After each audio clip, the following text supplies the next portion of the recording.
Hi guys, it's Shadow. Uploading high-quality audiobooks for you, it's very time-consuming and hard-working process. So please support me so I can keep uploading for you. This is how. You can donate directly through my PayPal or Ko-fi. You will find links in the description. Or you can join our Telegram channel where you will find all paid audiobooks that we provide. Also, you can make requests and you will find proof of payments from our plus 200 paid members. If you can't support me financially, just like and subscribe our videos. Thank you guys, your support means a lot. And as always, enjoy Shadow. Chapter 551 Chapter 551 A hatch slid open, allowing Vez entry into the dingy compartment. Compared to the clean and relatively tidy interior of the rest of the Shield of Hispania, Vez had entered what should have formerly been a backup storage area. A large closet, in other words.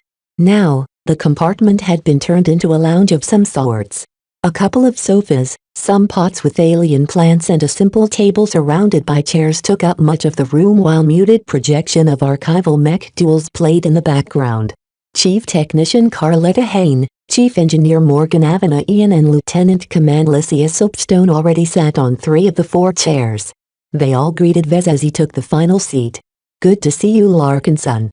Been working hard today, eh? You still owe me 3 tons of platinum. I'll make it up to you, Soapstone," Vez said somewhat tiredly. "I hadn't anticipated using it as a substitute material for my repairs." Chief Hain, who set up this compartment in the first place, pressed her finger against the table, causing a projection of a sophisticated board game to appear on the table. The game featured miniature mech and ship models, only a couple of which the players started out. The space above the table turned into a 3-dimensional star map where the game would be played out. "Pirate empires again?" Chief Morgan whined as he whipped out a bottle and glass from somewhere and poured himself a drink. "This game is over a century old. No offense, but you see the same strategies play out over and over again. That's the beauty of this game," Soapstone said with a smile. She gripped the projection of a random assortment of identically scaled mech and ships and rolled them around like they were dice. "If we're all familiar with the same strategies, the game becomes a contest of mind games. Why do you think chess is still the same after several millennia after its inception? I'm running this game with all the latest expansions," the chief technician added. "The threat of a major alien invasion will spice things up if you want to deal with an extra challenge. What do you think, head designer?" Vez yawned a bit. "I'm not very familiar with the last couple of expansions, but I'm aware of the rules. The game developers have added even more randomization in the game, I hear. That's going to be annoying to deal with. This game is pretty much 90% about luck and 10% about skill." "You're wrong, Larkinson," the chief engineer replied. "That 90% luck you're talking about really refers to your ability to manage fortune and risks. Good and bad things happen in every game. It's your ability to mitigate the bad outcomes and benefit from the good outcomes that determines whether you are winning." Pirate Empires was a game of exploration, conquest and profiteering. Having been developed in the Galactic Rim, it proved to be a breakout hit and became a rim-wide phenomenon. Riding on its success, the developer actively published countless of expansion packs, add-ons and star sector-specific flavor packages over the years. The premise of the game was that players took on the role of an outfit leader. The only choice provided by the base game used to be a pirate captain, but later expansions added the option of playing as a legitimate mercenary commander or the leader of a treasure hunting expedition. Whatever the case, the goal of the game was to amass a set amount of wealth in money or assets through killing, plundering, cheating, or hundreds of other ways allowed by the rules. All of this took place in the frontier beyond the border of human space. Vez never paid too much attention to this game in his youth, but he played a few matches here and there. Recently, he gained a lot more appreciation of the game because it served as a somewhat accurate depiction of what the owner of an outfit had to deal with. The game treated the frontier as a region where opportunity and danger coexisted. "Let's begin. You've waited long enough to get this session started." The 4 players chose their roles and began to make their first moves into the Untamed Stars. Each of them picked the exact same roles as last time. Everyone's choices appeared to reflect their personalities. As a chief technician, Hain always leaned towards playing a pirate. The key to running a successful pirate operation was to keep your unruly subordinates under your thumb. Hayne had a lot of experience knocking some sense into the skulls of mech technicians. "What's the difference between a pirate and a mech technician?" she asked one day. "A pirate is led by a lawless maniac while a mech technician is led by a lawful maniac." Hayne's usual strategy leveraged her skill in managing all kinds of bastards and scum to amass a pirate fleet in the early phases of the game. If the other 3 players let her build up a veritable armada, then it was too late to stop her from steamrolling them one by one. The chief engineer pursued the opposite strategy. Ian pursued quality over quantity, and therefore opted to play as a mercenary commander. His outfit always stayed small, but through a steady accumulation of wealth through low and medium-risk ventures, he amassed a collection of elite mech and ships, all crewed by some of the skilled and deadliest subordinates available in the game. The best hardware paired with the best people trumps anything you can throw in my way. Ian knew his ships well, and invested in them very early. This allowed him to pick and choose his battles and avoid any attacks directed against him in the first half of the game. He would never be the first player to fall in every match. The only logistical officer among them favored playing as the leader of a treasure-hunting outfit. Different from pirates, which usually raided other players or neutral human presences on the map, treasure hunters aimed to raid the unclaimed bounties of the stars. Treasure hunters strictly challenged the environment and often explored the most hazardous regions on the map. "You fellows fight too much," Soapstone often remarked. "This game is about hoarding the most wealth. Taking it from someone else all the time only builds up grievances among your enemies." That said, Soapstone did not fare very well once she entered a bad encounter against another human force.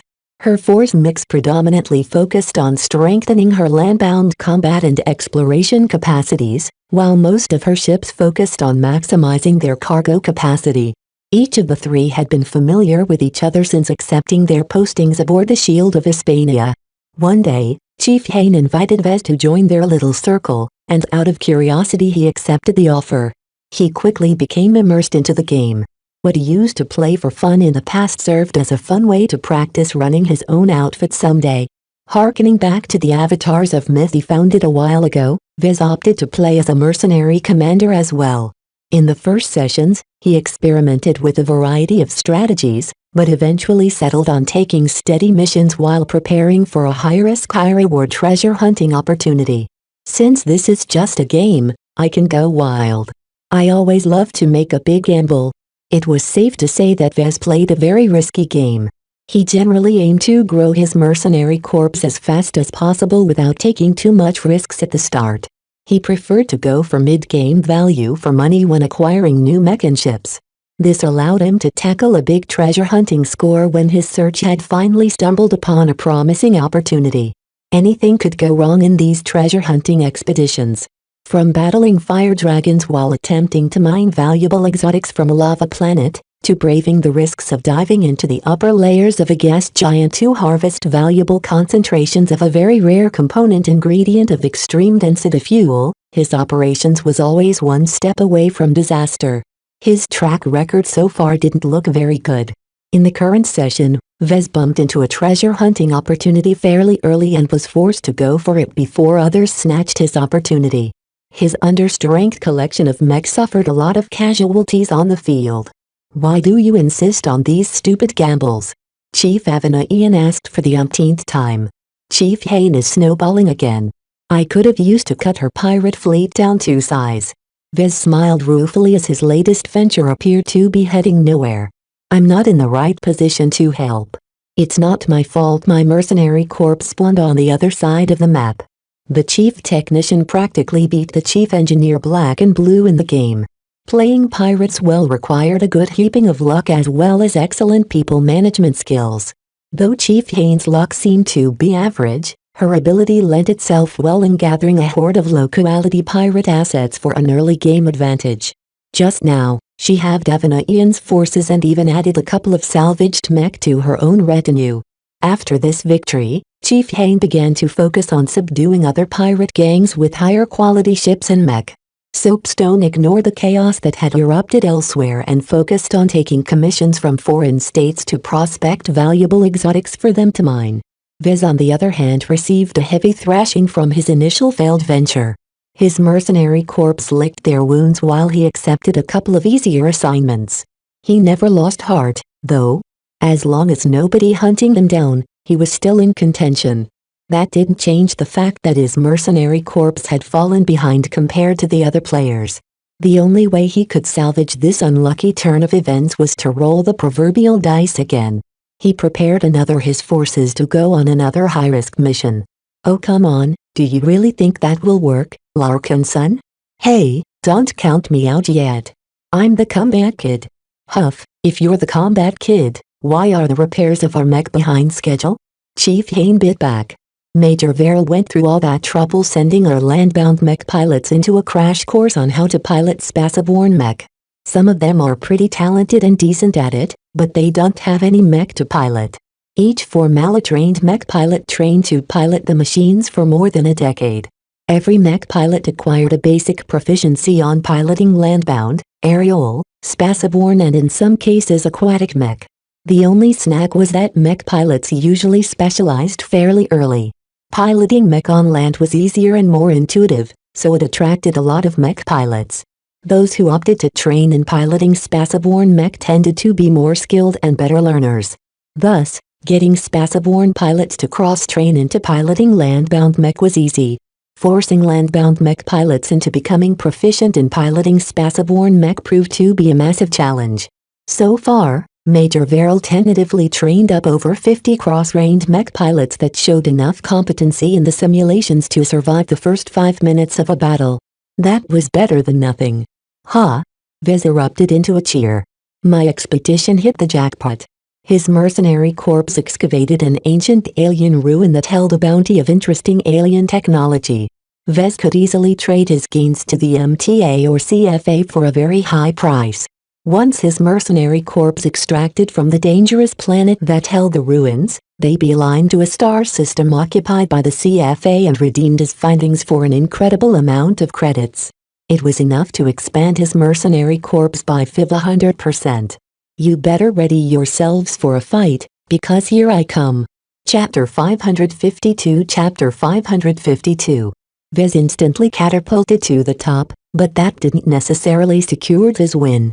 He was still far short of reaching the victory condition for the game, so he had no choice but to transform his newly gained wealth into strengthening his battle capabilities. With a much expanded force of mid-range ships and mech, Vez experienced a renaissance which he took full advantage of to batter Chief Hain's increasingly formidable pirate armada.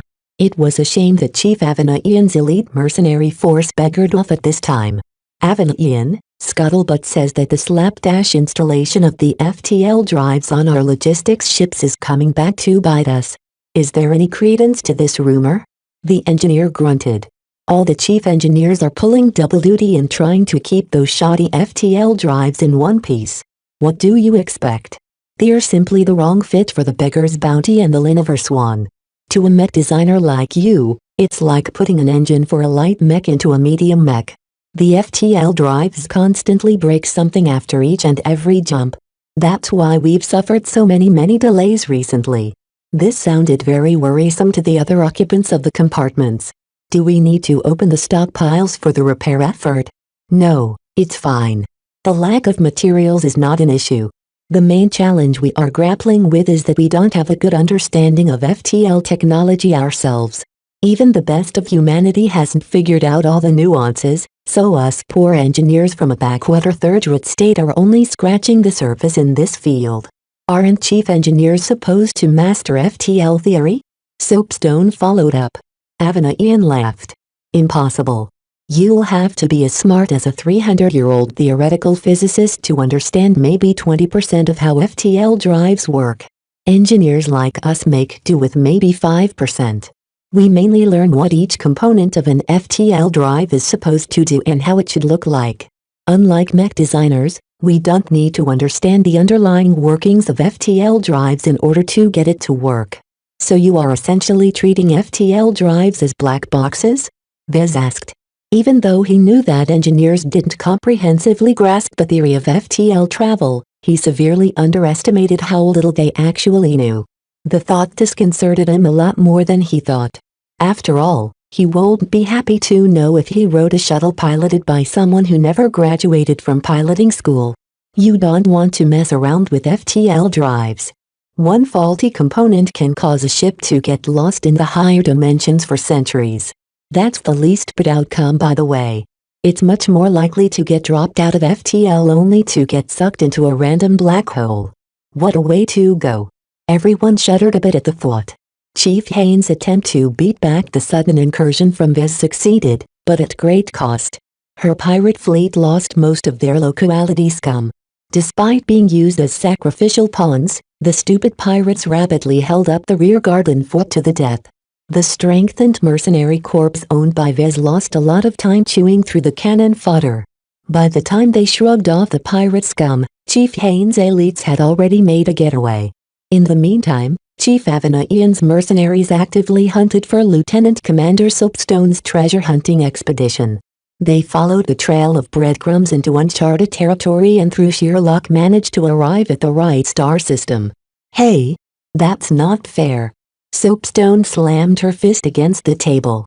The vibration from the impact briefly scrambled the projection of the game. Out of 39 star systems your fleet could have jumped to, how come you picked the right one? I'm just lucky, haha. Avanian laughed as he sent his elite mercenaries to decimate Soapstone's civilian-grade ships. Prepare your booty, because I'm coming to take them all. Soapstone's expedition had been caught in the middle of a planetary exploration phase and faced two difficult choices. Either she could abandon her considerable landbound assets and preserve all of her ships, or she could make a stand in an attempt to buy enough time to evacuate her landbound forces. The first option led to guaranteed survivor, but represented a major setback. The second option might cause her to bow out of this game. The former option wasn't even a viable choice at all. Chief Engineer Avanian loved to run with very fast ships, so there was no running from his pursuit. The outcome of the battle arrived quickly enough. Soapstone hadn't devoted enough resources to defend her fleet from spaceborne threats and paid for it. Even though Avanian fought with a diminished force of mech, their outstanding quality allowed him to defeat the much more fragile ships and mech of Soapstone's treasure hunting expedition. The logistical officer was the first player to be taken out of the game. You lucky dog. Good game. With 3 players left in the game, the session transitioned into the late game phase. Every side accumulated a core force of high-quality people and assets. Instead of racing to accumulate enough wealth to satisfy the victory condition of the game, everyone tried to hunt each other in order to take their opponents out directly. Come on, Hayne. Where is your mighty pirate fleet? I'm swaggering towards you. Just you wait. Our final battle will soon begin. Speaking of final battles, how high are the odds we'll be forced into a battle against the Hafner Duchy? Avanian asked. My gut feeling tells me that Hafner won't let us go without a fight. Hayne remarked. You've managed to survive up to now by listening to my gut feeling, so you better take my warning seriously. Vez shrugged at that as he drove his mercenary corps in the search pattern. You've studied Hafner's strategies extensively, and one thing that stands out is that they've erected a massive monitoring web at the border between the kingdom and the Reynald Republic. According to Miss Jupiter, there is no way the local rebels can sabotage this monitoring network. We'll definitely trip an alarm as soon as our ship's near the border. Hafner has a reputation for responding quickly to alerts. Their ships catch up fast. I'm very concerned about Hafner. All the information I've read about them suggests that they are zealous pirate hunters. Added to the fact that they know we'll have to cross their borders, they'll be ready to take us out.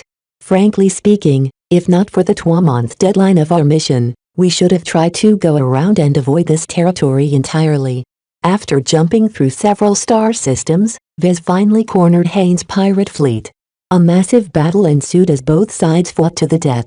One of the more annoying aspects of Haynes' pirates was that she always managed to max out their loyalty scores. The last time he played pirate, all of his subordinates deserted him once he sustained 20% losses. The gutless pirates under his command showed no appreciation for his command. Mercenaries fit better with his playstyle anyway. Most mercenaries possessed a sense of honor, and if nothing else they were lured by generous pay and hefty pensions for their loved ones should they fall. Right now, his mercenaries gained the edge. Pirate elites or not, Criminals mainly sourced their mech and ships from the black market, which wasn't known for their quality control. At least a fourth of the hardware that Chief Hain bought from a pirate station suffered a malfunction during the battle. Those numbskull profiteers. Isn't it too much to ask for me to get what I paid for? Vez laughed at that as his forces slowly gained the advantage. That's pirates for you. They're utterly lawless. Without the need for the MTA to certify their mech, they can pull off any scam they can get away with. I can think of a million ways to fleece my customers if I have no morals. PFF. Mech designers. Always thinking about profit before duty. Well, you are about to lose. Vez replied, not taking offense at her jeer. The battle took a sudden turn when the chief engineer showed up out of nothing. His reconstituted force of elite mercenaries instantly dove into the battle. Hain. Truce? Sure. Let's kick this arrogant mech designer's butt. Avanian. That's slow. Fighting alongside pirates is a great taboo. Not if we keep our distance. Avanian responded with a grin. Besides, once I clean up your dinky little mercenary corpse, I'll immediately prove my law-abiding ways by finishing off what you started. The chief technician and chief engineer were in cahoots with each other. It made sense to gang up on Vez to them because his mercenary corps was the strongest force by a fair margin. Only unknown, neither of the chiefs could match the strength of this mercenary corps. The battle ended in a tragedy for Vez. Had been too eager to seek a final confrontation, and he didn't expect Chief Avanian to join the fun so quickly. The mantis stalks the cicada, unaware of the oriole behind. Tough luck, Vez, but this time you're the mantis. Good game, but how the hell did your fleet arrive at the battle so quickly? I was certain that I could have finished off the pirates before you arrived. There are lots of tricks you can pull off with certain FTL drive models if you're willing to burn them out. I performed an ultra-long-range transition at double their effective range. I can cover twice the distance at the same amount of time. The only downside is that navigation is gone to hell. I lost over 30% of my fleet to the tides of the higher dimensions. Damn. Well, at least I've learned something new. With Vez out of the way, Hain's badly battered pirates contended evenly against Avanian's elite mercenaries. As a last hurrah, Vez had ordered his mercenaries to focus their final moments into crippling the enemy mercenaries. Since Avanian already lost 30% of his forces from botched FTL transitions, he really didn't have a lot of mech at his disposal. Hain managed to retrieve her malfunctioning mech and kludge a number of fixes together that restored their fighting strength. Those extra mech tipped the scales in her favor, causing her to be the ultimate winner of this session. Good game. Avanian said, being gracious enough to concede the win to Hain. Yeah. Go Team Pirates. The losers at the table grumbled a bit as they raised their comms and transferred 500 credits to Chief Hain's account. He learned that money back next time, so don't spend them yet. Keep on dreaming, Soapstone. After wrapping up the game, they retired to the sofas and shared a few drinks. An hour later, Vez departed from the lounge to call it a night. When Chief Hain initially invited him to these little gaming sessions, he only accepted out of a social obligation. Each session ran for at least an hour, which was precious time that Vez could have spent on furthering the repairs of the task force's mech. It was only after he attended the first couple of sessions that Vez realized the value of these informal gatherings. Everyone invited to the games served a vital function aboard the Shield of Hispania. Everyone had a tendency to loosen their lips during the gaming sessions. Vez learned a wealth of information from key personnel that he would have never gotten wind of in his regular capacity. Naturally, the others expected him to reciprocate, so he returned the favor with some semi-critical nuggets of information from time to time. He was glad that everyone knew their limits. Nobody leaked a word of classified information unless all four of them possessed the right clearances. Through these regular off-duty meetings, Vez pieced together Major Verrill's plan for Hafner. The mech officer came up with a bold plan. Instead of letting Hafner come to them, the Vandals would take the fight to Hafner. In other words, they planned to surprise the Duchy by launching a surprise attack against one of their worlds. Chapter 553 Swindlers. The flagrant Vandals feared Hafner for a very good reason. As a border territory of the Vija Kingdom, the Hafner Duchy differed a lot from the interior duchies. First and foremost, Their main responsibility was to guard the border. Military priorities came first, everything else came second. Thus, it did not matter too much if the border star systems failed to turn a profit. As long as they maintained a sufficient garrison to deter pirate raids and the like, it was fine if they lost a substantial amount of money over time. The Vision propensity for infighting was remarkably subdued in the border territories. It was the same at the Bright Republic's side of the border.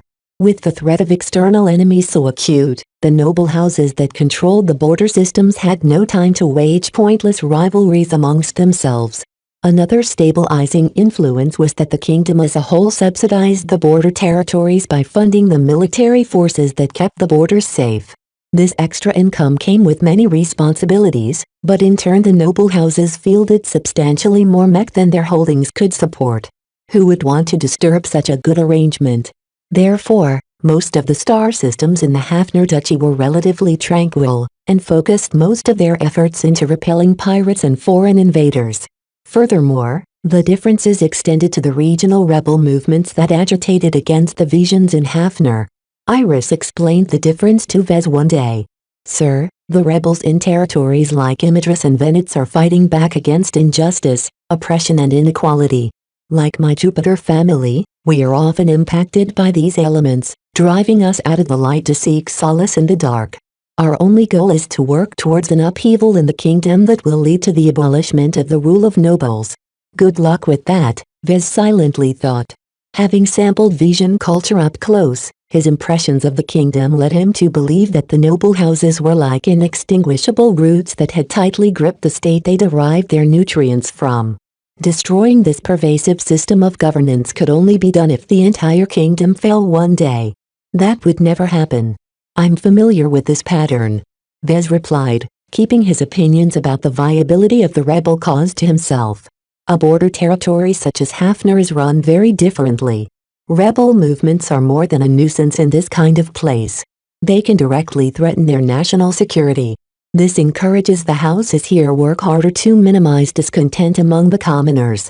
Receiving all of those subsidies makes this choice a lot easier to pursue. That's exactly right, boss.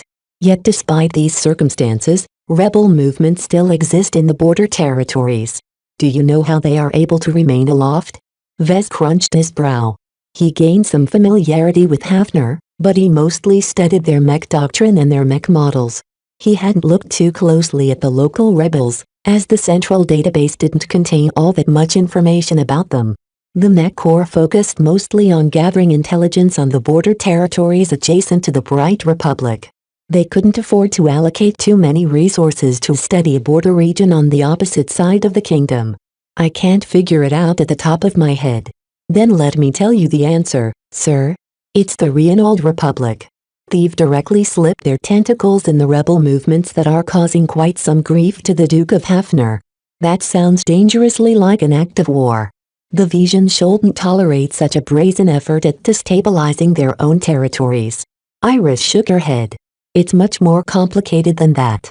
Even though Hafner is pretty sure where the local rebels are getting their funding and support, there's never any hard proof of such. Testimonies are worthless because people can be brainwashed. Recordings are also worthless because they can be manipulated with ease. With how careful Reinold conducts their business, there is no way for Hafner to put the blame on their neighboring state. If these rebels are supported by Reinold on the sly, does that mean they are agitating for Hafner to be annexed by their masters?" "Correct."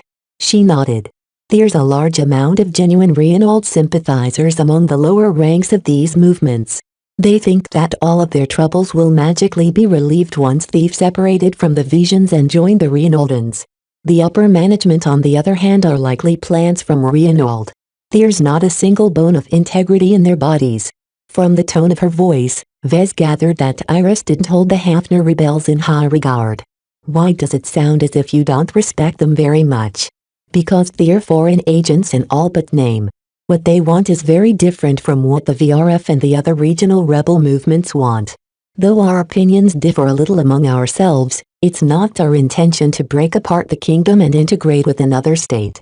We are Visions, and we will not allow our unique identity to be subsumed by others." She didn't need to say that this counted for the Bright Republic as well. The Visions would never accept the rule of Briders, especially since their animosity against each other had grown over several centuries. Vez still believed that the cause had no way of succeeding though, especially if they explicitly refused outside help. Their delusion was on par with the Bentham liberation movement's fantasy of ruling the Bentham region as a separate state. What about their Mech? Since they local rebels are being funded by the Reinold Republic, they must surely have some teeth. Oh, it's nothing special. Their Mech aren't any better from what you've seen in Images and Venets. You have to realize that Hafner excels in tracking down pirates. If the rebels attempt to play the same game, they'll be hunted down and exterminated sooner or later. They play a very different role. While their battle capabilities are rather plain, they've infiltrated nearly every layer of Hafner's society. There's no better source of insider information than their spies. This was key information that Iris only revealed in an offhand manner. Vez thought back on his suspicion that Major Verrill planned to conduct an offensive raid on one of Hafner's star system. If the Vandals wanted to ensure this operation went well, they couldn't go without sufficient intelligence. Is the VRF involved with negotiating with the local rebels for something? I can't tell you that. Every conversation I have on behest of Major Verrill is confidential, you know. Even if you're my boss, I'm still a guest here. Vez nodded in understanding. Is acting as a liaison to foreigners something that happens often? Yes. In the VRF, it's actually considered a way to ascend the hierarchy. There are many people like me who hunger for more. We can apply to various kinds of duties in order to earn more recognition. As long as we do a good job, we'll earn more trust, which in turn will translate into more responsibilities. Sounds like maintaining relations with foreigners is very important for the VRF. She sighed. Waging a war against the Vision feudal system can't be done by ourselves. We're sober enough to realize that, or else our organization would have been wiped out by now. I can't tell you how many states we are in contact with, but it's much more than you think. This means that the VRF likely reached out to states beyond those that bordered the kingdom. Vez felt as if this was another important detail that he inadvertently learned. Iris wasn't too careful in her speech. How are you guys able to remain focused on your goal when you are treating with so many foreigners? I can imagine that the VRF is introducing more and more competing interests. It's a challenge, but it's also a necessity, sir, she said. We won't be able to realize our goals in the short term, so we just have to build up the conditions that are necessary for an uprising to succeed. Foreign aid allows us to maintain our strength and get to that point faster. As long as we continue to gain benefits, our ultimate goal will be realized someday. We never lose hope. That sounded a bit too optimistic to Vez. With all the money that changed hands within the VRF, there was doubtlessly a subset of the rebels who profited from these arrangements.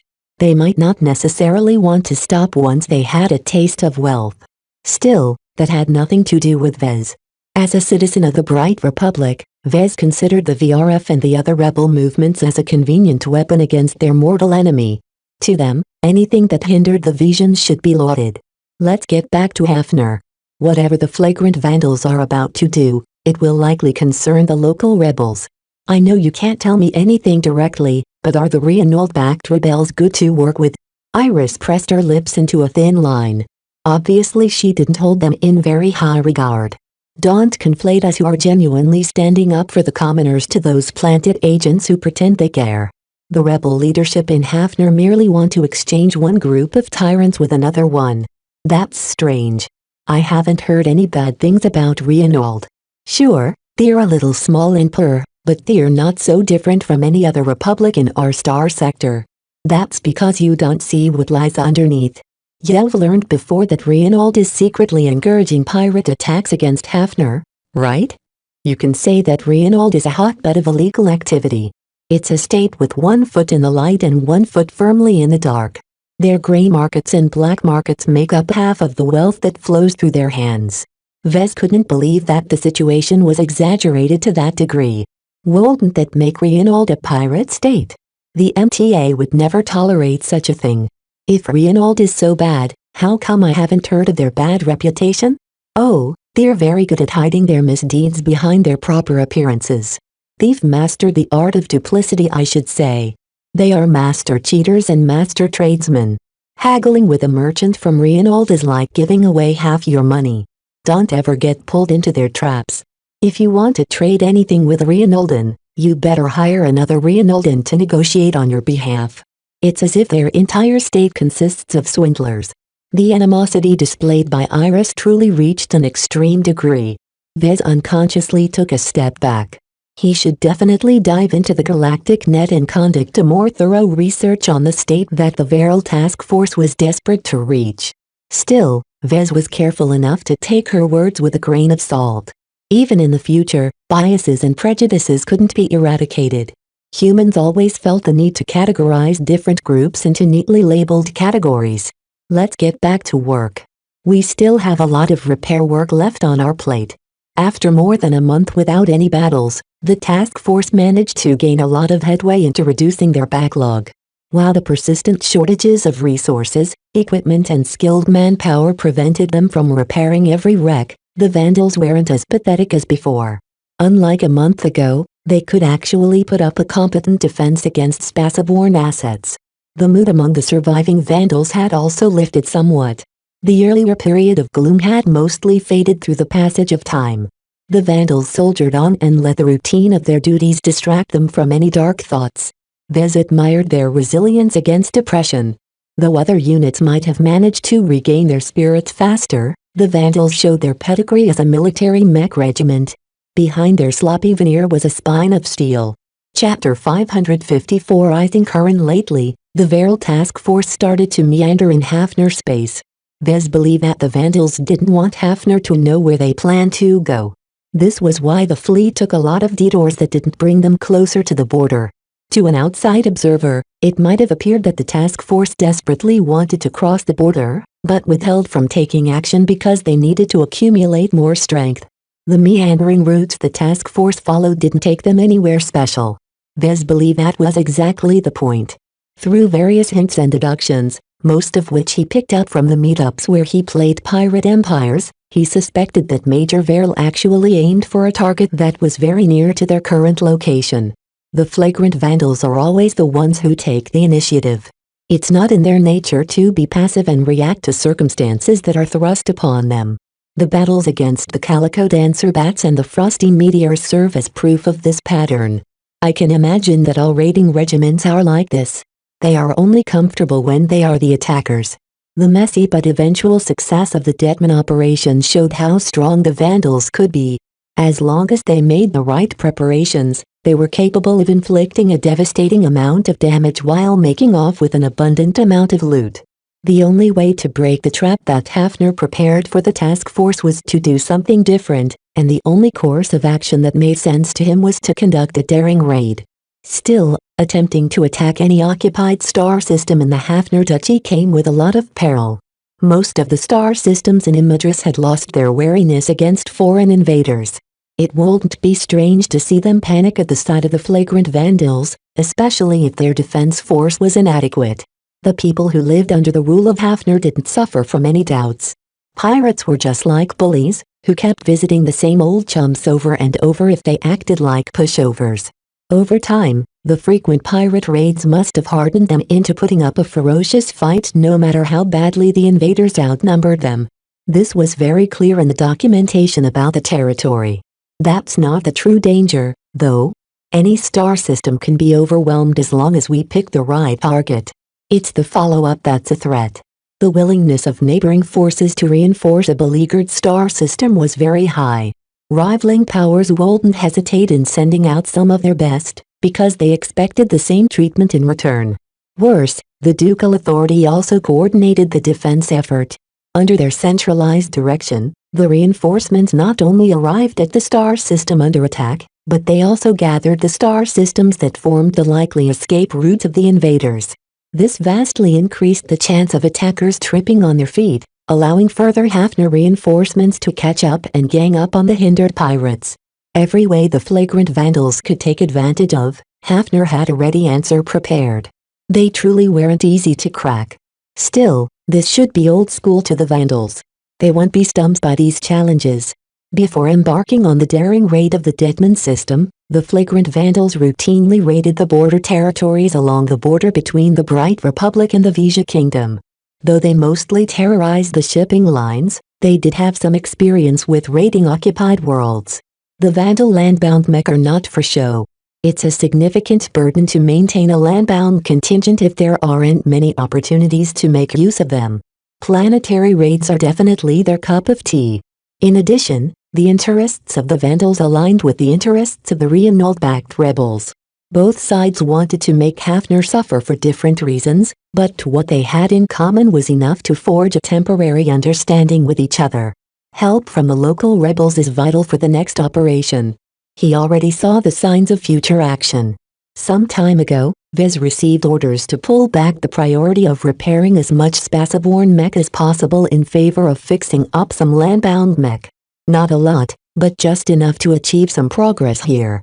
It was a good thing that the damage sustained by the landbound mech during the Deadman operation didn't amount to much compared to the heavy losses sustained by their Spaceborne contingent. Vez didn't hesitate in allocating a couple of low-performing mech designers to fixing up the neglected landbound mech. These mech designers lacked the knowledge, talent or willingness to learn to service the Spaceborne mech. Forcing them to work with Spaceborne mech was like forcing a gourmet to eat an unprocessed nutrient pack. Landbound mech pilots also stepped up their training. Their readiness climbed up to a state where they wouldn't be much weaker from the time of the Deadman operation.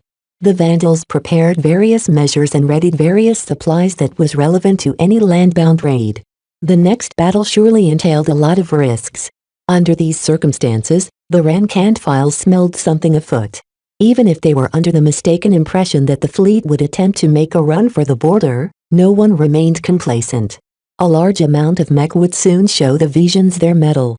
The flagrant Vandals detested being relegated to a punching bag. They built up a lot of resentment against the Vijans. Even if they couldn't take revenge against Imidris or Venice, venting their fury upon Hafner was sufficient for their needs. The servicemen in the corridors and lounges casually spoke how they looked forward to thrashing Hafner mech. Vez paid a considerable amount of importance to their mood, and it was evident that the people at the top actively encouraged such talk in order to boost everyone's morale. With every piece of the puzzle falling into place, Vez had his own work to do.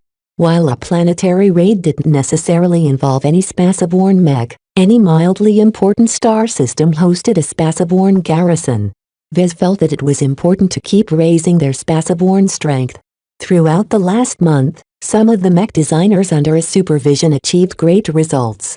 Of course, it helped that Vez rewarded them generously by allowing them to borrow valuable textbooks from the central database. Some book-starved idiots even borrowed 4 or 5 books on 6-month terms. Vez called them idiots because these mech designers didn't possess any remarkable cognitive traits. Their intelligence wore firmly within the range of a baseline human, which meant that completely understanding a single journeyman-level textbook would take a couple of years. 6 months isn't enough to digest that much theory. His own rapid ascension was an exception. A normal apprentice mech designer slowly took the time to accumulate journeyman-level knowledge over many years. Access to good textbooks cost a lot of money, but as long as a mech designer achieved decent results, they won't have much trouble getting their hands on one. Thus, he understood the viewpoint of those idiots. They couldn't bear the thought of wasting so much value by wasting their lending opportunities. Still, in his opinion, the right choice would be to borrow a single textbook and use the other reward opportunities to receive his teachings. Vez possessed a broad range of knowledge and mastered most fundamental fields related to mech design to the level of journeyman. If not for getting bottlenecked by other advancement requirements, Vez could long call himself a true journeyman. Exceptions still popped up. Vez was gratified that some low-ranking mech designers possessed sufficient vision to make use of his valuable time. One of his most dogged fans turned out to be Loke Vidette. The poor chump that barely escaped punishment aboard the Finmouth Regal regarded Vez as his patron. On the advice of Vez, Vidette borrowed a single comprehensive book on mechanics and spent his limited free hours into delving on the easiest aspects in the book. Learning good mechanics cannot be done in a day. To be frank, for someone like you, 6 months will never be enough. However, if you are dedicated and persistent in your learning, You will likely be able to understand 80% of its contents. That's more than good enough at your stage. After that, you should try to round up your other fundamentals to the same level before going back to mechanics to tackle the remaining 20%. Vedette's projection looked confused at Vez. Why not tell me to study the textbook until I understand all of it? I can work hard to earn the right to extend my borrowing term, sir. That's no good. The last portion of knowledge is often the hardest to comprehend, especially when you talk about a broad and expansive field like mechanics. To truly master this knowledge, you need some tempering with real space practice. Service more mech. Help out with the design of one. Apply the knowledge that you have learned from the book and you will find that the 20% that is the hardest to understand will fall into place in your mind. A light went off in Vedette. I understand. Theory and practice can't be separated from each other. This was how most mech designers learned when they didn't possess a cheat like the system that simply crammed the requisite knowledge in his mind. Our time is very precious, so let's move on with the tutoring. If I recall, you've reached the chapter where the book begins to explain the interaction between the engine and artificial muscles of a mech. Have you stumbled on any hang-ups here? The other mech designer frowned. The theory sounds simple enough, but when I try to apply what I've learned in designing my own mech from practice, it all seems to fall apart. Show me your progress. After Vedette showed him his practice designs, Vez had to force his face into an immovable rock.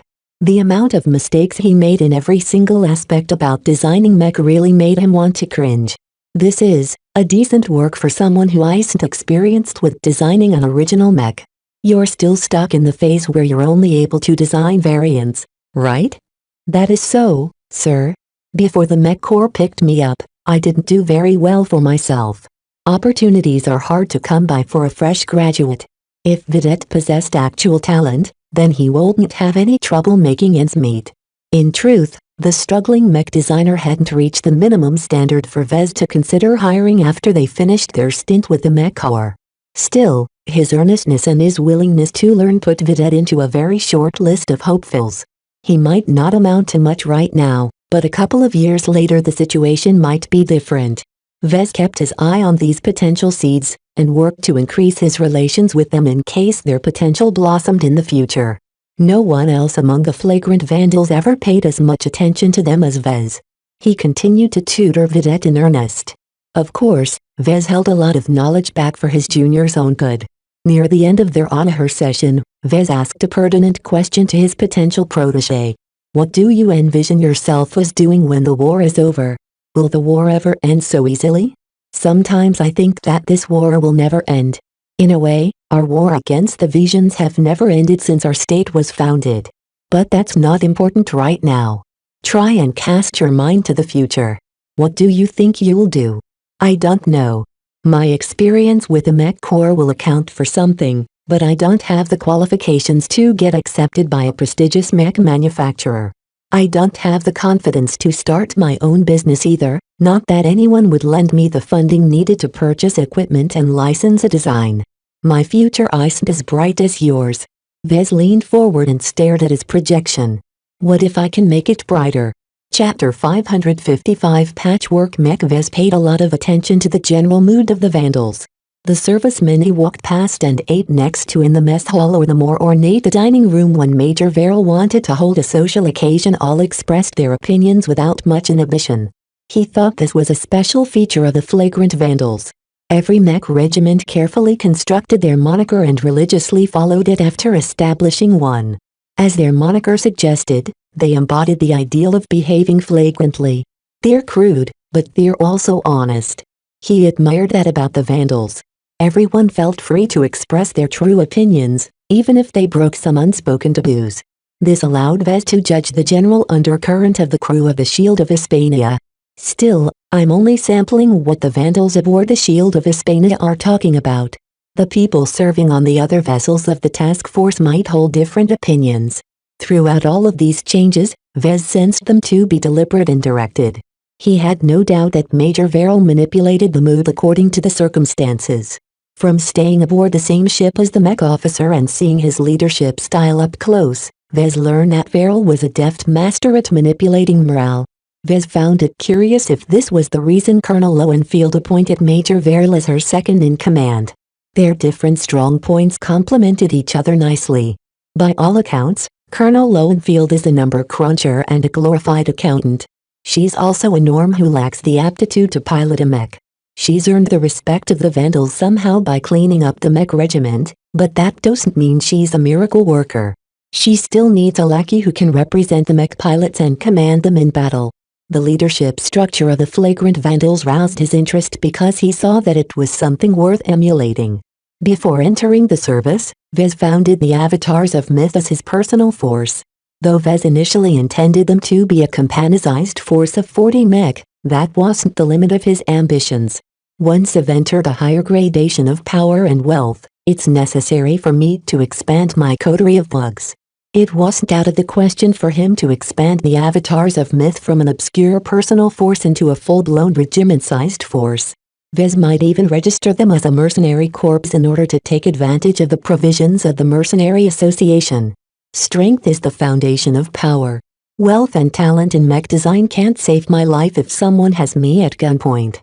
The only way I can secure my safety in these times is if I convert some of my earnings into actual strength. Once I've reached that point, I'll have sufficient power to do what I want. People excelled in different vocations. The flagrant Vandals gathered those of different talents and put them at the top in order to run a mech regiment that was capable of putting an entire planet into disarray. At the moment, Vez recognized all the signs. For a while now, every Vandal slowly palmed themselves up for a fight. Morale throughout the task force couldn't get much higher from this point. In a couple of days at most, it would reach a peak where everyone entered their highest states. This peak morale can't be sustained forever. Someone who's looking for a fight but isn't getting one will crash sooner or later. With the task force's current position, Vez could extrapolate the potential raiding targets Major Verrill had in mind. He didn't do so though because the Major would definitely inform him very soon. He'll have to get everyone prepped for a battle anyhow. While the Vandals always prepped their mech for battle, anticipating an encounter beforehand was very useful. Vez went back to his office and drafted a series of orders that increased the battle readiness of their mech on a temporary basis. This amounted to actions such as slightly overcharging energy cells and applying a special coating that helped a little bit with radiating heat but tended to degrade over a week. All of these measures meant more busy work for the mech technicians, and they didn't even increase the battle power of the mech by much. It will only be a 1 or 2% difference at most. Still, Vez thought this was a worthwhile trade-off.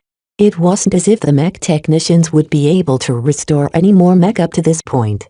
By now, they completed all of the easy repairs, leaving only the tough cases untouched.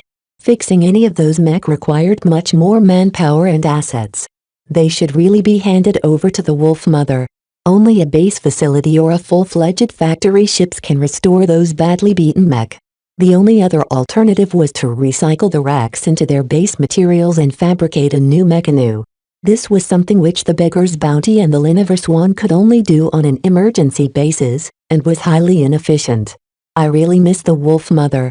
It's like a mobile version of the mech nursery. Factory ships had their uses, but they tend to be extremely big, slow and delicate. It only took a couple of torpedoes to thrash the capital ship-sized monstrosity. Well, it's a good thing we've become used to working under scarcity. The mech technicians and mech designers in the task force slowly mastered some tricks which enabled them to be more frugal with their limited resources. Waste had been cut to a minimum, and Vez had even taught his underlings some methods to substitute rare materials with more common ones with the help of his jury-rigging subskill. Without jury-rigging, we would have long become starved with critical resources. It highlighted the dire state of their material stockpiles. They faced massive shortages in many categories. Repairing some mech was simply out of the question because they lacked the minimum amount of exotics to restore the functionality of a critical component. Many other mech may do with a patchwork of different armor formulas. The Vandals didn't have the right ingredients to reproduce the more expensive armor systems, so they resorted to cheaper ones and hoped the coating applied on top of it successfully obscured their inadequacies. To Vez, it felt like he was committing fraud. The people in charge of certifying mech at the MTA would vomit if they ever encountered one of these patchwork mech. They're ugly, But as long as they can fight, they're good enough. There was a serious downside to transforming regular mech into patchwork mech. It deviated a machine from a prescribed design into uncharted territory.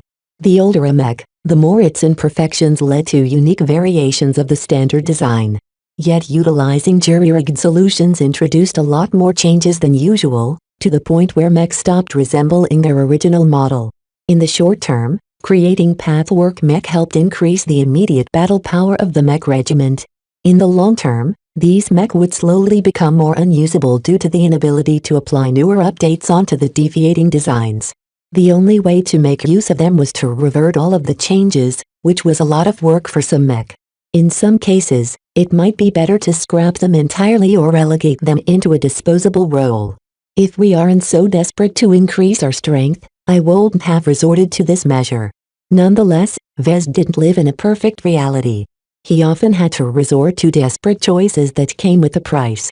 Sometime later, Vez corresponded with Pierce, who was the highest-ranking mech designer aboard the Beggar's Bounty. "Has the Beggar's Bounty received any strange orders lately?" he asked at the start. "Nothing except for one strange order, sir. Some heave-ups ordered us to cobble together a large number of artificial meteorites.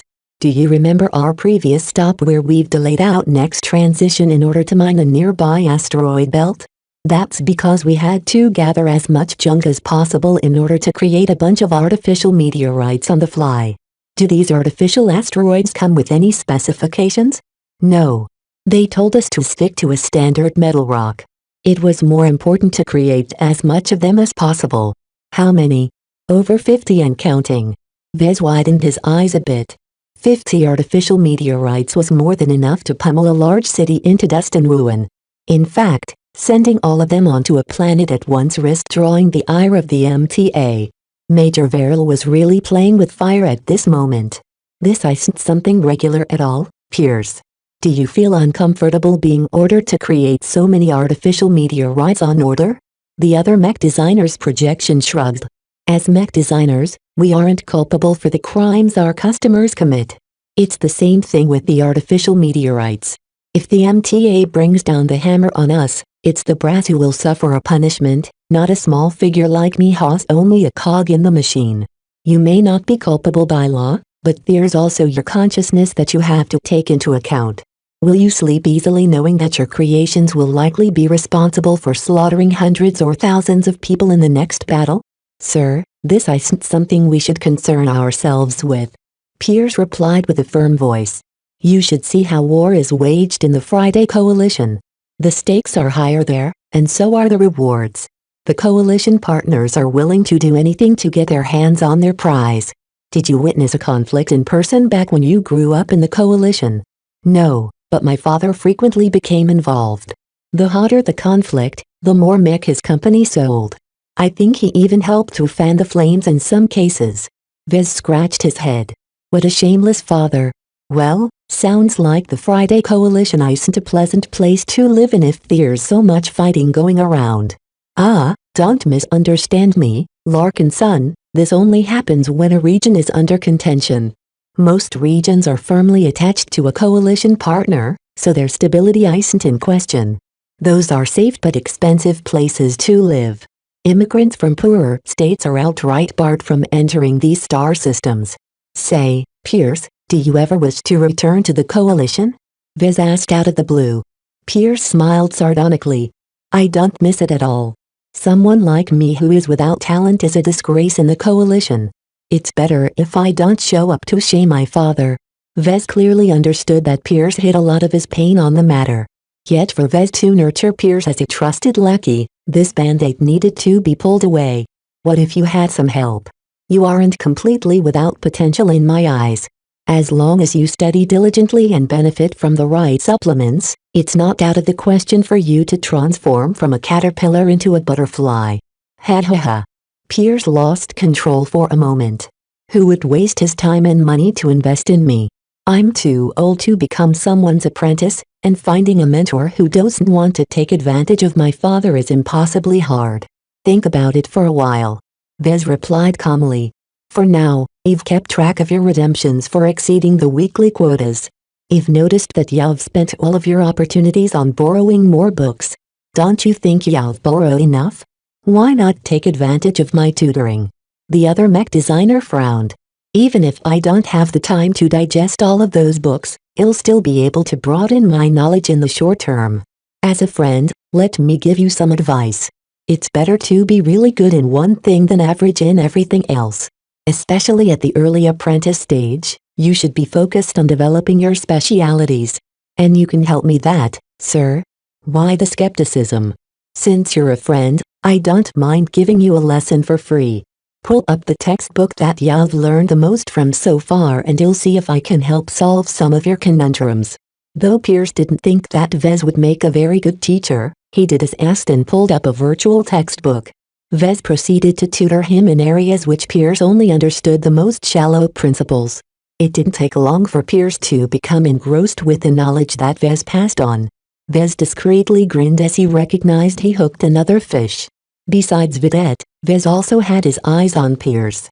Once he had a genuine citizen from the coalition in his grasp, Vez would be able to make more inroads in the circles of the coalition.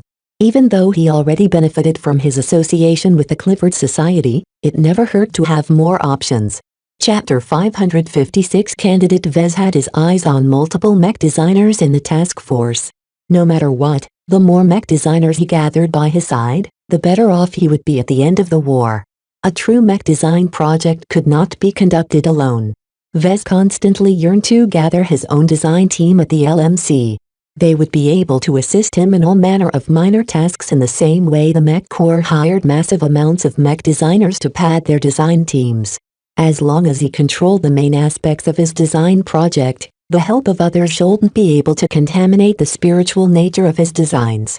My spirituality is stronger than any other mech designer, or perhaps it's better to say that I'm stronger in the creation and manipulation of imaginary existences.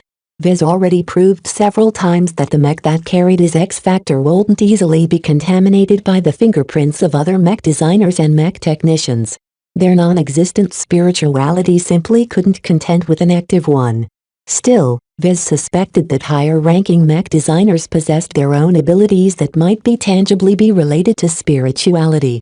I'll have to advance to journeyman before I can answer this question. It might seem strange for him to focus on his plans for the future while his survival in the coming months wasn't guaranteed. He still had to help the task force survive the obstacles that Hafner put in their way. It's never too early to lay some ground. This was a key period in his life in which he would be able to connect with other mech designers without too much suspicion.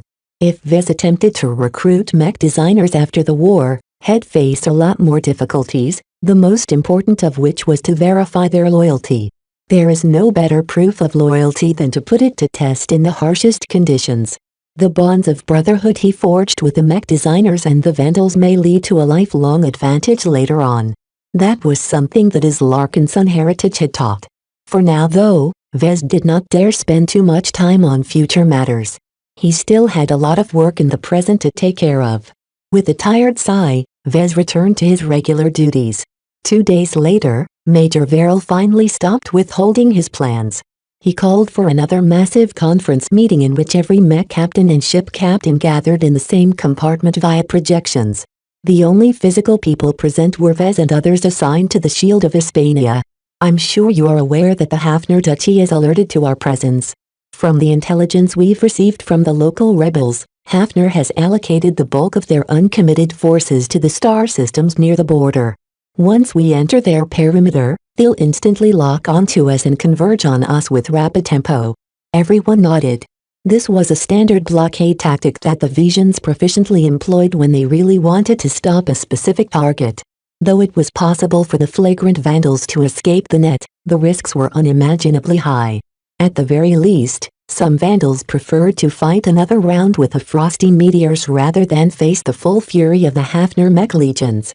We've gathered a lot of intelligence on Hafner distributed their forces. Though their core systems remain heavily guarded, the substantial drawback of uncommitted forces has left many smaller star systems bereft of a comfortable buffer against raids. After discussing the possibilities with one of the local rebel groups, we've decided to hit a specific star system. Let me show you. A new projection appeared above the conference table. It looked like a rather small and unremarkable place. The Nova Megalodus system centers around a fairly normal main sequence star and has 4 significant planets. Nova Megalodus IV is a gas giant, while Nova Megalodus I is a terraformed terrestrial planet which is also the only occupied satellite in the system. Our target is here. The details listed next to Nova Megalodus I didn't list anything worth rating. Its overall development resembled Cloudy Curtain in that it was largely rural. It held a few large cities, but most people lived in towns and villages and kept the vast farms going. The planet did not host any form of heavy industry, which made it a very unattractive target for the Vandals to raid. This place is worthless. What is there to steal here? Grains? Dirt? Farmers? Major Verrill knocked his fist against the table, shutting everyone up. Our goal here is not to go on another robbing spree. The truth is that we've accepted a commission from an influential rebel group called Peace for Hafner. Helping them in this task is scratching their back. Once we've given them what they want, the rebels scratch our backs in turn when the time comes for us to cross the border. Vez narrowed his eyes at that. It left a lot of things to trust. Major Verrill must be very confident for this so-called Peace for Hafner to return the favor. If we aren't robbing the place dry, what are we after, sir? The commanding officer resumed his briefing. If you didn't know any better, Nova Megalodus I looks like any other rural planet. However, its highly diverse biosphere, vast stretches of mountains and hills and non-existent satellite coverage makes it a perfect place for training mech pilots how to survive in the wild. There's a training camp on this planet, and a very special one at that. Our mission is to smash a training camp? Not exactly. Peace for Hafner doesn't care too much about the training camp or most of its trainees. They only care about taking out a specific person. Meet Captain Relia Foster, a mech officer of the Hafner Mech Legions.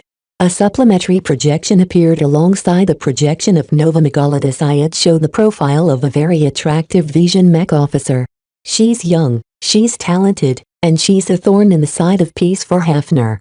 Though Captain Foster is from common stock, it's already a done deal for her to be elevated to a Baron. That's because she's a verified expert candidate. A faint gasp could be heard throughout the conference room as everyone present looked at the woman with respect. An expert candidate. All of you know what an expert candidate represents. Verrill stated as he glanced at everyone's expression. They are peak advanced pilots who have pierced through the threshold that holds them back from becoming a bona fide expert pilot. When measured by precise instruments, they'll be able to measure a resonance value of 0.00001 lavers or something. Even though that is nothing compared to an actual expert, it still represents an irrationance of advancement. A newly advanced expert pilot exhibited resonance that measured 1 lavers on average. These values didn't sound very impressive, but the vast majority of mech pilots never registered anything on the Lavere scale. They could forget about reaching 0.00001 for the rest of their lives. Many mech pilots thought that they either possessed the right magic or not. No matter how much the overwhelming majority of mech pilots challenged themselves, they would never be able to scratch the wall that barred their advancement. Major Verrill continued his clarification. An expert pilot is a strategic weapon to any state. The rise and fall of even one of them is significant enough to affect the national strength of a state. The situation is even more significant here because the duchies that make up the kingdom never share their expert pilots. An additional expert in the ranks of Hafner will make all of their opponents tremble in fear. They won't be as free to invade the borders and raid a seemingly defenseless star system. It only takes one expert pilot to annihilate a small-sized raiding force. A future Venerable Foster is enough to make Peace for Hafner and many other factions suffer a substantial amount of losses. A mech captain raised his hand. If Captain Foster is such a valuable mech pilot, won't she have a lot of guards around her, sir? I can't imagine Hafner would be willing to treat her as anything less than a chunk of high-grade exotic. Good question. The reason why I've decided to accept this commission is because Hafner has made some missteps. First, an expert pilot only comes about when facing a lot of stress and the threat of death. If Captain Foster is surrounded by too many guards, why would she feel any dangerous impulses? The training camp and her guards are not as overwhelming as you think. They mainly rely on secrecy to keep themselves safe. Secondly, the Nova Megalitis system used to host a significant garrison fleet. Only, Hafner later decided to split it up and send half of the ships to the border.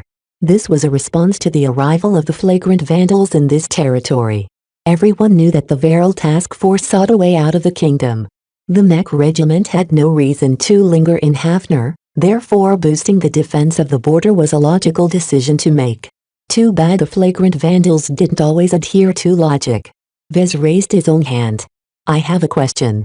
Expert pilots are highly regarded, and young expert candidates are even more important.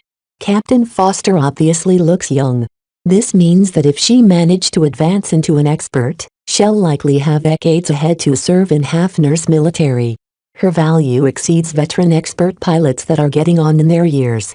What is your question, Mr. Alarkinson? Veral interrupted with an impatient tone. Killing Captain Foster is like strangling Hafner's favorite child in the crib. They're bound to go mad at us.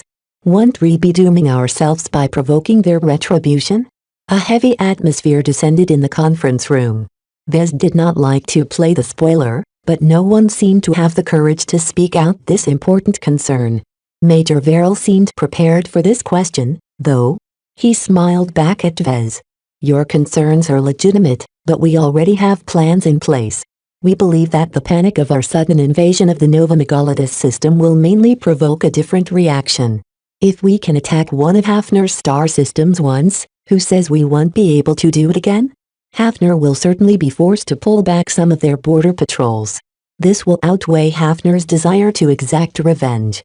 Vez did not think it would be that simple, but Major Veral left no other opening for him to follow up. Obviously, the Mech officer did not wish to entertain too many questions at this time. There is more to the Nova Megalitis system than their training camp. There are secondary objectives which we can attempt to complete while we are hunting for Captain Foster. Our preliminary time frame for this mission is 3 days. That's too short, sir. It's tight, but I am confident that we can complete this mission. We really can't afford to stick around longer than 72 hours. Any longer than that, and the nearest reinforcements will be bound to corner us.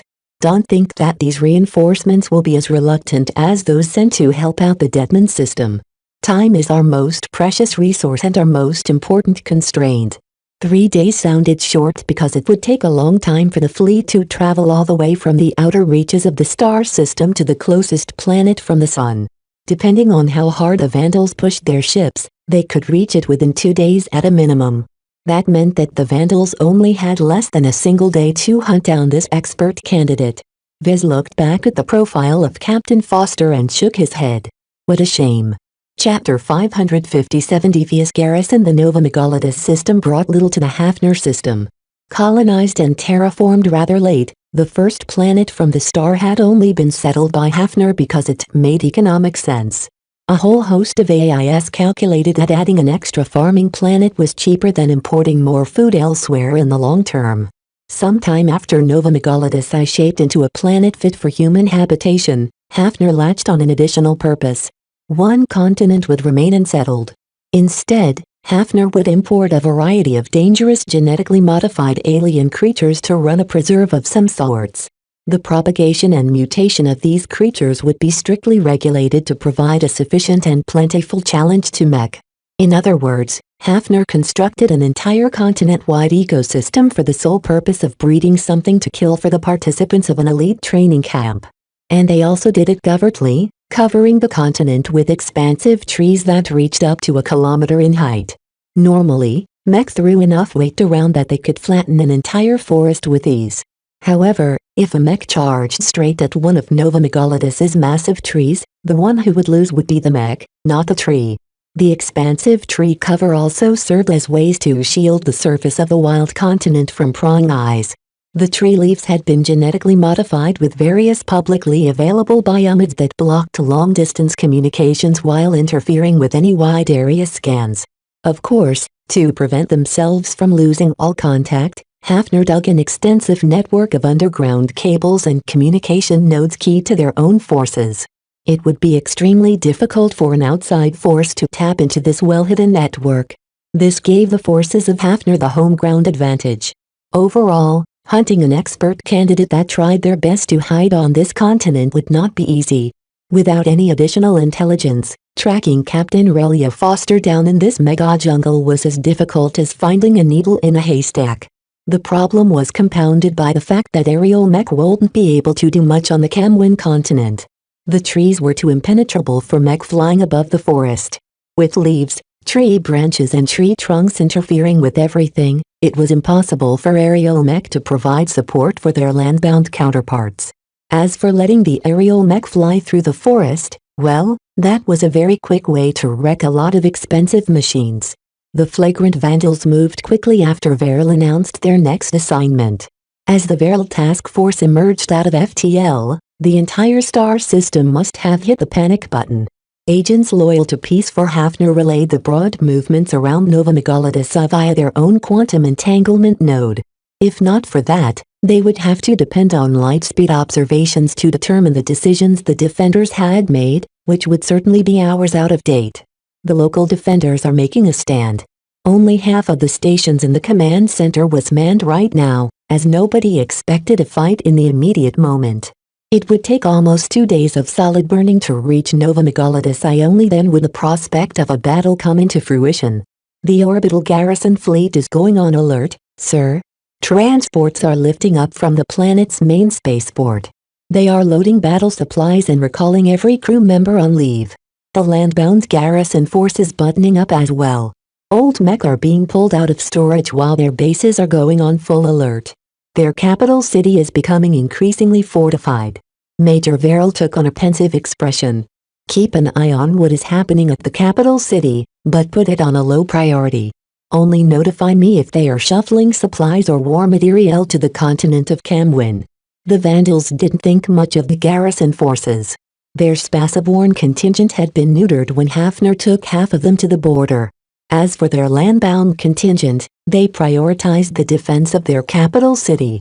Even if the landbound garrison mech shifted over to the Camwin continent, they would still be outnumbered by the Vandals. While the Vandals had some targets of opportunity in mind, their main purpose in making landfall on Nova Megalodon was to strangle an expert baby in her cradle. Every expert was a valuable asset, especially one that had been indoctrinated from birth in your own culture. Though mercenary expert pilots existed, their loyalty always remained in question, and it was not a good idea for a state to rely too much on human-form weapons of mass destruction that could turn on them in a dime. Thus, to Hafner, a young and promising expert candidate was much more valuable than 10 old expert pilots such as Venerable O'Callahan. There was simply no comparison between the two. Even if O'Callahan was 10 years younger, his potential had already been tapped, and there was no prospect for improvement. As for an expert candidate like Captain Foster, as long as she received the right nurturing, she would be able to experience a period of rapid growth. There was even hope for advancing into an ace pilot, though realistically that almost never happened. All in all, an expert candidate from your own ranks was like a blank slate which you could fill with whatever you wanted. Any state would salivate at the opportunity to shape their skills and beliefs. It was like designing your own personal superhero. And now we've arrived to spoil their plans. Vez muttered as he directed a major undertaking. Vez was surprised as almost everyone else when Veril announced their commission. If no one knew about training Camp Quistos at Nova Megalodon, they would have guessed that the Vandals aimed to raid a more important star system. As it was, Major Veril had not given Vez the courtesy of giving him a heads up. Vez expected the Vandals to raid an industrial system like the Hachu system back in Venice. Urban combat was a very different beast from jungle warfare, and Vez had been forced to issue new orders to modify their landbound mech for a safari. Considering the nature of their commission and the difficulty of finding a lone mech on an entire continent, Vez prioritized the enhancement of as much sensor systems as possible. Improving the eyes and ears of at least 5 mech in every mech company would vastly improve the odds of tracking Captain Foster down. Below this top priority, Vez also recommended the Vandals to pay attention to maintaining communication lines. At least 1 mech in every mech squad should carry a communications backpack module instead of extra supplies. It's a good thing the Vandals employ the same modular fitting standard for their backpack modules, though it's a pain in the butt as well. The Vandals didn't build the majority of their land-bound mech. Instead, they stole them from the Visions. This meant that they needed to adhere to Vision technology standards, which included adopting a foreign MFS as well. Backpack modules produced according to the Bright Republic's MFS simply didn't fit on a Vision mech. It was like trying to squeeze a square plug into a round socket. Fortunately, a land-bound contingent didn't need to bring too much spare supplies. They needed to complete the hunt in less than a day, so there won't be any need to bring extra ammunition and energy cells. Still, there's also the local fauna to consider. Those genetically modified monsters are meant to provide a decent challenge against intruding mech. This might be a problem, because certain genetic modifications or cybernetic implants could make these creatures more susceptible to outside signals. The worst-case scenario would be for the training camp to gather every monster and order them to attack any Vandal mech in a massive horde. However, these safeguards could easily be subverted by anyone else. If certain spies grasped the right codes, they could turn the creatures against the training camp. Therefore, Vez mentally ruled out such a possibility being true. Training camp Quistis won't be stupid enough to leave a backdoor for their enemies to exploit. The safest way to rule out subversion is to skip the backdoor entirely. This was the rule for most critical electronics in this age. That was also why mech pilots controlled their mech from their cockpits rather than through remote control. If the training camp is stupid enough to employ controllable monsters, then the hackers in our task force will have a field day. With that worry subsided, Vez began to ready the Vandal mech for period but not too intensive or frequent combat. According to the intelligence packages that Peace for Hafner passed on to the Vandals, the monsters generally gathered in squad-sized groups. This was hard-coded in their DNA.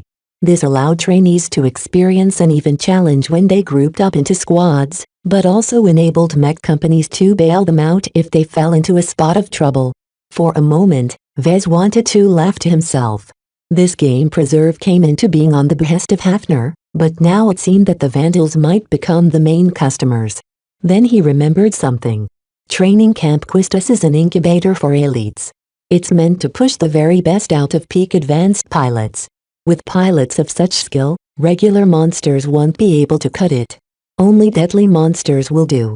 Despite this caveat, Vez was confident the Vandals could deal with the situation as long as they traveled in double squads or larger groups. Numbers trumped anything as long as the difference was big enough. Having sent the necessary orders, Vez sat back and waited for the fleet to arrive in orbit. 2 days passed by without much incident. Vigilant against mines or stealth attacks, the task force constantly maintained a rotation of spaceborne mech around their ships. Though Hafner did not have a track record of using either means, exceptions always existed, so the Vandals did not let their guard down. Once the Vandals neared Nova Megalodon, everyone tensed up for a battle. The big question was what the garrison mech decided to do. For now, their land-bound contingent hunkered down at the capital city, while their spaceborne counterparts seemed to adopt a looser pattern. The Vandals wanted to mop up the spaceborne garrison quickly, so they didn't hesitate to approach their outnumbered enemy. The defenders on the other hand clearly didn't wish to tangle with the Vandals, and boosted away from orbit. The enemy garrison fleet is adopting a harassment strategy. The tactical officer stated calmly. Any defense force that is largely outclassed by the invaders will not be eager to fight a conclusive battle. Instead, they've likely received orders to stall and disrupt our operations as best as they can without losing their mech too quickly. They won't succeed. Verrill announced. We've restored a sufficient amount of spaceborne mech to handle their garrison. A harassment strategy only works if your mech are faster than the enemy's. As long as we allocate the bulk of our inheritors and other light mech into chasing them down, they won't be able to escape. As long as the enemy didn't throw in other surprises, the Vandals likely didn't have to worry about anything from space. The next hours proved this prediction as the attempted harassment fell short of what the defenders expected. The Hafner mech mostly consisted of medium mech. They were good in a brawl, but could not be expected to outrace an inheritor mech. The only snag in the plan was that the garrison employed second-hand combat carriers with peculiar modifications. Shipwright stripped a large portion of armor from large and heavy ships and boosted their sublight propulsion. This gave the garrison carriers a hefty boost in speed. Thus, while the defending mech weren't able to outrun pursuit, they could still remain out of reach of the Vandals by hopping in and out of their nimble carriers. Chapter 558 Oval Scar. These Strapedon combat carriers are pissing me off. Major Verrill barked with obvious irritation. They should have been reclassified as light carriers instead. A true light carrier was a civilian-grade starship that was built for capacity rather than protection. In that sense, a combat carrier with most of her armor peeled off could justifiably be called a more durable light carrier, as her structure was still stronger than anything available in the private market. Ships built for speed and acceleration would always be able to outrun a light mech as long as they received a head start. Since the defenders already saw the Vandals coming, they had been able to time their optimal starting run down to the exact second. The Vandals' passive-worn contingent never stood a chance of catching up. Unless they resorted to a drastic measure such as overloading their mech, the chase would never bear any fruit. The tactical officer tried to console his superior. "Sir, the garrison fleet may be able to dance out of our reach, but destroying them is a secondary objective at best. It's sufficient for us to drive them away from orbit and turn them into a non-factor to the proceedings on the surface." Basically, both the garrison fleet and the Vandal mech chasing after them had been put out of play. This wasn't necessarily a good thing because an outside variable could overturn the situation in space at any moment, yet the odds of something like that happening was low. The biggest threat they needed to worry about was reinforcements sent by Hafner from the surrounding star systems. Even if they raced towards the Nova Megalodus system at their earliest, they still needed to spend around 2 days to traverse from the outer edge of the system to Nova Megalodus's orbit. Even if Hafner sent out the biggest armada of mech and ships, the Vandals would still be able to take action with 2 days of lead time. "The situation in space can basically be ignored by us," Vez explained to Iris. Both of them had taken their customary seats in the command center. "Have we detected any hidden turrets or weapon emplacements?" Iris had kept an eye on the situation on the surface. "None so far, boss. Hafner hasn't invested too much in fortifying Nova Megalodus. The only turrets that our sensors picked up so far are located in and around the capital. As for the Camwin continent, we can't say anything for certain.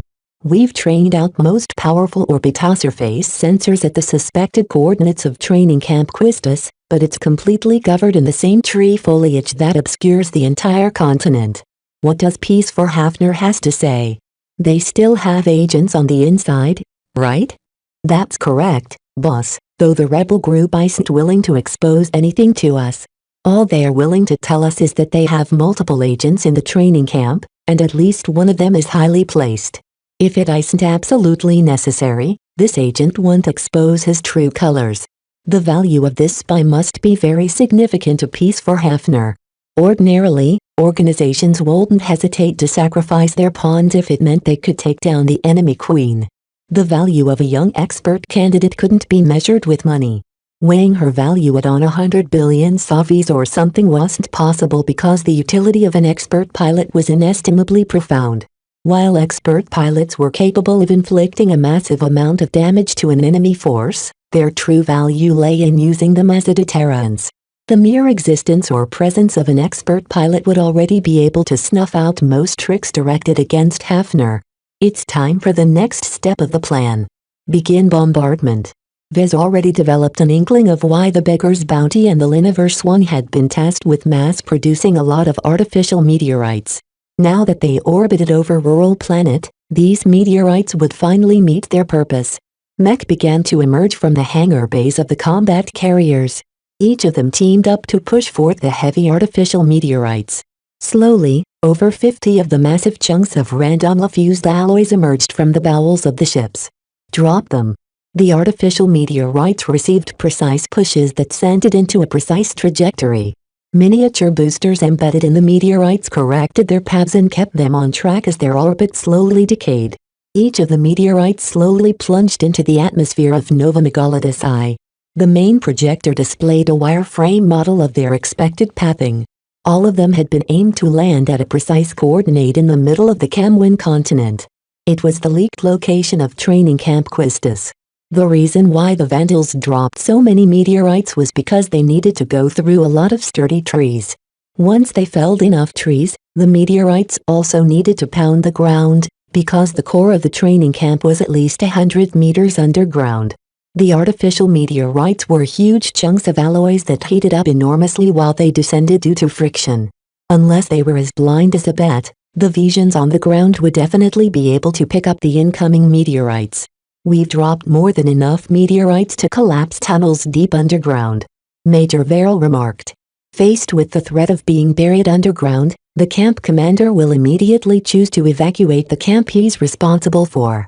Even if they have bunkers deep and strong enough to withstand the successive kinetic impacts of over 50 meteorites, they won't be stupid enough to hole up in a single exposed location. Because after the apocalyptic bombardment came to an end, the Vandals would immediately make landfall on the side of the annihilated training camp. If some visions chose to hold up in a nearby doomsday shelter, then they would certainly be killed or taken captive by the eager Vandals. The events that played out in front of Vez followed everyone's predictions. By the time the meteorites crashed through the skyscraper trees, opening a path for the subsequent meteorites to bombard the training camp, there didn't appear to be anything valuable among the wreckage that Vez could detect from the long-range sensors. A long, oval scar had been dug through the expansive foliage. This opening provided the Vandals that had been sent out immediately after the bombardment a sufficient gap to squeeze in transports. This time, Major Verrill and Captain Rakeshire decided against landing half their combat carriers to the surface. Not only was the highly disturbed soil a poor landing spot for hefty ships, the surrounding trees made it very difficult for them to lift off in an emergency if the enemy decided to launch an allied attack on them. It was a better choice to make landfall with more expendable transports, even if these vessels needed to make several trips up and down in order to land all of their available landbound mech. The Vandals also sent down some supplies and disposable fortifications to secure their temporary beachhead. The main purpose of the beachhead was to secure their line of retreat and to establish a firm line of communication. The latter was especially important. The Vandal fleet in orbit needed to stay in touch with the beachhead on the ground. The temporary comm center at the heart of their fortifications would in turn serve as a powerful signal beacon to facilitate communications with group of mechs sent out to hunt their primary objective. One of the upsides to this operation was that the beachhead needed the presence of several mech designers in case the landbound mech needed servicing. Besides sending down some random low-ranking mech designers, Vez also sent out Vidette, Mercator and Trazin. He decided to send down the latter two because he didn't like them very much. If anything tragic happened down at the surface, at least Vez wouldn't miss their presence. As for the choice of sending down a potential protege, Vidette didn't register too much on his radar yet. Unless his potential bloomed later on, he was strictly expendable. If Vidette happened to meet an unfortunate end, Vez could simply direct his attention to one of his colleagues instead. Predictably, Vidette immediately demanded a private conversation with Vez. "Sir, why am I assigned to the surface? That is no place for a mech designer. On the contrary, being close to the action means you can respond much faster than us. Mech designers shouldn't be strangers to a little excitement. I don't hate you, Vidette. In fact, I'm doing you a favor. I hope you can use this opportunity to widen your perspective and enrich your ability to design mech." No matter how many excuses Vidette weaseled out of his cowardly mouth, Vez resolutely rejected them all.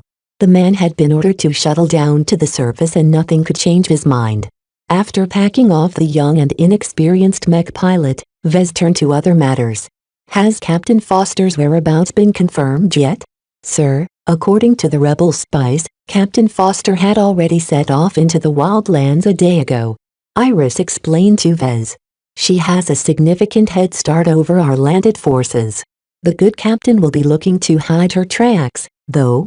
Fleeing at full speed won't be an option because she also needs to ration her energy. In addition, a valuable expert candidate won't travel alone, though she won't be surrounded by too many mech. Even a child would be able to follow the tracks in that case." Everything appeared to go to plan for the Vandals, but Vez suspected that it would not be so simple. They already met some difficulties trying to clean up the Spaceborn garrison.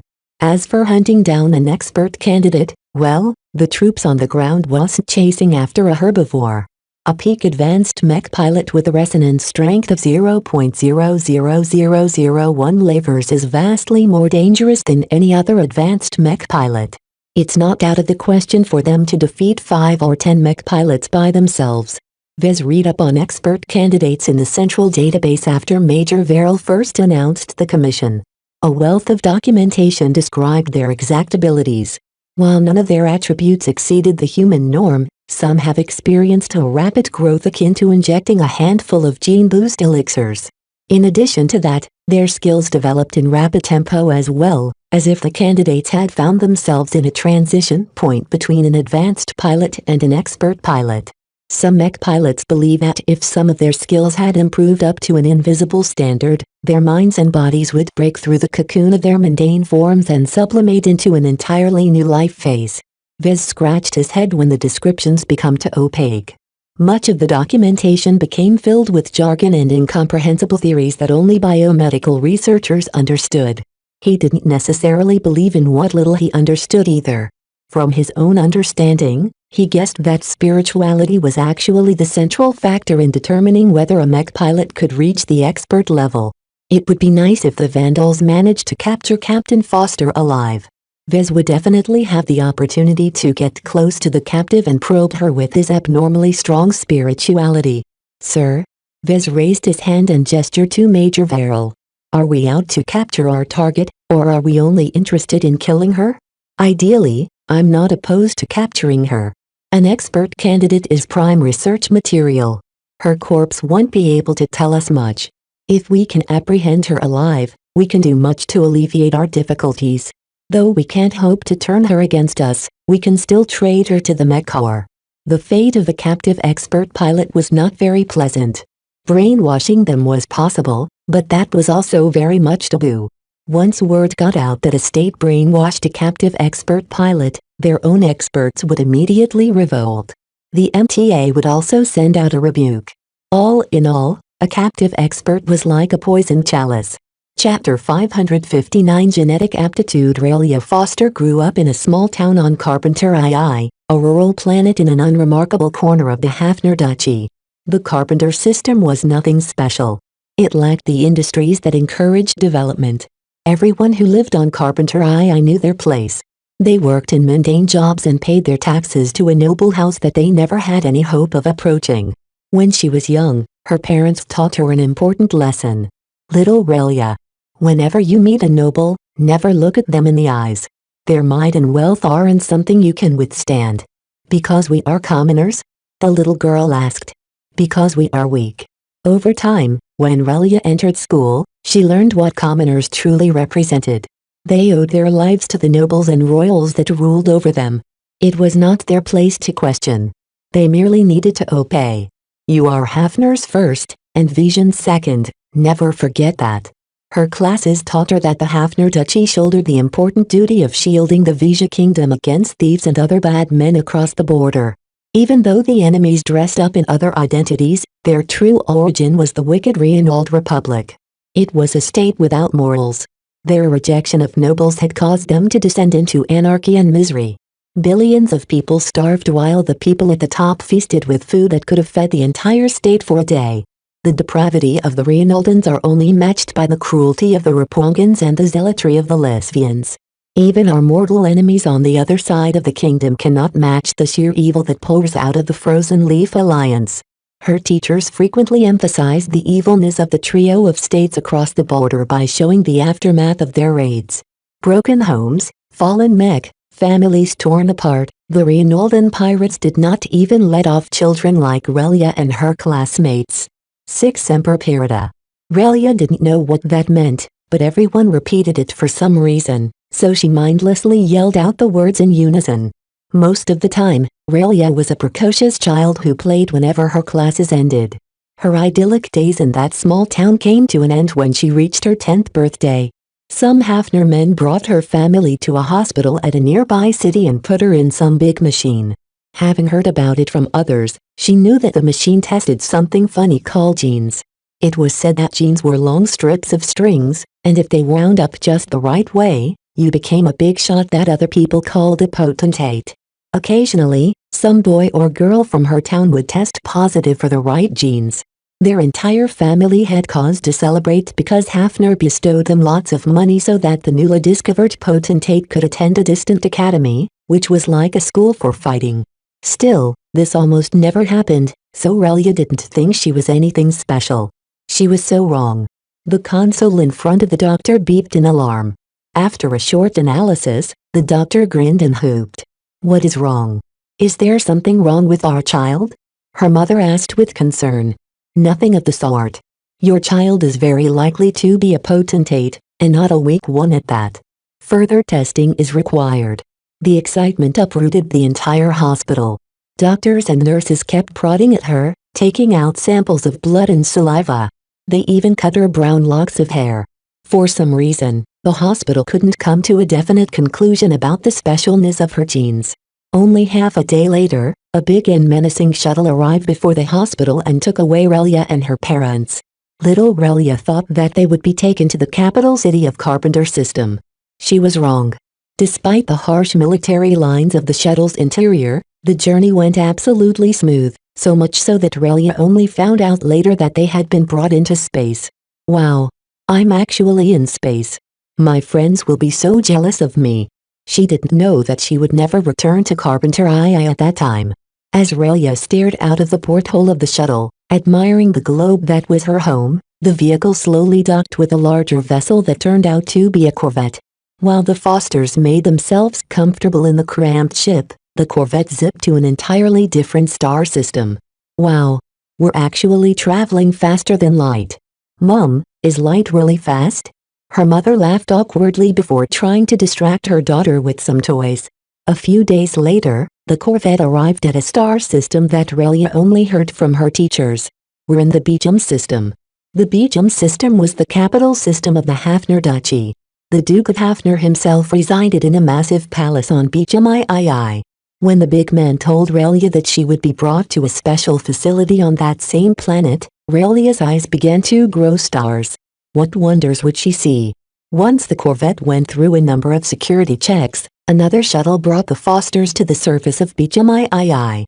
The shuttle touched down in an enclosed parking space, whereupon men armed with weapons that Relia had only seen in dramas firmly guided her family inside a massive research facility of some sorts.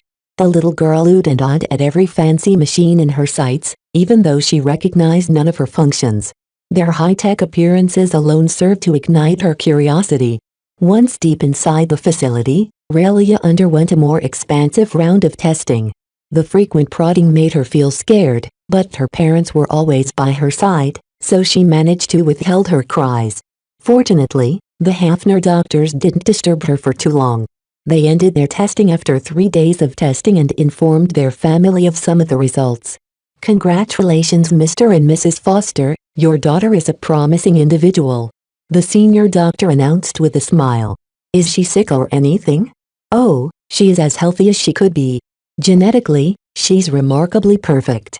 There are Friday-men who would be envious of her genetics." "Then, what is all this about? Why isn't Relia like the other potentates from our town?" The doctor took on a serious expression. "Potentates are rare among our population, but they emerge frequently enough for Hafner to treat them according to long-standing policies.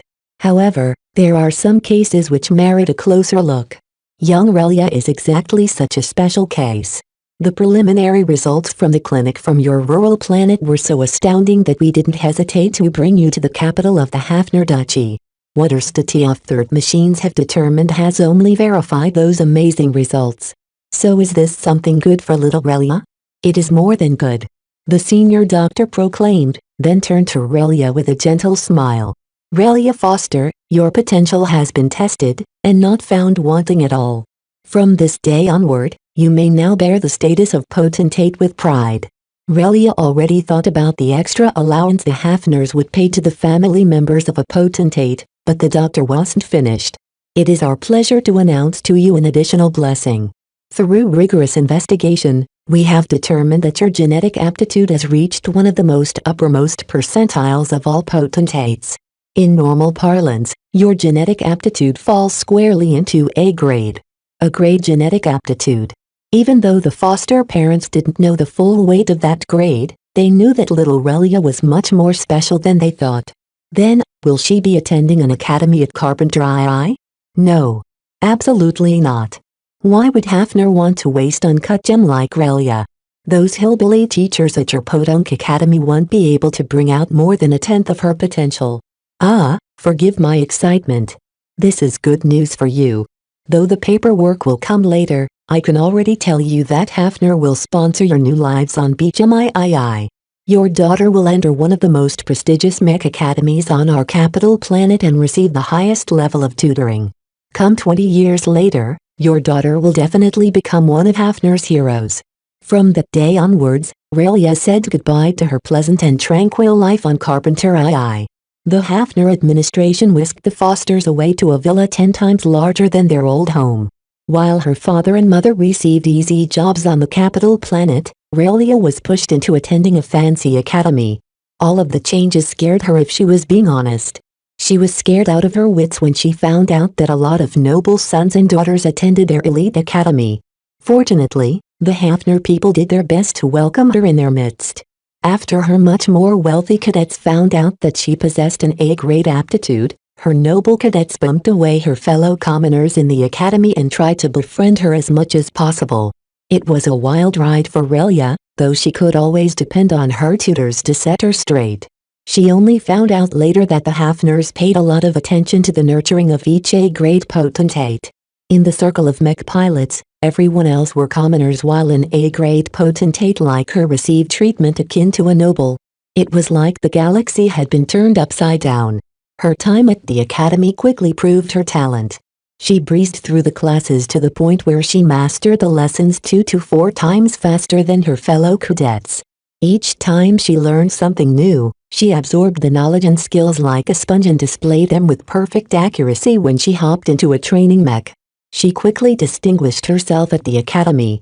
Besides a handful of other A-grade potentates and other year groups, nobody could best her in a fair duel. Relia quickly became accustomed to fighting under handicaps whenever she needed to duel her fellow cadets. Your progress is excellent, Cadet Foster. I aim to please. She nodded demurely. Besides learning how to fight, she also learned a lot of etiquette and how to speak words without offending someone important. Just because she was an A-grade potentate didn't mean the Duke of Hafner would stay his hand if she called him a bastard. Since you require less time to master your lessons, your supervisor has decided to supplement your lesson plan with officer training. Officer training, sir? The moment you graduate, you will immediately become a commissioned officer in the Hafner Mech Legions. This is a rare privilege that will kickstart your career, so don't treat this opportunity lightly. From then on, Relia not only trained to become a mech pilot, she was also being groomed into a mech officer. Though the former came naturally to her, the latter provided her with much more challenges. Leadership had nothing to do with genetic aptitude, so she needed to learn the ropes the old-fashioned way. If not for the help of her tutors, Relia would have never made it through officer training. As part of her training to become a mech officer, she found herself being challenged to lead her fellow cadets during classes.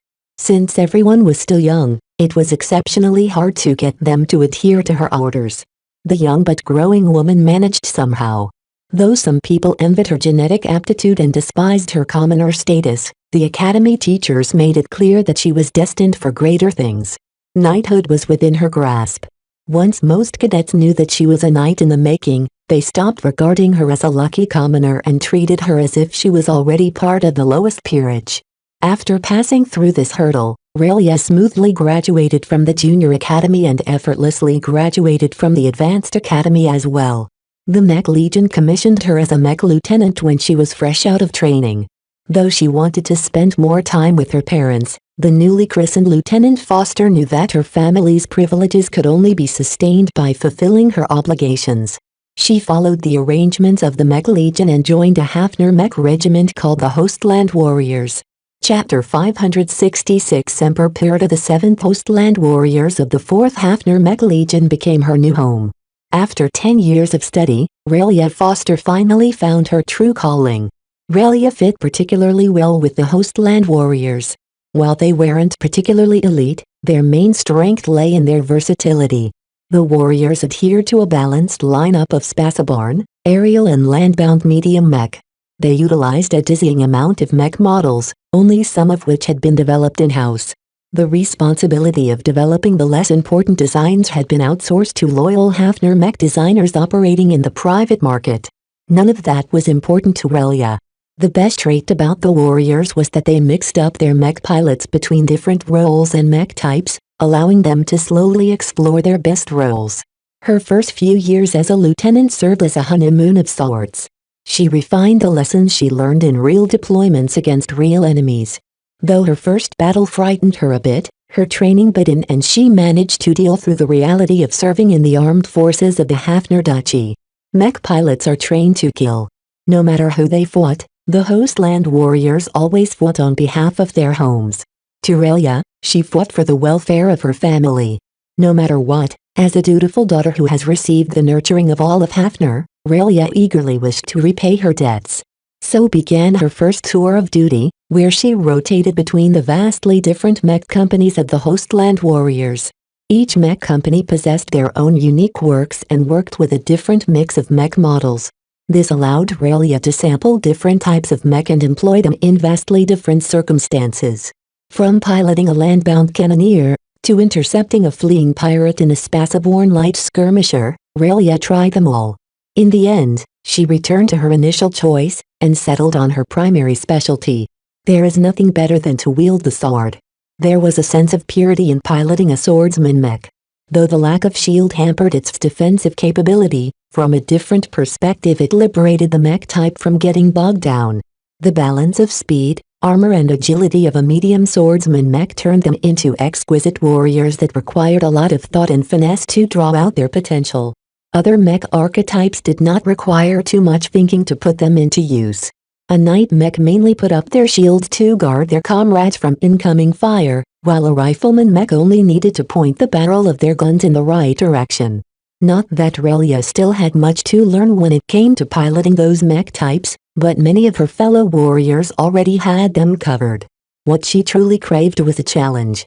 Piloting a mech came easy to her, perhaps a little too easy for her tastes. The lack of challenges unsettled her. What she needed was to find the perfect mech type that would slow her down and force her to learn the lessons that she hadn't been able to receive when she piloted a simpler mech. The sword looked simple, but it allowed any mech to outplay their opponents. The effectiveness of swordsman mech against ranged opponents depended on whether they could catch up to them. As for slower mech and other melee mech, it was fair game to Relia. With the right techniques and a deep understanding of her mech, Relia became a whirlwind of violence against the opponents of the Hostland warriors. This predominantly meant fighting against Reinoldan pirates. Greedy and cowardly scum. No matter how hard the Hafner mech legions tried to guard their borders, the Reinaldans always managed to invade their stars. Oftentimes, the Hostland warriors arrived too late to save a vulnerable ship and convoy or an isolated planet. Each time she witnessed the aftermath of a pirate attack, she became more and more angry. She stepped up her sword training, learning various styles and techniques from her fellow warriors. Her mech regiment patrolled a vast stretch of stars and formed roving patrols that allowed their mech pilots to witness different sights. Each new star system opened Relia's eyes to what Hafner truly consisted of. These were the stars she was duty-bound to protect. Her sense of purpose strengthened with each new sight. She fit in well with the Hostland warriors too, as her competence won over the skeptics who thought she was a bit too young to be an officer. Still, nothing was ever certain when piloting mech. Most of the times, the units Relia was a part of achieved some measure of success.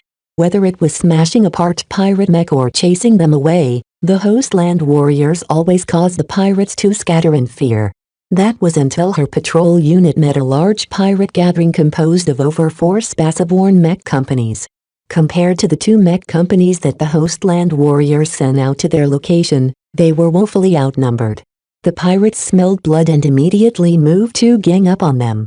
Relia fought with vim and fury in her spaceborne swordsman mech. Even as her fellow warriors fell under the onslaught, she found a fire within herself that allowed her mech to move a little faster and hit a little harder. 6 Semper Pirata. This tiny difference meant everything to her, and she started to chop a succession of pirate mech in rapid tempo. She felled so many pirates that day that she single-handedly drove them off from continuing the fight. The loss of so many mech pilots devastated the host land warriors, though Relia didn't feel as if she achieved a victory. Nevertheless, the warriors celebrated her prowess, and due to an opportune vacancy, even managed to push her into becoming a captain. Ever since then, Relia sometimes called back to her amazing back then. Whenever she found herself in a challenging situation, she drew upon some hidden strength and burst out with an amazing level of performance. For a long time, Relia thought that she was drawing upon feelings of vengeance and righteous retribution. Yet the host land warriors began to grow suspicious. When they activated all of their sensors in the next big fight, the truth astounded every warrior, including Relia. It turned out that she had poked a tiny hole into the barrier that barred her way from becoming something greater. Captain Foster, you're an expert candidate. Even though Relia was blessed with A-grade genetic aptitude, she had never dared to dream that she would be able to advance into an expert pilot. Every expert was a transcendent figure among them. They were more than human and could even be said to have stepped on the path of godhood. For all of those scientists to claim that Relia had the potential to join their ranks simply made her silly. How could she be so blessed? Had she saved an entire planet from annihilation in her past life? When the warriors offered to sponsor her entry into an elite training camp meant to push promising mech pilots into breaking through the barrier, Relia tentatively accepted this opportunity.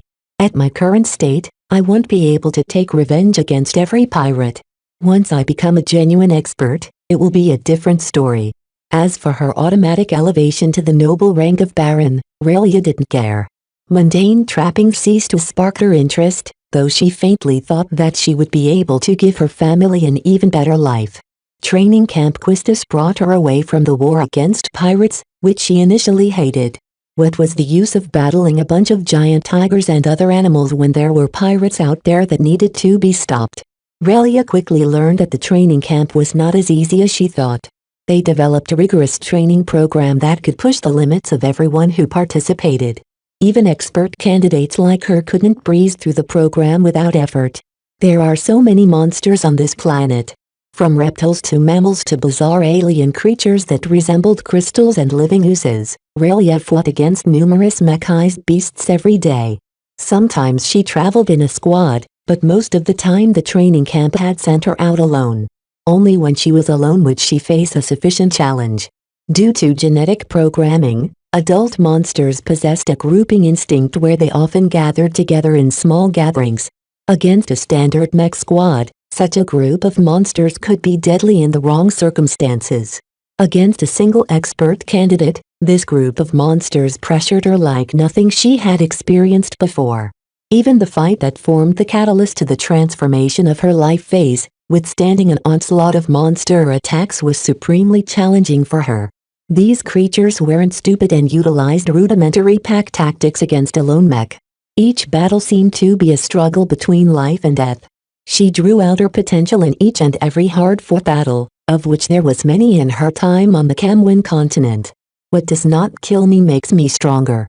Though she believed that the training camp wouldn't let her die against a bunch of overgrown beasts, she still experienced a lot of stimulation during her fights. Each time she survived another fight, it became a little easier to enter into that particular state of mind where all of her capabilities received a comprehensive boost. It's taking less and less effort to enter my super mode. Relia guessed that once she reached the point where she could sustain her so-called super mode indefinitely, she had successfully advanced to expert pilot. According to her own judgment, she was 5 or 6 months away from that point. Though the threat from the monsters had diminished a little, she still experienced enough harvests to continue this pattern of training. That was until foreigners invaded the Nova Megalodus system. Briders are coming. The flagrant vandals have come to burn down the entire system. The flagrant vandals had become the entire kingdom's latest bogeyman. Their daring assault on the Deadman system and their successes in beating back the Calico Dancer Bats and Frosty Meteors had given them a formidable reputation. Vile, greedy and unprincipled, this raiding regiment was nothing different from a pirate gang. Even as everyone in the training camp panicked, Relia instead relished an opportunity to fight against the famed vandals. You're in danger, Captain Foster. Word has come that they are specifically here to deal with you. The camp commander prioritized the safety of their most promising seed over everything else. Against her judgment, Relia had been ordered to board her mech and run as far away as possible. It was humiliating, yet orders were orders. She had witnessed the events that followed after. From the unscrupulous use of artificial meteorites, to the landing of the Vandal landbound forces, Relia witnessed it all through her connection with the underground communication network. The Vandals proved more competent than Hafner had thought. They somehow sniffed out the right direction of Relia's retreat, and sent out their fastest in pursuit. Since Relia piloted a medium swordsman mech, she would never be able to outrun the hounds. In addition, her flight had also been severely hampered by the need to erase all of their traces. If not for that, then her head start would have been more substantial. Still, the way the Vandals honed in the right direction was suspiciously uncanny. Was there a spy among her escorts? It didn't matter. Spy or not, she would use her strength to smash their ambitions. Get ready to fight. 6 Semper Parida. 6 Semper Parida. The first skirmish unfolded in a fury. The overeager mech pilots of the scout mech that hounded her squad couldn't help but take their first bite. Their skirmishers employed Hitandran attacks, relying on their excellent mobility to remain out of reach. You're not the only one who can sprint.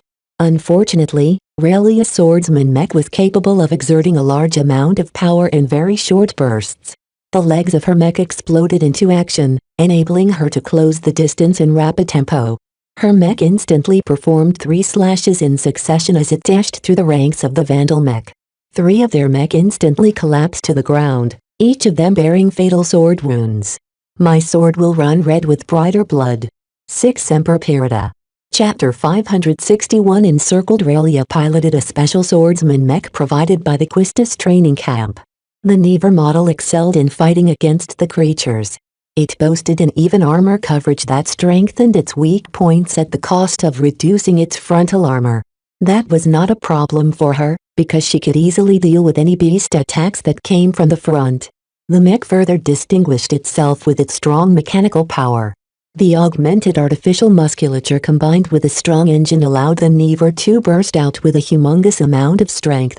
The only downside to the mech was that it drained a lot of energy when Relia pushed its capabilities. Training Camp Quistis pointed out her lack of care regarding her energy levels. Most of her engagements up to now consisted of ambushing pirates. The Hostland warriors only deployed her unit when the carrier she was on had taken an advantageous position against the pirates. Working with the Never taught Relia a brutal lesson on how to conserve her energy. Attempting to survive more than a day in the monster-filled forests of the Camwin continent couldn't be done unless she rationed her energy. Though she made good strides this day, all of her concerns about conserving her energy went out the window as soon as pirates tracked her down. She gritted her teeth in fury as she beheld the surviving scum. The cowardly pirate light mech backed off after she demonstrated her skill with her sword. Her Never picked up a score of incoming enemy mech. She couldn't stay still for long. Between flight or fight, she picked the latter any day. We won't be able to shake these pirates off without a fight. Cover me. For Hafner. For Hafner. Her escorts repeated over the comm channel. The Never groaned as Relia put the swordsman mech to its paces. It wielded its long and straight blade in wide, sweeping swings, demolishing a couple more light mech until the Vandal mech pulled back out of range. Forward. Relia entered a heightened state as she pushed her Never onwards. She needed all of the power she could get in order to get rid of this nuisance. She released a guttural growl as her mech gained power and speed. All forms of grace disappeared from its movements as Relia focused on gaining maximum efficiency. With a mental thought, she diverted extra power to the Never's legs. This boosted the swordsman mech speed, allowing it to spurt forward in a dangerously unbalanced dash. Only her exquisite control allowed the mech to keep its footing. The Vandals attempted to scatter and wear her down with ranged weapons, but the light ballistic rifles hardly dented the Never's compressed armor. Training Camp Quistis had been conscientious enough to provide her with an excellent mech. The Vandal mech that tried to flee from her reach all stumbled a bit due to the uneven terrain. The kilometer-long trees that towered over the entire Camwin continent all developed extremely extensive root systems that occasionally penetrated above the soil. These extraordinarily hardy roots provided Mech with an extra challenge. To the trainees who spent months trekking through the forest, they had already gotten used to the uneven footing. Their Mech also utilized specialized feet that made it easier to travel on uneven terrain. Unfortunately for the pirates, they entirely lacked these preparations. Several Mech stumbled as they fled as their feet inadvertently dug into roots. They were operating on completely foreign soil compared to Relia. "You can't run." The Never sword pierced the rear armor of the slowest Mech. A minute amount of blood dyed the blade as the Mech pulled out its sword. Relia went for the killing move. No mercy for pirates. The Never expended more and more energy to outsprint the fleeing light Mech. Unlike Relia, the foreign Mech pilots couldn't sustain their speed as well due to the strange terrain that limited their sprinting ability. It was as if they were running through mud. Relia's escort Mech struggled to catch up with her as she ran down the squads of Vandal Mech. Each time she reached an enemy Mech, the Never only took a single stab or swing to disable the light Mech. The expert candidate showed off her full prowess by unconsciously utilizing the most effective means to defeat each enemy Mech in range. Her eyes had gone red with blood as she hunted the Vandals with rapid fury. What she didn't know was that the Vandals had not just run and scattered from her grasp. Instead, covertly lured her into a prepared kill zone where a whole host of Vandal Mech lay in wait. "Captain Foster. There's an ambush ahead. Cease pursuit." Relia barely registered the warning from her escorts. She had already inferred that enemy Mech lay in waiting around her through interpreting the complex sensor data that had been dumped in her mind. Ordinary Mech pilots couldn't handle so much sensor input at once, but the expert candidate willed herself to endure the strain. "That's enough, Captain Foster." A medium spearman Mech that looked a little fancier stepped out from behind a tree trunk. "You're outnumbered and outmatched. This fight doesn't need to go on any longer." The Never slowed and halted into place. Relia faintly realized that she faced a Mech captain. Still, she felt no fear despite the threats arrayed against her. To her, every pirate was a pushover. Her squad of escorts eventually caught up to her. They spotted the enemy Mech as well and took up defensive positions behind some massive tree trunks. "Captain. More enemy Mech are inbound from the side of the former training camp. According to the sensor data, the flagrant Vandals are moving to encircle us." The pressure piled up on Relia's shoulders. Even though she was an expert candidate, she wouldn't be able to withstand the fury of several Mech companies by herself. There was a limit to how much she could defy the odds. Nonetheless, Relia thought nothing about retreat. This crisis had already reached a critical point. "Running is pointless. I would rather fight and give these pirates a lesson they won't forget. Are you with me, trainees?" "We're with you, Captain." The Mech pilots that accompanied her all consisted of young elites. All of them assented to Relia's plan. Surrender was not an option, especially against pirates. "Attack." She uttered no more words than that. Relia could trust her escorts to know what to do. Right now, they were more useful to her alive than dead, so her fellow Mech pilots didn't follow her into battle. The Never endured an onslaught of enemy fire as it charged forth. This time, Relia didn't opt to run in a straight line. Since her opponent believed that they had enough numbers to take her down, they stopped trying to run. Big mistake. Astral Sword Wind Starwalker steps. Relia utilized her homemade movement technique. The Never became as domineering as the astral wind, blowing in each direction with purpose. She developed her incomplete astral sword wind techniques in order to unify the necessary movement and attack moves on land and in space. Thus, the Never's current movement seemed especially strange. Most of the Vandals missed their shots. The few hits that impacted the Never came from luck rather than skill. The average Vandal pilot fell far short to Relia in terms of skill. She easily hoodwinked their aim and successfully reached the closest squad of Mech. This time, she faced a number melee Mech, including a hardly medium knight. Yet Relia didn't slow down her approach. Astral Sword Wind Swallow Stab. The Never bent over at an angle and put its full weight behind its stab. The tip of its sword amazingly went through a gap in the opposing knight's defense and pierced its left chest armor. Relia didn't waste any time and instantly retracted the sword before slashing a light skirmisher that attempted to spring an ambush from the side. Redemption Slash. Swallow Stab. Triple Redemption Slash. Execution chop. Double redemption slash. Barely 20 seconds after making contact, the Never left a trail of ruined mech. An entire squad of vandals was no more. Relia's opponent didn't stand a chance. Even worse, at least half of the mech pilots had been killed before they managed to eject. Death to pirates. Relia barely took a breath and continued her assault. The vandals meanwhile didn't expect that one of their squads would last so short against the expert candidate. They fully underestimated the prowess of an advanced pilot with 1 foot in the realm of experts.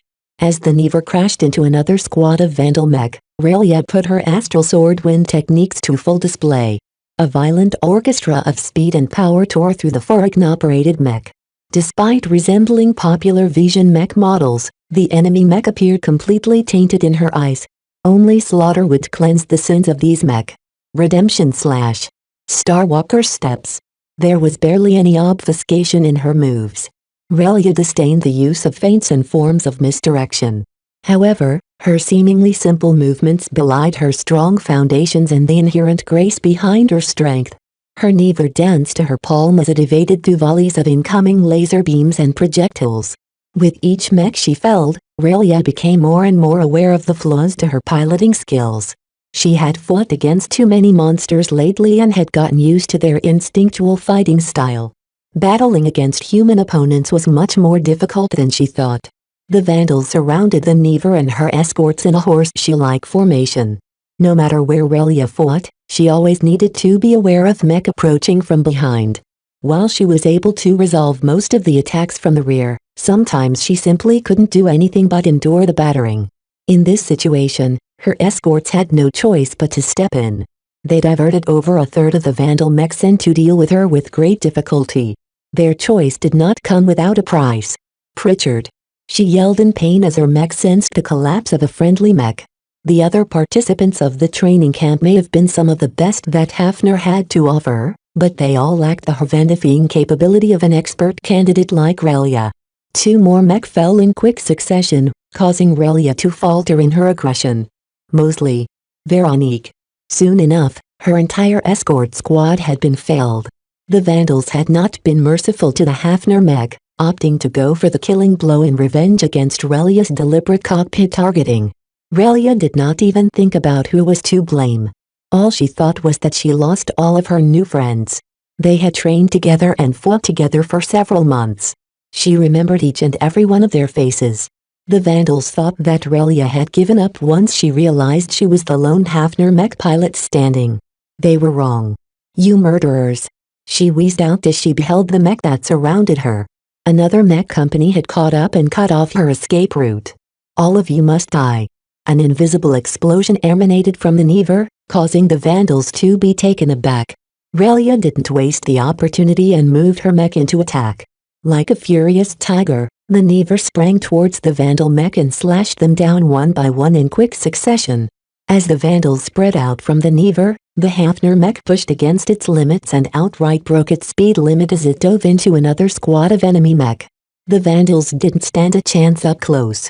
Mech pilots started to eject by the dozens as the Never performed far above its nominal performance. Within a span of 5 minutes, the Never slaughtered over 50 mech with no signs of rest. The Never radiated a lot of heat, causing the air around the overstressed swordsman mech to distort. "Death!" Relia screamed into an open channel as she chased down the vandals that desperately wanted to widen the distance. The hunters had become the hunted. Chapter 562 Turnaround. High above the sky, the ships of the Veral Task Force intermittently witnessed the footage of the astounding events that happened deep within the forest. Vez had to rub his eyes as he stared at the sensor data of a specific measuring instrument. This particular tool measured the resonance strength of a mech pilot. Currently, the readout had spiked to 1.67 lavers. This was far beyond the bounds of 0.00001 lavers that an expert candidate typically exhibited. "Sir?" Vez called out to Major Verrill. "Captain Foster has broken through her bottleneck. The Never mech that she's piloting is currently exhibiting forced resonance." No one was able to keep calm when they heard that announcement. Even Major Verrill lost his composure for a moment. Captain Relia Foster was a candidate no longer. The difference between an expert candidate and a bona fide expert pilot was not as simple as an amplification of resonance strength. A true expert pilot was like a demigod, whose attributes and skills received a large promotion. More importantly, an expert that had recently broken through still enjoyed the baptism of breaking through their shackles.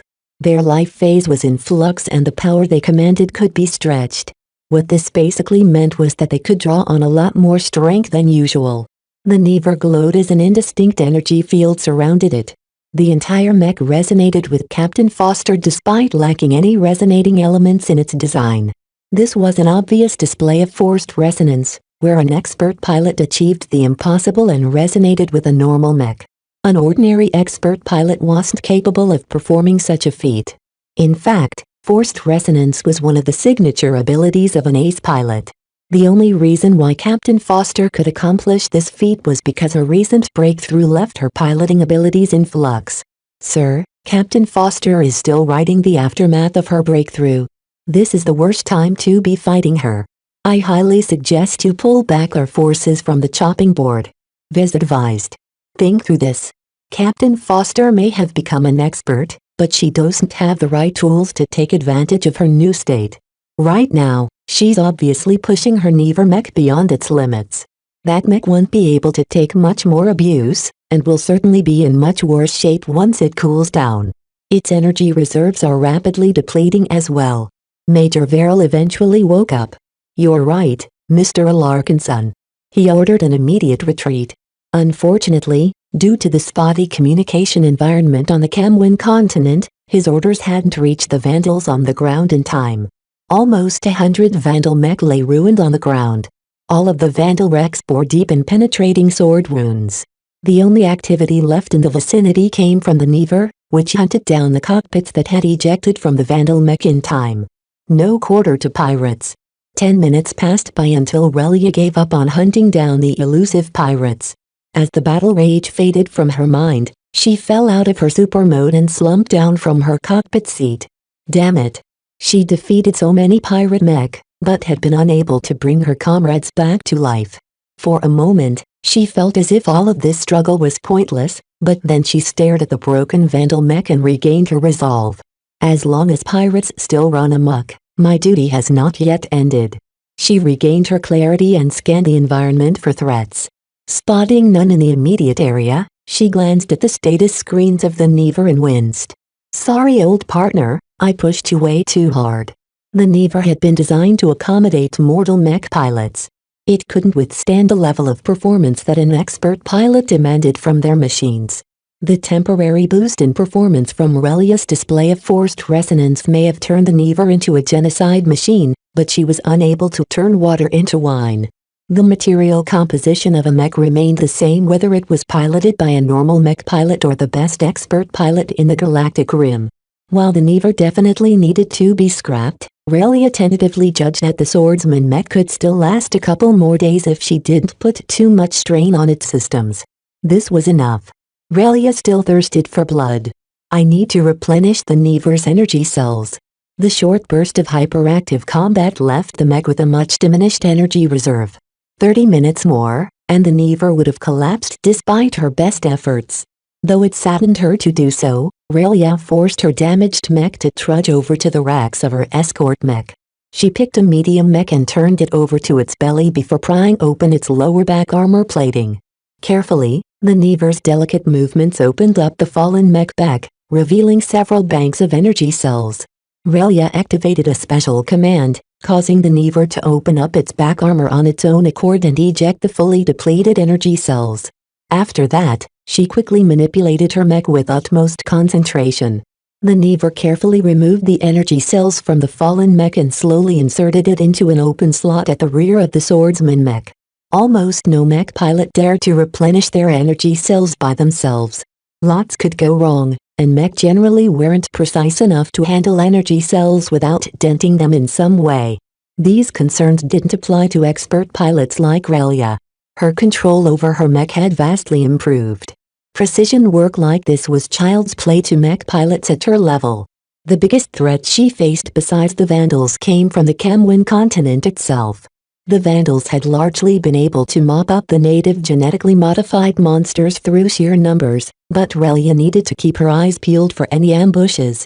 Fortunately, the scale of the fighting had scared away all of the monsters in the vicinity. They still possessed some sense of self-preservation despite all of the genetic modification. As Relia became accustomed to the chore of swapping energy cells, the Never moved faster and faster until it filled its tank. Though the fallen mech energy cells already expended some of its energy beforehand, the Never's energy levels had risen to 70%, enough to sustain it for another big fight. The Never rose to its feet and powered up its sensors. "Where are you, pirates?" Back at the Shield of Hispania's command center, everyone still needed time to register the disaster they provoked on their own accord. Nobody expected that Relia would break through her shackles so quickly and prove to the Vandals why expert pilots were regarded as demigods. "I guess we'll have to start calling her Venerable Foster from now on," Vez muttered to himself. Her performance after her breakthrough is wildly out of bounds from our most pessimistic projections. Vez had fallen into the expectations of others, and never really considered whether Captain Foster spontaneously broke through during battle. When it came to expert pilots, his understanding still contained a lot of gaps. "This isn't anyone's fault," Major Verrill spoke after a long moment of reflection. "The responsibility for the deaths of our comrades on the ground lies squarely at Venerable Foster's feet. The only way to absolve ourselves from this setback is to finish the mission and subdue our primary objective." Her advancement to expert pilot just turned her into a bigger priority. Venerable Foster was worth a lot more than Captain Foster, that was for certain. Peace for Hafner would have to cough up a lot more compensation to the Vandals if they managed to take care of the wild and unstable expert pilot. Vez wondered if the rebel group would make up for their losses. The Vandals had already bled a lot of mech and mech pilots from this battle. "Sir? Venerable Foster is on the move. In which direction is she escaping towards?" "She's not moving away from our forces. The Venerable's mech is moving towards our landing site." Nobody knew what to think about this decision. Venerable Foster was obviously out for blood. If she knew that the Vandals could only linger in this system for a very short time, she would have been better off running away. By turning around and forcing a fight with the Vandals, she had cut off all hope for escape. This was good news for the Vandals since they wouldn't have to worry about running out of time. The only downside was that they needed to face fully fledged expert pilot in battle. Even if Foster lacked a tailored expert mech, she had already shown what she could do with a Never mech. Another factor that may have encouraged the expert pilot to turn around was that running away meant bumping into other monsters. While Foster would be able to take them out without too much effort, each encounter would inevitably slow her down and deplete her precious energy. On the other hand, backtracking the path that had recently been trod by over 100 Vandal mech meant a smooth journey. The monster mech in the vicinity had all been cleaned up, and it would take time for other groups of monsters to take over these lands. "Your analysis, Mr. Larkinson?" Vez cleared his throat against Major Verrill's prompt. "If Venerable Foster wishes to force another battle against us, sustaining further casualties is unavoidable. That said, her approach will allow us to make ample preparations. I doubt she's stupid enough to approach us head-on," the tactical officer said. "She might have gone berserk after being cornered in the previous fight, but she'll be fighting with a cooler head next time. Don't forget that she's a qualified mech captain." "Then do you think we don't have what it takes to defeat the Venerable?" "That is not what I said, Mr. Larkinson. We all have to remember that she is all by herself. In addition, her Never mech isn't able to catch up to her level of performance. These limitations will be vital in defeating her without sustaining too many casualties." Vez agreed with those points. According to theory, her previous display of forced resonance is also a Onia phenomenon. Now that her life phase has stabilized, she won't be able to pull more power from nowhere. She is like a knight with no armor. Without the right equipment, her threat is vastly reduced. We won't be facing a monster on the level of Venerable O'Callahan. The other Venerable piloted a mech worth billions of credits, while Venerable Foster had to make ends meet with a damaged mech worth 60 million savis at most. This fundamental gap in mech quality couldn't be overcome by a newly ascended demigod. She won't be alone either, the tactical officer added. Don't forget that the Camwin continent is Hafner's home ground. Training Camp Quistis initially scattered all of their trainees and instructors because they bet that Foster would have been able to stay out of reach. Now that she is turning around, they are bound by duty to assist. How many mech are we talking about? According to the intelligence provided by Peace for Hafner, the training camp hosted over 20 instructors and around 100 trainees. All of them are highly skilled, but their mech are optimized against monsters. The Vandals already defeated a handful of trainees, so the total number of enemy mech would still be manageable. Still, they couldn't underestimate how much damage an expert pilot could do when backed up by over 100 mech. The Vandal landbound contingent wasn't in the best shape after that disaster of a battle. Vez silently counted how many mech still retained enough battle capability to resist the enemy and came up with around 250 mech. Will this be enough? Chapter 563 Horde. The invasion of Nova Megalodon by the flagrant Vandals had taken a very unexpected turn. The Veral task force expected to stomp through the jungle and strangle a baby in her crib. They never imagined that the baby would grow up all of a sudden and turn into a dinosaur. By definition, an expert candidate could always break through to the next rank. Yet most of the times the expert candidate had to accumulate up to that point. This was why Venerable Foster's sudden advancement came as a surprise. She practically leapt through several stages at once. This is going to be another hard-fought battle, Vez thought as he watched on as the Vandals prepared for the worst. Already, the sensors that the Vandals had placed around their beach had detected the approach of large groups of Hafner mech. They had initially spread out in every direction in order to confuse the Vandals, but ever since Venerable Foster revealed herself, they changed gears and grouped up in one massive formation. With veteran instructors rallying promising young mech pilots, even without an expert pilot at the helm, the group had become very formidable. Naturally, the flagrant Vandals didn't shy away from a fight. They possessed their own pride, and after repeated beatings from the hands of different Vision mech regiments, the Vandals eagerly wished to redeem themselves in battle. How manipulative, Vez remarked as he recognized Major Veral's influence in action. If I haven't been watching out for his effect, I might have been caught up in this rising tide as well. He had gained a greater understanding of Major Veral's methodology. The man utilized various channels to promote a standpoint. From broadcasting announcements to spreading rumors from chosen agents among the lower ranks, the mech officer always managed to succeed in getting the Vandals agree to every major motion. If Major Veral hadn't intervened at this point, the Vandals would have lost heart against an expert pilot. The strength and dignity of a demigod was not something which mortals could withstand. Every average mech pilot would blanch at the thought of fighting an expert pilot directly. Even if Venerable Foster lacked an appropriate mech, it would be trivial for her to defeat 20 or so mech at once with a single mech. Vez found it difficult to estimate the damage the superhuman might of an expert pilot could inflict.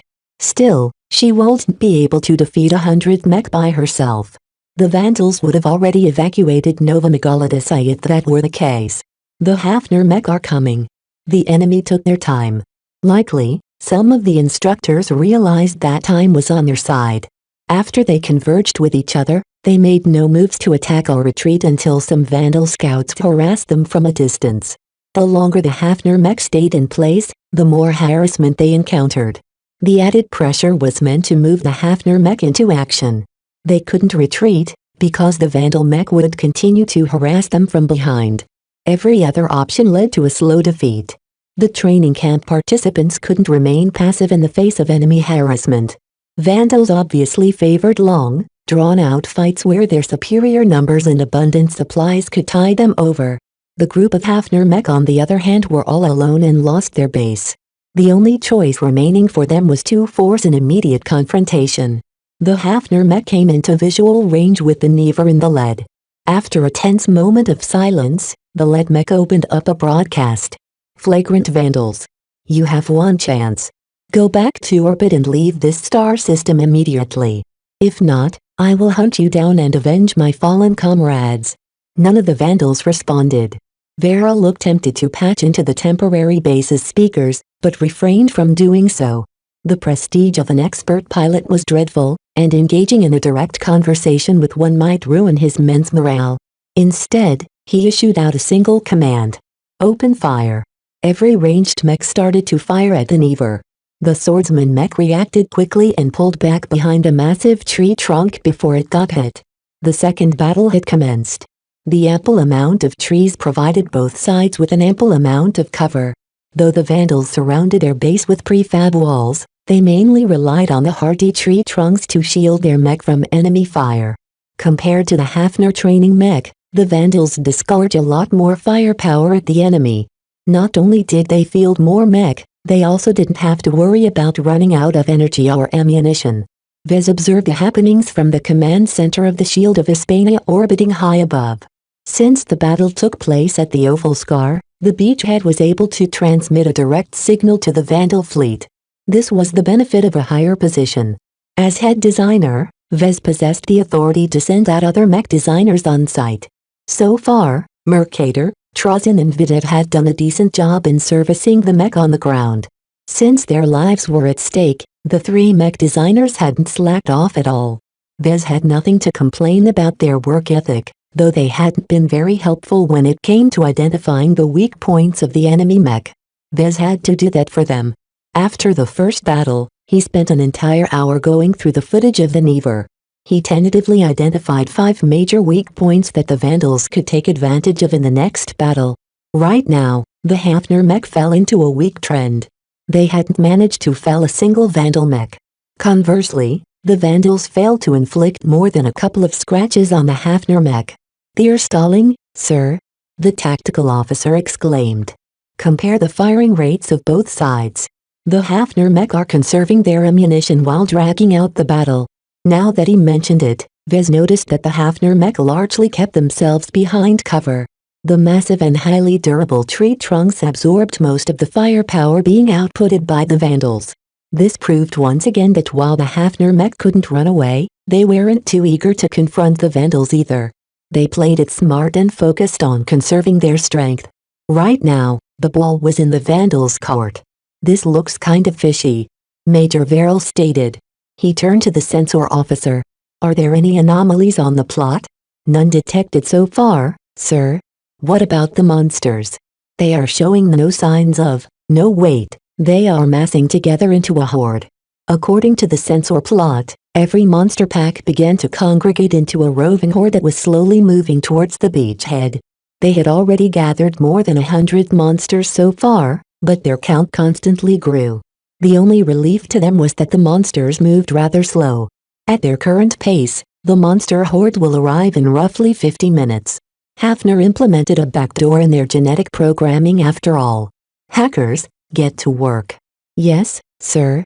Vez did not expect too much from the hackers in the short term. Those monsters would overrun the beachhead long before the hackers managed to figure out a way to override Hafner's controls. "Our position is untenable if we let the Hafner mech run out the clock." Begin with the second phase. The Vandals gave up on trading potshots at each other. The abundant amount of cover in the forest prevented them from gaining any advantages in a firefight. They needed to take this battle up close and personal. The Vandals broke up into squads and mech companies and moved out of the base. Taking advantage of their numbers, their mech companies spread out in different directions and unleashed a fusillade against the Hafner mech from different angles. The Hafner mech faced a crossfire if they remained in place.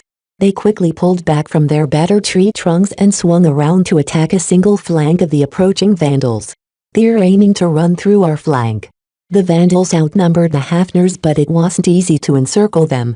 The Hafners chose to take the bull by the horns and chose to take the offensive rather than to let the Vandals complete the encirclement. With the Never at the head, the Hafner mech charged into the Vandal mech without compunction. Mech collided as both sides clashed against each other.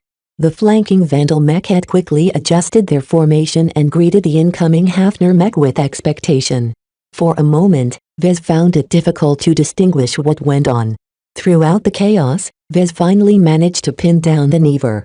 A Vandal mech captain and a handful of Chosen surrounded the swordsman mech in an attempt to contain it.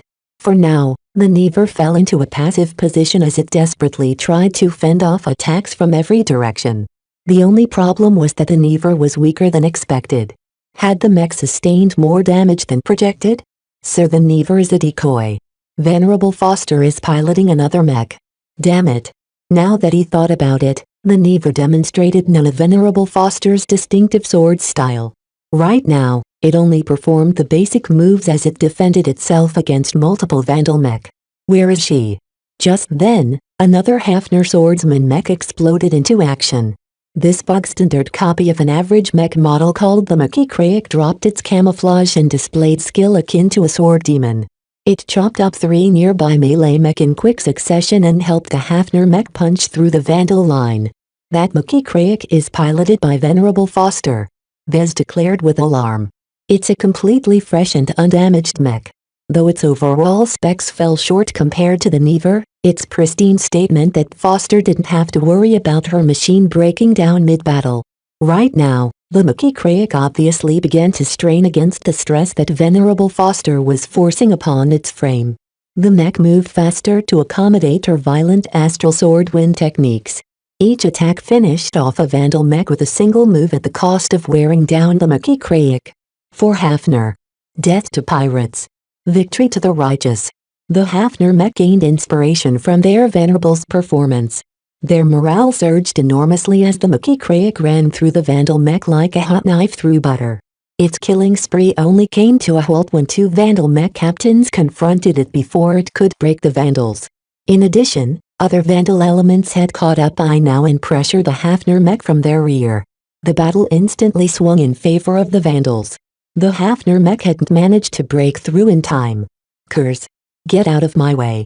The Mech Touch roundly outplayed the 2 mech captains and took out their mech with superior skill. She resumed carving up her opponents, causing the Vandal mech pilots within her sight to shy away. They began to lose heart. Sir, our mech pilots at the flank are breaking.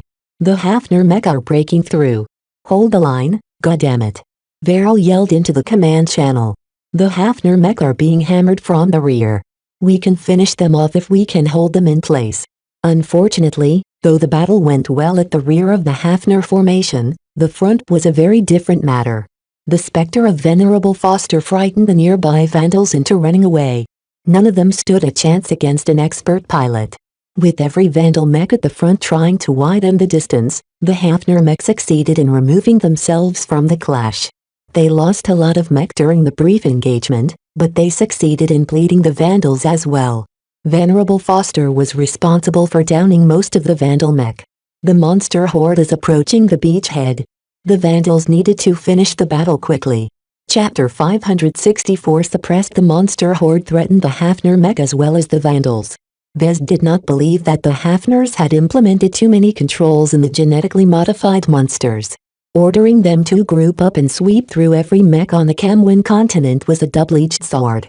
Short from ordering them to disperse their horde, the Hafner mech pilots might not make it through the monster wave alive unless they possessed another failsafe. The Vandals couldn't let their opponents pull out another trick. They needed to end this battle quickly or at least take care of their primary objective. After the Hafner mech punched through one of the Vandal wings, they attempted to widen the distance. The other Vandals attempted to catch up to them, but they were being hindered by their own comrades. The Vandals who witnessed Venerable Foster's prowess in battle completely lost their will to fight, and became nothing more than obstacles to their fellow teammates. The wrecks that littered the ground also served as an impediment to the pursuers. The Vandals needed time to reorganize their ranks. They had no choice but to let the Hafner mech go. However, before the Hafner mech successfully disengaged, a furious barrage of cannon fire impacted their formation.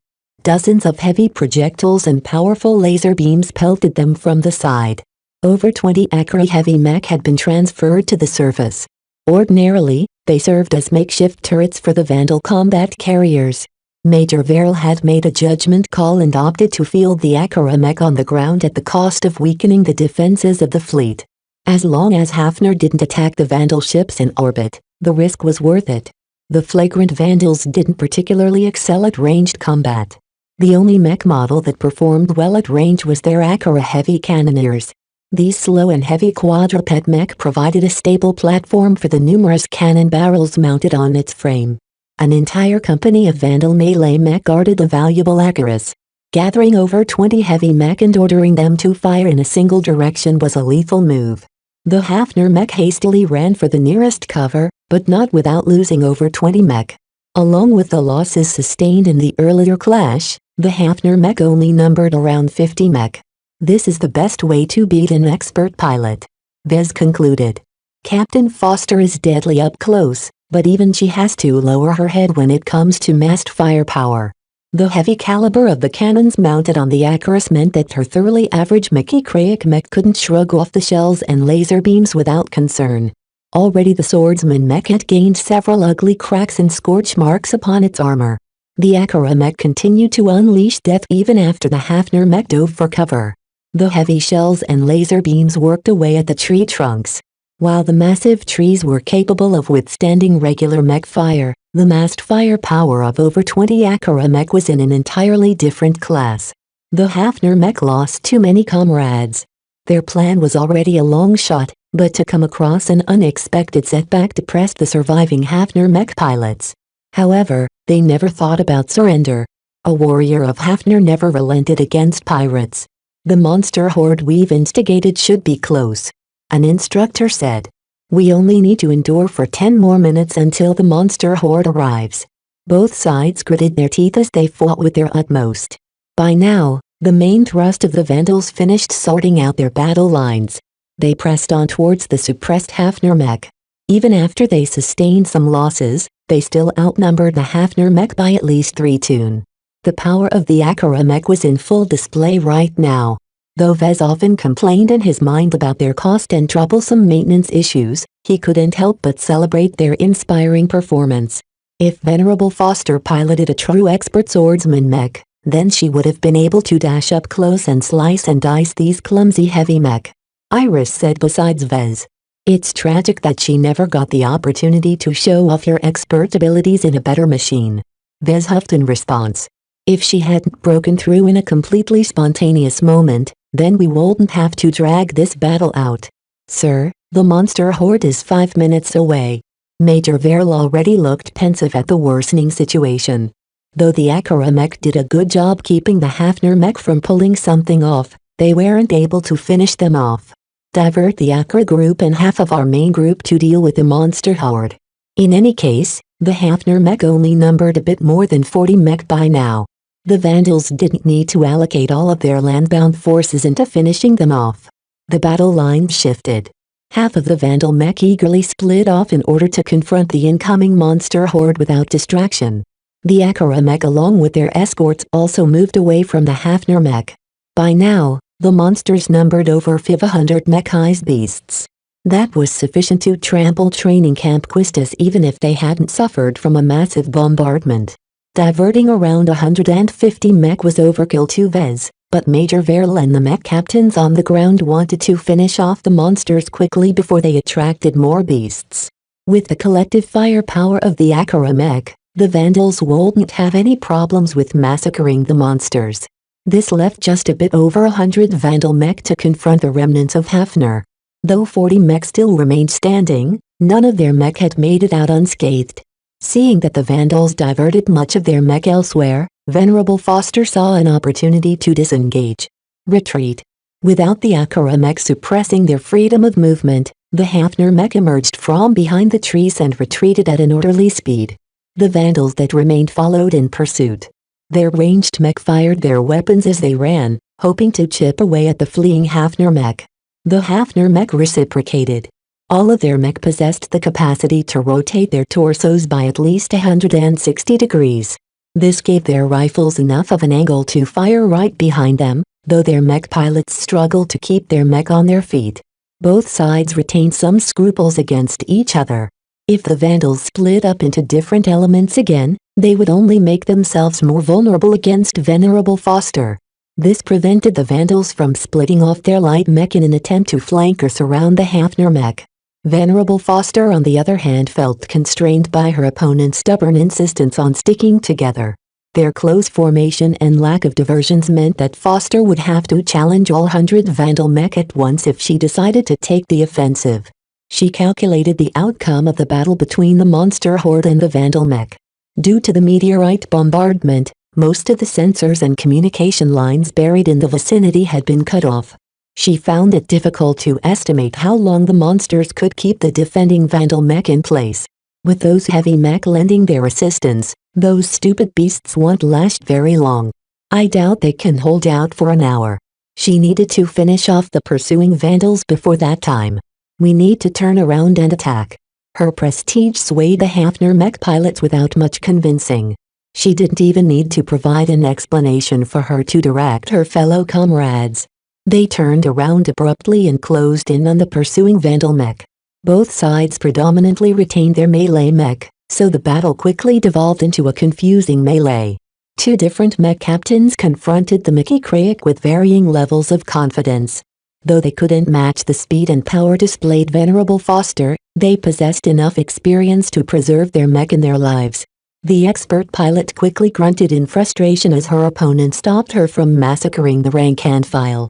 Although the mech pilots of the flagrant Vandals were not as competent as proper mech pilots of the Mech Corps, their mech captains represented the best of their best. None of them were slouches when it came to piloting skill. Both mech captains happened to be elevated to their ranks due to their praiseworthy skill. While they weren't able to command all that well, their piloting prowess was enough to suppress their subordinates. Right now, they utilized every drop of their skill to survive the Mickey Craic's onslaught of techniques. If a human made the same moves as the Mickey Craic, they would have strained their muscles or snapped their bones. Foster's sword style could only be performed by a specific class of flexible swordsman mech. Utilizing the inhuman range of motion of mech and combining it with the weight of a mech, Venerable Foster attacks came fast and heavy. If not for wielding a highly reinforced mechanized sword meant for slaying hardy monsters, the Mickey Craic would have long cracked its only weapon. Each sword strike pushed the defending Vandal mech back. One of the mech captains piloted a night mech. Its shield began to split from all of the abuse. The other mech captain piloted a spearman mech, which tried and largely failed to keep the Mickey Craic out of reach. Under the control of Venerable Foster, the Mickey Craic moved with precision. The mech always managed to avoid a stab and spin close in order to sweep the spearman mech. After several failed attempts at stabbing the Mickey Craic, the mech captain finally made a misstep. The Mickey Craic battered the spear to the side with an arm and hacked its sword with the other arm.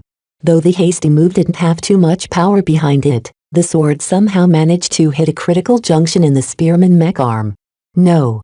The Vandal Knight mech moved to shield its comrade, but the Mickey Craic already recovered from its first attack and launched a second attack. Its sword stabbed straight at the chest of the spearman mech. Just moments before the sword touched against the battered chest armor of the Vandal mech, its cockpit suddenly ejected from the rear. A scattering of rear armor plating bloomed out of the spearman mech back as the cockpit safely flew out of sight while barely managing to dodge the trees in its way. The survival rate of a seasoned mech officer was much higher than a rookie because they could always judge the right time to eject. However, the loss of the spearman mech meant that the remaining mech captain lost a vital pillar of support. Venerable Foster growled in anger as the opportunity to kill a pirate captain slipped. She quickly turned to vent her fury against the other mech captain. With her skills, it didn't take more than 5 seconds to finish off the night mech. The mech captain didn't hesitate to eject once he fell in a hopeless situation. She won. However, once she glanced at the state of her comrades, she discovered that they quickly fell in numbers. Only 20 Hafner mech remained standing, and their numbers diminished in rapid tempo. Foul Vandals. The Vandals succeeded in diverting the main threat. Once Venerable Foster became constrained, the Vandals shamelessly took advantage of their numbers to crush the diminished and worn-out Hafner mech. A disparity of 2 quickly grew wider and wider until the disparity surpassed a ratio of 4. No matter how well the Hafner mech pilots fought, defeat was inevitable. Venerable. Please run. Well, hold them back as long as possible. An instructor yelled. You've already passed over the commands to incite the native monsters to your mech. Use them to finish off the invaders. Venerable Foster couldn't afford to linger on the battlefield. She quickly came to a ruthless conclusion and turned the Mickey Craic around to run. Hold the Vandal scum in place. Don't let them catch her future hope. Tears fell down from Foster's cheeks as she overloaded the Mickey Craic in order to hasten her flight. Chapter 565 To the brink. The beachhead repelled the monster horde with great difficulty. The genetically modified beasts moved in an uncoordinated mob and attacked the temporary base with mindless frenzy. Hold the line. Hold the line, lads. Though the weight of the charge almost buckled the Vandal lines, their tight grouping also became their undoing. Acura Mech, open fire.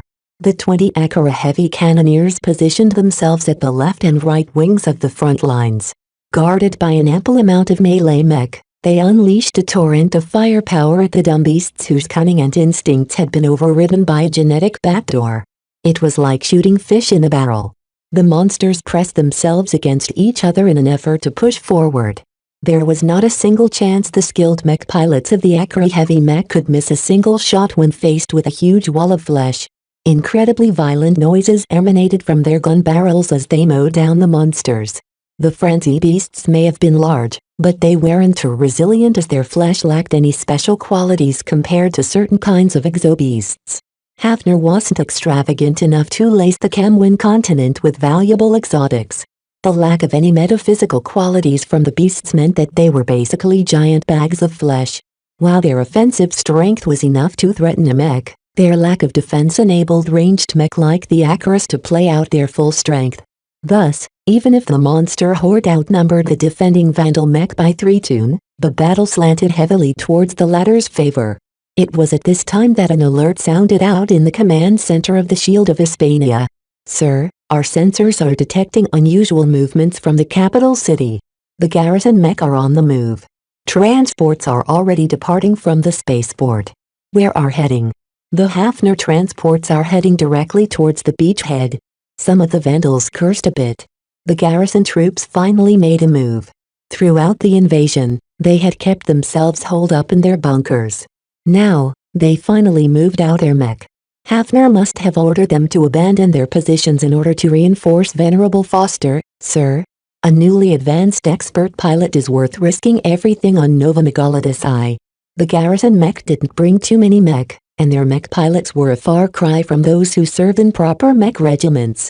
According to the intelligence provided by Peace for Hafner, the rebel group had infiltrated their ranks a lot more extensively compared to training Camp Quistis. Their inaction up to this point could be directly attributed to rebel interference. It was likely that the garrison troops wouldn't fight all that hard. As long as they did the motions, their superiors wouldn't be able to fault them that much. However, their entry into the battlefield was enough to inconvenience the Vandals. The base defenders expended a lot of energy in trying to repel the beast horde. Many melee mech at the front line incurred heavy damage, while the Acura mech shot themselves dry. "Make sure to service the Acura mech before the garrison troops arrive." "Yes, sir." Vez conveyed Major Verril's priorities to his mech designers, leaving the matter in their hands. The entry of the garrison troops and the unusual movements of the beasts on the Camwin continent complicated this operation even further. What the flagrant Vandals initially conceived as a lightning raid and assassination commission had transformed into a difficult hunt and base defense operation. A significant amount of mech pilots lost their lives, and an even greater amount of mech had been trashed. The Vandals lacked the time and manpower to retrieve the latter. Their losses already surpassed their expectations. And the worst part of it was that none of their actions turned a profit. "There's nothing about the carcasses of those genetically modified monsters that's worth harvesting," Vez quietly summed up. "The wrecks originating from the mech of the training camp also isn't enough to make up for our losses. The more they fought, the more they lost. Scarce and precious mech pilots lost their lives while their machines were too far for the Vandals to salvage. This entire venture was an asset-the-training operation. To someone sensitive to money as Vez, this was a nightmare. The only way to redeem ourselves is to capture Venerable Foster. Killing her would earn the Vandals a lot of kudos from Peace for Hafner, but how much was their appreciation worth? Not very much, especially if the group insisted on sticking to the original agreement. No, the only way for the Vandals to recoup their losses was to capture Venerable Foster alive and treat her as a valuable bargaining chip. It was impossible to convert her to the Bright Republic, but the Vandals could still hold on to her while they renegotiated their agreement with the rebel group. If Peace for Hafner remained obstinate, then the Vandals might even be able to trade their hostage back to the Hafner Duchy. Of course, it would be a bad idea for the Vandals to free an expert pilot with a massive grudge against them. Vez figured that the Vandals would likely pretend to entertain the Hafner Duchy's offers in an effort to pressure Peace for Hafner into coughing up more concessions. However, all of this depended on whether the Vandals could capture the expert pilot successfully. Capturing the ferocious Venerable was easier said than done. Down on the surface, Venerable Foster managed to hold out for over an hour. With her comrade holding the bulk of the Vandals back, the Mech managed to disengage from the battle. However, the Hafner mech couldn't hold back all of the Vandals, causing around 20 light mech to go on pursuit.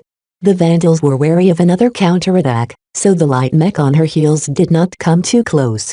They instead pelted the Mech with the handful of ranged weapons in their possession.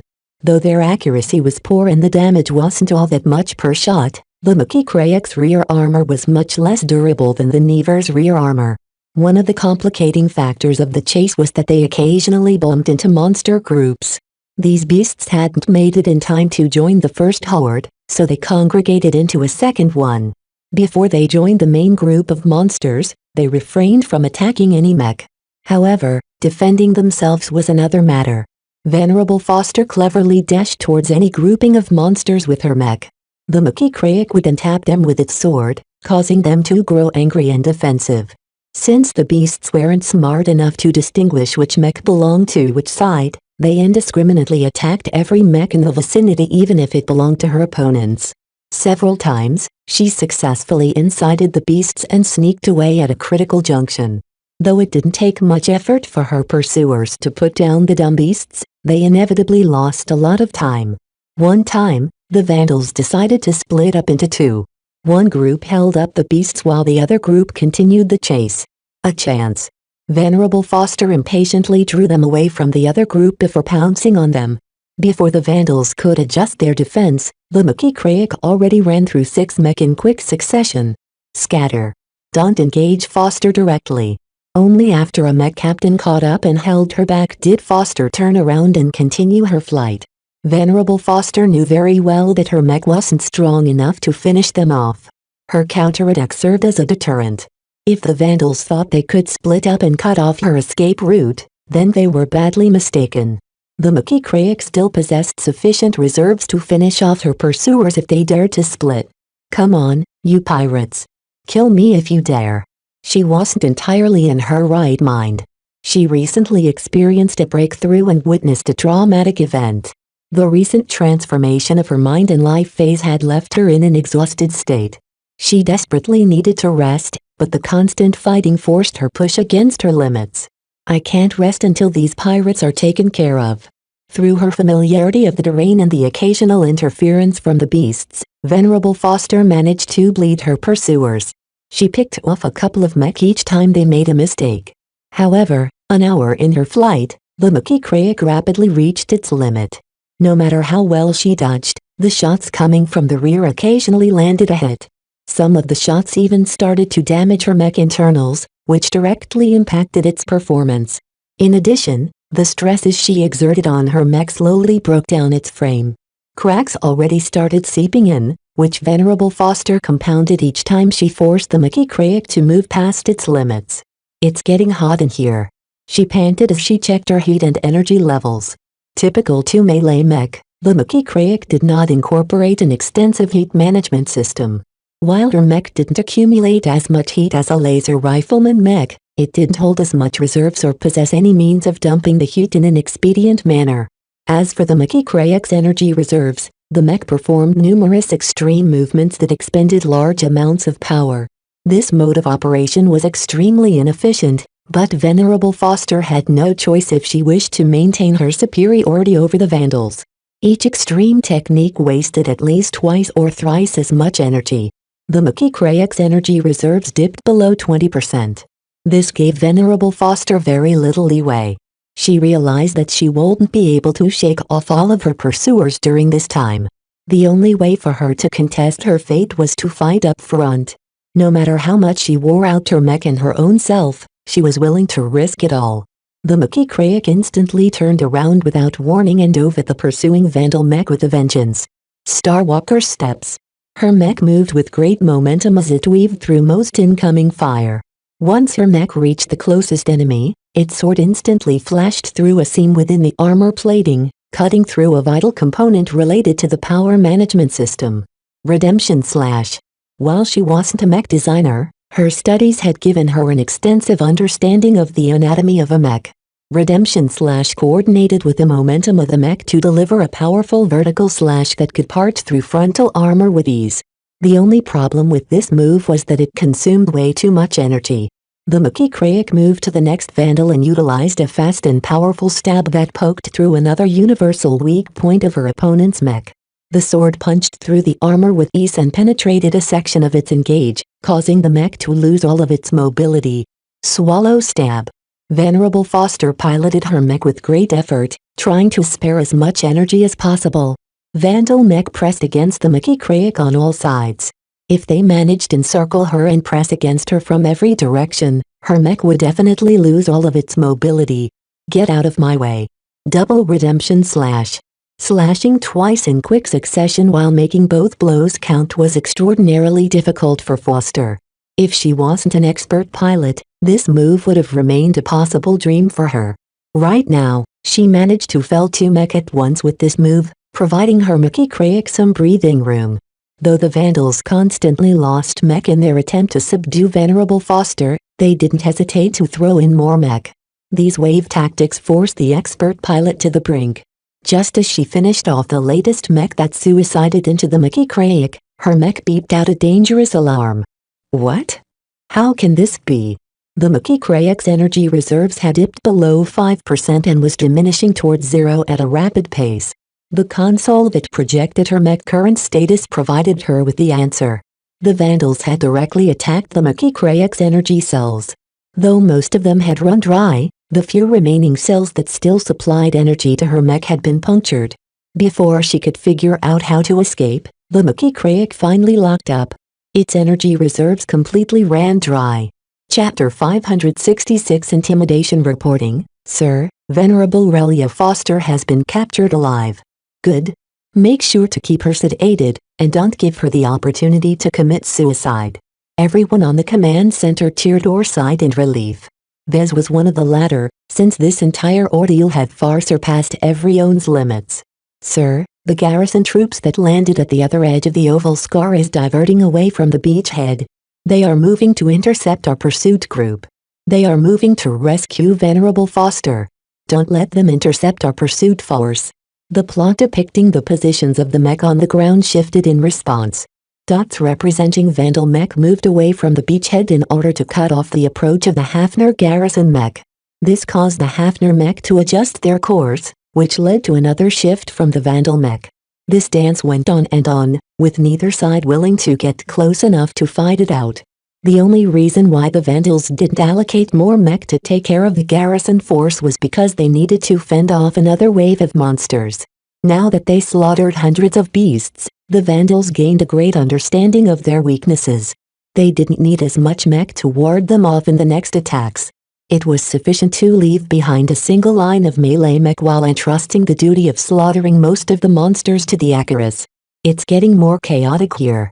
Prepare for extraction. Make sure to chase the garrison troops away from our beachhead. Now that the Vandals managed to capture their prize, they had no reason to linger on the Camwin continent. The sooner they departed this star system, the better. Vez glanced towards another plot that showed the state of the Nova Megalodus system. 2 separate fleets of combat carriers had crossed into the star system and would take less than 12 hours to reach the Vandals. They were running out of time. Both fleets represented entire mech regiments. One of them was a Spaceborne regiment called the 3rd Silent Starpiercers. Their mech composition was made up almost entirely of cavalry mech, more specifically Lancer mech. 1 or 2 Lancer mech might not seem so scary, but when they numbered more than 1,800 mech, a single charge could easily demolish the flagrant Vandals even if they hadn't split up the main fleet. Of particular alarm to the Vandals was that the intelligence on the 3rd Silent Starpiercers mentioned that they had an expert pilot among their ranks. Venerable Cordoba Hunt piloted the same kind of Lancer mech as Venerable O'Callahan, but unlike the latter, Hunt was in the prime of his life. In a contest between the two, the best result the Vandals could expect was mutual self-destruction. And that's not all. The other fleet that headed towards Nova Megalodus was made up entirely of the 7th Host Land Warriors. This was Venerable Foster's mech regiment, and fielded both landbound and spaceborne mech. Though their strength was nothing special, the fact that Venerable Foster hailed among their ranks meant that the warriors wouldn't hold anything back. The bonds between mech pilots of the same mech regiment could rival the bonds between siblings. Everyone treated each other like family and would never hesitate to rise up and rescue a beleaguered comrade. As the villains of this story, the flagrant vandals would not enjoy a good end at their hands. In short, the vandals on the ground needed to wrap up this operation quickly to escape the calamity heading in their direction. Once the silent starpiercers or the Hostland warriors caught up with the vandal fleet in orbit, they would never be able to escape this star system. Come on, hurry up. Fortunately, in the time it took for the pursuit to return to the beachhead, the garrison troops failed to sum up the courage to attack. This allowed the pursuit force to smoothly enter the temporary base. A handful of doctors escorted by lots of armed security officers placed the unconscious expert pilot on a floating stretcher and transferred her to the heaviest transport the vandals had on site. Drive the Hafner garrison mech away from the Oval Scar. Don't let them take potshots at our transports. Support personnel already began to dismantle the base. The pursuit force that succeeded in capturing Venerable Foster quickly paused to replenish their supplies. Every mech technician worked hard to replace their energy cells and supplement their ammunition with rapid tempo. Time was short and each mech technician needed to pull their weight. When Vez patched into the observation systems, he watched on as his mech designers each took up responsibility over important tasks. Videt had the unenviable task of supervising the replenishment process. A lot of mech from the pursuit force had sustained some damage. The impact marks from the native beasts often dented the armor of the lighter mech. This caused certain functions to cease functioning, such as opening up the rear of the mech to allow the mech technicians to replace the energy cells. All of this required a quick resolution. Vez saw that Videt utilized his recent gains in his studies on mechanics to propose expedient solutions. Though they weren't always the best, at least the man had the sense to prioritize speed over minimizing damage. Right now, they couldn't care too much if they sent out a mech with half of its rear armor plating missing. He's the most capable mech designer, but he's the most grounded of the bunch. Trozin on the other hand liaised with the mech pilots. Ever since the start of the Vandal ground operation, she acted as a mediator between the mech pilots and the mech technicians. Vez faintly thought she was slacking off a little too much because she didn't do anything else besides talking. She hasn't showcased her technical skills all that much, but she's great when it comes to communicating with mech pilots. Vez remembered that Trozin was related to a mech captain of the Vandals. Vez already looked up the connection before and found out she was the uncle of Captain Prancer, who was stationed aboard the Wolf Mother. Right now, the Wolf Mother is part of the other fleet commanded by Colonel Lowenfield, so Trozin can't stir up too much trouble at the moment. As for Mercator, the other higher-ranking mech designer on the ground mainly bossed around the remaining mech technicians. Though the man's behavior was rather loathsome to Vez, the ambitious mech designer made sure that none of the mech technicians slacked off. Under his strict supervision, every technical personnel working on site exerted their utmost into keeping everyone's mech running. He's way too abusive, but maybe that's the only way to keep everyone's productivity high. There's no room for soft-heartedness in the middle of a risky operation. All in all, the mech designers all fulfilled their roles and prevented any major jams. Transports and shuttles landed and departed from the landing site with hardly any delays. It wouldn't take too long for the Vandals evacuate from the planet. His only regret was that the Vandals weren't able to retrieve all of their fallen mech. Many of their wrecks were strewn at least an hour away from the Oval Scar. The roaming monsters and dense trees made it far too dangerous for them to send out transports to pick up the valuable wrecks. While the Vandals gained a tiny bit of earnings by salvaging the mech from the training camp, it far outweighed the losses they sustained so far. Vez roughly estimated their casualties to reach up to half of their landbound contingent. Leaving so many mech behind will hurt our finances a lot. Vez murmured. Venerable Foster hasn't been merciful to her mech pilots either. She deliberately targeted the cockpit whenever she saw an opportunity.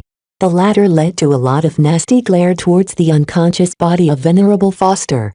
Still, Most of the mech pilots would never condone any mistreatment of an expert pilot. Even if they ended up in captivity, they still retained their dignity. More importantly, the Mech Trade Association paid close attention to the treatment of any expert pilot in enemy hands. The organization cared little if someone executed any captives on the battlefield or in a cell. Honestly speaking, the population of humanity had reached a mind-boggling figure. Even if only 3.5% of them could call themselves a potentate, that left way too many people left. An individual mech pilot is worth nothing. An expert pilot is worth an entire mech division. This was only a figure of speech, but it highlighted the extreme valuation of expert pilots at the state level. The worth of a young and promising expert pilot such as Venerable Foster might reach as high as 10,000 mech. Of course, this reference value could only be taken loosely, as states rarely paid so much in ransom for a captive mech pilot. The actual ransom payments were much more modest as states only paid a ransom up to a certain point. Nonetheless, their captive was a real prize for which both the rebels and the Hafner Duchy would fight hard to gain. The Vandals directly gained the power to affect the balance of power over this territory. Right now, the ground forces hurried up to evacuate their beachhead at the Oval Scar. They successfully managed to evacuate over half of their mech so far. After driving away the timid garrison mech, the Vandals bought enough time to evacuate the other half of their mech force. The ground force left a lot of supplies and other goods in their hasty evacuation. They simply didn't have the time to attend to these matters as the Silent Starpiercers and the Hostland Warriors. We've retrieved all of our essentials from the surface, sir. Begin our departure from the system. The Veral task force moved towards the nearest Lagrange point. However, just like on the surface, the Vandals also needed to be wary of the garrison fleet that miraculously kept themselves alive during this operation. Their fast and nimble combat carriers continuously played hide-and-seek against the spaceborne mech the Vandals sent in pursuit. Right now, they formed the largest threat to their escape. As long as they continued to pester the Vandals, they could easily prevent any transitions. These cowardly garrison combat carriers are a thorn in our sides. Major Verrill stated. It's a good thing we've come up with a plan. The only way the Vandals could halt the pestering was if they made some sacrifices. At first, they retracted all of their spaceborne mech as the fleet moved towards a Lagrange point. This lured the garrison fleet closer to the Vandals. It didn't take too much time for them to enter into range. Some of their mech already started firing at the Vandal combat carriers. Begin. However, just as the Hafner spaceborne mech began to get comfortable, all of the Inheritors and Hellcats boosted from the fleet and overloaded their flight systems. Their rapid acceleration towards the garrison fleet alarmed the Hafner mech. They quickly boarded their high-speed carriers in an attempt to dance out of reach. Due to the modest head start of the Vandal mech, the garrison fleet risked getting caught. This only prompted the Strapedon Hafner combat carriers to accelerate even faster. This chase lingered on for half an hour. The Vandal mech had ceased to overload their flight system, but they still posed a large threat to the Hafner mech. Just then, the Vandal mech collectively turned around and burned back to the task force. They never intended to catch up to the garrison fleet. As the Inheritors and Hellcats burned their way back to their motherships, the garrison fleet halted their acceleration in confusion. Eventually, they realized what the Vandals were up to and frantically turned around their ships to return to the vicinity of the Vandal fleet. "Ha! I knew they were scared," Major Verrill exclaimed. Just like their landbound force, the spaceborne garrison fleet is full of rot.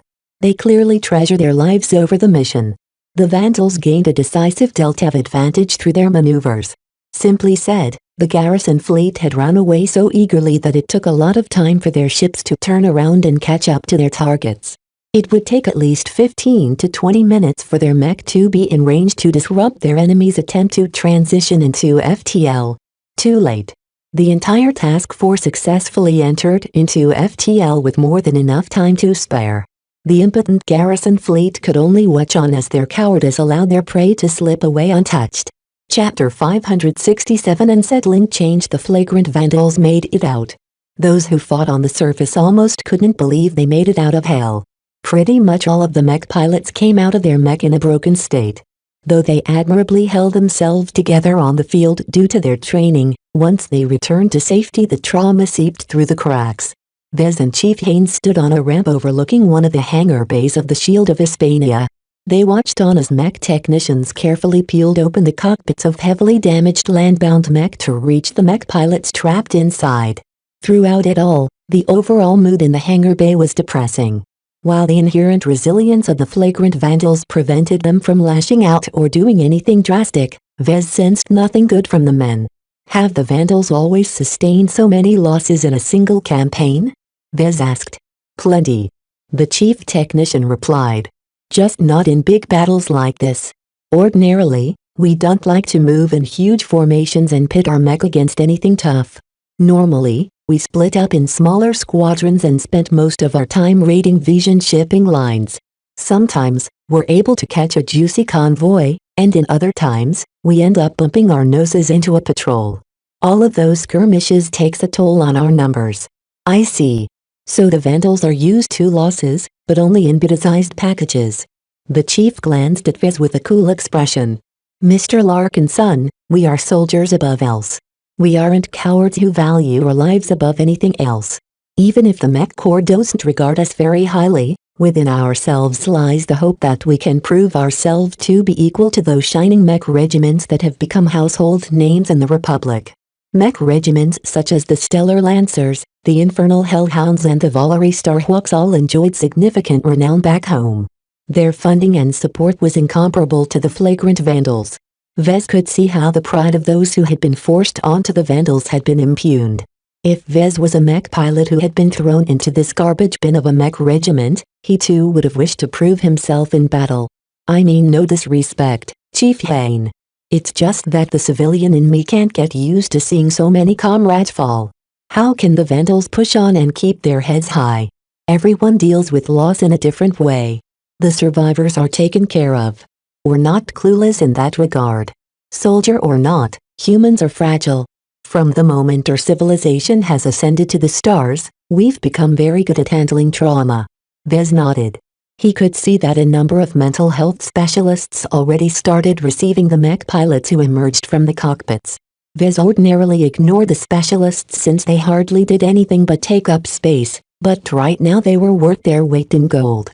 A lot of our landbound mech got trashed. You've got a lot of work ahead of yourself if you want to salvage something out of this mess. I know. Vez laughed sardonically at himself. I don't even look at the latest figures anymore. I'm scared I'll get a heart attack once I see how many mech we've lost and how many wrecks we need to restore. Those giant monsters on the Camwin continent aren't gentle at all. A large proportion of mech that got trashed consisted of melee mech that received an awful battering from the monster hordes. The monsters attacked with a combination of blunt and cutting forces that combined resulted in some of the most awful sort of damage to the mech. The damage to the melee mech that got smacked around by the monsters is incredibly arduous to fix. It's different from the mech that Venerable Foster managed to down. That feisty girl always tried to finish off her opponents as expediently as possible, so most of the damage we've incurred from her is concentrated on a small set of critically damaged components. Vez understood her point. On the other hand, the mech that incurred damage from the monsters require a complete overhaul. All of that blunt force has penetrated through the surface armor of our mech. The damage to their internals is extensive, and it will take lots of time to pin down which component needs to be replaced. Leaving out the racks that the vandals had been forced to leave behind, the vandals hadn't sustained too much material damage.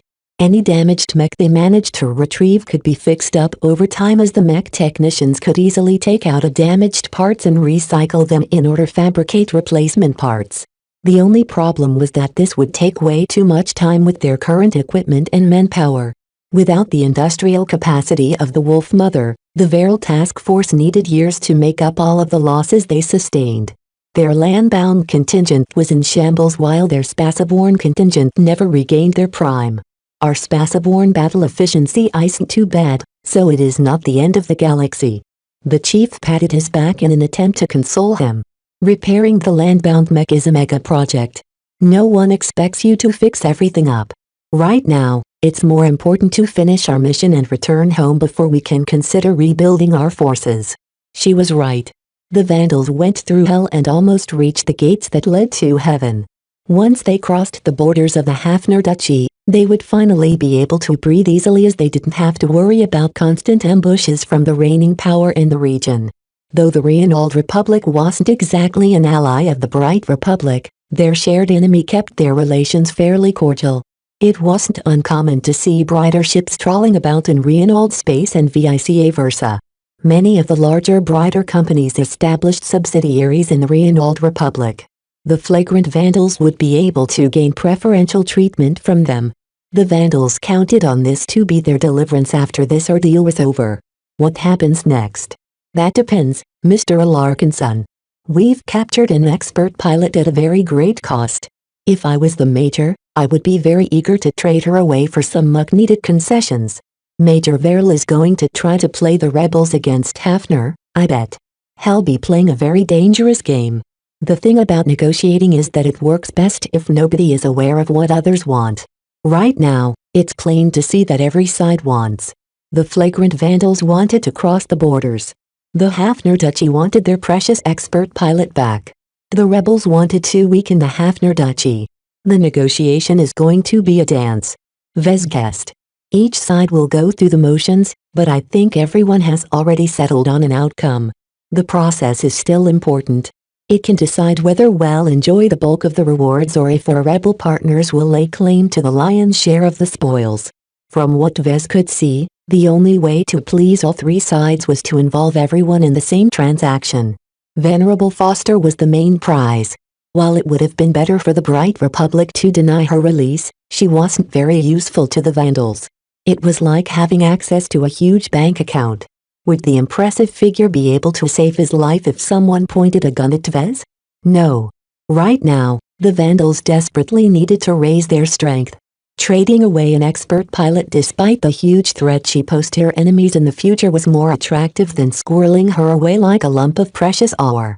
Considering the sheer value of a young and healthy expert pilot, the Hafner Duchy would likely be willing to bleed really hard to get her back. Of course, the Vandals hadn't been able to capture her by themselves. Peace for Hafner helped a lot in the background, from providing actionable intelligence to sabotaging the Hafner forces from within. Their help was especially valuable at the end where their double agents caused the garrison fleet to waver at critical moments. Therefore, the interests of peace for Hafner shouldn't be neglected. Besides, considering that the Veral task force was about to enter the Reinold Republic, making the rebel group happy was an important concern. Though no Reinold official ever confirmed the rumors, it was pretty much an open secret that the rebel groups operating in Hafner space were Reinold sock puppets. I hope that we've got some competent negotiators among our ranks, then, Vez muttered. In any case, these mech won't get serviced by themselves. Let's get to work, shall we? Vez took stock of the damage together with Chief Hain. He studied the abuse the landbound mech had suffered from the blunt force impacts from the rampaging monsters. Though he only inspected a small sample, the damage looked worse than he thought. The beasts possessed a weak defense, but a powerful offense. Any mech that tussled with the monsters of the Camwin continent up close required a complete disassembly. The main reason for this was that in some cases, the internal frame had been affected. It's going to take multiple days of work from an entire group of mech technicians to fix one of these damaged landbound mech. Vez concluded morosely. That doesn't sound so bad if only a handful of mech require such treatment, but we're talking about close to 200 machines here. Chief Hain had been right that the Vandals didn't plan on fighting any more landbound battles for the foreseeable time. However, Vez did not believe that everything would end once they reached the Reinold Republic. He already started casting his gaze on what the task force would be doing next. Will we really be returning to the Bright Republic for a lengthy downtime? Somehow, Vez did not believe this odyssey would end so soon. At the very least, the matter with Lord Javier and his secret presence aboard the Shield of Hispania foreshadowed a continuation of their secret movements. What's so important about Lord Javier and why is it so important to reach the Reinold Republic within a certain time? Vez still couldn't connect the dots despite the vast amount of data at his fingertips. In fact, the awful state of the Vandals made it clear that they weren't ready for another major operation at all. He dearly hoped that bigwigs didn't have another difficult mission in store for them once they reached the end of the journey. After taking stock of the situation at the hangar bays, Vez returned to his office to draw up a new schedule. The original one he composed more than a month ago was plainly unworkable considering how much the vandals had been set back. When he entered his office, Vez saw that Iris wasn't present at her desk. She's probably helping with the negotiations. Vez wondered if he would soon be saying goodbye to Iris. Now that the vandals were about to reach their destination, they had no need to trade for favors from the rebel movements that made themselves home in the Vija kingdom. Realizing that she would soon be out of his life, Vez realized that he would miss her presence. She had been of great assistance to Vez. Not only did she introduce him to neural interface technology, she also deepened his understanding of Vijan culture and military. He'll have to prepare a farewell gift to her, he affirmed to himself. Perhaps once the war is over, she'll finally smarten up and give up on her unrealistic dream to turn the kingdom away from feudalism. Vez chuckled to himself. Sometimes he had the feeling that nothing would ever change. The bright Republic and Vija kingdom would likely look the same 100 years from now. He won't know what to do if something changed. Chapter 568 Human Blessing. So that's an expert pilot. Later in the day, Vez had been invited by Major Verrill to the medical bay. They walked past numerous pods where the bodies of heavily injured mech pilots bathed in strange solutions that slowly restored their bodies. These days, machines performed most medical treatments. They worked much more precise and extensively than humans. Though the risk of tampering remained, the medical machines were subjected to strict and frequent inspections. A modern-day doctor was both a medical specialist and a machine operator. To Vez, doctors were like mech technicians. The only differences were that they possessed better degrees and worked with living bodies instead of cold, mechanical machines. Dr. Eric Cusker greeted the two at the end of the medical bay. As the chief medical officer, Cusker was the most senior and knowledgeable doctor in the entire task force. He was also responsible for keeping tabs on Vez's abnormal body. Doctor. Major Verrill greeted the old man with a nod. How's the little girl?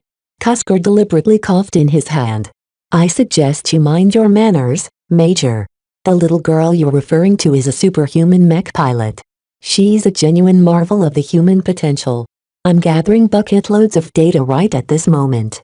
You didn't answer my question, Doc. How is she doing? Venerable Foster is not in a good state. She broke through under great stress and in less than ideal circumstances. That she advanced to expert when she was several steps away is a testament to her talent. You've treated several expert pilots in my life, and each one is a unique work of art shaped by a combination of nature and human influence. The potential of my latest patient is hands down the best I've ever laid my eyes on. The doctor's excitement was palpable from the amount of spittle that escaped his mouth. Both Vez and Major Verrill inched away in order to avoid getting hit by friendly fire. What makes her special compared to the other expert pilots you've treated? Vez asked. As I've already mentioned, her genes are exquisitely perfect. In addition to that, she contains more activated genes that are known to be beneficial to mech pilots than every other expert pilot that I've laid my eyes on. The simplest way to put it is that her body has a lot of good switches, and most of them are flicked in the right way. Vez wasn't a complete novice on expert pilots. It was everyone's dream to advance into an expert pilot, so the general population knew what a mech pilot required in order to reach this height. First, they needed the right genetics. Just as humans could be divided into norms and potentates, the latter group in turn fit into different subcategories. The most expedient way to categorize potentates was to measure their genetic aptitude. Biomedical experts who specialized in studying the physiology of mech pilots utilized many different measures to classify their strengths. However, lay people mainly referred to a single summarized grade that ranged from A to F. Genetic aptitude was a complex concept in itself. All Vez knew about it was that it signified how strong a potentate's gene expressions would facilitate the act of interfacing with the mech. Vez possessed a genetic aptitude of F. This meant that his brain might as well be a rock when he tried to interface with a mech. No matter how hard he tried, his mind and body firmly rejected any attempts at engaging with the interface. In fact, if Vez tried to force a connection, His brains would likely suffer permanent brain damage. Potentates with a genetic aptitude of E could barely be called mech pilots at all even when trained. They comprise a fairly small chunk of potentates, so most people who fell into this category resigned themselves into becoming the reserves of the reserves. A state wouldn't put them into a mech unless they started to scrape the bottom of the barrel in terms of manpower. Vez remembered witnessing one mech pilot with a probable genetic aptitude of E or E. Only with such a low blessing would Leviticus have trouble making basic movements as he competed against other mech duelists in one of Benthiem's many mech arenas. Aptitudes ranging from D to B comprise the vast majority of mech pilots. Mech pilots whose aptitudes fell into that range mostly ended up piloting frontline mech when they served or industrial mech if they remained civilians. Though they weren't particularly valuable, there was a lot of them, so states rarely let them go to waste. Potentates with aptitudes in the range mainly consisted of the rank and file of every mech force. They possessed enough talent to pilot a humanoid or bestial mech proficiently. However, for every mech pilot with a range aptitude, there were at least 2 mech pilots with a range aptitude. Their relative scarcity meant that states cherished them pretty deeply. Those with aptitudes that reached up to the range could be called winners in life. Their piloting careers were bound to be smooth, and they could easily pilot advanced mech as extensions of their own limbs. Due to focused genetic breeding and all kinds of other medical voodoo kept out of sight, the offspring of the Larkin sons mainly fell under this enviable category. The Larkin sons wouldn't be much of a military dynasty if their genes weren't so fortuitous, which they inherited from the Larkin son ancestor. Vez in fact possessed many of those genes as well, but there was more to genetic aptitude than having the right materials in place. The problem in his case was that his body refused to make use of those materials. Instead, it pretty much left them into the dust, treating them as nothing more than junk. This was the special part about Venerable Foster. Not only did she possess the right materials, her body also utilized most of them to construct a beautiful palace that allowed her to advance higher than anybody else. A genetic aptitude of A is extremely rare. Dr. Cusker lamented. It's such a shame that the Mech Corps never assigns their prodigies to the flagrant vandals. My understanding of these blessed mech pilots is far too lacking. What about Venerable O'Callahan? Doesn't he have a great genetic aptitude as well? Vez asked. The doctor snorted. That old man's body is only useful for studying how long a human can cling to life in their final moments. Besides, Venerable O'Callahan only works with his own medical team. He's keeping his cards close to himself. I think his actual genetic aptitude is closer to B rather than A, if you ask me. Both Vez and Major Verrill nodded in understanding. Genetic aptitude didn't signify whether a mech pilot vaulted at advanced pilot or not. There had even been cases where losers with great aptitudes had somehow lucked out and advanced to experts. Naturally, this almost never happened in reality. There was a direct correlation between the probability of advancing into an expert in genetic aptitude. The higher the grade, the more likely someone would be able to break through. However, even for a blessed potentate with a great aptitude, their odds of advancing at all was smaller than 1%. I can't help but marvel at the sight of Venerable Foster's aptitude. Dr. Cusker praised as he approached a control panel that operated the complex medical machinery in the chamber beyond. If you look at her brain scans, you can see that they are much more divergent than a more average mech pilot. The high plasticity of her brain cells essentially allows her subconsciousness to rewire their brains to better facilitate a neural connection. This is also a benefit of her youth. If she was as old as Venerable O'Callahan, she would never have been able to present such a remarkable nervous system. Vez and Major Verrill could barely follow Dr. Cusker's commentary. They simply watched through the transparent view screen as Venerable Foster's sedated body covered in a thin wrap received various proddings and injections. She isn't getting worse, is she? The Venerable is stronger than she looks. Don't you worry, Mr. Larkin, son. She'll be as right as rain once I fix her up. Right now, her body needs lots of rest to stabilize her life phase as well as lots of nutrients to allow her body to finish its transformation. The transition from mortal to superhuman is truly a wonder to behold. It was obvious that Venerable Foster wouldn't be waking up anytime soon. This disappointed Vez for a bit, but it also provided him with an extra cushion of safety for what he was about to do. He had always wanted to flex his spirituality with others. He wanted to do more with this attribute than using it to bestow his works with the X factor. Thus, as Major Verrill discussed some matters with Dr. Cusker, Vez quietly stared at the prone body of the expert pilot while extending out an invisible tendril of thought. Vez never really managed to accomplish anything when he reached out to a baseline human. Neither Norms or Mech pilots showed any signs of being affected by his spirituality. It was as if they consisted of nothing but air. He theorized that most of the shenanigans that revolved around his spirituality actually happened in a parallel dimension that Vez loosely referred to as the imaginary realm.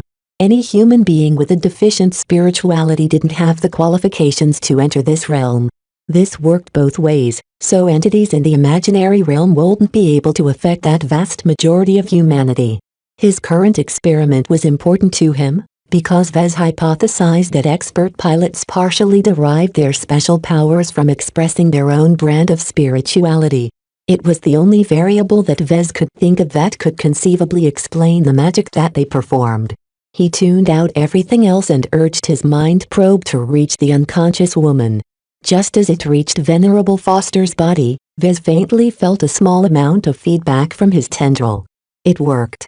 Half a minute went by as Vez carefully brushed against something that felt like cotton. Whatever spirituality Venerable Foster possessed, it was extremely weak and porous. If Vez didn't specifically look out for it, he might never have noticed its presence in the first place. Vez was very glad right now that one of his assumptions had been proven right. Spirituality may be one of the keys that allowed a mech pilot to advance to an expert pilot. Though this was just a preliminary result, if proven to be correct, this insight could change the galaxy forever. Most humans stumbled blindly in their attempts to find a way for mech pilots to break through the bottleneck. If Vez casually leaked out his findings, he would doubtlessly unleash a storm of epic proportions in human space. Once he realized the immensity of his experiment, he quickly dissipated the mental probe and kept his mouth firmly pressed together. He walked away from the transparent screen and turned around as if he grew bored from watching an unconscious mech pilot. Major Verrill paused his discussion with Dr. Cusker and turned to Vez. "Have you taken a good glimpse at her? How does she measure up compared to the expert pilots in your family? We only have 3 expert pilots in our family. 2 of them lost their strength and were forced to retire. Our only active expert is holed up in Citadel Havensworth for much of my life. I hardly ever saw the hero. Colonel Arkle Larkinson. A good man. He is truly a shining example for the Mech Corps." Major Verrill complimented without any sarcasm. "So is Venerable Foster worse than Venerable Larkinson?" Vez shrugged. "How could I tell? Uncle Ark is strong, but he isn't young anymore. Venerable Foster could potentially reach a greater height than him. What do you think, Doctor? Her potential is frightfully high." Dr. Cusker slowly said. "I don't think you realize the import of my statement. She's a mech pilot who won the jackpot multiple times she played the slot machine. I would dare say that we're not keeping an expert pilot in our custody. Instead, we're looking at a future ace candidate." "Ace candidate?" Vez widened his eyes, and so did the mech officer standing next to him. An expert pilot that had the potential to advance to the next step in the road to godhood was practically extinct in much of the Komodo star sector.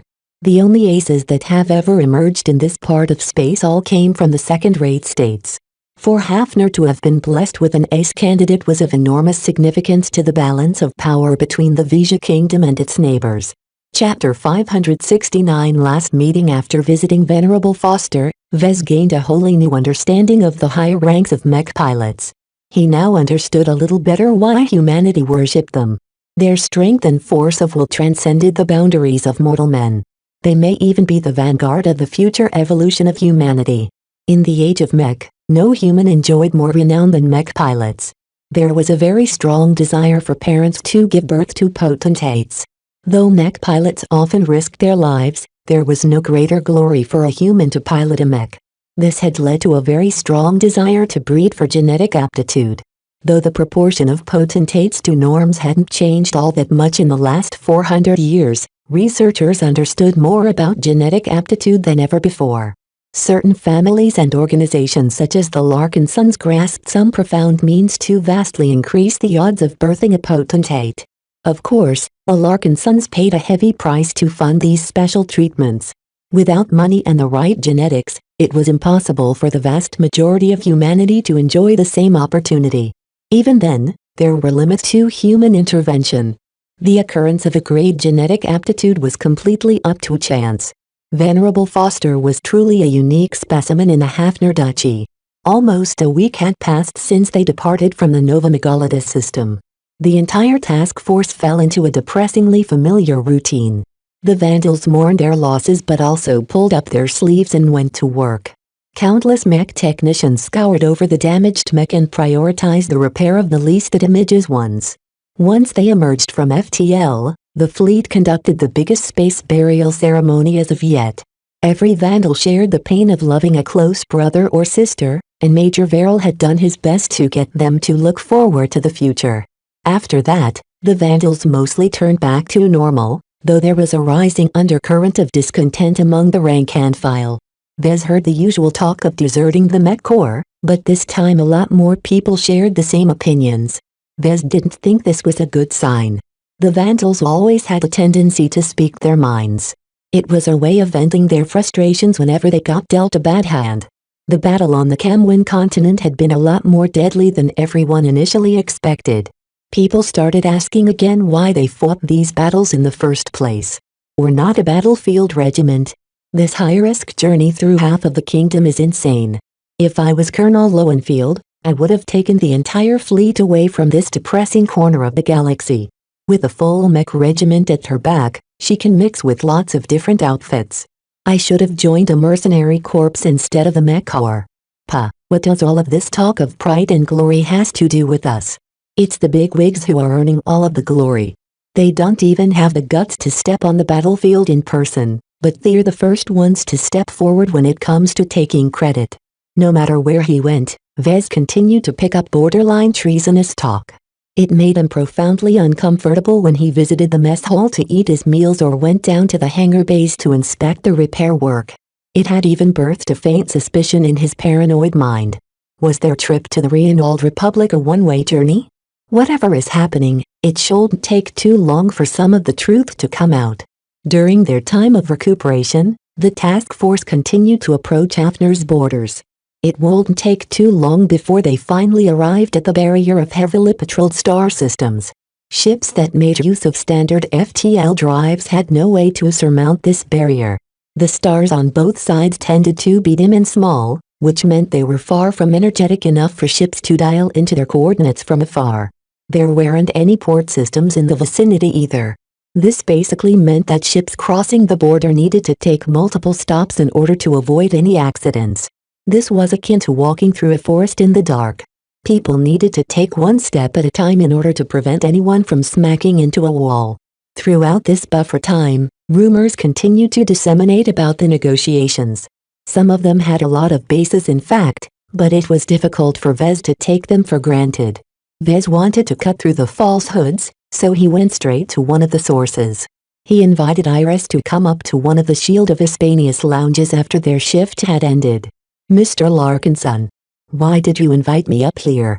The lounge that Vez had picked out was a prime relaxation area for the ship's warrant officers and more junior commissioned officers.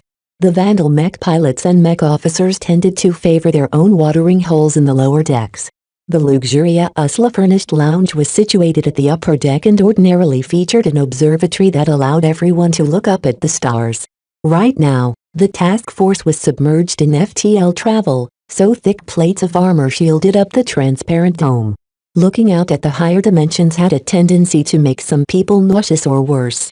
Vez waved at Iris and beckoned her to join him at a corner.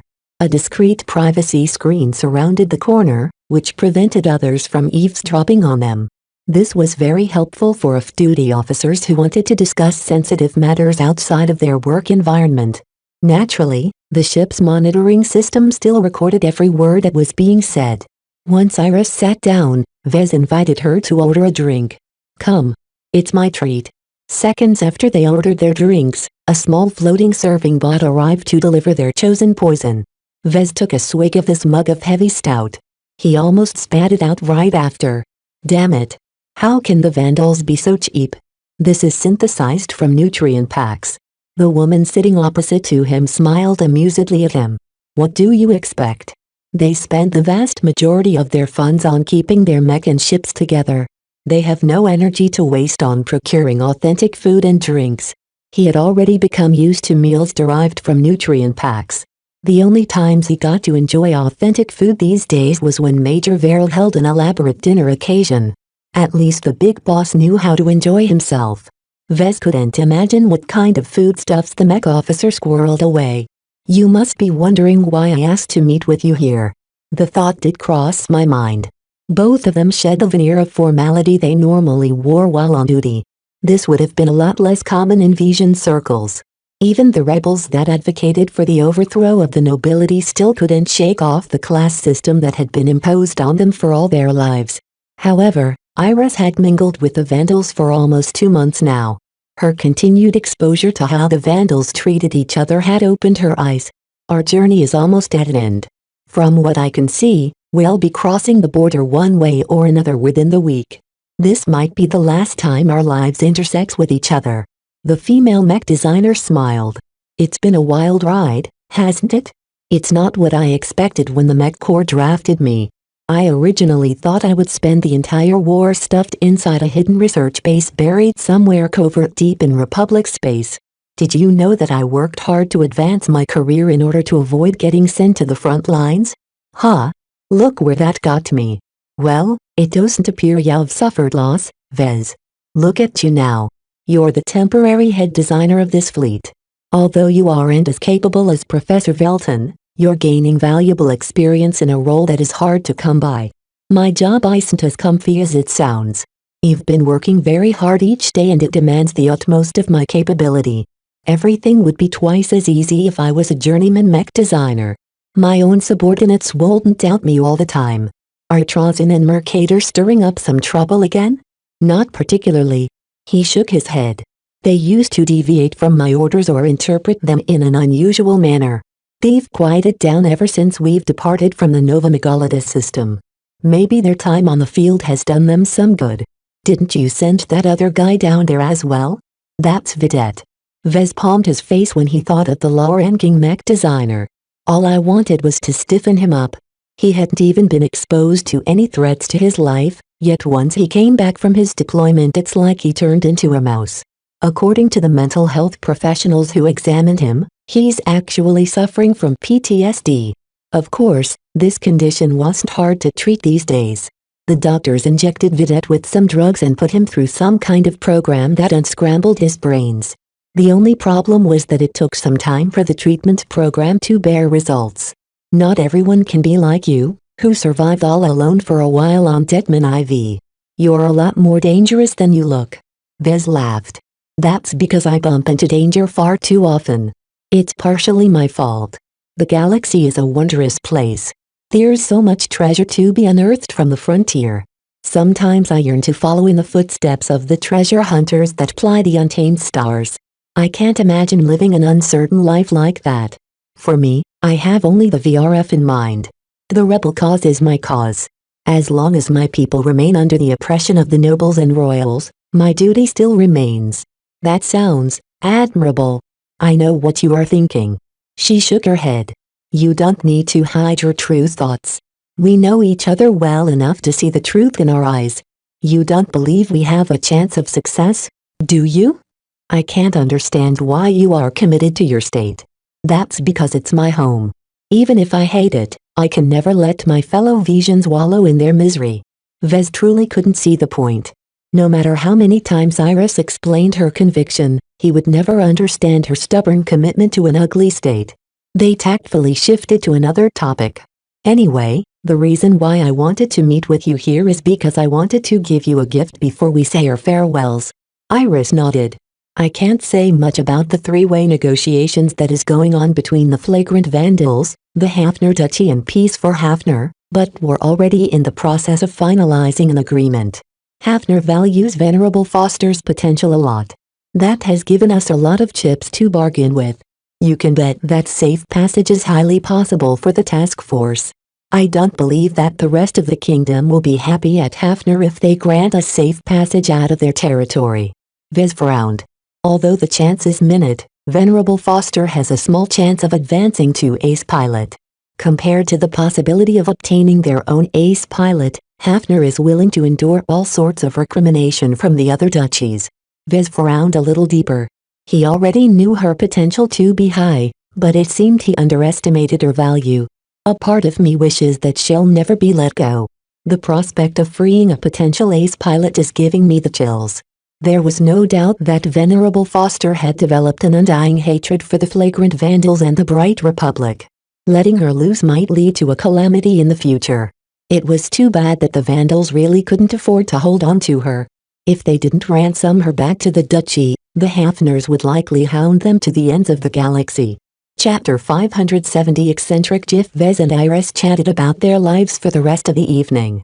The Vision guest designer got to hear how he won the Lemur Open competition and became an apprentice to Master Olson. Vez got to learn that the MTA offered a staff position to Iris. That's an incredible opportunity. Vez remarked.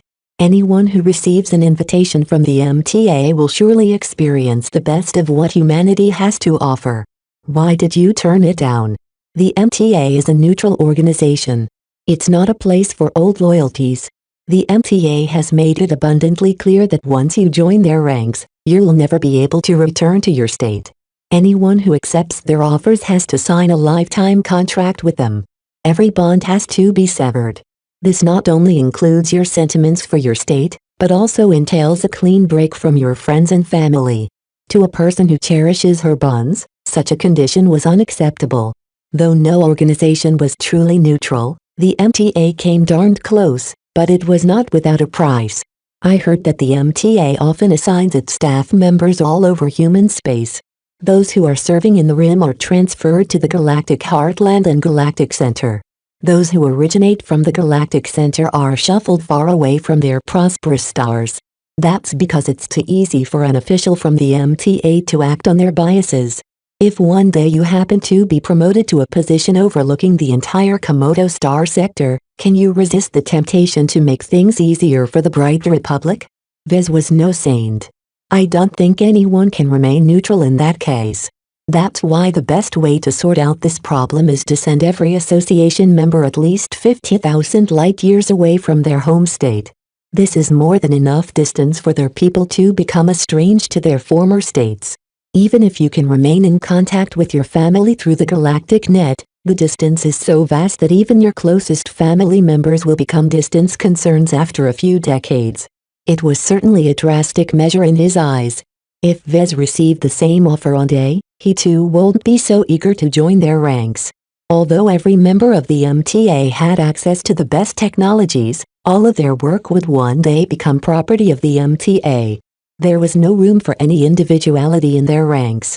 The Mech Trade Association is a great organization.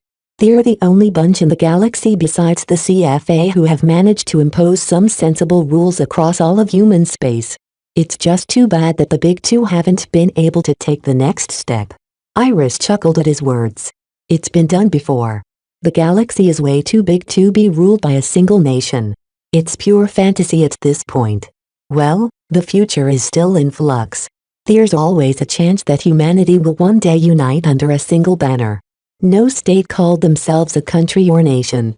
This was because they lacked the confidence to proclaim their sovereignty over the territories they ruled. It used to be different in the age of conquest. Various star nations all claimed to be the blessed stars of humanity and started to become conceited against other sovereign nations. The animosity that grew between the star nations eventually escalated from minor border conflicts into full-fledged wars, and from there these conflicts escalated into a race to extinction. It was a good thing the MTA and CFA showed up at the end to smack some sense into the so-called star nations. Ever since then, the Big Two imposed a number of rules and taboos. Taking away the warships was especially fatal to the star nations. They could no longer hold themselves with their heads held high because without any war fleets to defend themselves against other warships, they were no longer capable of safeguarding their borders by themselves. It was no wonder that people started referring to the emasculated nations as states. By the way, what was that about a gift earlier? It almost slipped through my mind. I wanted to pass on a gift to you before you left. It's just something to commemorate your time as a guest designer among our ranks. Vez pulled up a small square gift box and passed it over to Iris across the table. What's this? Open it up. Vez encouraged her with a smile. Iris eagerly opened up the box to reveal a strange gift. What is this? It's a miniature mech. Vez spent a couple of hours fabricating a miniaturized mech that resembled the Hellcat hybrid knight.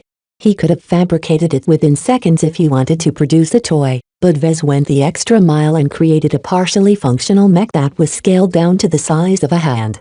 It was an excellent example of craftsmanship to Vez. He not only infused the model with his understanding of the Hellcat model, he also spent a lot of thought in shrinking down the different components and finding substitutes for unworkable materials. While there won't be any human small enough to pilot the mech through the tiny cockpit, he did manage to incorporate a remote control feature into the tiny machine. For some reason, Iris threw him a weird glance and shook her head. It's an amusing curiosity. I can see that it's pretty functional. If you supply its miniaturized nail drivers and missile launchers with a proprietalized ordnance, the mini Hellcat can actually fire them out. And you best be careful of its sword. It's sharp enough to stab someone in the chest. Though she initially treated the model casually, her eyebrows began to furrow as she studied it further. She rotated it carefully around her delicate fingers. I recognize these materials. This is compressed armor. Did you waste exotics on this toy? How else will it be so authentic? She frowned a bit at that. Won't you get in trouble with the flagrant vandals for reproducing one of their signature designs? Oh, it's fine. The mini model isn't a replica of the Hellcat. I don't even have complete access to its design specifications. You can say it's my own spin on its concept. The miniature is cosmetically similar to the Hellcat, but its internals looks completely differently. If it is scaled up to full size, its specs won't be as good as the real deal. The woman traced the surface of the tiny mech with her fingers. There's something strange about this gift of yours. It's like the model is warm to the touch without actually feeling my hands getting hotter. It's like you've added in its air of pride and aggression. Why do I feel it's not just a toy? That's because the model is a carrier of my own design philosophy. Vez sent her an enigmatic smile. If you can study it, you might be able to glimpse what makes it so special. Vez had struggled hard to come up with a gift that Iris would appreciate. He settled on handcrafting his own miniature mech according to his own style. This wouldn't be just a normal miniature, but one which exhibited a trace of X factor. Accomplishing that wasn't difficult for Vez, especially with his level of spirituality. As for choosing which design he wanted to adapt, he considered choosing his own designs such as the Blackbeak or the Crystal Lord, but eventually rejected those choices because they weren't associated with the flagrant vandals. Only the Inheritor Light Skirmisher and the Hellcat Hybrid Knight deserved to be used. Of the two, Vez was heavily partial towards the Inheritor, but its status as a cheap, disposable mech to the vandals could be seen as disrespectful to the recipient. He didn't want to give Iris the wrong impression. The Hellcat was much more appropriate to be adapted because the Spaceborne design enjoyed a very high status with the vandals. The mech archetype also allowed Vez to incorporate the lessons he learned from working with other hybrid knights designs such as the Caesar Augustus and the Mark Antony. The only complication he faced was when he tried to create a miniature flight system. Vez had been forced to fudge a lot of things in order to get it to work without shooting the miniature into the ceiling.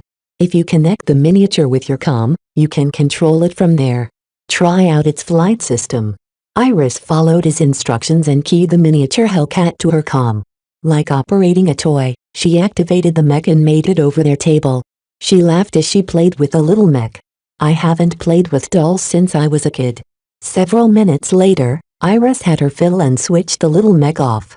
She carefully put the machine back into the gift box it came with before setting it aside. So how is my gift? It's more than I expected, Vez. It's surprisingly symbolic, in a way. I'm sorry to say that I haven't prepared a gift of my own for you. That's okay. No, I insist. Since you've given me such a personal gift, I won't feel easy until I pass you something of my own. Take your time with it, Iris. There's still time before we enter the Reynald Republic. She nodded at that. It's true that I'll have to say goodbye to you and the Vandals when we get there. The VRF still needs me back home, and I can't forsake my family. Don't worry though, I'm pretty sure we'll meet again. Why is that? It's a secret, she replied with a wink. At first, Viz thought she only said that in a perfunctory manner, but evidently she knew something that he didn't. Would they truly see each other again someday? Perhaps after a couple of decades or so. Viz threw his speculation to the back of his mind. It's getting late. Let's retire for the night. The pair wished each other good night and returned to their separate cabins. Viz sighed as he changed his clothes and slipped into his bunk. He almost couldn't believe their escape from Vision space had reached the endpoint. The border to the Reynolds Republic was only a stellar stone's throw away. He wondered what would happen next once they reached another foreign state. Reynolds was a very different locale from the Bright Republic. Whereas his home state was a little boring, the Reynolds Republic was full of life and excitement. At least, that's what all the promotions are saying. The Reynolds Republic was known as one of the liveliest states in the Frozen Leaf Alliance. Though the state wasn't very large or endowed with an abundant amount of exotics, it had become a nexus of sorts of different foreign influences. As a small state, the Reynolds Republic actively courted other states. Besides the neighboring Vija Kingdom, Reynolds managed to forge diplomatic and commercial bonds with almost every other third-rate state in the Star Sector. Their location wasn't very central.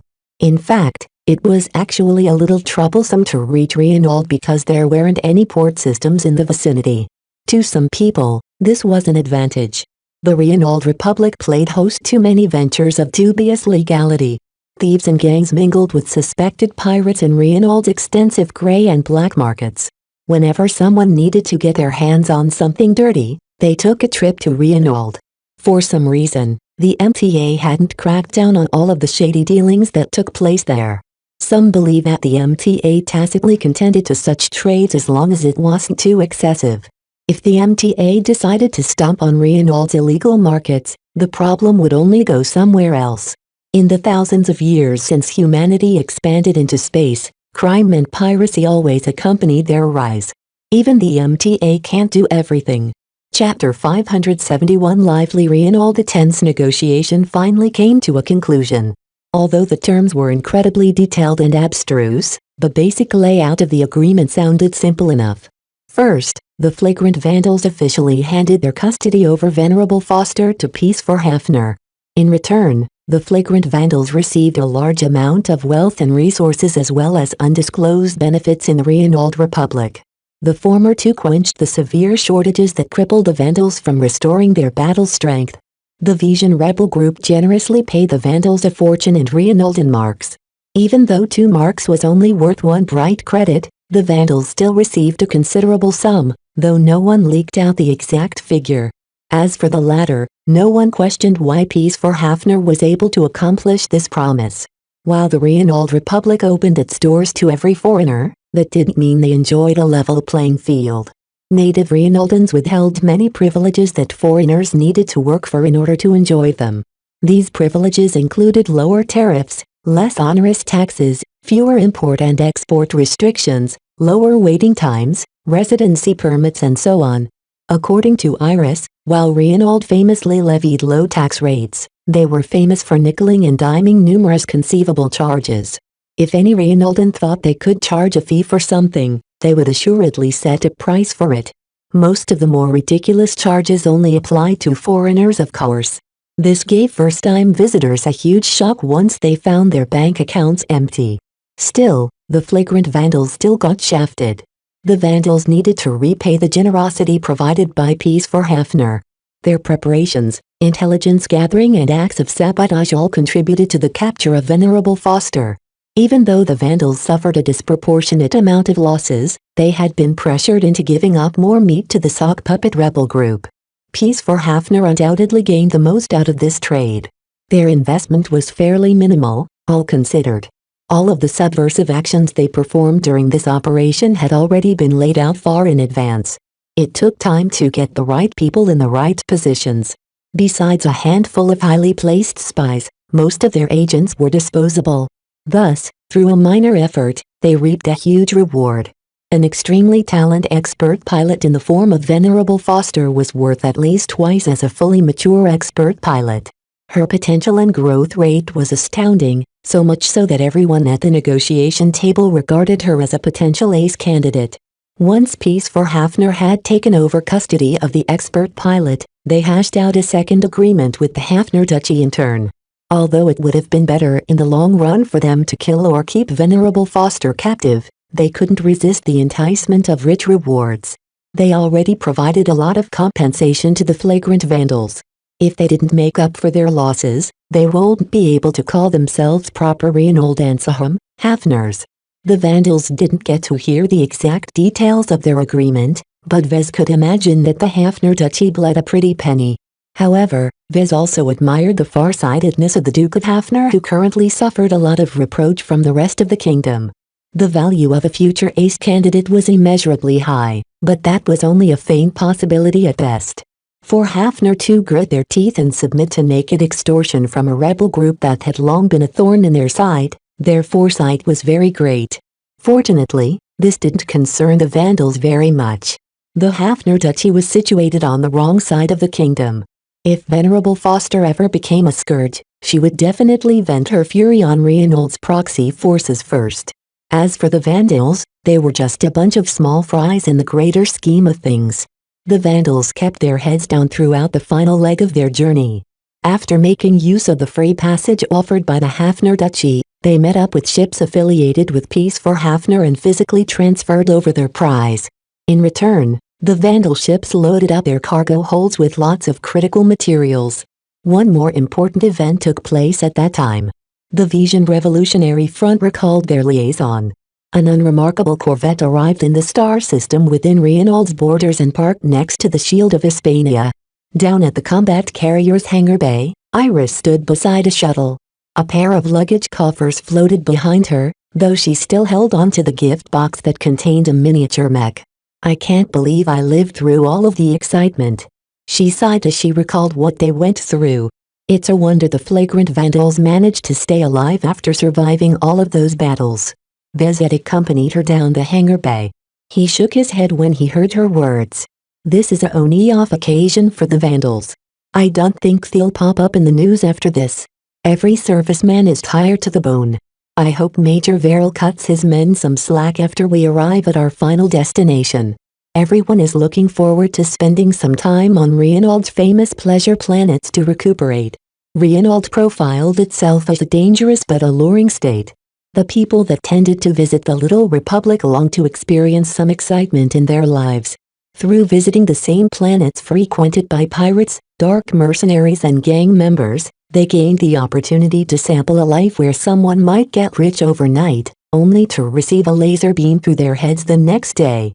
Remarkably, many tourists departed from the Little Republic with their hides intact.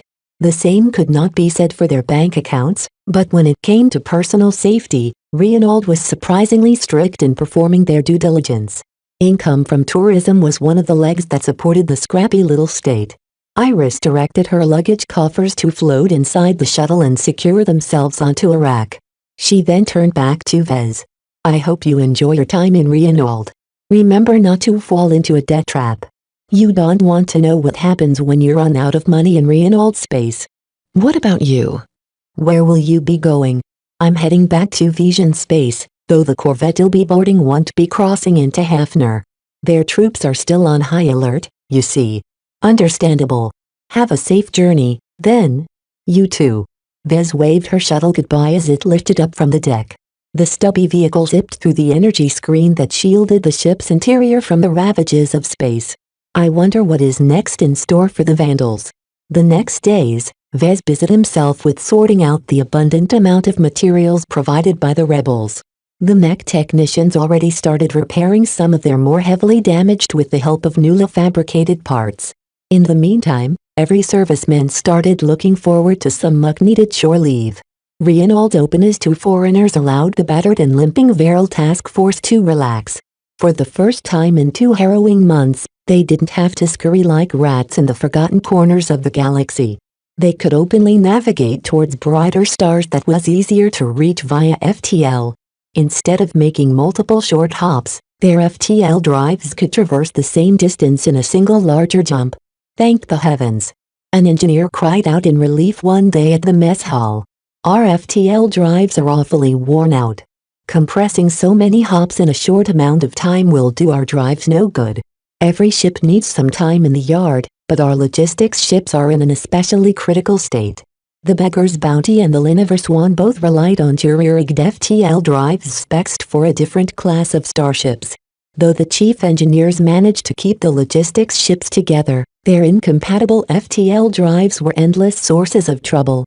Each time the two fat ships emerged out of FTL, the task force was forced to endure several hours of delay on top of the ordinary FTL drive cycle time. Therefore, Vez had a strong guess that the Vandals should be charting a course towards one of Rionol's major star systems. Only a highly developed star system with plentiful ship and repair yards would be able to satisfy their material demands. I wonder what will happen next. Many of the Vandals didn't think about it, but Vez hadn't forgotten that reaching the Rionold Republic wasn't their end goal. Their true mission began once they reached a particular destination within the Rionold Republic. Vez guessed that whatever was about to happen should take place at their next port of call. His office appeared much emptier after Iris had left. As Vez quietly allocated different portions of materials, he missed the opportunity to discuss his work with another mech designer. A second opinion really helps. Now that my only assistant has left, there's nothing there for me to bounce my ideas. Vez scratched his head and considered taking on another assistance. If the task force wasn't dissolved after the end of this journey, then he would consider the matter seriously. It's too bad I'm not very close to the other mech designers. Iris provided an ideal foil to him because she was knowledgeable yet also an outsider. She could provide honest advice to him while avoiding any conflicts of interest. Mr. Vidette is too junior to provide much help for me. His studies are still too far behind. Pierce is more capable in that regard, but he's the only person I can trust to keep watch over the Beggar's Bounty. As for everyone else, Vez didn't even consider them. They either lacked the qualifications or didn't engender a lot of trust. For now, Vez had to make do by himself. It was fortunate that he was already used to working alone, so the solitude hardly impacted his productivity.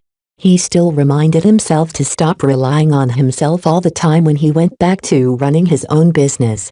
While working with no one else allowed him to maintain his many secrets, once the scope of his business grew bigger, he couldn't shoulder everything by himself any longer. A few days later, the Veral task force finally arrived in a highly populated star system. The Harkinson system was a prominent trade nexus of the Rionold Republic. It appealed openly to outfits and provided many services useful to them. Anyone with enough money could procure enough starships and mech to conquer another planet. The key word here was money. Without money, you couldn't even buy the cheapest nutrient pack in Rionold. The Republic was never one for charity. The Harkinson system was a little more rowdy than most due to the prevalence of mech pilots that visited its planets. The Harkinson system wasn't a port system and didn't feature any remarkable mineral deposits. What it had instead was 3 promising terrestrial planets, all of which had been terraformed for human habitation. Each planet offered something good. Harkinson was a tourist destination. The slightly hot planet featured fantastic natural sceneries and splendid beaches. Many mech pilots that have gone through a frigid campaign flocked to Harkinson to unwind. The planet offered many pleasures and various forms of entertainment to those who brought money. Harkinson didn't offer much to foreigners. It was the seat of the local government as well as the primary habitation planet for local citizens. A lot of Rionoldans lived on the planet, and only the most esteemed foreigners received the right to reside on this planet. Harkinson lacked most of the fun that could be found on Harkinson, but it was the planet where the bulk of the trade was being conducted. It featured extensive marketplaces, trading halls and more. Many shipyards orbited the planet, providing many services to various fleets or those who sought to commission a ship. The Veral task force made a beeline towards Harkinson. Chapter 572 Harkinson System. When Vez first received an introduction of the Harkinson system, he felt some déjà vu.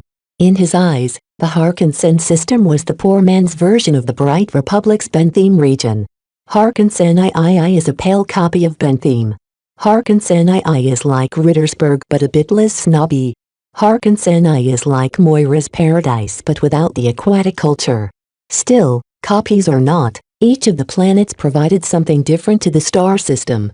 Having them concentrated in a single star system provided enormous conveniences to visitors, especially the bigger ones that brought a whole fleet. Vez wouldn't be able to see the thousands of ships that flew back and forth from the viewports, but he easily called up a chart that showed how many vessels were present in the Harkinson system. The chart depicted thousands of dots, each of which represented a fully capable starship. Many of them were in transit. They either transitioned at the edge of the system and burned their way to the interior, or finished their business at one of the planets and burned towards one of the many highly congested Lagrange points. One indicator of success to a star system was to see whether congestion took place at their Lagrange points. Considering that the ships needed to wait up to an hour for them to get their turn, Harkinson's success only paled in comparison to Bentham. This is truly a melting pot of different origins. Vez casually read through the registries of the ships present in the system. Only a portion hailed from Reinhold. Many came from other third-rate states such as the Rapo Principality or the Council Stars of Lys. He even spotted lots of trade ships bearing the flag of the Bright Republic. They mostly traveled in convoys escorted by foreign mercenary corps. A significantly greater amount of Vision trading vessels flew back and forth as well. It couldn't be helped as the Reinhold Republic was a direct neighbor of the Vija Kingdom. Even though relations between the two states were rather frosty, that didn't hinder the pursuit of benefits among their trading conglomerates. Earn money first. What? Pirates? Who are you calling pirates? I'm an honest Reinholdan, I swear to my mother and grandmother. Hey, I've got a great deal for you. This 5% discount is yours. Although the Visions and Briders wage a very intense war against each other, the ships that hailed from the two war-torn states behaved especially discreet. Neither side attempted to bump into each other, not that their cargo ships could deal a lot of damage in the first place. Reinhold's traffic managers also paid a lot of attention to every ship's origin. They did their best to separate ships from rival states from each other and forced them to adhere to separate routes. The Verl Task Force received a lot of attention from the Honored Ones, which was Reinhold's mech military. Every unit of the Honored Ones bore an emblem that consisted of a silhouette of ancient Viking warriors. Just after the Vandals arrived, a patrol squadron flew alongside the Vandals and transferred over a bunch of inspectors. Every mech aboard every Vandal ship needed to be sealed. Vez had already arranged the mech technicians to seal the mech beforehand, so the inspectors found very few problems. Of course, people always slipped up. Some of the seals put on damaged mech didn't look very proper. These mech could still inflict a lot of damage at their current state, so the mech technicians worked overtime to fix their mistakes. With the problem cases taken care of, I don't see any further problems, Mr. Alarkinson. An honored one bearing the uniform of an inspector spoke. His accent bore the clipped and harsh tones of a typical Reinholdan accent. I'm glad our condition finally meets your approval. Vez replied as they both arrived at the airlock in one of the corridors of the Shield of Hispania. We're all looking forward to entering the Harkinson system. You certainly deserve it. Eve eagerly followed Mech Regiment's exploits. You Vandals sure gave the Visions a good thrashing. It wasn't without cost. We understand. The inspector nodded with a smile. The Harkinson system is always open to warriors with honor such as the flagrant Vandals. Our berths are already reserved for the arrival of your ships. I understand that many deals are in the works. I hope your mech regiment enjoys doing business here. Vez scratched his head once he saw the inspector off. From the information he received from men aboard the other ships, the Reinholdans only exerted their efforts on detecting weapons of mass destruction and making sure the mech bore the proper seals. Their inspectors barely paid attention to anything else, including other threats or contraband. Their conduct carried an implicit message. Any visitors could bring as much shady stuff as they wanted, as long as they made an effort into keeping their contraband out of sight. Vez had no doubt that at least a quarter of the ships paying a visit to the Harkinson system sought to offload their contraband to the gray or black markets. Frankly speaking, the Harkinson system appealed more upright outfits that largely worked within the boundaries of the law. Their gray market was far more prominent than their black market. If you want to see the really bad stuff, you should visit the Mulindrone system instead. Iris once told him. That place is a cesspool of humanity. There's no greater black market in the neighborhood than the one in Mulindrone. Everyone there is a wolf in sheep's clothing. If the pirates don't make such a good effort to disguise themselves, the MTA would have imploded Mulindrone's star by now. Fortunately, the flagrant vandals carried the official sanction of the Mech Corps. Despite the lukewarm support they received from headquarters, the vandals didn't have to suffer the ignominies of being branded as outlaws. Now that the vandals finally entered neutral space, it was hard for them to shake off the habit to regard everything outside with hostility. Many servicemen had been so inured in war that they found it difficult to adjust to a neutral star system. At the next conference meeting, Major Verrill explained their upcoming plans. We will be spending up to 4 weeks in the Harkinson system. This won't be enough time for us to restore our full strength, but we're down almost 500 mech pilots, so it won't help us if we have more mech than we can make use of. From what the repair yards we've contracted have promised, 4 weeks is enough to restore the FTL drives of our logistics ships. Both their landbound and spaceborne contingents endured heavy damage in the previous journey. Though the Vandals finally made it out alive, they permanently lost almost half of their precious mech pilots. These were briders who trained from 10 years old to pilot a mech. After graduating, they entered into the Mech Corps and underwent another round of intensive training before they were assigned to their mech regiments. Although the flagrant Vandals might not have been very prestigious, their training standards wasn't too far off from the premier mech regiments. Each mech pilot admitted into the Mech Corps was a treasure. Those with poor skills, insufficient aptitude or attitude problems would be rejected right out of hand during normal times. Everyone who made it through the initial inspection possessed the right qualities to become a soldier. These people weren't as common as everyone thought. Many potentates failed to live up to their promise and could only find a piloting job in the private sector. Those who had what it took to join the military belonged to a privileged class that wasn't easily replaced.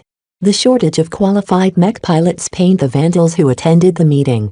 It was impossible for them to refresh their ranks in Reynolds space. They had to go all the way back to the Bright Republic to receive replenishment from the Mech Corps. Until then, they had to make do with half as much mech pilots. Vez raised his hand. Sir, how extensively do you want to restore a mech?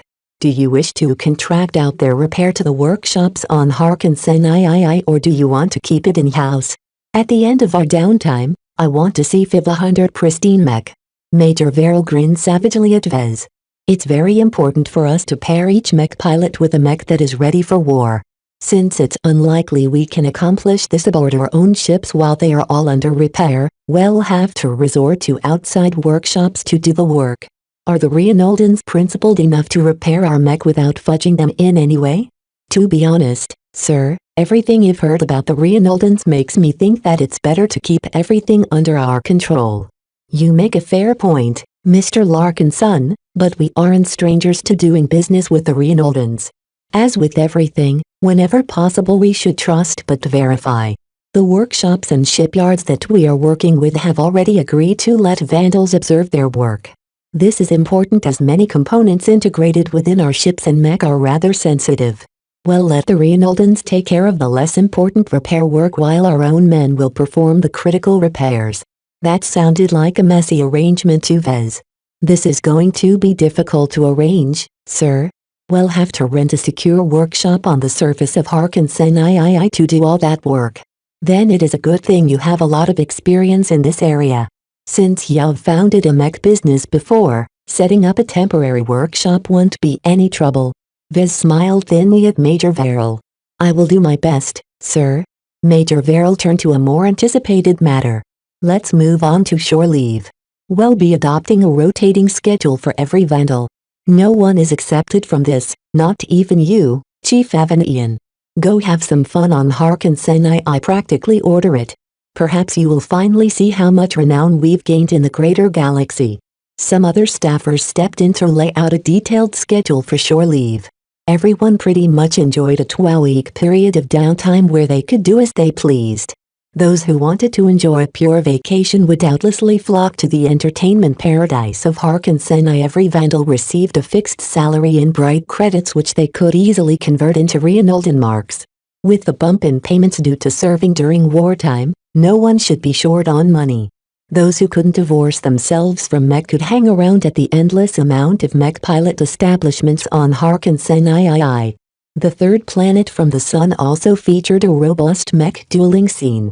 Though only specialized and registered mech athletes were allowed to compete in the major mech arenas, the planet was notorious for hosting many underground fighting venues. A vandal mech pilot with a bone to it would surely pay a visit there. Major Verrill didn't approve of these fights, but he could hardly control his own men. A couple of vandals would doubtlessly chew off more than they could bite and lose their lives in the process. As far as possible, make sure that your men won't get in trouble with the law. They can drink until their liver needs a regeneration treatment, they can pump their veins full of stimulants for all I care, but whatever they do, I better not hear any stories of a vandal getting into a fight with Reinoldens. As guests of the Reinold Republic, the flagrant vandals needed to retain some scruples to their hosts. The tolerance of the Reinold Republic was fairly high when it came to scuffles between different groups of foreigners, but once a proper Reinolden got hurt, the honored ones cracked down hard on the offenders. Chapter 573 Hidden Plans. One of the major concerns for letting the vandals loose for some shore leave was that anything could happen to them. For example, someone might attempt to kidnap in order to beat some intelligence out of their mouths. Some drunk visions might bump into some drunk vandals and come to blows with each other. Some vandals might even be bribed into becoming a spy or a turncoat. All manner of dangerous outcomes may become possible if the vandals enjoyed free rein in the Harkinsen system. This wasn't the first time they were being let loose in a neutral star system. They also knew how to be discreet during times of war. However, the combination of both resulted in a potentially calamitous situation. Major Verrill announced some precautions to mitigate the danger. To prevent any untoward incidents, everyone will form groups of 10. Nobody is allowed to wander off by themselves. Even if you go to the restroom, at least one other vandal should be close at hand. Their comms will make sure that everyone abides by these restrictions. The moment someone goes missing or wanders out of range, every comm will send out an alert to the men and our internal network. This placated those who looked as if they objected to exposing their men to various risks. While these measures didn't plug all the loopholes, they at least made it a lot harder for anyone with nefarious intentions to project designs on the vandals. They not only need to take care of 10 vandals in unison, but they also needed to hack or jam the comms at the same time, all the while preventing bystanders from getting the word out.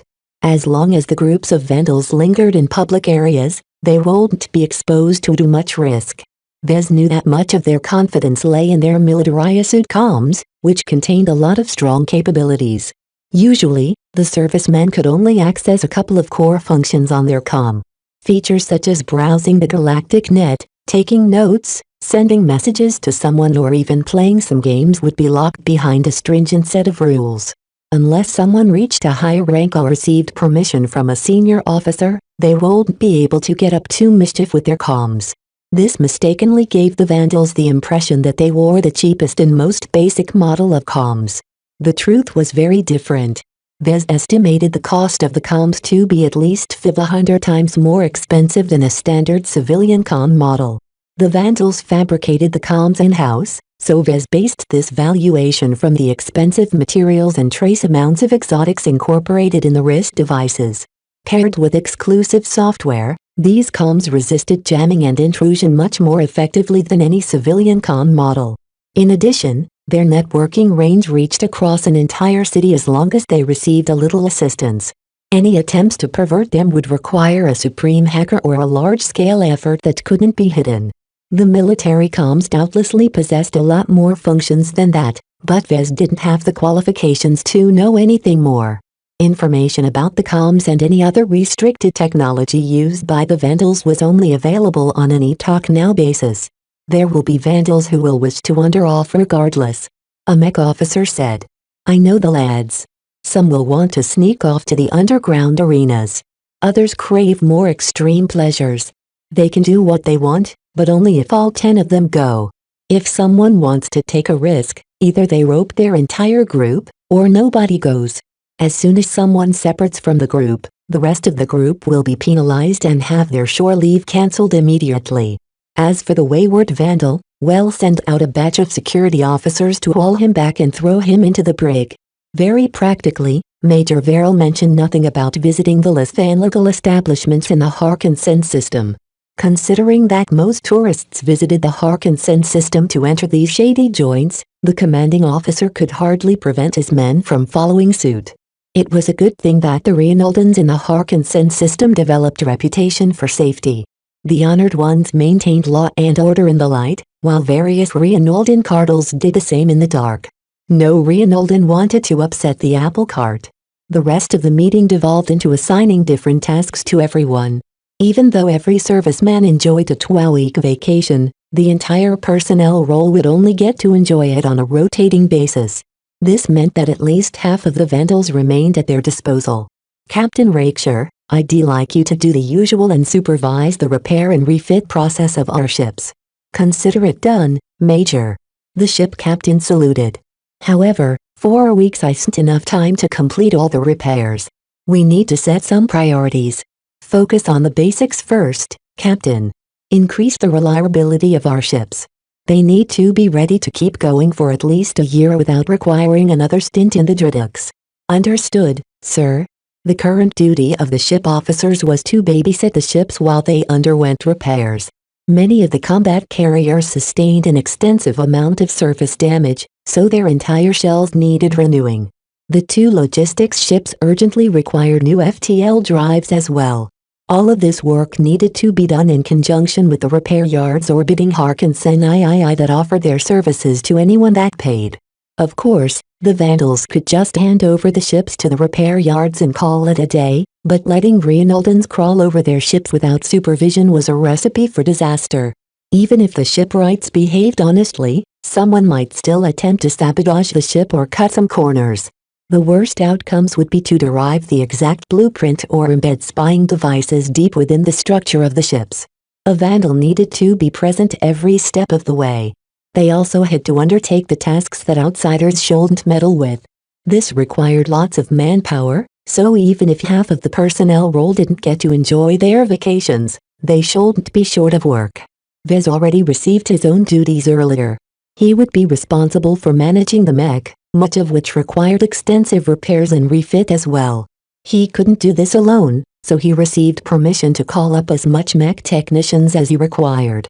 As for the mech officers, they would be responsible for supervising the mech pilots as they underwent a special training. Harkinson II offered many different training programs that focused on developing very specific combat skills. These training programs mostly accommodated private outfits, but the more prestigious training institutes also offered various regimental training programs. Peace for Hafner provided a free pass to these training programs for the entire mech regiment as a concession to the vandals. All in all, despite handing over their ships and mech to the Reinaldans, the vandals wouldn't go idle. Too much work needed to be done, but for what? As the meeting ended and everyone went their separate ways, Vez mulled over why the vandals chose to undertake such an extensive refit in the Harkinson system. 4 weeks is too short to restore everything up to full strength, but it's way too long for critical repairs. If the vandals wanted to fix up their ships in a jiffy, 2 weeks would be enough to make the Beggar's Bounty and the Liniver Swan space-worthy again. As long as the pair of logistics ships became safe enough to undergo a long journey, the Vandal fleet could easily travel back home by following a huge detour around Vision space.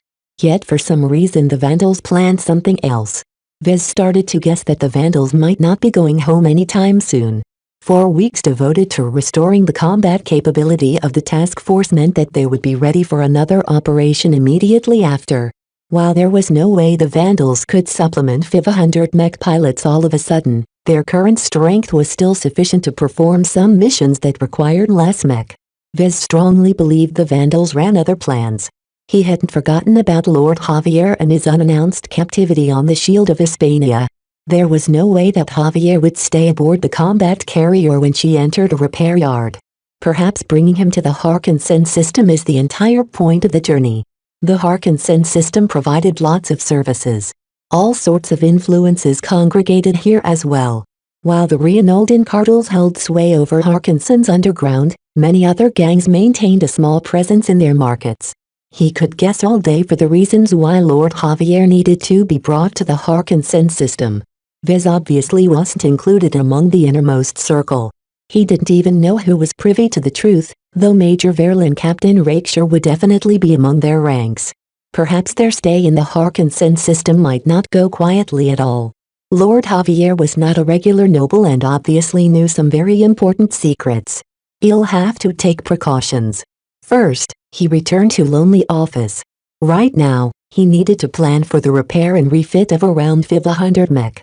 Ideally, Vez wanted to squeeze in at least 100 more mech in order to increase their stockpile of spares.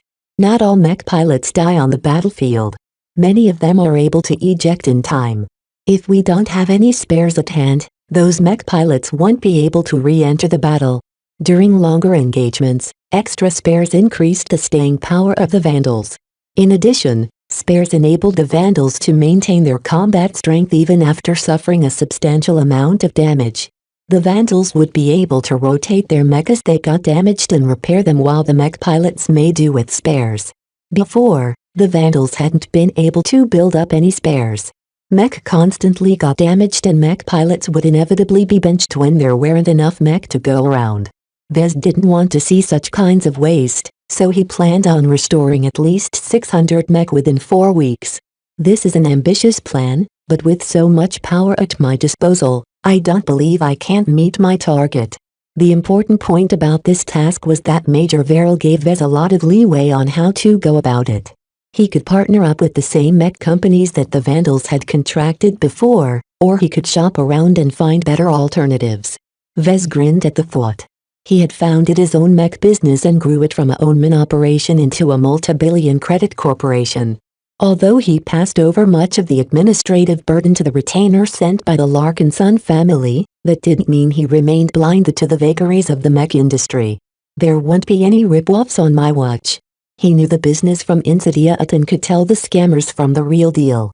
Having been warned by Iris on how unscrupulous Reinaldans could be when it came to business, Vez dug in deep in the list of mech companies they could partner with for this massive repair effort. Red flags immediately showed up. Ugh. The original partners are no good. The flagrant Vandals evidently visited the Harkinson system a few times, though none of the visits happened recently. In fact, the last time a Vandal detachment entered this system was more than a decade ago. They entrusted their mech and ships to various companies with ties to the Bright Republic. This was a prudent choice, all considered, but the companies took advantage of this and charged a steep premium without delivering any material benefits. They basically ripped off the Vandals in the open. This is no good. Vez shook his head. He had a lot of work in store if he wanted to make this awful situation right. We shouldn't have to pay a premium for reliable service. Chapter 574 Scam Industry. If Vez had to describe the mech industry, he would equate it to a pyramid. The massive transgalactic corporations sat at the top. Their businesses spanned entire star sectors and copies of their supremely optimized mech got sold by the trillions every day. The next tier of companies consisted of trans-sector corporations. Their activities transcended the borders between star sectors, and they always took advantage of the different conditions of each star sector. Further down the pyramid, there were the sector-wide, statewide, system-wide and planet-based corporations. The lower their tiers, the more of them existed. Technically, a living mech corporation could be counted as a sector-wide corporation, which gave his company a lot of prestige. At the bottommost tier, the MTA couldn't even count how many independent mech workshops operated within all of human space. The base of the pyramid was doubtlessly incredibly wide. Yet the top of the pyramid was rather fat as well. A lot of competition existed in each tier, and no single mech corporation held absolute sway over their markets unless a state had conferred a monopoly to them. All of this activity led to a very high level of friction. Even with the MTA taking an active hand in regulating all of the mech businesses, their energy could only be spent on so many concerns. They shouldered a lot of responsibilities and generally didn't bother with petty offenses. The association basically handed over responsibility of policing such matters to the local states. Some states proved to be less diligent than others. Particularly in third-rate states, enforcement of all kinds of rules could be spotty or lax. This opened the door to all sorts of scummy business practices. A basic way for a company to stiff a customer was to do a subpar job. For example, instead of delivering a mech worth 40 million Reynolden marks, they secretly cut some corners and delivered a mech that should actually be valued at 30 million marks instead. Of course, any mech business that wanted to sell a first-hand mech that was fresh off the production line needed to send it to the MTA for certification. This provided some protection to consumers, but this limited activity didn't cover the entire scope of the mech industry. Buying a first-hand mech is safe. Everything else is fraught with scams or rip-offs. If someone wanted to sell a second-hand mech, they could send it back to the MTA to certify it again for a fee. Most didn't want to pay for the fee or lacked the funds to cover the cost.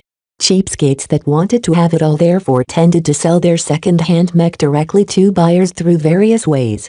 Of course, without a stamp of approval from the MTA, buyers needed to rely on their own judgment to determine whether they bought the product they expected to receive.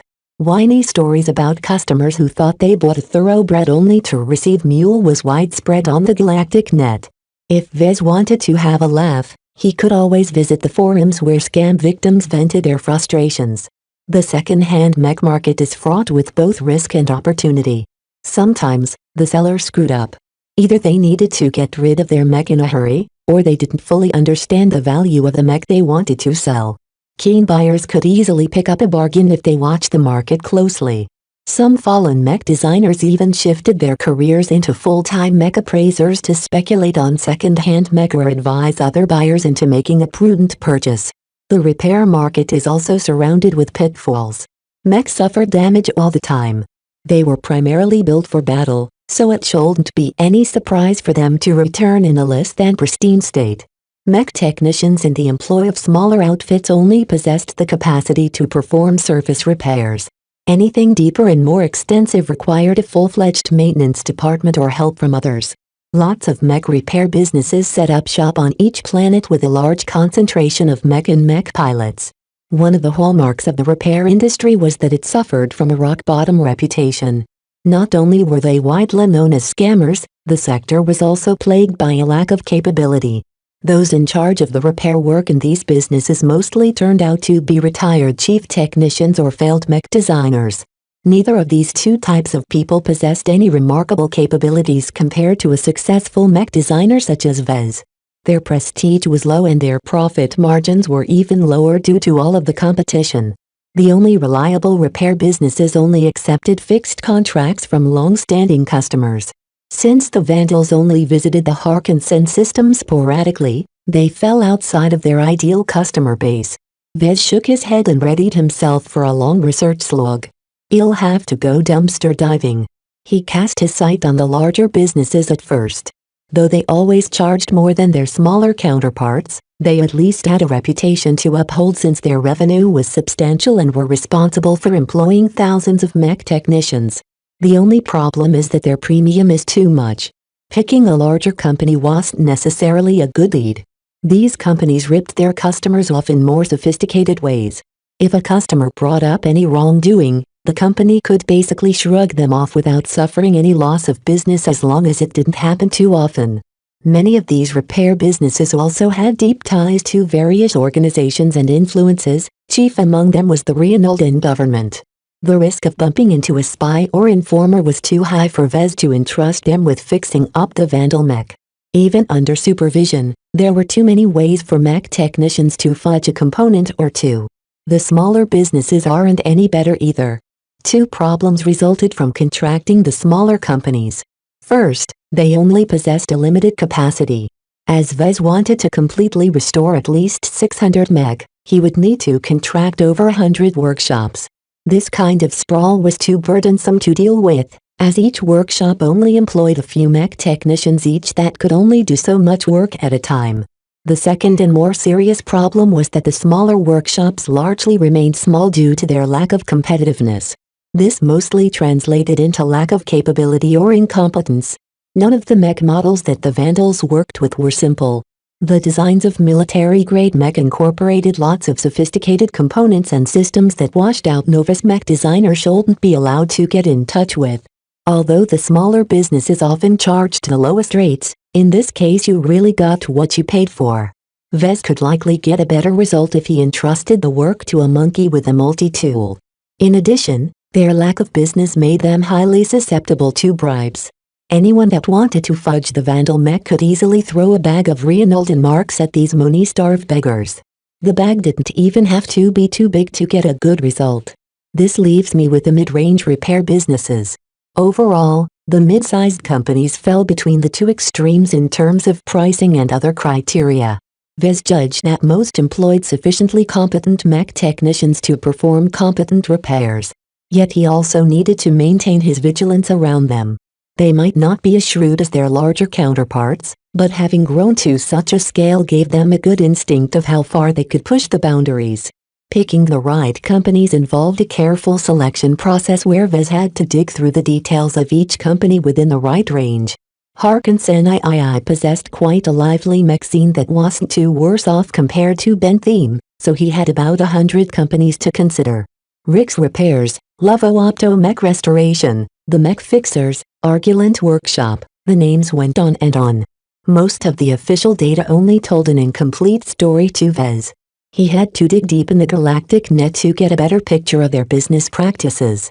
He ruled out any company with a mountain of recent complaints, which happened to cut his list in half. Vez then looked at the price quotes, and he cut off those who charged too much of a premium or those who had a habit of adding too many surcharges on their work. This cut his list in half yet again. He then picked out 5 companies that deliver decent work while adhering to fairly competitive prices. This may not be the most optimal selection, but it will do. The only thing he couldn't investigate was their discretion. Perhaps one company was secretly a front for the Visions, while another opened up their database to a Reynolden intelligence agency. It was impossible for Vez to uncover these kinds of secrets from the galactic net. Paying a visit to each of the 5 repair businesses will take up too much time. Considering that relatively few customers complained about the businesses he selected, Vez thought it would be sufficient if the Vandals supervised and participated in the repairs. Vez straightened out the details in the next hours. He sorted out the mech according to their type, their damage and the ease of repair. He then contacted each business and sounded them out. Some companies preferred to work with light mech, while other companies didn't allow any outsiders to interfere with their work. What a mess. All of these complications made him want to tear his hair out. Vez had to go back to his list and select other companies to substitute for his initial selections that didn't pan out. His persistence eventually paid off. He came to a preliminary agreement with 5 companies that looked good to Vez. Once he determined there was a basis of cooperation with his final selection, he passed the details over to the logistics department to hash out the details. My work is done. Lieutenant Commander Soapstone should be able to negotiate some good deals with the parameters if provided. His job as a mech designer only extended to mech. Issues concerning contracts, purchasing, financing and the like fell under the purview of the bean counters of the Vandals. At the very least, Vez expected them to be glad that his careful market research resulted in substantial savings. If the bean counters don't drop the ball, they should achieve cost savings up to 60%. This would bring the final cost of repairs down to a competitive sum. Vez leaned back against his chair and mentally patted himself on the back. Only a mech designer who entered the mech industry and engaged in many transactions in the private market could be so astute. The careerist mech designers in the mech corps were practically dummies in comparison. Careerists have their own strengths, but when it comes to the private market, even a journeyman like Alok doesn't know any better. His good mood evaporated after Alak's name popped up in his mind. The journeyman mech designer still hadn't showed up on any lists. 2 months since the Deadman operation, the Visions hadn't sent any indications that he was a prisoner of war. After so much time without any news, Vez had to assume the worst. Though he held on to lots of impractical beliefs, he could be highly practical in other matters. He wasn't the type to hope in vain. Alak's status as missing in action appeared feebler and feebler as time went on. In his mind, Vez had already replaced his status with deceased. Though the Vandals lost a lot of mech pilots recently, none of their deaths really mattered to Vez. Yet the loss of a single mech designer impacted him a lot. Though mech designers were technically non-combatants, the battlefield was far too cruel. It reminded him of the danger of serving with the Vandals. Harkinson's system looked peaceful at first glance. Yet Vez felt as if he had entered into another battlefield. Chapter 575 Smokescreen. The repair businesses. The flagrant Vandals went to bed with all operated out of large workshops. As the Vandals started transporting their damaged mech to the workshops, Vez constantly had to rotate in between the workshops to prevent the people there from screwing things up. Don't let this mech lay on its back. Where's the weapons on this mech? It came here with a sword and shield. What do you mean they never arrived? Goddammit, we contracted you to fix these mech up, not damage them even further due to rough handling. The level of service that each of the 5 repair businesses provided was worse than Vez had thought. Over the past several days, he realized he had still been a little too naive about the types of characters that operated these joints. Vez had thought that the repair businesses would operate akin to the maintenance departments of the flagrant Vandals or another regular mech regiment. At worst, the owners ran their businesses like the workshop of a mercenary corps. In actual fact, sometimes Vez felt as if he returned among the ranks of Walter's whalers. The sheer level of idiocy and sloppiness truly astounded him. How could these repair businesses even stay afloat with this level of service? No wonder why most of them charge so much. It's not just to rip off their customers, but also to compensate for the incredible amount of inefficiencies in their operations. It wasn't as if the owners liked to run a tighter ship, but the problem was that they didn't know how. As head designer, Vez threw his weight around whenever he visited their workshops, and he often got to meet with them in person. All of them appeared to be exactly as he expected, mech designers or chief technicians who lacked the competence to work for more prestigious organizations. The most loathsome of the bunch was a former chief technician called Lester Tobruk. He bought up a bankrupt repair business on the cheap and somehow hadn't managed to ruin it yet, though it hadn't grown any further either. The mech technicians that Mr. Tobruk employed all followed after their boss. They lacked the skills, discipline or temperament to get hired by the military or a private outfit. Even the worst gangs rejected these abject failures. The repair industry is the trash heap of the mech industry, he concluded. This is where all the losers go when they can't get any lower. Hounding the incompetent employees whenever they misstepped was extremely frustrating and tiring for Vez. Eventually, he shifted over this responsibility to the other mech designers. Though they weren't as eagle-eyed as Vez, they at least possessed the skills to spot something wrong in time. Mech designers who used to work in the private sector caught on quickly enough. People like Pierce only needed a few guidelines to do an adequate job in supervising the repairmen and direct the Vandal mech technicians to lend a hand as well. This is kind of a sad thing to see. Pierce shook his head as he watched a repairman clean up after spilling over a barrel of liquid coolant. In the Friday Coalition, the lowest standard of mech technicians is the same as a mech technician from the Mech Corps. This is only the starting level, and it's barely enough to work for a small-time gang in Coalition space. Vez sighed. Your Friday Coalition is larger and more prosperous than dozens of third-rate states. You guys have the luxury of training aspiring mech technicians to a higher standard. We don't have the population and training methods to match your standards. The Coalition isn't my home anymore. It's wrong for you to call it my state. You still enjoy Coalition citizenship, do you not? I'm only an average citizen of the Gage dynasty. If not for my father, my citizenship would have been revoked. The Gage dynasty is extremely strict on these kinds of matters. As the most powerful partner in the Coalition, too many people wish to be a part of them. An exile like me doesn't deserve to be counted among the strong. Hearing Pierce put himself down all the time really exasperated Vez. Unfortunately, he couldn't think of a way to cheer up his colleague. This was because they measured their self-worth according to their capabilities. Even after he borrowed a couple of books from the central database, Pierce had only improved by a snail's pace despite receiving a couple of free tutoring sessions. From what Vez had observed, Pierce's potential might not have been exceptional, but his learning ability was still within an average range. The only problem was that he competed against his brilliant siblings ever since he was born. The shadow they cast upon his mind had affected his mentality. At least Piers could perform his latest duty without problems. The same could not be said for some of the other mech designers. The careerists in particular had a tendency to overestimate the competency of the repairmen. They were too used to somewhat disciplined mech technicians that had gone through basic military training. "Why are you bothering me with this duty? It's pure babysitting, sir," Mercator yelled at Vez. He didn't even hold back his overall contempt at Vez in this current locale. "You either do your job, or take responsibility if you don't. The lives of our mech pilots depend on the condition of these mech. These grease monkeys already signed a contract with us, sir. I don't see the need to spend so much effort on supervising them.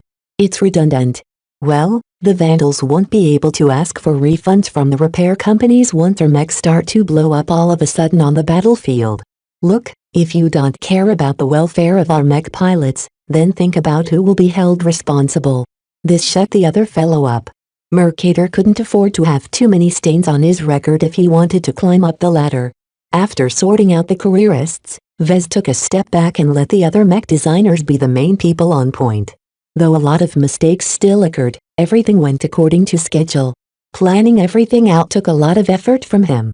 He meticulously distributed Vandal men and mech to each of the repair businesses according to their specialities and shipped in the appropriate materials from the cargo holds of the Vandal ships or from the local market.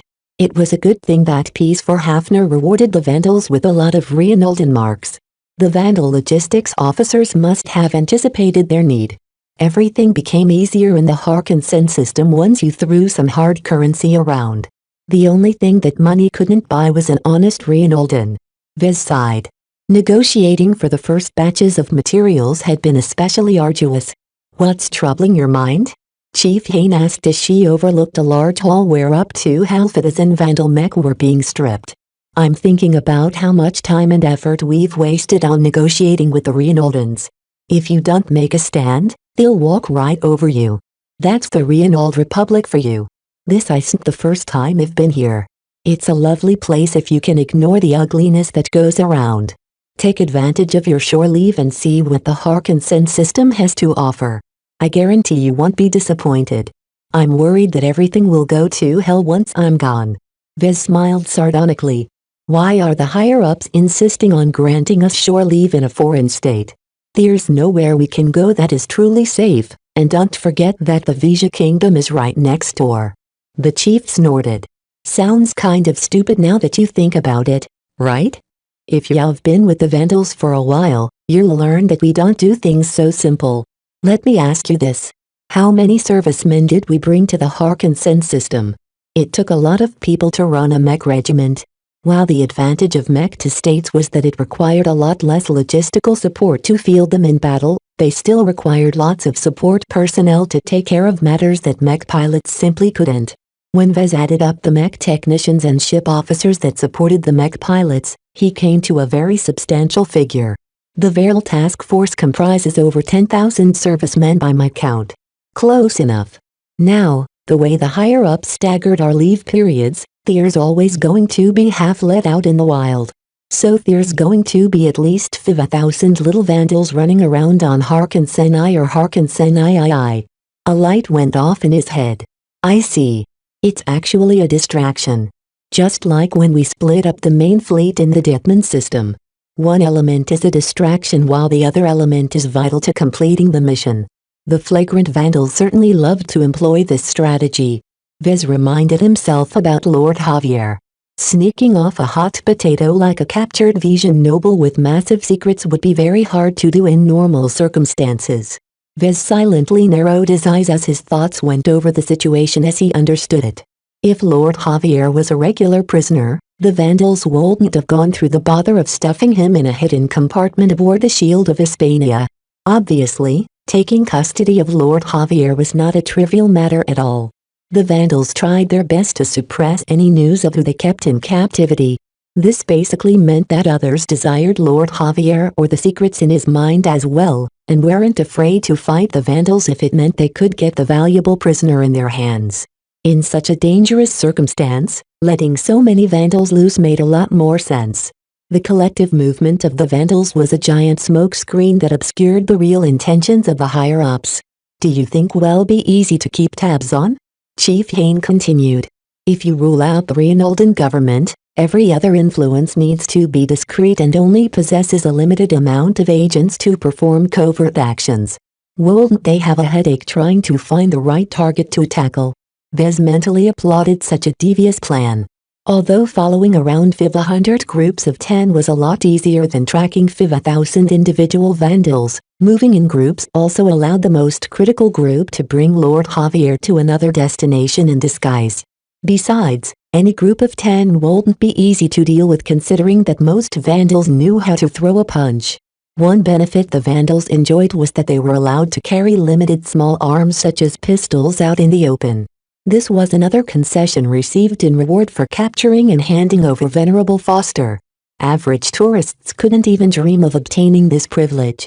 Somehow, Vez suspected that the vandals aimed for such an outcome from the start.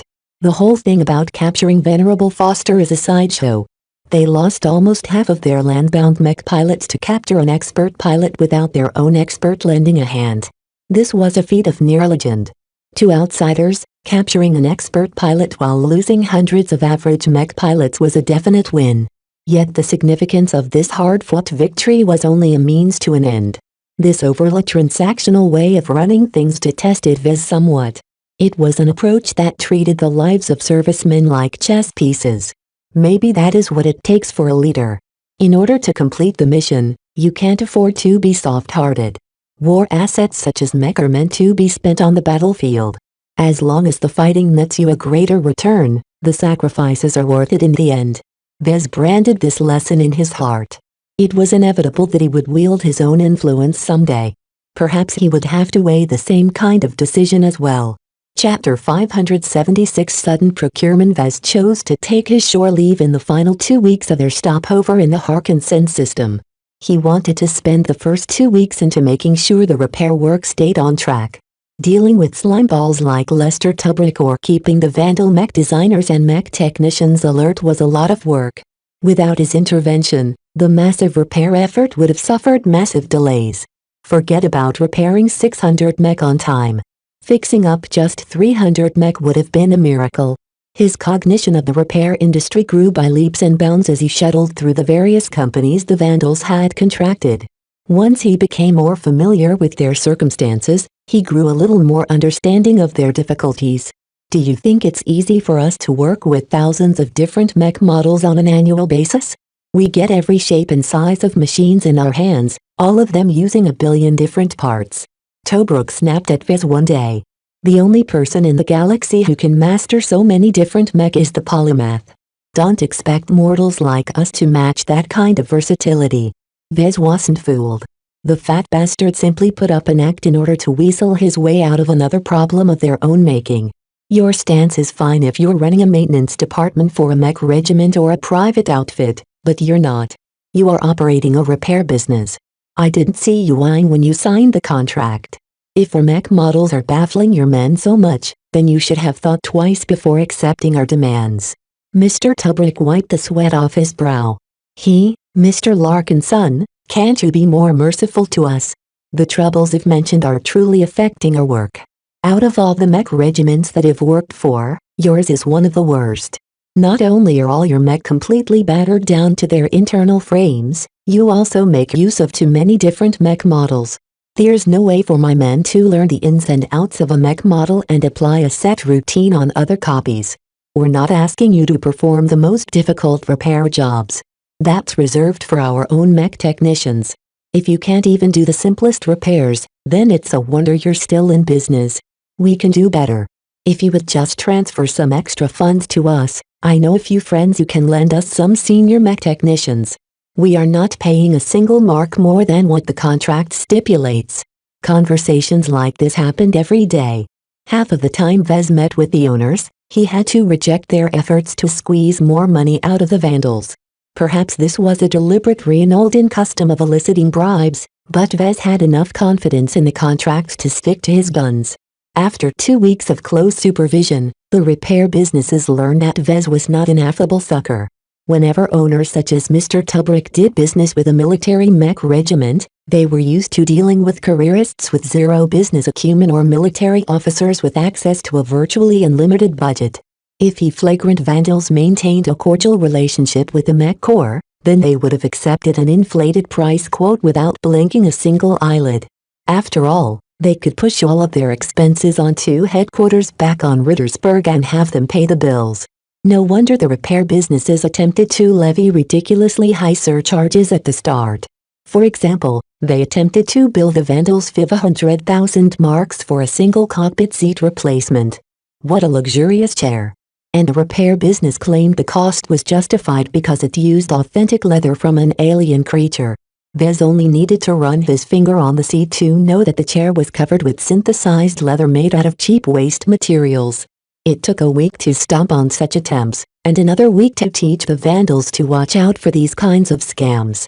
The Reinaldans were truly imaginative in this area. The worst incident by far left Vez angry for the entire day. This was because he caught the repairmen deliberately botching up a working mech. They even did so under the nose of an inattentive vandal mech technician.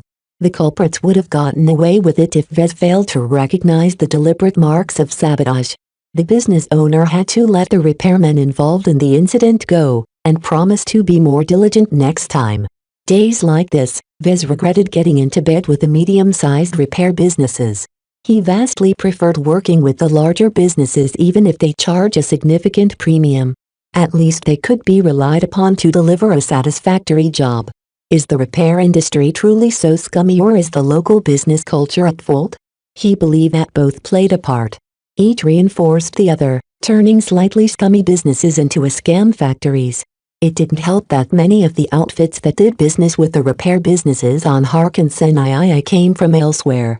The foreigners that stopped over in the Harkinson system for business rather than pleasure tended to operate in the gray area at best.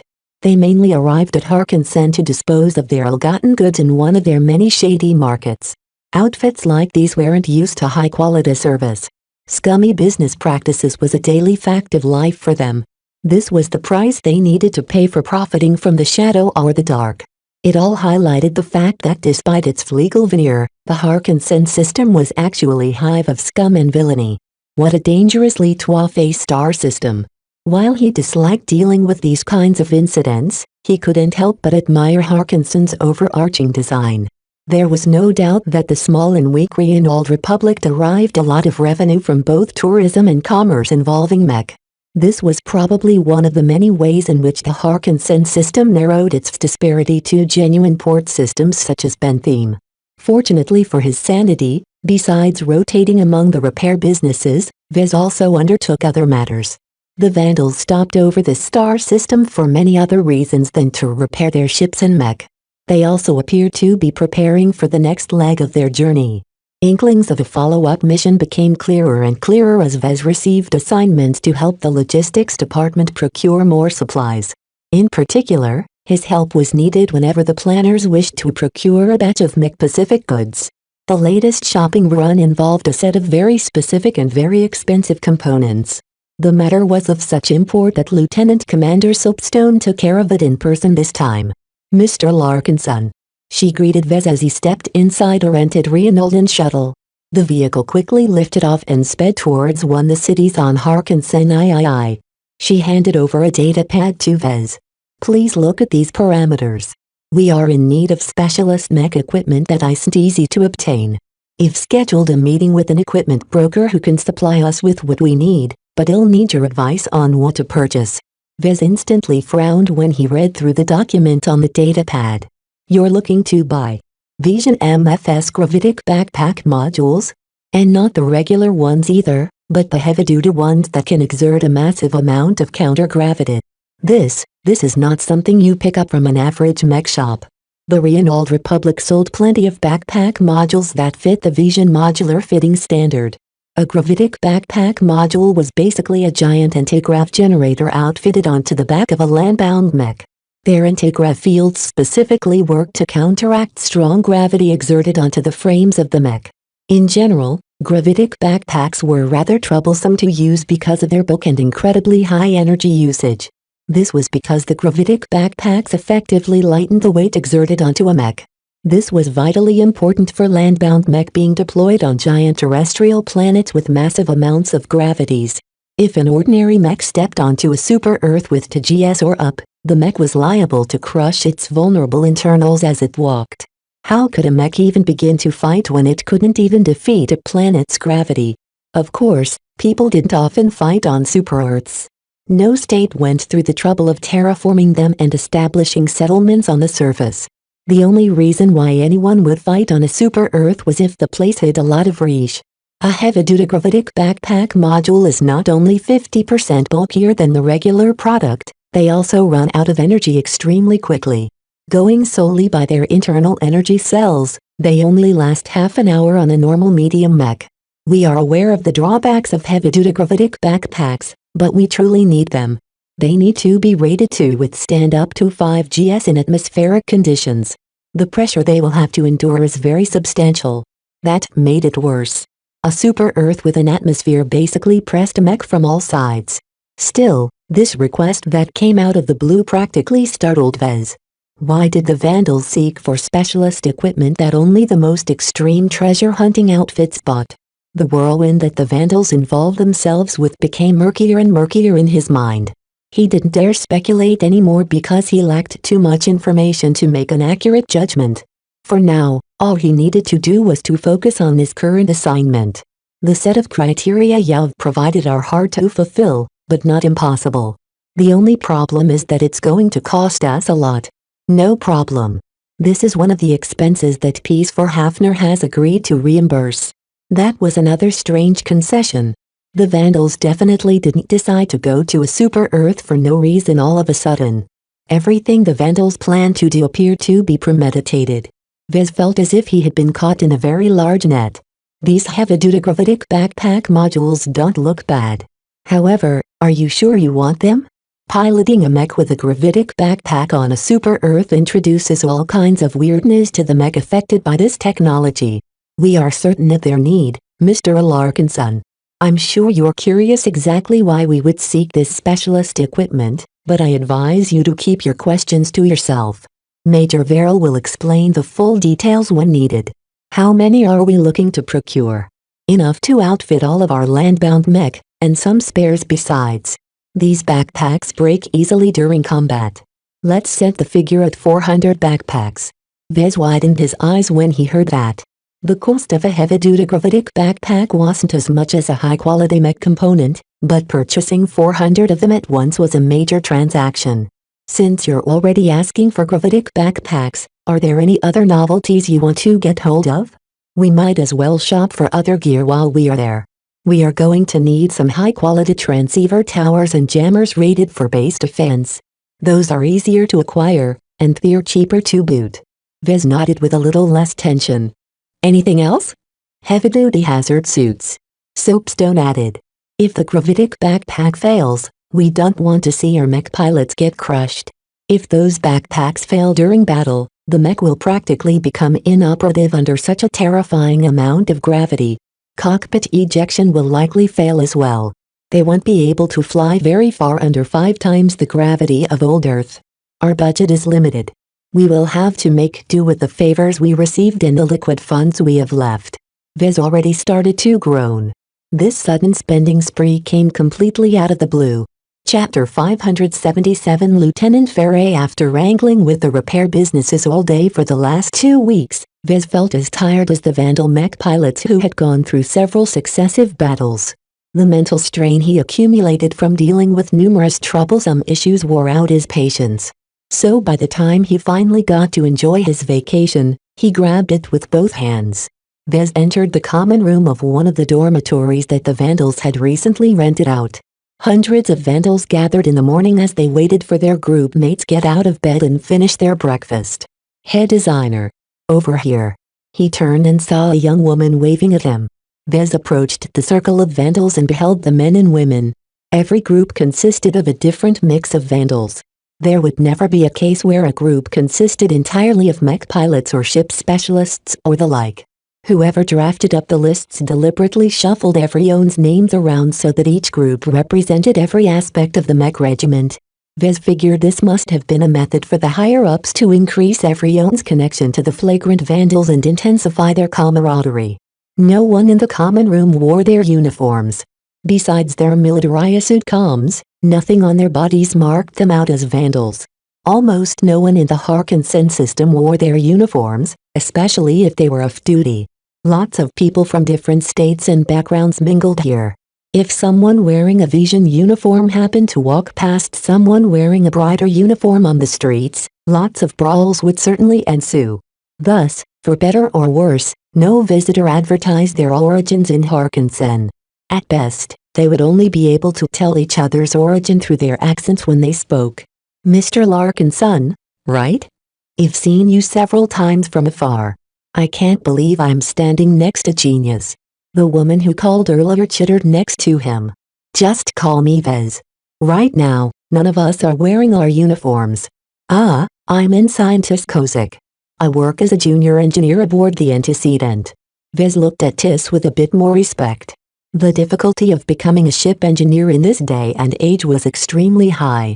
For her to be a junior engineer at her age must mean she possessed a bit of promise. Why would someone like her be assigned to the Vandals? "I see everyone is here." The burly voice of the biggest person in the group spoke. "Let me introduce myself. You may know me as Lieutenant Nelson Ferre.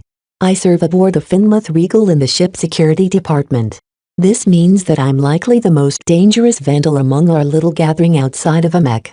Does anyone dispute this?"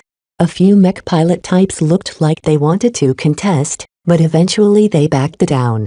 Though their status and combat prowess with a mech put them far ahead of Nelson, they weren't allowed to bring any mech. The honored ones strictly limited the permits that allowed mech pilots to pilot a mech in Harkinson.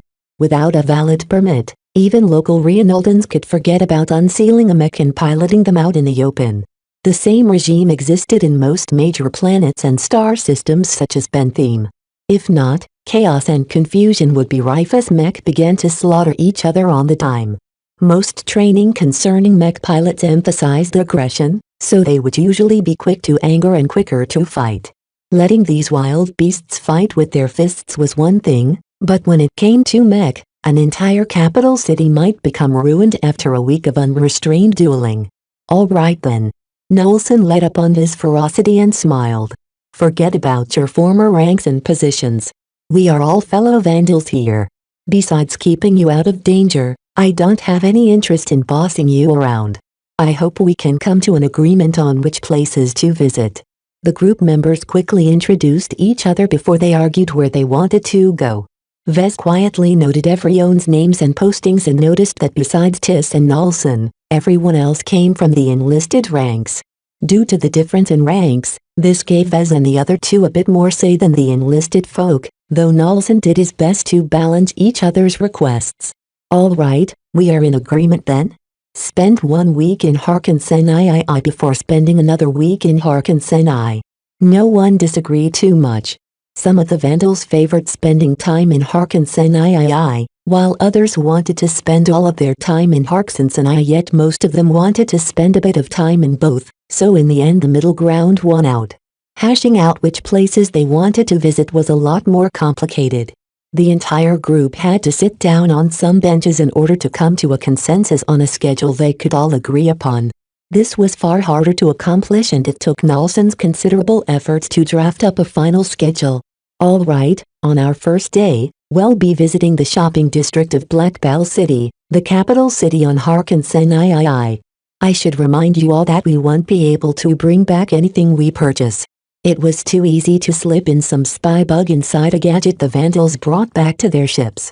In truth, most of the Vandals wanted to experience the varied shops in Black Bell City. In the morning, we'll stroll through the shopping districts. In the afternoon, we'll visit Black Bell City's other sites. In the evening, we enter the city's gray area. Over half of the group members perked up when they thought about the gray area. This was where the questionably legal transactions took place. Though it wasn't as shady as the black areas, it served as a good introduction to the Reinaldan underground. "All right, before we set off, let's pick up our weapons." All 10 vandals exited the common room from the back and entered a courtyard where a bunch of vandal security officers distributed standard-issue pistols brought by the crate-load from the armory. Though the public security in the Harkinson system was high, so many people smuggled in weapons that the honored ones pretty much gave up on enforcing any small arms weapons ban. As long as people didn't bring in anything big or destructive, the honored ones didn't bother too much. The only rule that armed visitors needed to take seriously was that they absolutely couldn't kill an upright Reinolden. Certainly, outsiders had the right to defend themselves, but only up to the point of incapacitating a Reinolden. Only the shadiest Reinoldens didn't enjoy this protection. This also distinguished the gray areas and black areas. "All right, vandals, everyone pick your weapon," a gray-haired bosun called. "You only get one and as much ammunition or batteries as you are willing to carry." Not every vandal was a good shot, but they at least underwent basic training, enough not to shoot themselves with their own weapons. They confidently picked their preferred model of laser or ballistic pistols, each of which varied substantially in size, firepower, capacity and more. Vez had never gone through much formal training in handling a gun, and despite his lengthy practice with the Amistendera, he never regarded himself as a good shot. Someone like him typically picked a dinky little laser pistol like the one that Tis had picked out. Their lack of recoil and straight beams made them a favorite among servicemen that didn't specialize in combat. He picked a ballistic pistol instead, and not the lightest one either. Instead, he picked up a medium-sized hand cannon and stroked it once before receiving a couple of magazines. "Do you even know how to handle that weapon?" Nelson asked while he looked at Vez with a dubious eye. "My aim isn't that great, but I won't be blown away if that's what you mean." Vez demonstrated his confidence by stepping up to the shooting range that the vandals had set up at the end of the courtyard. After he checked his weapon and keyed his identity to the operating system of his pistol, he took up a stance and fired at one of the targets. "Well, looks like you're not so clueless after all."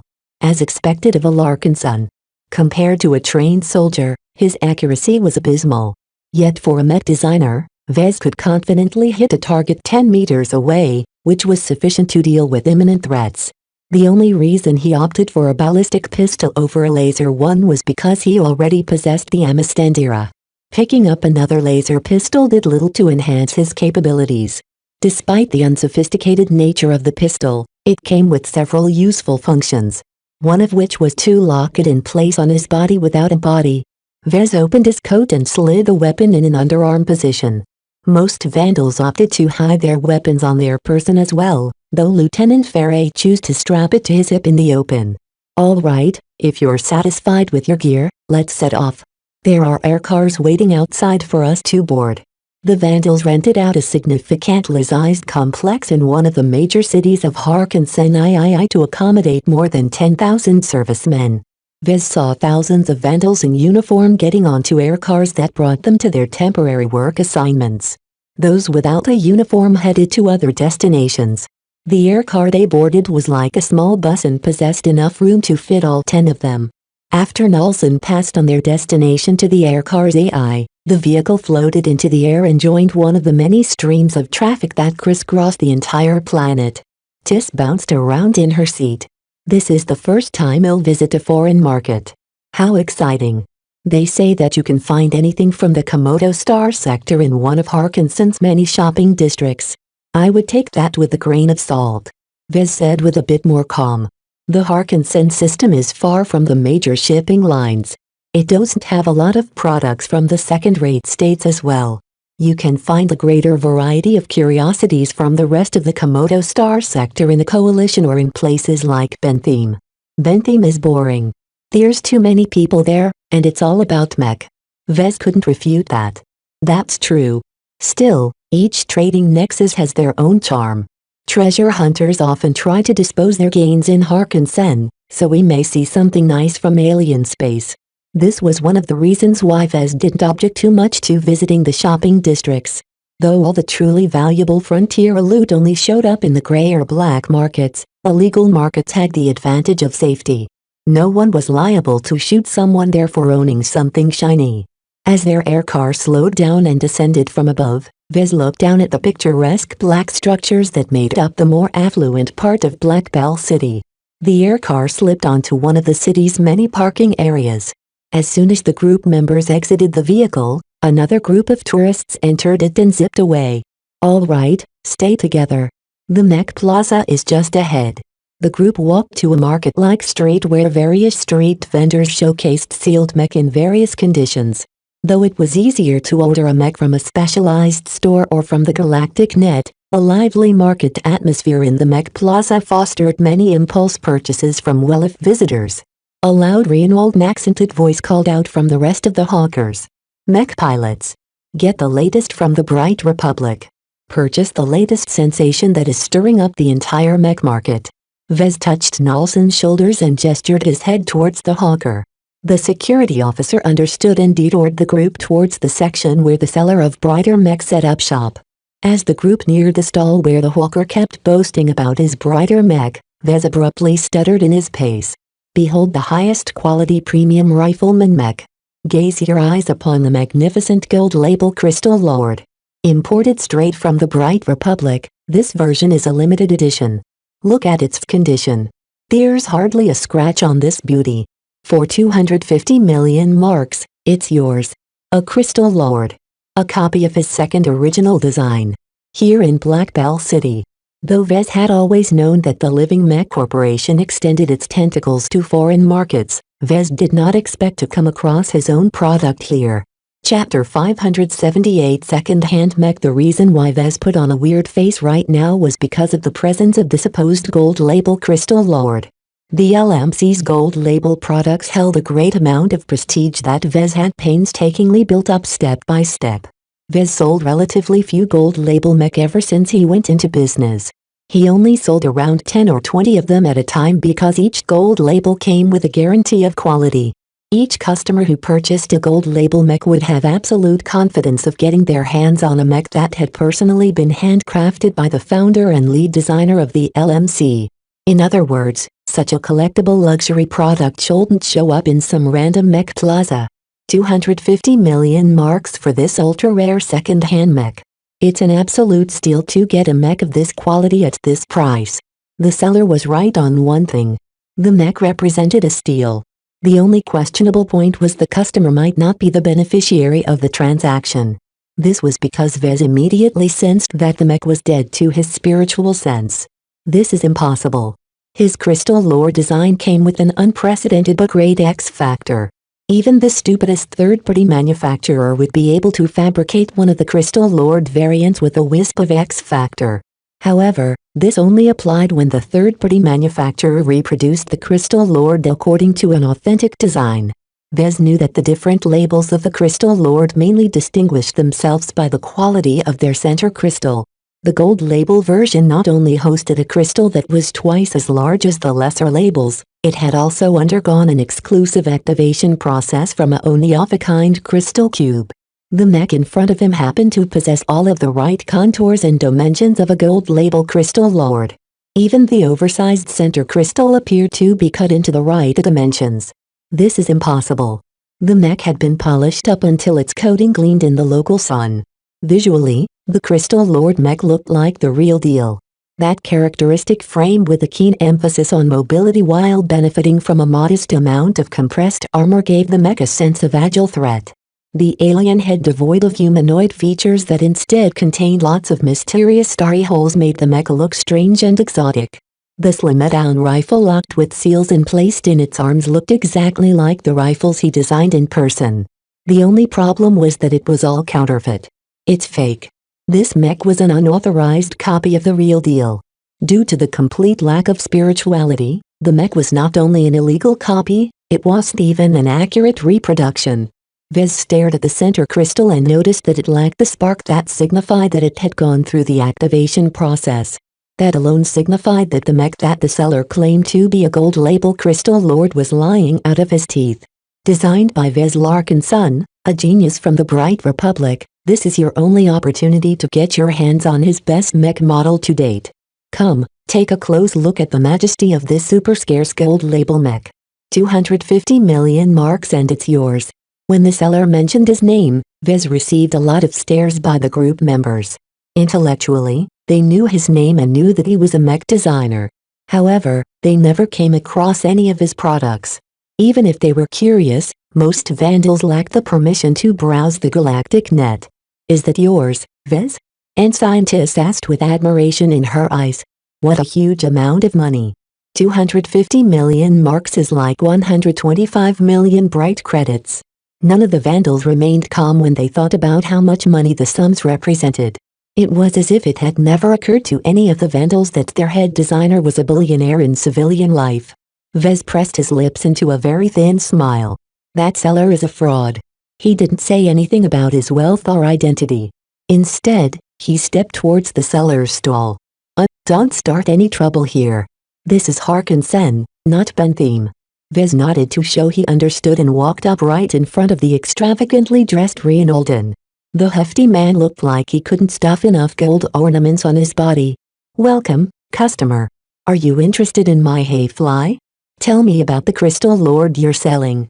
Vez spoke calmly. "Where did you get it from?" "Ah, the crystal lord. Its tail is long and winding.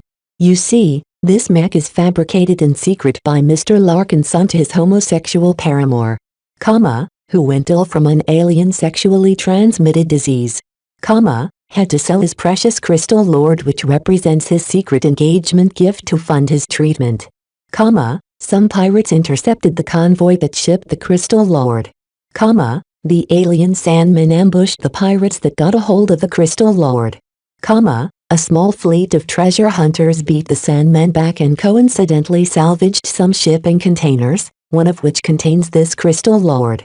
Vez held up his hand. All right, enough.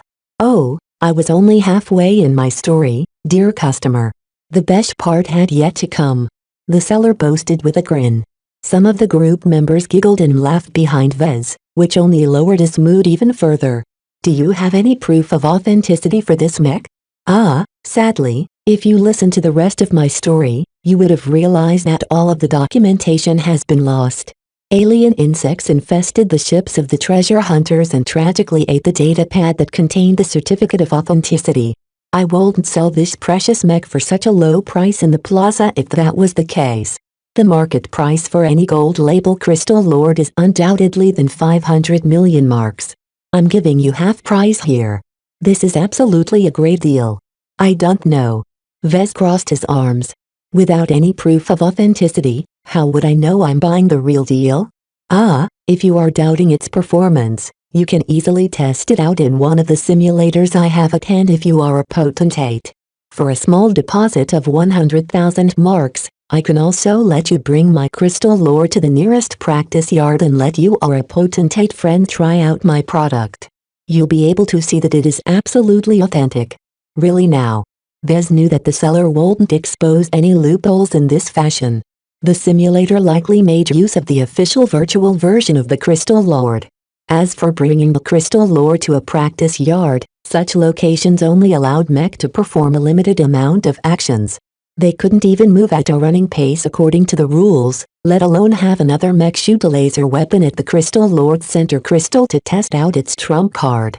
All in all, even if a prospective customer trailed the crystal lord, they would only experience the mech performance on the surface, which likely didn't deviate very much from the real deal. "I think I better look elsewhere, then. Thank you for answering my questions. Hey, if there are any problems, I can give you a discount. What about 1% off? Our prices are negotiable." Vez walked away while his group members gawked at him or regarded him with mixed expressions. Once Vez led them out of earshot from the Reinalden stall owner, he slumped a bit. "Give me a moment, please." Vez opened up his military comm. He still retained the loosened restrictions from his field promotion to head designer. This enabled a couple of various handy functions, one of which was to record some footage of what happened around him. In addition, the block on interacting with the galactic net had temporarily been lifted. After all, a communications blockade won't be very useful if Vez could borrow the comm from any bystander to utilize the galactic net. Vez selected a file and saw that it had recorded the entire conversation and more. He composed a quick message to Kelsey back in Cloudy Curtain and attached the file before he sent the entire package. "Let's go, Nelson." The vandals eventually shrugged and resumed their window shopping. The only thing that changed was that some of them asked for his analysis on certain mech. During their stroll through the plaza, Vez encountered many different second-hand mech. Many of them looked like they had been salvaged from the battlefield and fixed up to look better than their actual condition. He guessed that most of their internals might not be as pristine. This was one of the areas in which the customers needed to make their own judgment. People in need of mech might be able to pick up a good bargain if they had good eyes, but most likely they would get ripped off in the end. It all depended on their skill and luck. "There's a thrill out of shopping for a second-hand mech," a Vandal group member remarked. "Maybe some of them used to be piloted by heroes. Maybe they killed a lot of people. Who knows? Every mech has their own story." Vez silently agreed with that. When he brushed his spiritual senses towards the mech that looked worse off, he tasted echoes of what the mech experienced in the past. Though the recollections he sensed was too indistinguishable for him to make sense of them, it was undeniable that some of these mech had gone through a lot. It was too bad that their physical condition leaned towards the lower end. This made sense, as older mech invariably sustained a lot of damage. The mech that looked like they only entered the battlefield once or twice felt like dummies in comparison. Everyone enjoyed looking at the second-hand mech and made a game out of guessing why it ended up in the mech plaza. Their former owners must have certainly made an unfortunate end for their mech to be displayed and sold in Harkensen. One thing that Vez took note that sales appeared to be rather slow. Maybe 99% out of every visitor were like the Vandals, who merely wanted to see the sights. Those that looked like they might be serious buyers tended to focus their attention on the cheaper mech priced at 10 million marks or lower. This highlighted the low status of the second-hand market. The people or outfits that had the funds to buy a mech would almost always opt to buy a new one. There were mech for almost every possible price segment. With all the shenanigans that went on in the second-hand market, only the most desperate customers in special cases considered them seriously. "All right, we've gone through the whole plaza. Let's move on to the main shopping streets." The group left the mech plaza and its eclectic collection of second-hand mech and moved over to the main streets which hosted various mech shops. Different from the chaotic plaza, the main streets appeared far more classier and orderly. The clean white streets and luxurious storefronts made it clear that only those with money would have a chance of spending it in one of the shops here.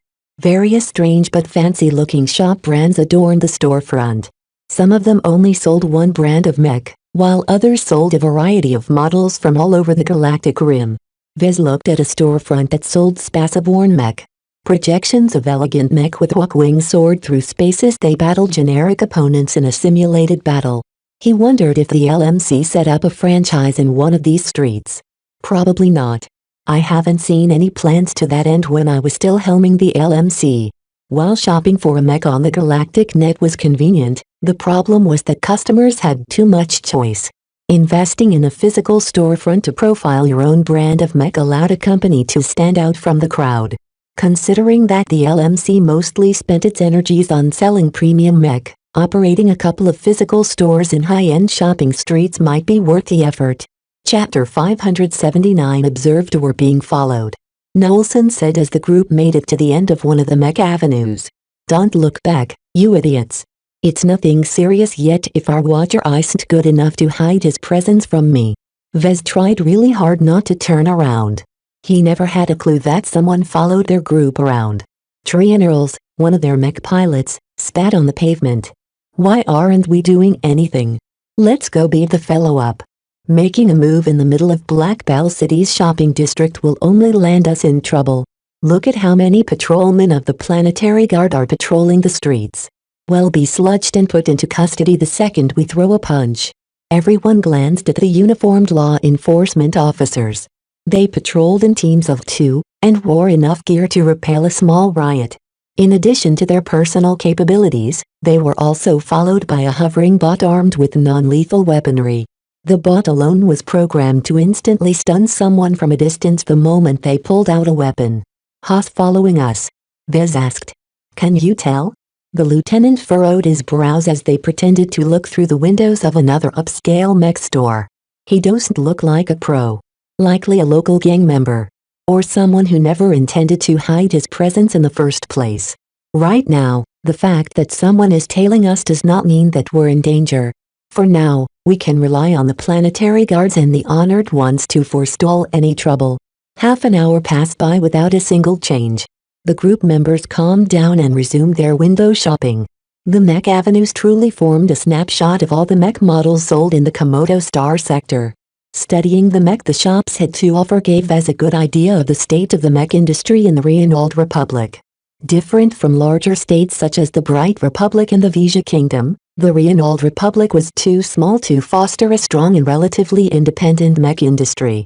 Apart from supporting a couple of crown jewels, the bulk of the businesses operating in their territory consisted of foreign entities. While the Frozen Leaf Alliance that the Reinold Republic was a part of gave them the strength to contend against the Visions in a military fashion, it did not do too much beyond that. Each of the 3 member states still ran their territories as a separate entity. They refused to operate as a single market with shared borders and a unified economy. This left the Reinold Republic without the strength to punch above its weight. Its own domestic market couldn't possibly satisfy a fully mature domestic Mech industry. It was a good thing that the Reinold Republic attracted a lot of foreign visitors. Plenty of mercenaries, gang members, treasure hunters and worse visited the small state to do business.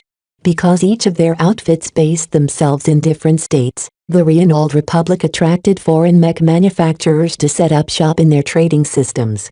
After walking past numerous shops, Vez finally found a legitimate vendor for the Mech of the LMC. The group entered a store called the Brightest Mech. Both the Black Beak and the Crystal Lord occupied a prominent place in the store that obviously catered to Briders and fans of Brighter Mech. Wow! Is that your work as well? This Night Mech looks so light. Damn. 135 million marks for a Black Beak. And it's only a bronze label? What a ripoff. Vez awkwardly laughed. These Mech models are aimed at the premium market. If you look at the spec sheet, you'll know why they cost so much. The Brightest Mech featured tasteful decoration themed around torches and stars. It played out as an exaggerated caricature of brighter culture, and every vandal couldn't help but be amused. Whoever operated this shop probably knew nothing about the Bright Republic. The shop only possessed enough room to showcase Halfidas and physical Mech that sold the most. The rest only appeared as skeleton projections. This also applied to the Mech of the LMC. Their high price tag threw off most potential customers. What a shame. If the Brightest Mech devoted some of its limited physical space to showcasing a silver label Mech of the LMC, a lot of customers would likely be swayed into buying them. The charm of the X Factor couldn't be perceived from a projection, and even a simulation wasn't able to bring out its full strength. Vez figured that the LMC might be better off operating their own stores. This allowed the company to exert full control over how to present and sell their offerings. The only issue right now was that his company didn't have enough original models to justify such a plan. There was another issue as well. The LMC faced various hurdles each time it tried to enter a new foreign market. Sometimes, the only way they could enter the market was if they partnered up with a native company. The Mech would then be sold through the native company's own sales channels. If the LMC wanted to keep their cooperation with the locals going, they had to refrain from snatching meat from their partners' mouths. How complicated. He shook his head. Vez left the matter for later. Once the group of 10 had their fill of seeing familiar Mech, they exited the store and wandered around aimlessly for a while. They eventually ate some lunch before deciding to stroll through a non-Mech shopping district. This time they looked at numerous wondrous products, from luxury com models to mechanical pets that bore a vague resemblance to Lucky. The AIS that operated the tiny puppies and kittens was very sophisticated, enabling them to speak and interact with children. Larger pets existed as well, with some forms of self-defense. Mechanical dogs proved to be the all-time popular, occupying a full third of the entire store. Customers bought many of the dogs in order to enhance the security of their households or provide some protection against random thugs. Naturally, truly important figures wouldn't resort to mass-market mechanical pets. Any determined hacker would be able to intrude their operating systems, so these pets mostly catered to the lower middle class. The most impressive pet model by far was an Erker-sized dragon. Sophisticated anti-grav modules and various other creature comforts turned it into an impressive flying mount. Few actually bought it though. In order to make it harder for it to be hacked, it ran on a very advanced processor and operating system. Subscribing to the mandatory security suite alone cost more than 100,000 marks a year. This went well above the limits of the middle class. I won't know what to do with such an expensive pet. And scientists said as she admired the mechanical dragon's exquisite construction. The store normally sold it with a plain metallic surface, but they also offered the option of covering it with lifelike dragon scales. Could you create something like this on your own? Maybe.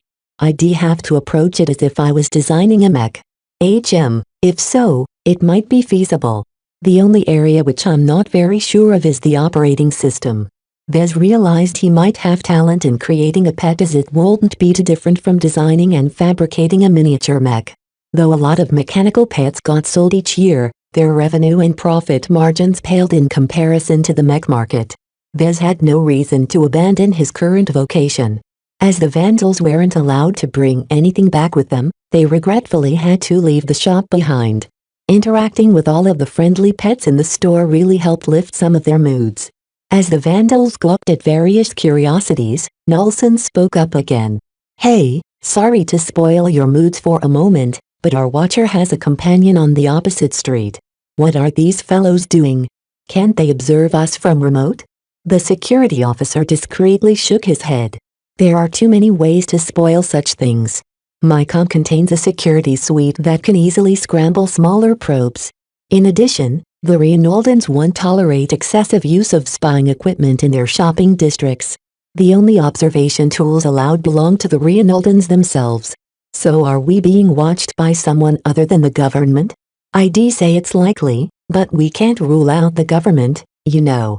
The spies may be there to act as fail-safes if we ever try to scramble all of the sensors in the vicinity. Trust me, my com can do that. To guard against unexpected equipment failure, some plain humans can keep us under observation while they try to get new bugs on site. Vez scratched his head. He hated playing games like this where he ended up in a passive state. He knew more than Lieutenant Ferre and the rest of the group. It caused Vez to see shadows where none should appear. The wide streets became a prison and every casual bystander might actually harbor ill intentions to the vandals. A faint instinct of danger tickled his mind. It was not enough for him to suspect a concrete threat, but it might be a sign of what was in store. Some days ago, Lieutenant Commander Soapstone brought him to help negotiate the purchase of various specialized equipment.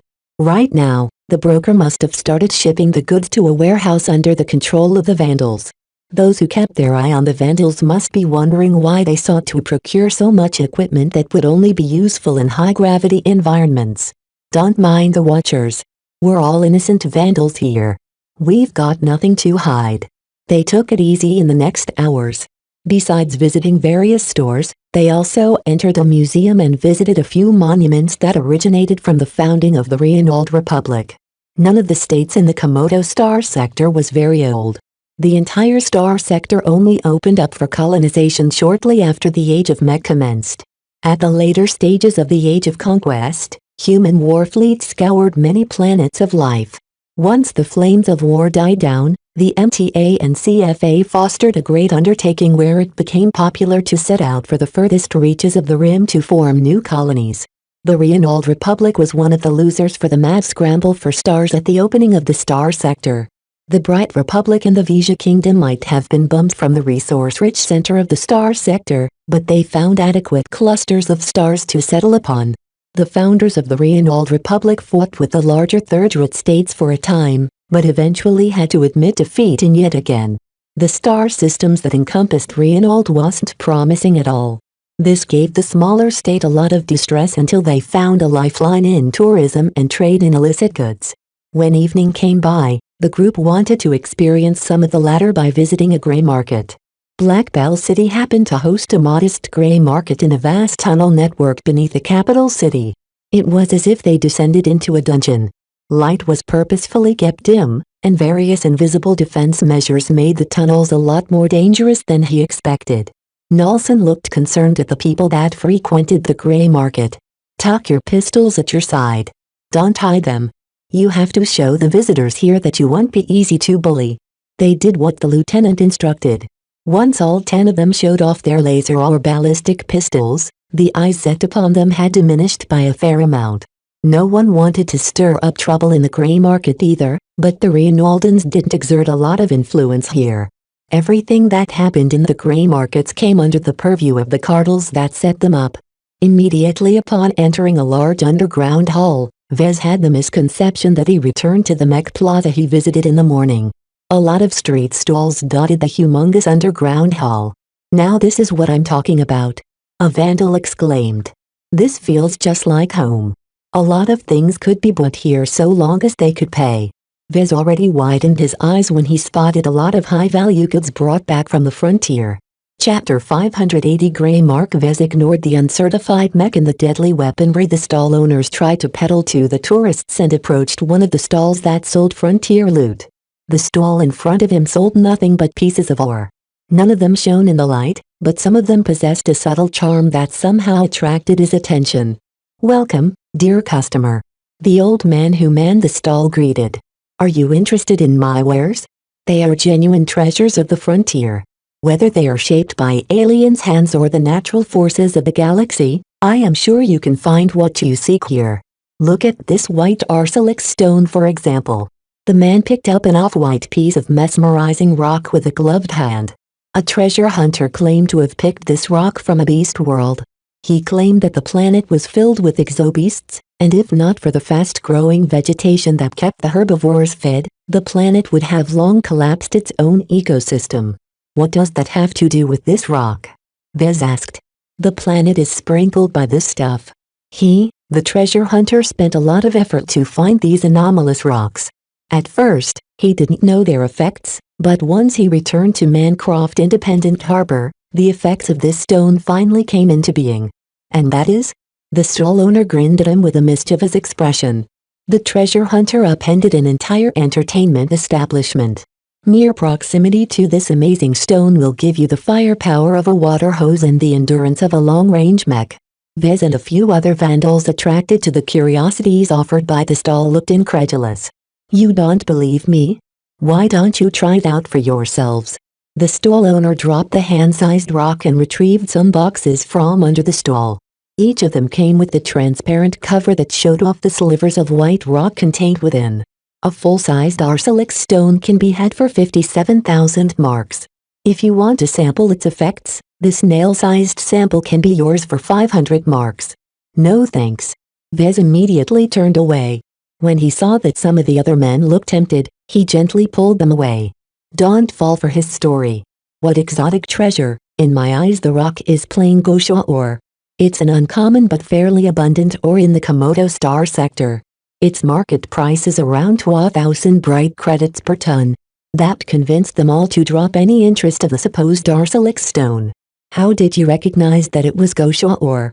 one vandal asked. "I memorized a lot of ores and materials that are available in the Komodo Star sector. It's necessary for my work. Every mech designer worth a damn studied the full list of publicly available materials in their star sector. It could be said that each star sector invented their own unique brand of mech. Maybe one star sector possessed a lot of exotics favorable to smaller mech. This would certainly make the region focus their design efforts into developing lots of light mech." The group wandered over towards different stalls, making their way through the crowds as best they could. The underground halls offered as much space as the avenues above, but the vandals barely had any space to move due to the abundance of tourists.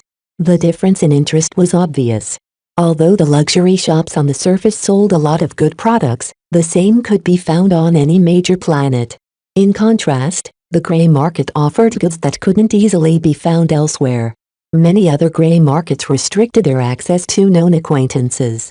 For example, when Vez wanted something shady, he wouldn't know where to turn. He had to resort to contacting Dietrich to obtain what he wanted from the gray or black markets. This highlighted the special and open nature of the Harkinson system.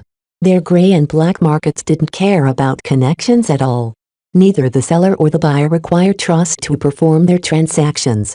Due to the popularity of this market, business was booming here. Vez saw many unregistered mech exchanging hands, though calling them unregistered was a euphemism. They should actually be called counterfeits, because they were nothing different from the fake Crystal Lord. At least the sellers were more honest in the gray market, directly admitting that the mech had been fabricated by a mech manufacturer that hadn't licensed their designs. Since most licenses cost a lot of money, the true production cost of a legal mech was significantly higher than a counterfeit mech. Even if they used the exact same production standards, the counterfeit mech wasn't burdened by a huge amount of overhead costs. In general, this made counterfeit mech around 10 to 50% cheaper to buy. The discount was more extreme for expensive mech, as the profit margin was the highest there.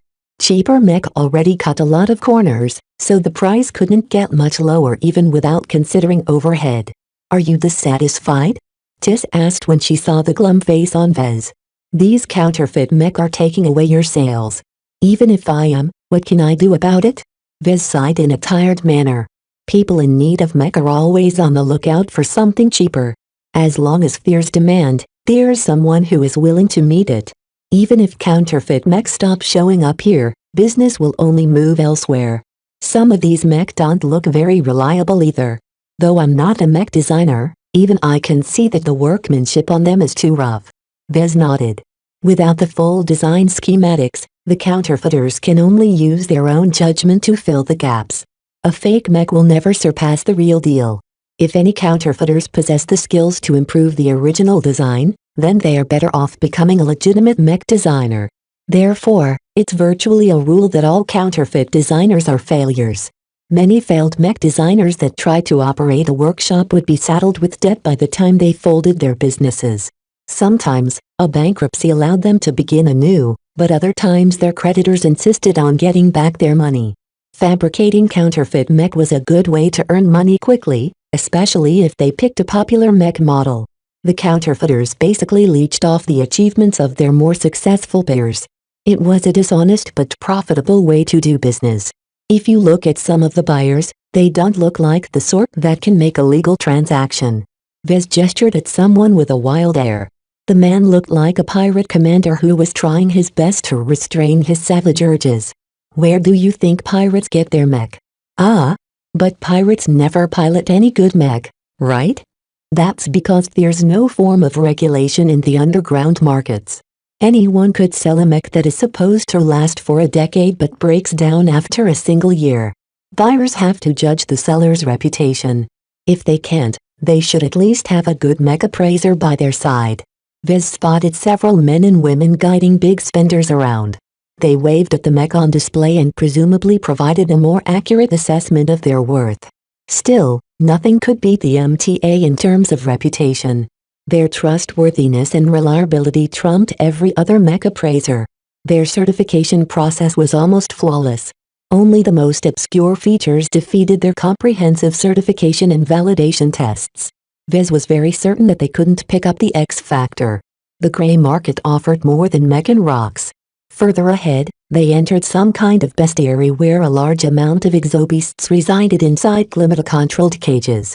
Various alien beasts of all shapes and sizes could all be bought with minimal fuss, very much opposite to the strict controls that most governments set on alien creatures. After all, if specimens ever got loose, they might lead to a very troublesome cascade of failures in the local ecosystem. Remedying the problem was possible, but only at great cost. Vez hadn't spotted anything familiar like the hexapods of groaning ivy. After witnessing those majestic beasts up close, the boring and mundane exobeasts in the gray market failed to rouse his interests. Most of them appeared to be bred and tamed by humans in some farm for generations, making them good pets for families. "This entire gray market feels a little phony somehow," Vez remarked to Tis. "The stuff that's on sale here isn't as exciting as I thought." "Oh, all of the things that are on sale here is illegal, right?" "That's a matter for interpretation," he said. "There's no way that the government doesn't know what's going on here. By turning a very obvious blind eye, they've tacitly consented to the trade that goes on in these markets. So it's sort of legal, then." Vez bet that the cartels that operated the underground markets passed some of their profits to the Rionaldan government. Everything that happened here was fully within their range of control. The giant game of pretend didn't fool anyone. The thing is, I can't figure out the MTA's stance. On one hand, They can be very tyrannical in enforcing their taboos. On the other hand, they aren't as diligent when it comes to smaller offenses such as selling counterfeits. Maybe they aren't as powerful as you think they are. Tis ventured out a guess. If they're short on manpower or resources for some reason, it makes sense if they don't bother with the small stuff. Vez didn't believe this to be true. The MTA was unimaginably powerful and employed trillions of people across the galaxy. Even if they were spread a little thin in the galactic rim, they could always hire more people. Well, it's difficult to determine what the MTA wants. Since they left this market alone, it probably won't go away anytime soon. After the group of vandals had their fill of the exobeasts, they exited the bestiary and entered into an entirely different hall. Underground arena. A massive circular pit formed a single large arena space where two melee mech went at each other with brutality unbecoming of a proper duelist. Shards of armor plating sheared away while the mech went on the offensive with little guard for defense.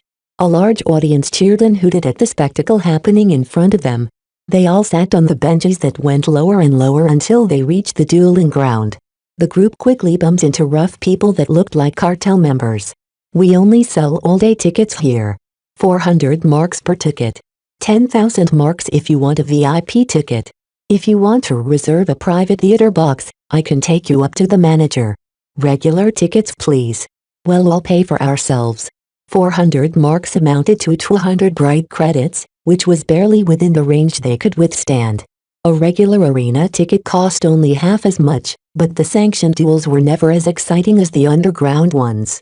The melee mech currently in the arena sustained more damage every second, but neither of them gave up.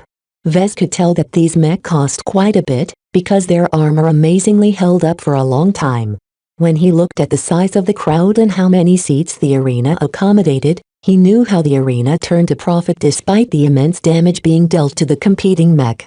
Even an underground arena can host more than 100,000 people. While the main arenas in Bentheme could host up to 500,000 spectators, that was in the light. Despite its dubious legality, this underground arena still managed to draw a consistent crowd of tens of thousands of people. Vez had never thought that the underground dueling scene was so popular.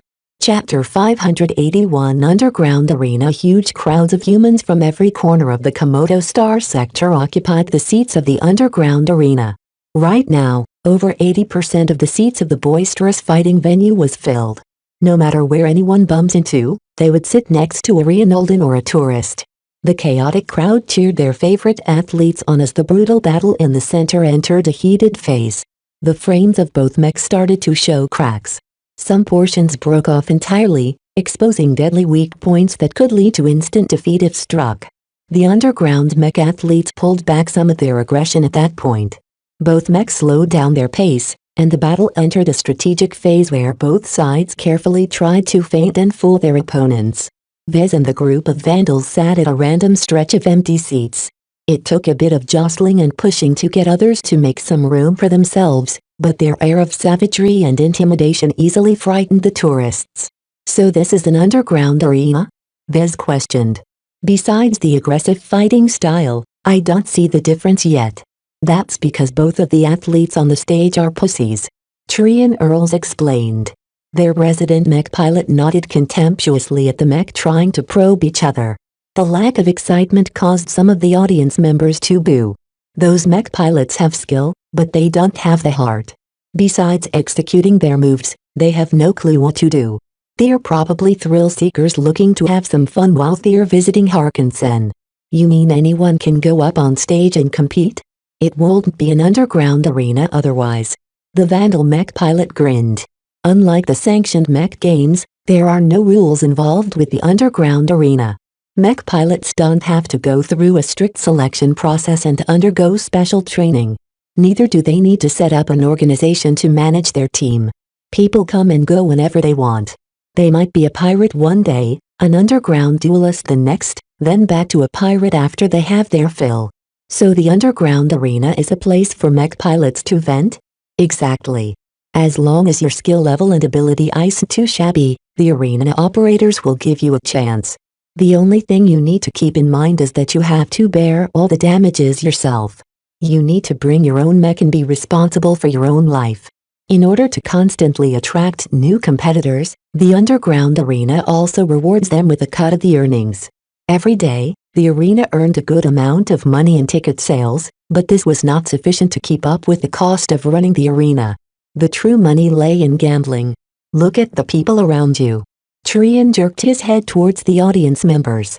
Occasionally, they raised their cum and entered a sum. They're all connected to the arena's internal network. As long as you want, you can bet any sum of credits, savis, marks or whatever. Vez opened up his own com and connected to the internal network. He immediately encountered a sophisticated gambling interface that allowed him to make a bet on the 5 matches ahead. Betting on the current match was not allowed unless he paid for a VIP ticket, and even then it came with so many fees that even if he won the bet, he would hardly gain anything. I see. Any mech pilot can compete and become rich overnight as long as they draw lots of bets to themselves. Probably the only way for mech pilots to earn more is to make a name for yourself. Once you become a famous athlete, you'll have thousands betting on your name. The ones fumbling around on stage only comprised of the lowest tier of underground duelists. Perhaps spurred on by the many boos, the mech duelists heated up their battle. One of them finally made a mistake and left their leg vulnerable. This allowed their opponent to jab at it with their weapon, causing the leg to fail completely. The stricken mech lost its balance, and that proved fatal as its opponent hacked off the leg and caused the damaged mech to collapse. The winner slammed its leg against the body of the fallen mech and took on a winning pose, causing the crowd to regain their cheer. No fatality this time. Vez said. Underground mech athletes cherish their lives as well. Vez investigated their survival rate after finding out that his cousin Rila had joined their ranks. Though killings weren't prohibited in the underground arena, he felt relieved that mech pilots didn't kill each other regularly. The nature of killings in the underground dueling scene was complex. Some people believed that the threat of death was necessary to provide the ultimate thrill to both the fighters and the audience members. The people who felt drawn to the underground arenas explicitly rejected the tradition heaven, rule-bound mech games that played out in the open. The hardcore mech enthusiasts thought that the current incarnation of the mech games had gone overboard in terms of prioritizing safety. The current makeup of the rules had turned what used to be a battle with people's lives on the line to a broadcast-friendless sporting occasion. As new mech poured into the dueling grounds, Vez witnessed many different mech battling it out with each other. The mech varied from cheap light mech to premium aerial rifleman mech. Both sides hit each other with a lot more daring than at the mech games. Deaths hadn't fallen yet, but the mech pilots hadn't shied away at aiming their attacks on their opponents' cockpits. This was a big taboo in legal mech duels, but here it was used as a viable tactic to put pressure on the opponent. The underground duelists usually admitted defeat before their opponents managed to succeed in puncturing their cockpits. If they lacked the time to do so, they immediately ejected from their mech. Vez therefore surmised that unless an underground duelist was stupid, they won't easily die on the dueling grounds. I can see the appeal now, in a way. He nodded. Competing here is the ultimate way to polish your ability to pilot mech. The real threat of death is an incredible stimulant to the underground mech athletes. It's realer than simulation battles and you don't have to go through the trouble of finding a worthy fight in the wild. Life and death was in the mech athletes' hands. They bore all the responsibility to themselves. To some, this was an incredibly scary burden. To others, they craved nothing more than to reach new heights by putting their own lives at stake. Vez figured that mech pilots deep in debt might resort to competing in the underground arenas to climb out of their hopeless situation. As long as they succeeded in winning a couple of matches, they could easily pay back old debts and start anew. His spiritual sense tasted the desperation in some of the mech pilots that competed on the stage. The flavors came mostly from the shabbier-looking mech. Vez figured they must be former members of disbanded outfits or survivors of a losing battle. One battle happened to pit two of them in a single match. The announcer gleefully introduced the competitors as they entered the killing field. We've got some special duelists here for you tonight. On the west side is Broken Claw. He's a Rinaldan veteran that fought for several mercenary corps for over 20 years. Though he's encountered numerous disasters in his life, his ability to sustain his life is second to none. A worn-out medium bestial mech in the shape of a giant tiger stepped forth from the west gate. The mech was coated in blue marked with black tiger stripes. Besides its fearsome-looking claws and jaws, the mech also featured weapons mounts to its side. 2 kinetic weapon barrels extended out from the flanks, though one of them was broken. On the east side is Avid Serpent. An intrepid Vision mech pilot, she deserted the Vision Mech Legion and made a name for herself in Reinolden space. Her medium X-Men mech is the ultimate shield breaker, but will she be able to cope with Broken Claw's mobility? Speculation ran rife among the crowd. Even the group of vandals that Vez was with started to discuss the merits of each mech pilot. They even opened their comms and prepared to bid on one of the 2 duelists on the field. It was a custom in the underground arenas to use pseudonyms to refer to the participants. The real identities of many duelists was rather sensitive, so it was better for everyone if nobody knew their actual names. Both the mech pilots and underground arena operators abided by this custom. This also made it harder to determine which mech pilot would be a good choice to bet upon. Unless they became a professional underground mech athlete like Rila, the crowd practically bet their money away at random. Broken Claw is a battle-tested veteran. Trian spoke. He obviously favored the pilot of the Tiger mech over the Axeman mech. Even if he's a mercenary like the announcer has claimed, a 20-year mercenary veteran that has mixed up in Reinolden space has surely experienced a lot of chaos. I wouldn't be surprised if he joined an outfit that pretended to be pirates and raided Vision space a few times. Who do you favor, Tis?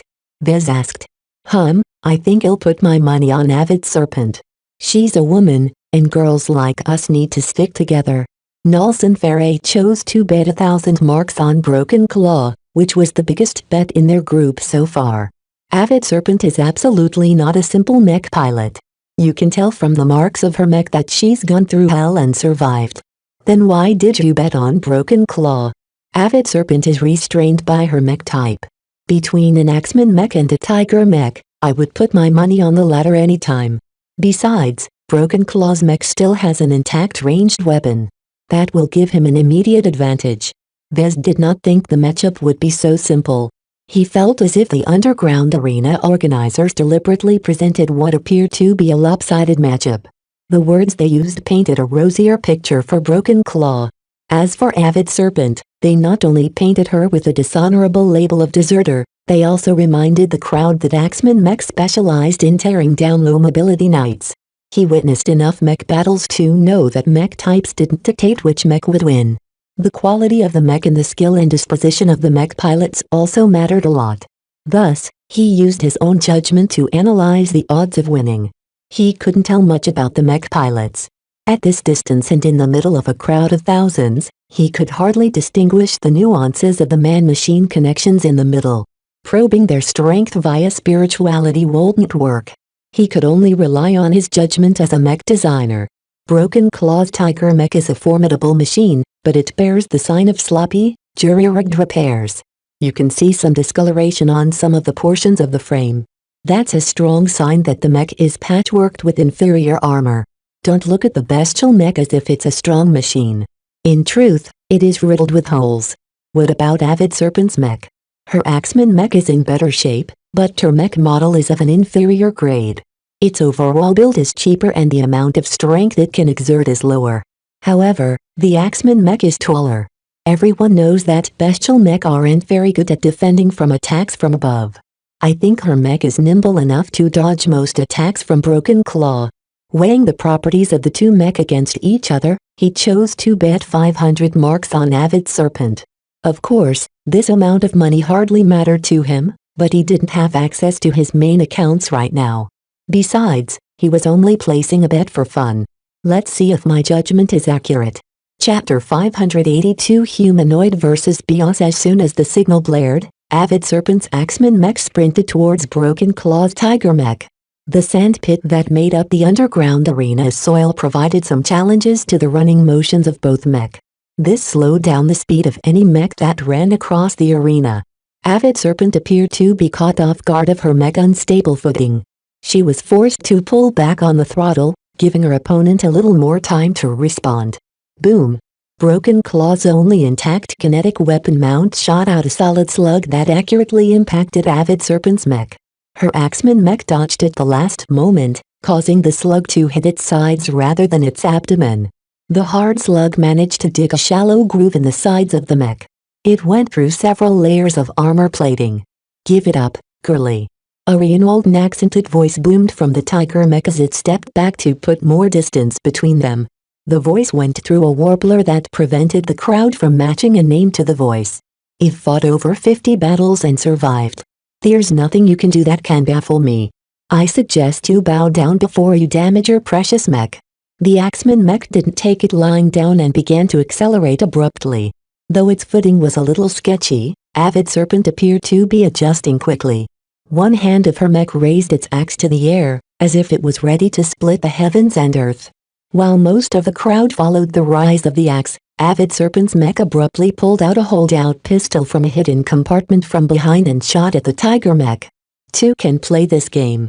The warbled voice of Avid Serpent arose from her own mech. The underground arena deliberately amplified and spread out their dialogue to ensure the entire crowd followed their words. Though the Axeman mech wasn't a hero mech, its humanoid form and articulated arms didn't prevent it from wielding other weapons. Laser beams scorched the tiger mech.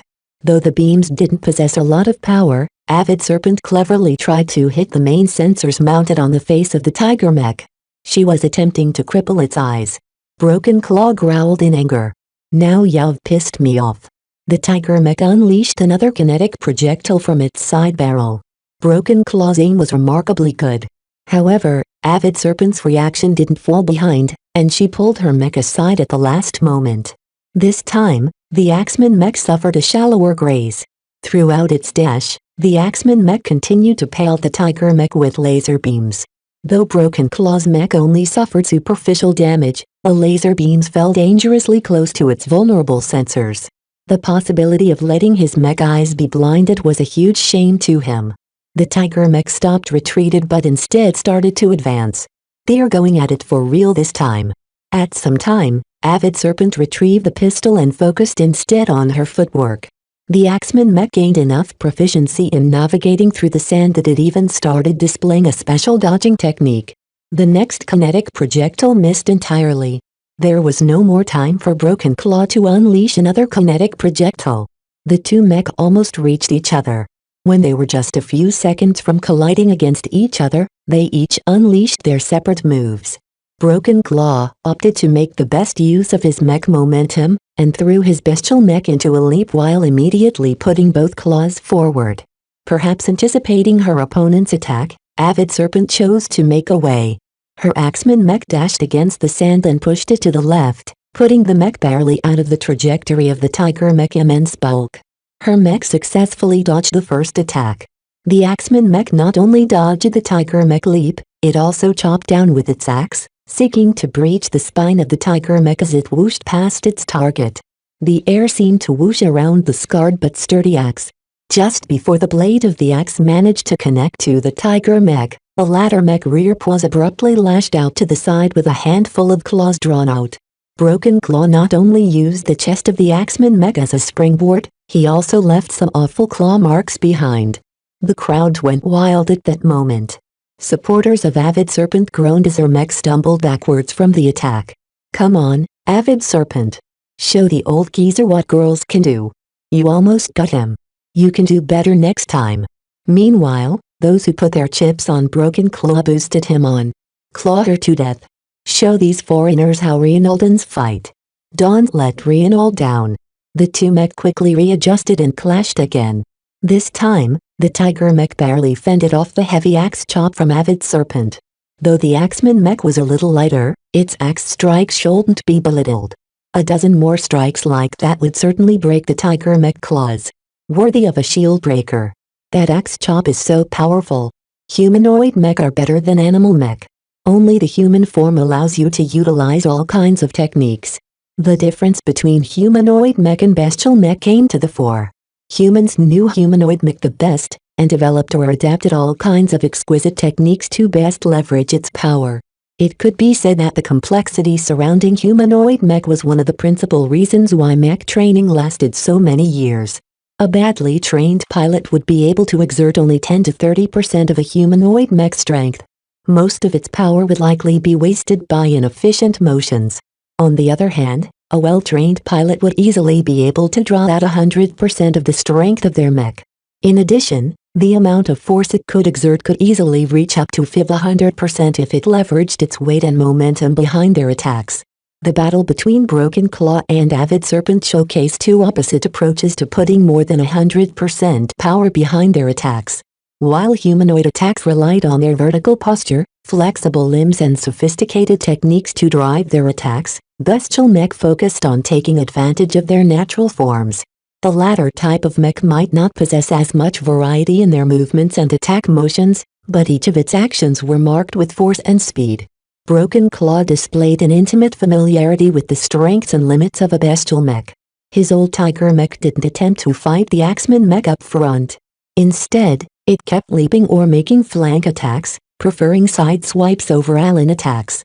The mech's powerful movements granted by its forepaws gave it a strong advantage in mobility. Is that the best a Vision can do? Broken Claw taunted.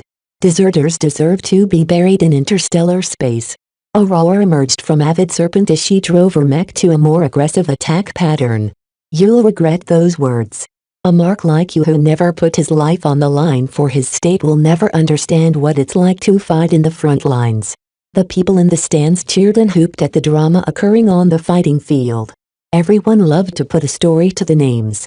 A colorful background increased their interest in the duelists. Tigers need to be put back in their cages. The Axeman mech seemed to tire of the drive-by attacks of the tiger mech. It abruptly leapt forward, disrupting the tiger mech timing. Both mech leapt at each other in a haphazard manner, but the difference was that Avid Serpent's mech spun around its frame. The extra rotation along with excellent control caused Avid Serpent's axe to dig into one of the tiger mech paws. The axe pierced through the thin layers of armor and practically savaged the limb. Down goes a paw. The tiger mech hastily pulled back. Though one of its forepaws ceased to be capable of launching any further attacks, the mech mobility hadn't been affected too much. If a humanoid mech lost a leg, it immediately turned into an immobile and very vulnerable machine. If a bestial mech lost one of their limbs, chances were it would still be able to maintain at least 70% of its maximum speed. Broken Claw's experience showed as he easily adjusted his tiger mech movement to avoid putting on weight on its damaged limb. Supporters of Broken Claw cried out in shock or anger. A significant part of the crowd consisted of local Reynoldans. Though they didn't put their bets on their kinsmen all the time, they always acted on their biases to an extent. It won't be surprising to find out that over 2/3 of all of the Reynoldans put their money on Broken Claw. Come on, Broken Claw. You can still do it. Smash that Vision mech apart. Despite the damage it incurred, the tiger mech did not let up its aggression. In Broken Claw's perspective, to slow down now would likely widen the gap between his damaged mech and Avid Serpent's relatively intact mech. He desperately needed to equalize the state of their mech. Avid Serpent fell in the leeway in the next minute. Broken Claw continued to push his tiger mech onwards in a reckless flurry of attacks. Due to the crippling of one of its forepaws, Broken Claw quickly adjusted and launched more attacks from its rear limbs. Though these kinds of attacks were awkward to pull off, the extra power behind the rear limbs caused Avid Serpent to dread getting hit again. Her Axeman mech chest had lost a lot of integrity from the earlier attack. Are you a turtle of an Axeman mech? Show some guts. Broken Claw yelled out. You'll be at the end of your rope soon enough. His opponent yelled back. Come and peel away my shell if you dare. It was obvious that Avid Serpent knew what her opponent was thinking about. She switched from offense to defense the moment Broken Claw sought to accomplish a breakthrough. When Avid Serpent put her full mind on defense, the advantages of her humanoid mech came to the fore. Her medium mech possessed enough leg power and overall mobility to dodge the simple attacks of the tiger mech. Though the latter machine's attacks possessed a lot of power, their inherent simplicity made it easy for Avid Serpent to anticipate the possible attacks. Bestial mech also didn't lend themselves well to feints, so Broken Claw didn't possess too many means of opening up the Axeman mech to a critical attack. The aggressive brawl turned into a contest of patience and endurance. The crowd sat tight while the two mech competed on which mech would last the most. Arenas limited the amount of power a mech would be able to bring on the battlefield.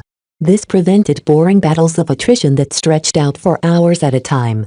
It seemed that underground arenas craved excitement, because the mech showed signs of winding down after an intensive battle.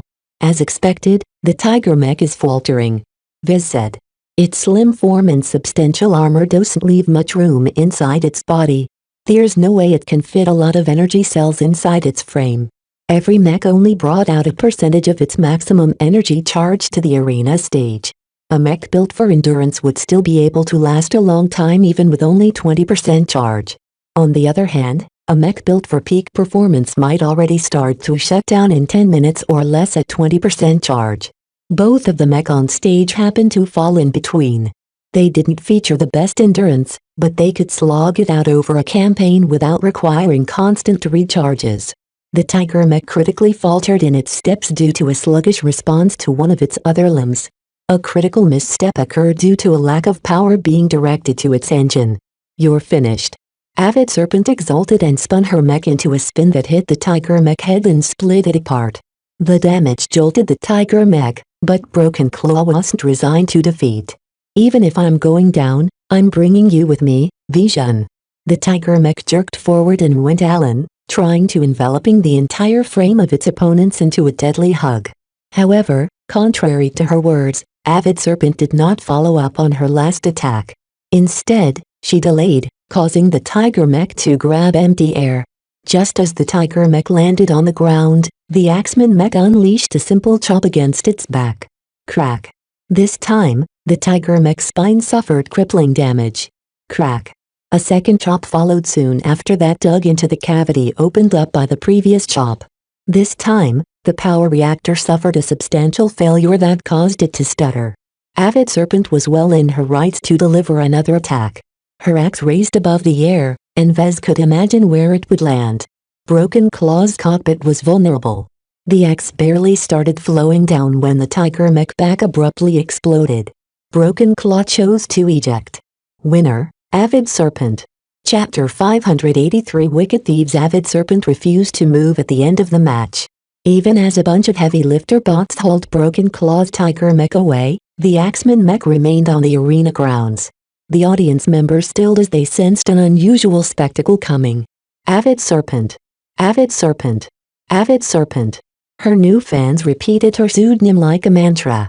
After half a minute of inactivity, her mech finally raised its axe. Who said that I was a deserter? Who said that I'm a coward who values her life over her loyalty? I am a Vision. That remains true whether I'm part of the Mech Legion or not. I have fought and bled for my state for years, and I will do so once again. Visha. Visha. Visha. Shut off, you Visions. This is the Reynald Republic. Kick her out already. I wanna see the next duel. Vez and the rest of the Vandals looked unsettled. They might have cheered if they shared the same nationality as Avid Serpent, but the fact of the matter was that she fought on behalf of the enemy. No matter how valiant she appeared right now, the enemy was the enemy. What do you think she's doing? Ensign Tis asked. No idea. He shrugged. Is this even allowed? There are no rules in the arena. Trian explained. Only a mech pilot understood other mech pilots best. All types of desperate people compete in the underground arena. The operators love a good drama, and winning a match gives the mech pilot the undivided attention of the crowd. You can do a lot with that attention. Lieutenant Ferre nodded. I've been to a few underground rings. Some mech pilots who compete in these arenas are trying to get hired. Others wish to absolve their mistakes and regain their honor. It sounds like Avid Serpent falls under that category. The ebullient crowd smelled a good story, and sat in anticipation for the Vision mech duelist's next words. Visions. I have never forgotten you, nor have I forsaken the stars that I call home. Let me prove my allegiance to you by taking revenge for the shame you have suffered in recent times. A large amount of oohs and ahs ran through the crowd. As a Vision citizen, I've followed the news and I'm as depressed and ashamed as any of you. The shamelessness of the Bright Republic knows no bounds. Their dishonorable mech corps sent out their most depraved mech regiment of all, the flagrant Vandals, to kill and raid our innocent civilians. I love you, flagrant Vandals. Meh, the Vandals are the mutts of the mech corps. Ha ha ha.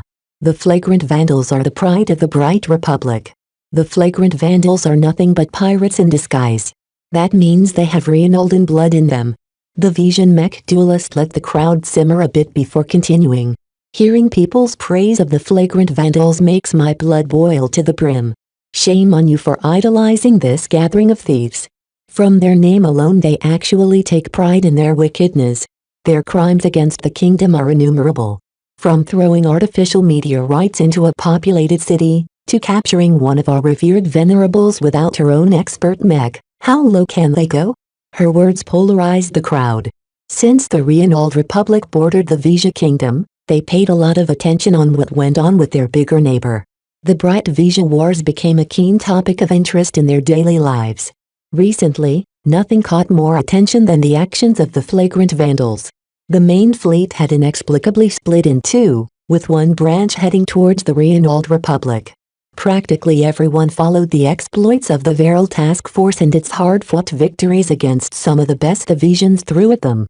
Each time the Vandals overcame an obstacle, the admiration among the Reynoldans grew. Due to the fact that the Reynoldans considered the Visions as an ominous rivals, the success of the flagrant Vandals was something to be celebrated.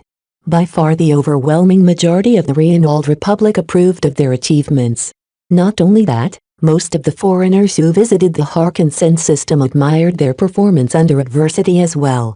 It took a lot of guts and ingenuity to run the gauntlet from the middle of an entire enemy state. Nobody pitied the Visions for their failure to stop the task force from escaping their territories when they had countless mech at their disposal. Of course, the outsiders only formed their opinions from a narrow perspective. They didn't have access to the full picture. The Visions were not only hampered by their serious internal division, they also faced many limitations and setbacks by the low-key actions of the rebel groups that acted as a cancer to the kingdom. How could patriotic Visions not stand still as their state received a battering from the public? Foreign bystanders fundamentally misunderstood the odds stacked against the Mech Legion. I say no more. No more hero worship for the flagrant vandals. Wicked thieves deserve to be scorned rather than worshipped. I may be all alone out here, but the kingdom lives on within my heart. Avid Serpent's axeman mech abruptly threw its axe to the ground. The blade of the axe dug into the sand like a falling executioner's axe.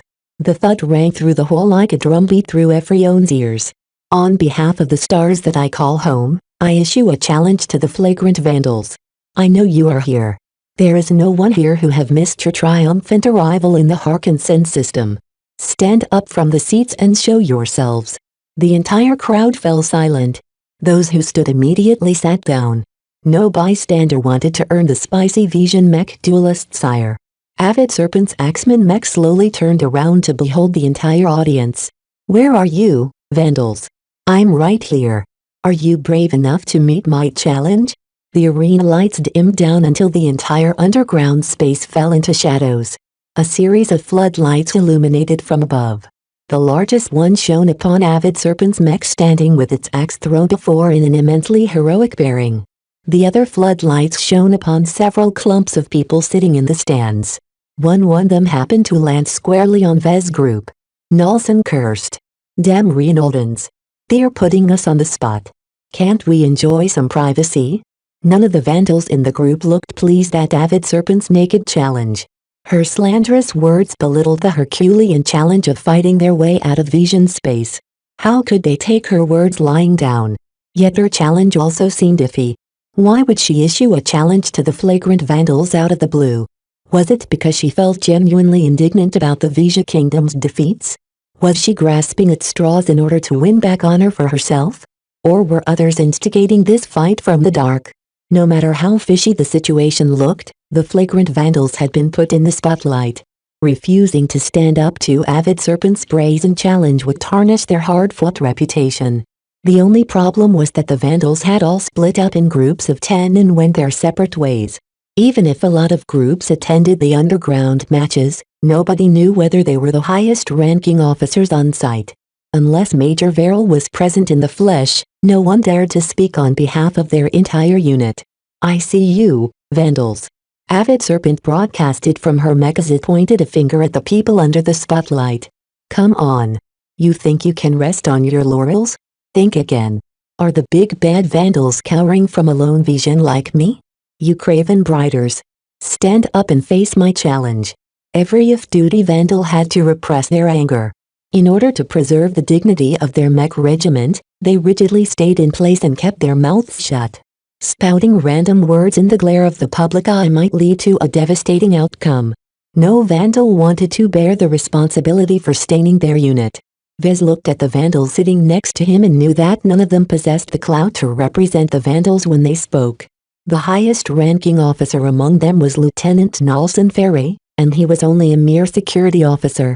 A proper response to Avid Serpent's challenge should be given by a mech officer, but all they had was Trian and another mech pilot.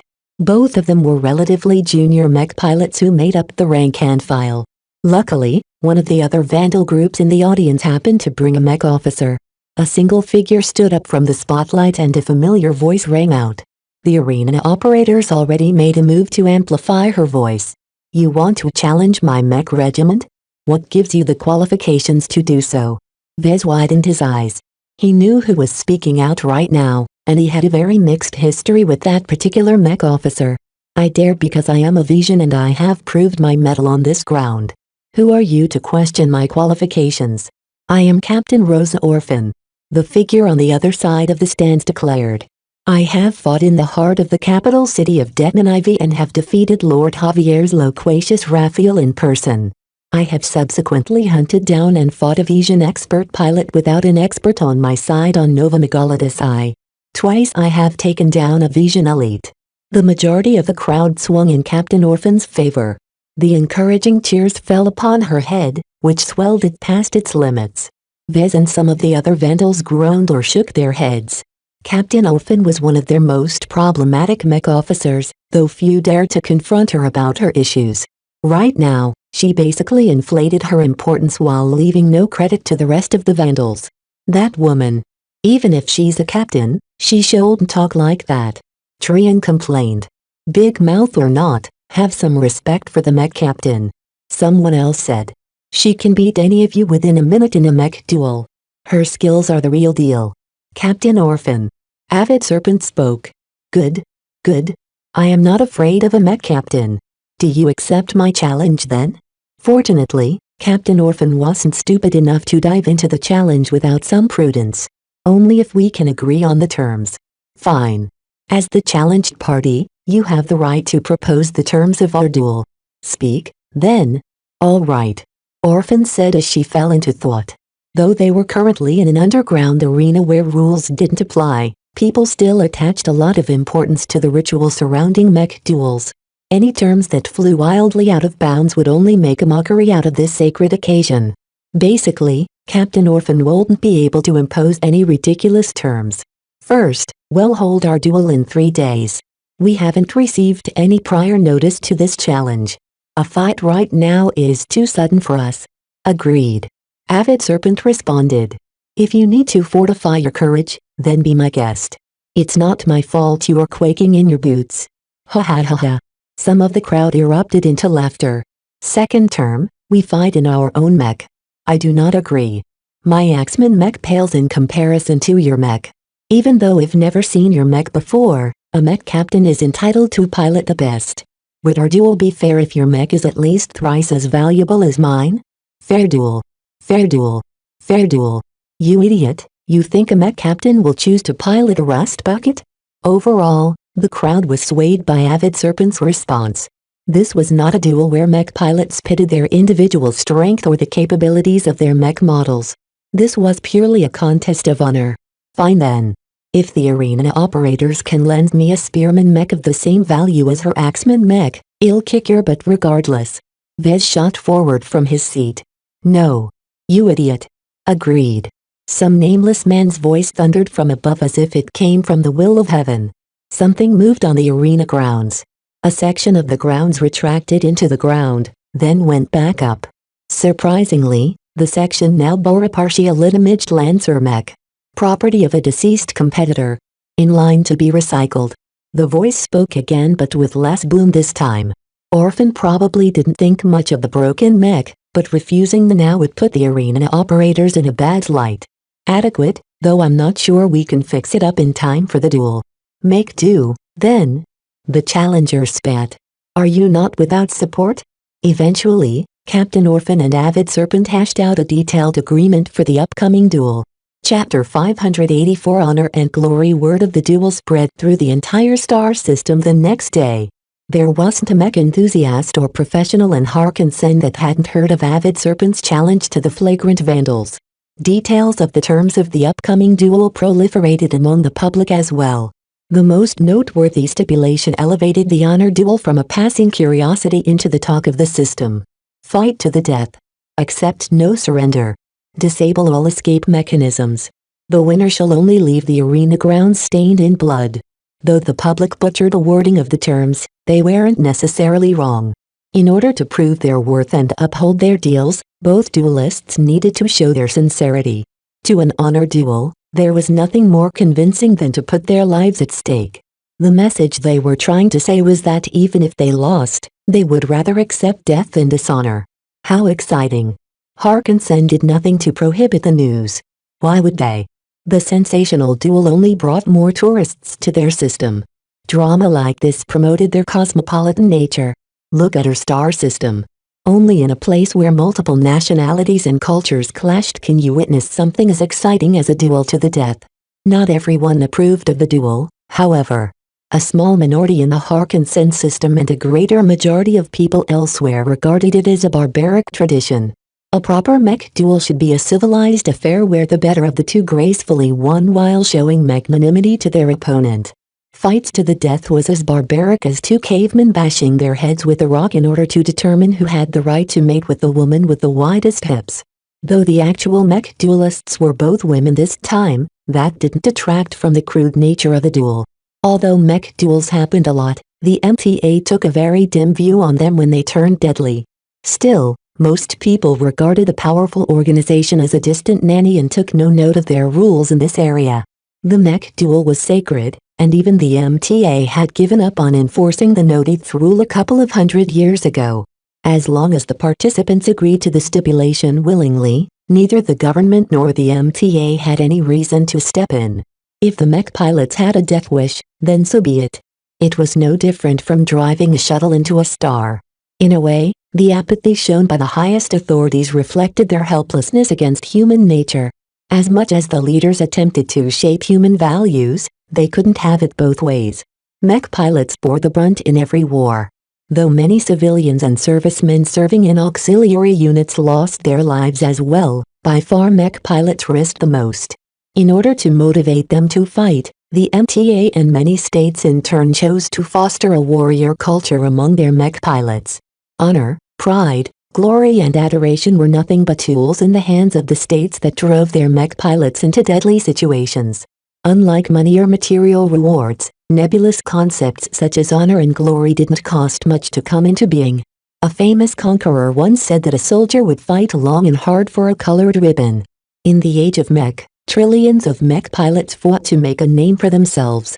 The MTA's initial attempts at encouraging mech pilots to become the main sacrifice in the constant struggle between states went out of control. The warrior culture had taken a life of its own, and various rituals and customs sprung into being that otherwise seemed anachronistic to a civilization that long transcended its home planet. Right now, Viz, Captain Orphan and Chief Haynes sat in front of a desk in Major Verrill's temporary office on Harkensen III. The commanding officer looked sternly at Captain Orphan. The woman calmly stared back at her superior. Her eyes reflected the strong conviction she held in the righteousness of her case. Chief Haynes sat as if this circus didn't have anything to do with her. Although she was a card-carrying member of the Flagrant Vandals, mech technicians didn't buy into the warrior culture as much. Her only job was to fix the mech of their fighters. What happened after that was none of the grizzled chief technician's concern. As for Vez, he refused to waste a single minute of his time. Ever since the duel had been set, he went through some channels and obtained the design specifications of the spearman mech that Captain Orphan would ride into battle. Vez needed to deepen himself in the foreign design before he could come up with the appropriate repairs. He really hated the short time limit. Couldn't Captain Orphan be more considerate to the mech designers and mech technicians that prepared her battle gear? All right. Major Verrill started after giving up on the silent treatment. Let me begin by asking you, Orphan. What gives you the right to represent the honor of the Flagrant Vandals? Sir? she barked, making a good show at being a prim and proper vandal. When the Vision issued her challenge, nobody spoke up. I felt compelled by my rank to stand up to her. I doubt any vandal objected to my actions. The odds of another vandal mech captain being present at that venue was very slim. Since I'm not only a mech captain but also one who specializes in landbound combat, there are only few among the vandals who can do better. Major Verrill tapped his desk with his finger. I will give you that. Nonetheless, hasn't it occurred to any of you to contact me or send an emergency signal from your comms? Mr. Larkinson, you're the smartest among the vandals. Why did you overlook this option? I have no excuse, sir. Vez stammered. I mentally overlooked this option because I'm too used to all the communication restrictions. Those restrictions are there to prevent our servicemen from broadcasting our movements and plans to the enemy. Verrill spoke. Right now, everyone and their mother knows our task force has stopped over in the Harkinson system. It makes little sense to maintain a total blackout when we aren't on a mission right now. Use the options that are the most appropriate at hand. What is appropriate or not changes in each different situation. Don't make this kind of oversight again. That goes for the two of you as well. I wasn't present at the underground arena, sir. Chief Hain replied with a touch of complaint. As for Captain Orphan, she remained recalcitrant. Sir, asking for instructions from above would paint the wrong picture. Avid Serpent asked for a vandal who could stand up to her, and I bit the bullet and stood up.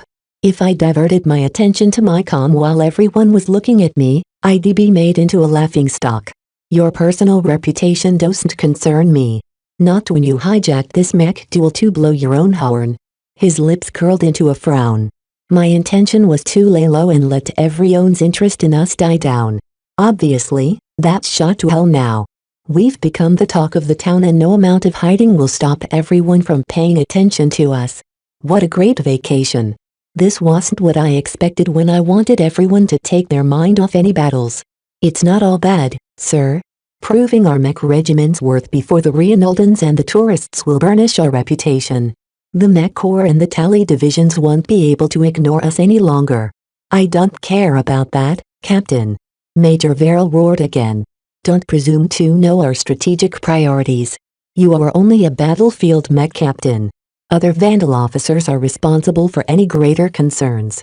We do not need a mech officer who lets her fighting instincts do the thinking for her to take a leading position in our mech regiment.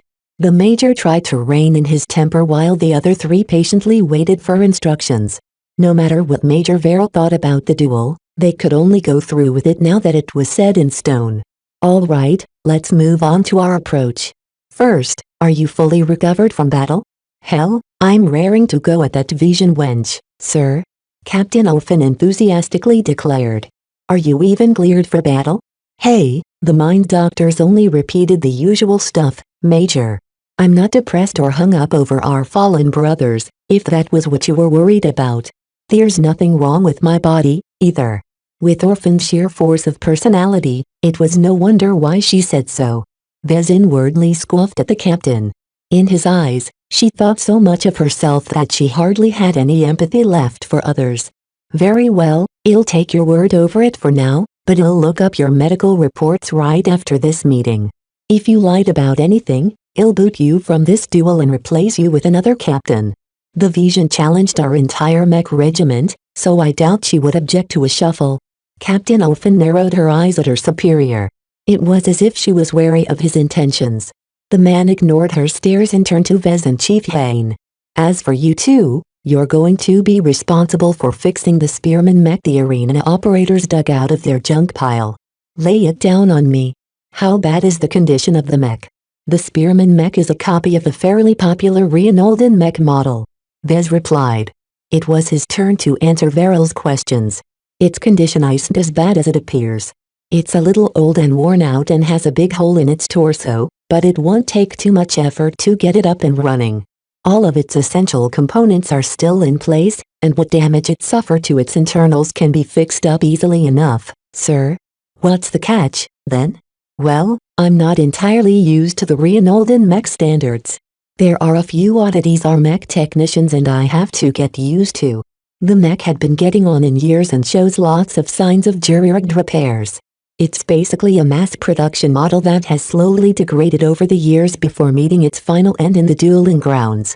Will you be able to fix it up in time for the duel? Vez grinned. No question about it, sir.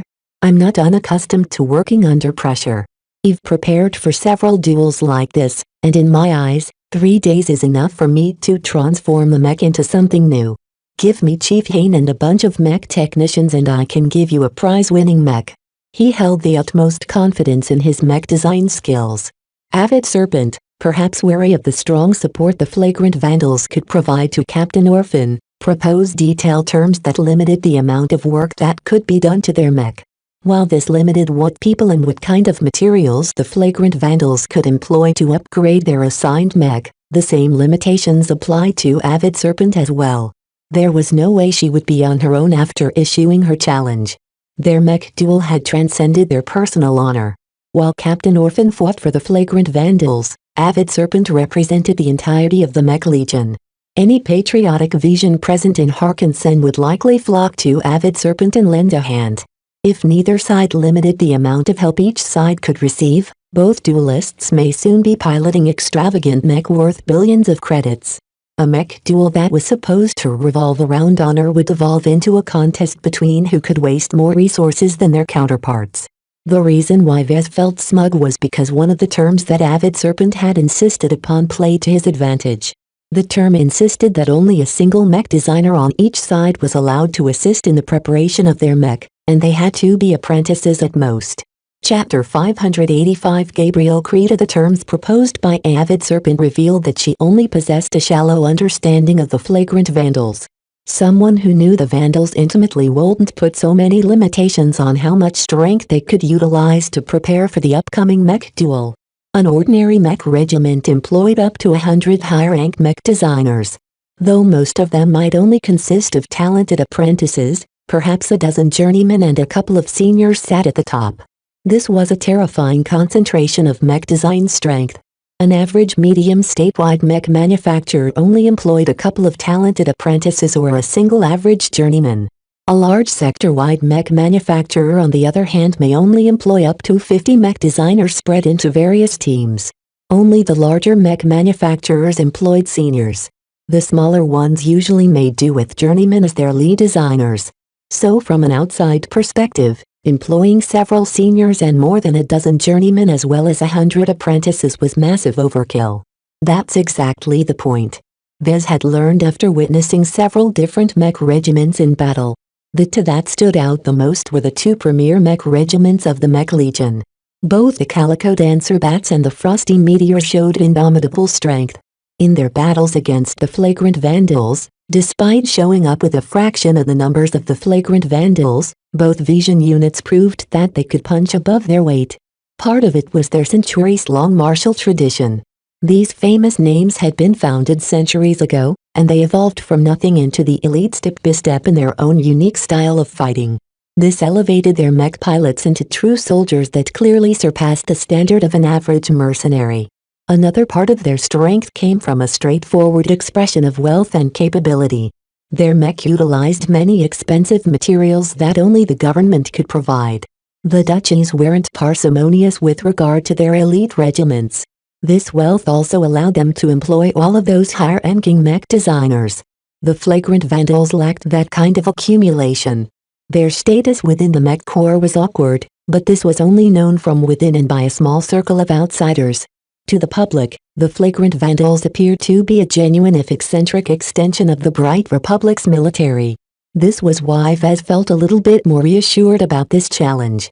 At the moment Avid Serpent issued her challenge, she didn't appear to act as an agent of the Visions. If the Vision mech pilot had been an insider, then she wouldn't have been so hasty in ruling out assistance from journeymen and senior mech designers. She also wouldn't have prohibited external material assistance, though in this area the disparity was smaller. In short, the terms of the mech duel sought to minimize the influence of outside factors and turn the occasion into a contest of individual strength. If the Reynolds and Arena operators hadn't brought out a damaged Spearman mech, the mech duel might have commenced right away. Avid Serpent has made a big mistake. Vez knew his strength and considered himself to be highly placed among apprentices. With his great foundation and his advantages from his masteries, even after being separated from the system he still possessed capabilities beyond the average apprentice. I don't know who Avid Serpent will turn to for help. He reminded himself. Each side could employ any single mech designer they wished to enhance their dueling mech. Both Avid Serpent and Captain Orphan had the right to pick out any apprentice mech designer and a number of mech technicians to assist. They could draw on the underground arena's mech workshops to perform their work and draw upon a limited number of resources from their stockpiles or junkyard. It was already set in stone that Vez and a number of mech technicians from the Vandals would work on Orphan's Spearman mech. Regarding their own side, Vez had no question about their own strength. As for the kind of help that Avid Serpent could expect, the flagrant Vandals hadn't been able to find out as of yet. Several agents affiliated with the Bright Republic kept an eye on where Avid Serpent currently resided. They spotted many prominent Visions entering her room. Because the mech duel involved the honor of the Vision Kingdom, there was no question that Avid Serpent could have her pick of Vision talents. While the kingdom had a tenuous relationship with the Reynolds Republic, officially they were at peace with each other. The Reynoldans didn't prohibit any Vision visitors, and many did in fact pay a visit to the Harkinson system. Right now, Viz, Chief Hain, Captain Orphan and a gaggle of mech technicians traveled to the underground arena. Even in the morning, the fighting venue already opened its doors, though only a fourth of the seats were occupied at this time. Captain Orphan, please come this way. An arena manager called from the side. The entourage followed the manager to an elevator that brought the Vandals to the lower levels. Once the elevator reached the right floor, they stepped out and walked through a wide mechanized corridor. The manager briefly introduced this floor. This is our workshop area. It consists of 30 halls, each of which has enough space and equipment to service any third-class mech. What about second-class mech? Vez asked. Our apologies, but the variety of mech that duelists bring to our venue mostly consist of lower-end mech. There has never been a case where a mech pilot from the Coalition entered the dueling ground with an expensive second-class mech. Mech pilots from second-rate states generally disdain our class of establishments. The manager spoke those words without any resentment or animosity because it was the bare truth. Having a second-class mech compete in this local underground arena was like putting a warhorse into a pigsty. The disparity was too big, and the consequences of damaging a second-class mech and its mech pilot was dreadful. I see. Vez nodded. Will we have access to a complete suite of mech manufacturing equipment, or do we have to make do with the bare essentials? It's the latter, unfortunately. Compressed armor is too expensive for both our organization and our mech athletes to maintain on a regular basis. It also unnecessarily prolongs the duels, turning them into hitting matches where the side that hits a little harder will win the match. The underground arena didn't prohibit the use of compressed armor, but the owner of the mech needed to bear the full cost of repairs by themselves without any assistance from the operators. This could turn out to be very expensive if the mech incurred a lot of damage. So neither our captain or Avid Serpent will be able to bring a mech clad in compressed armor to the duel? That's correct. Please be assured that we will endeavor to provide the exact same amount of accommodation to each of you. Let it not be said that we are partial to one side over the other. Mech arenas relied on a reputation for impartiality to attract a ceaseless amount of audience members and mech athletes. This applied double to underground arenas, as they weren't shackled to any laws. Fudging the outcome of the duels was trivial and easy if the arena operators possessed no morals. Once news of such manipulation leaked out, the mech arena in question lost all of their credibility. In this business, credibility was extremely precious. Once it was lost, it could never be regained. Thus, the manager went out of his way to explain how fair they set up their preparations. Neither side should have any complaints about favor one side over another. This suited Vez fine. If our circumstances are truly as you have described, then I have nothing to say. After reaching the end of the corridor, they arrived at their assigned workshop. Before everyone entered, they stared at the entrance of the workshop on the opposite side. They weren't the first to reach this location. Vandals. A masked and robed woman spat as she beheld the recent arrivals. Come to prepare for your doom? Huh? Captain Orphan laughed and stepped forward. Look us barking up our legs. What's the matter? Why don't you show us your face? Are you too ugly or something? HMPH. Avid Serpent huffed and turned her back on the captain. Engaging in a conversation with a boastful pig like you is a waste of time.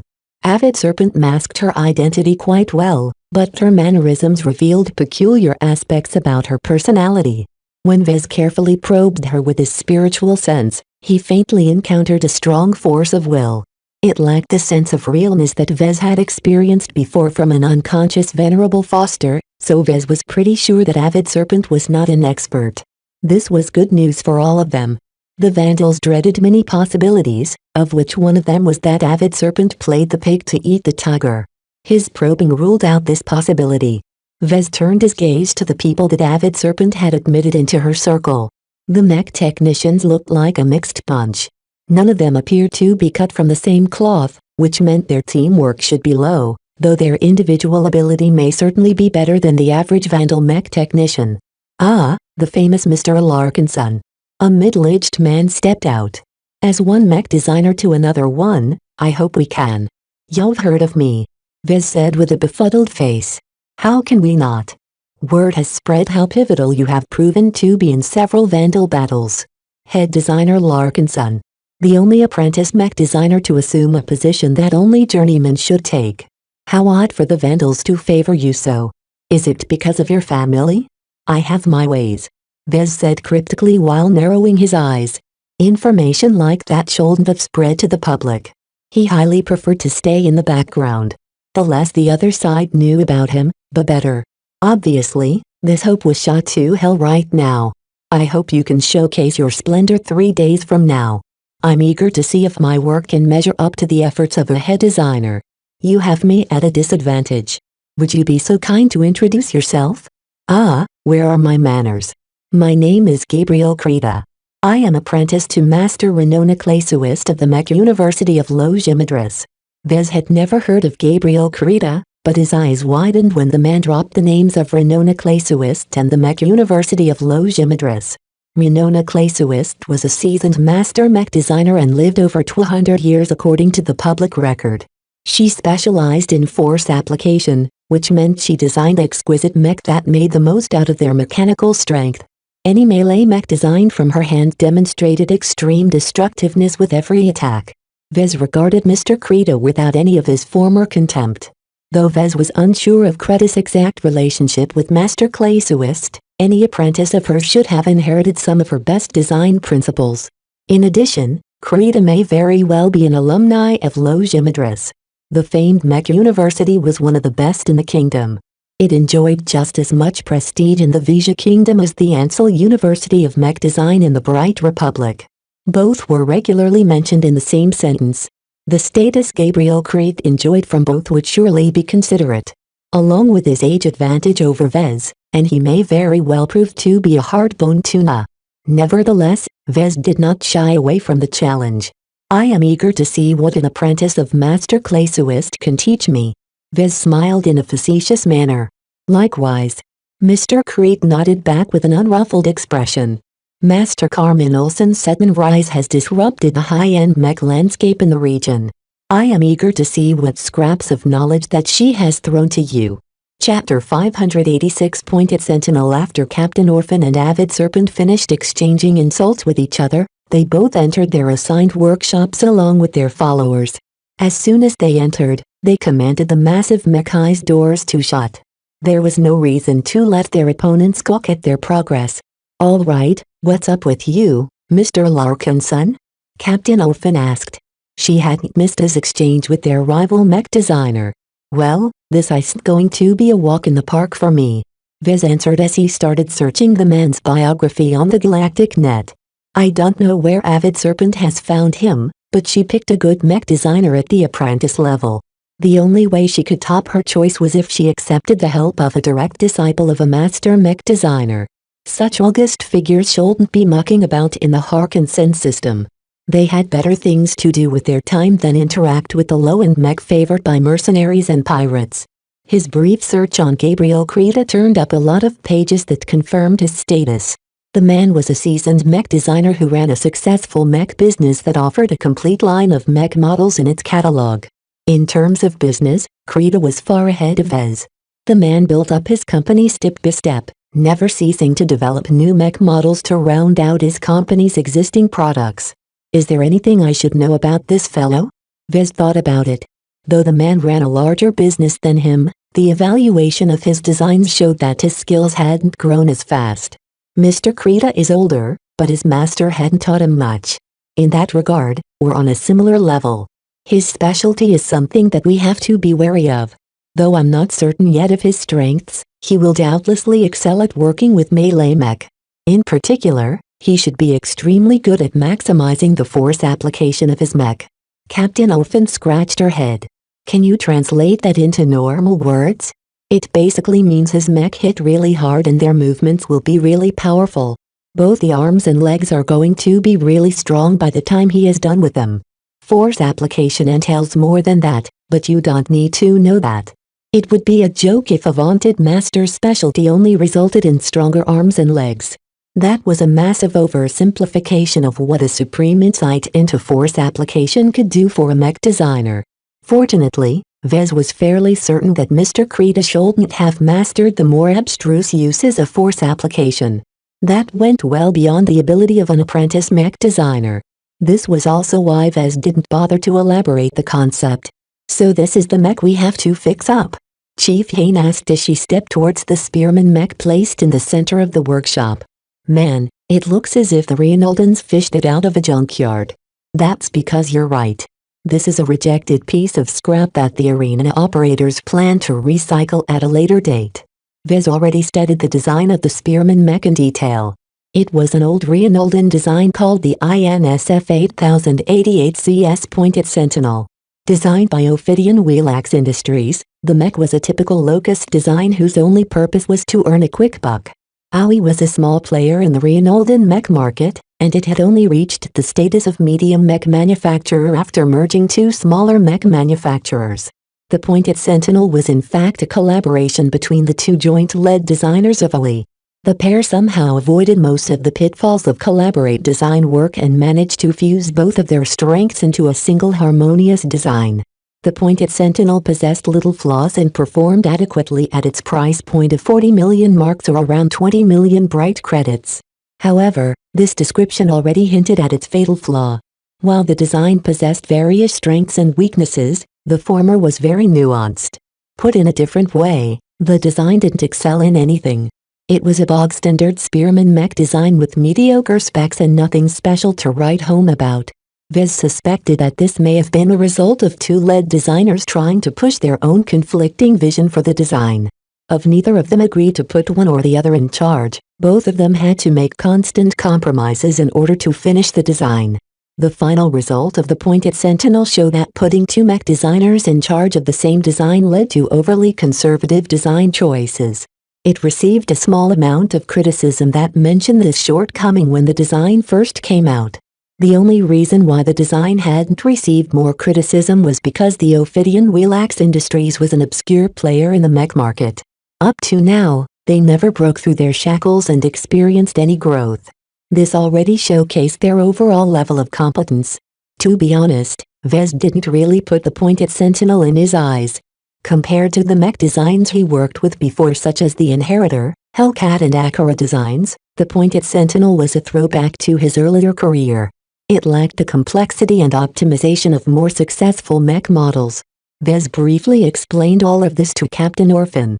To be honest, the Pointed Sentinel can't keep up with your level of skill. You'll constantly be fighting for control and push your machine past its limits. Compared to the mech you're used to piloting, the Pointed Sentinel's speed, flexibility and reaction time are only half as good. So it's literally a piece of junk. It has its limitations. He conceded. The only upside is that Avid Serpent's Axeman mech falls into the same category as well. They are both meant to be affordable mech that is supposed to deliver a good performance ratio. In that, they succeeded, in a sense. It's a decent mech to buy when you only have 40 million credits to spend when it first came out. Both designs have depreciated over the years, though. Though they were both current-gen mech, thousands of designs have popped up that directly competed against them in the same market segment. A mech design that failed to make a splash and quickly fell into obscurity obviously lacked redeeming quality. They were too generic and too mediocre. A decent performance ratio wasn't enough to stand out in the market. It needed an advantage that was memorable in order to stand the test of time. From the start, Vez had always designed his production models with an eye towards long-term appeal. No mech was perfect.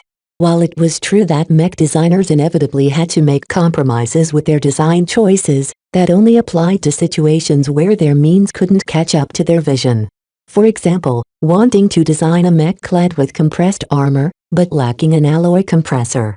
In such a situation, a mech designer could only take a step back and design a mech with cheaper armor. What the lead designers of Vaui had done was to make too many compromises with the design of the pointed sentinel. Defaulting to the safest design choices all the time led to a safe but timid design that never attempted to challenge the competition. No wonder this design failed from the start. From what Vez had gathered from the Galactic Net, the pointed sentinel barely sold at full price.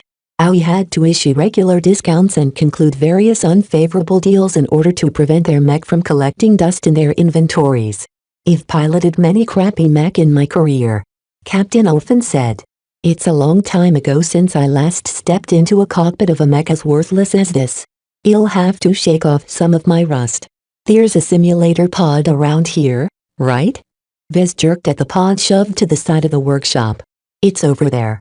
However, I don't suggest you grow too familiar with the pointed sentinel's level of performance. Even as we are going to repair your dueling mech, while also going to apply a whole host of upgrades." "How big of an upgrade are we talking about?" "It depends, Captain.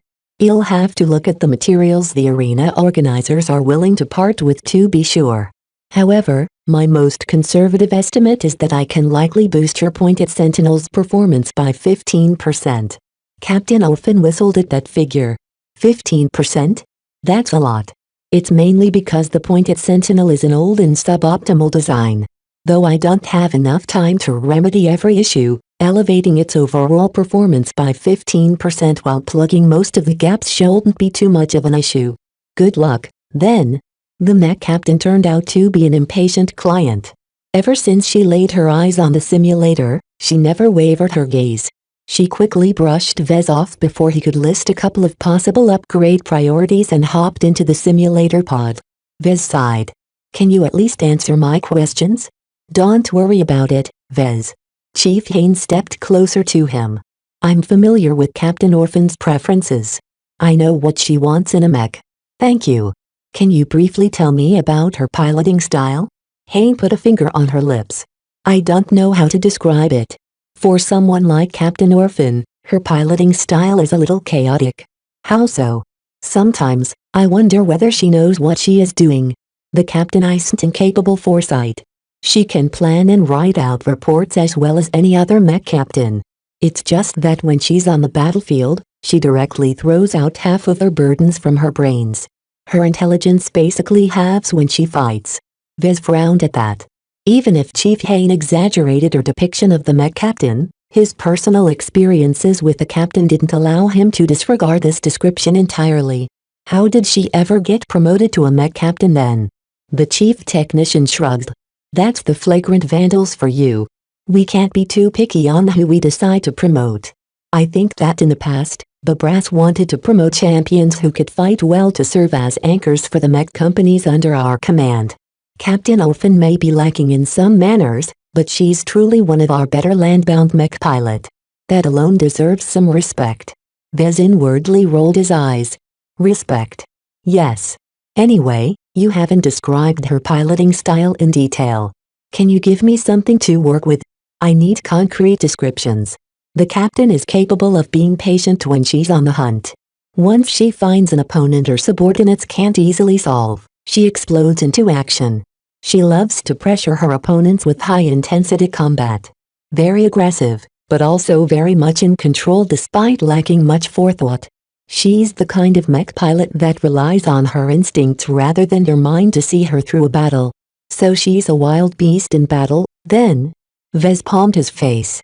These kind of mech pilots are some of the worst to work with as a mech designer or a mech technician. Vez had seen many of these kinds of mech pilots among the Vandals and Walter's whalers. They usually didn't survive long enough to make it to the rank of captain, so it was very surprising for Rosa Orphan to succeed where many others have failed. Mech pilots like Orphan exhibited strong battle instincts. This was an advantage in terms of high-speed combat where quick thinking could never catch up to pure instinct. However, the downside to relying on instincts was that the mech pilot never paid much attention to the status of their mech. They outright ignored most of the information displayed in the control panels, such as how much heat their mech built up or how fast they depleted their energy cells. Basically, they turned out to be some of the most abusive pilots to their own mech. Chapter 587 Proportional Strength. Overall, Vez faced a serious challenge of his own. The base design of the Pointed Sentinel truly couldn't catch up with Captain Orphan. Considering her personality, she wouldn't be able to hold herself back too much. If she piloted the Pointed Sentinel after it received only the most essential repairs, then she would do much more damage to her own mech than her opponent could ever inflict. Captain Orphan is her mech's worst enemy. It sounded like a ludicrous statement, but instances like this happened many times before. Countless stories proliferated on the galactic net on how skilled mech pilots met their own end after transferring from a high-quality mech to a low-quality mech. This showcased a fundamental truth. There should never be too much disparity between the strength of a mech and the strength of the mech pilot. Why do expert pilots insist on piloting extremely expensive custom mech? Because they would otherwise break their own mech. The newly advanced Venerable Foster obviously struggled with this issue herself. Her old training mech, which served her adequately, started breaking down as soon as she broke through. Evoking forced resonance only put more pressure on the frame. As her mech vastly increased power came with a subsequent trade-off of accelerating the consumption of its lifespan. It could be said that the quality of a mech determined the upper limit on the skill that mech pilots would be able to display. Those who possessed more ability would inevitably brush against the limits of what their mech could perform.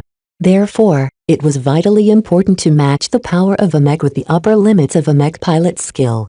Vez keenly understood this point, and so did many others. Why did Walter's whalers use to buy second-hand trash mech worth 3 million bright credits or less? It was because the average skill of their mech pilots was absolutely abysmal. Straight-up investing money in better mech didn't necessarily improve the strength of the whalers either. If Walter handed over mech worth 30 million credits to his badly trained mech pilots, the actual strength they could express may only be equivalent to the power of a mech worth 10 million credits or less. The strength of a mech pilot must be proportional to the strength of a mech. Of course, this statement wasn't absolute. There were many ways of strengthening a mech without overly burdening the mech pilot. The easiest way to cheat this rule was to strengthen a mech armor. Many armor formulas shared the same attributes in terms of weight and density, but they differed dramatically in the amount of protection they offered. This was mainly a function of the quantity and quality of exotics they utilized. This was also the most important point of difference between third-class mech and second-class mech and etc.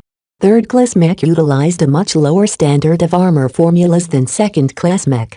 The cost of second-class mech may easily be tens to hundreds of times more than a third-class mech, but their armor may easily be 5 to 10 times stronger.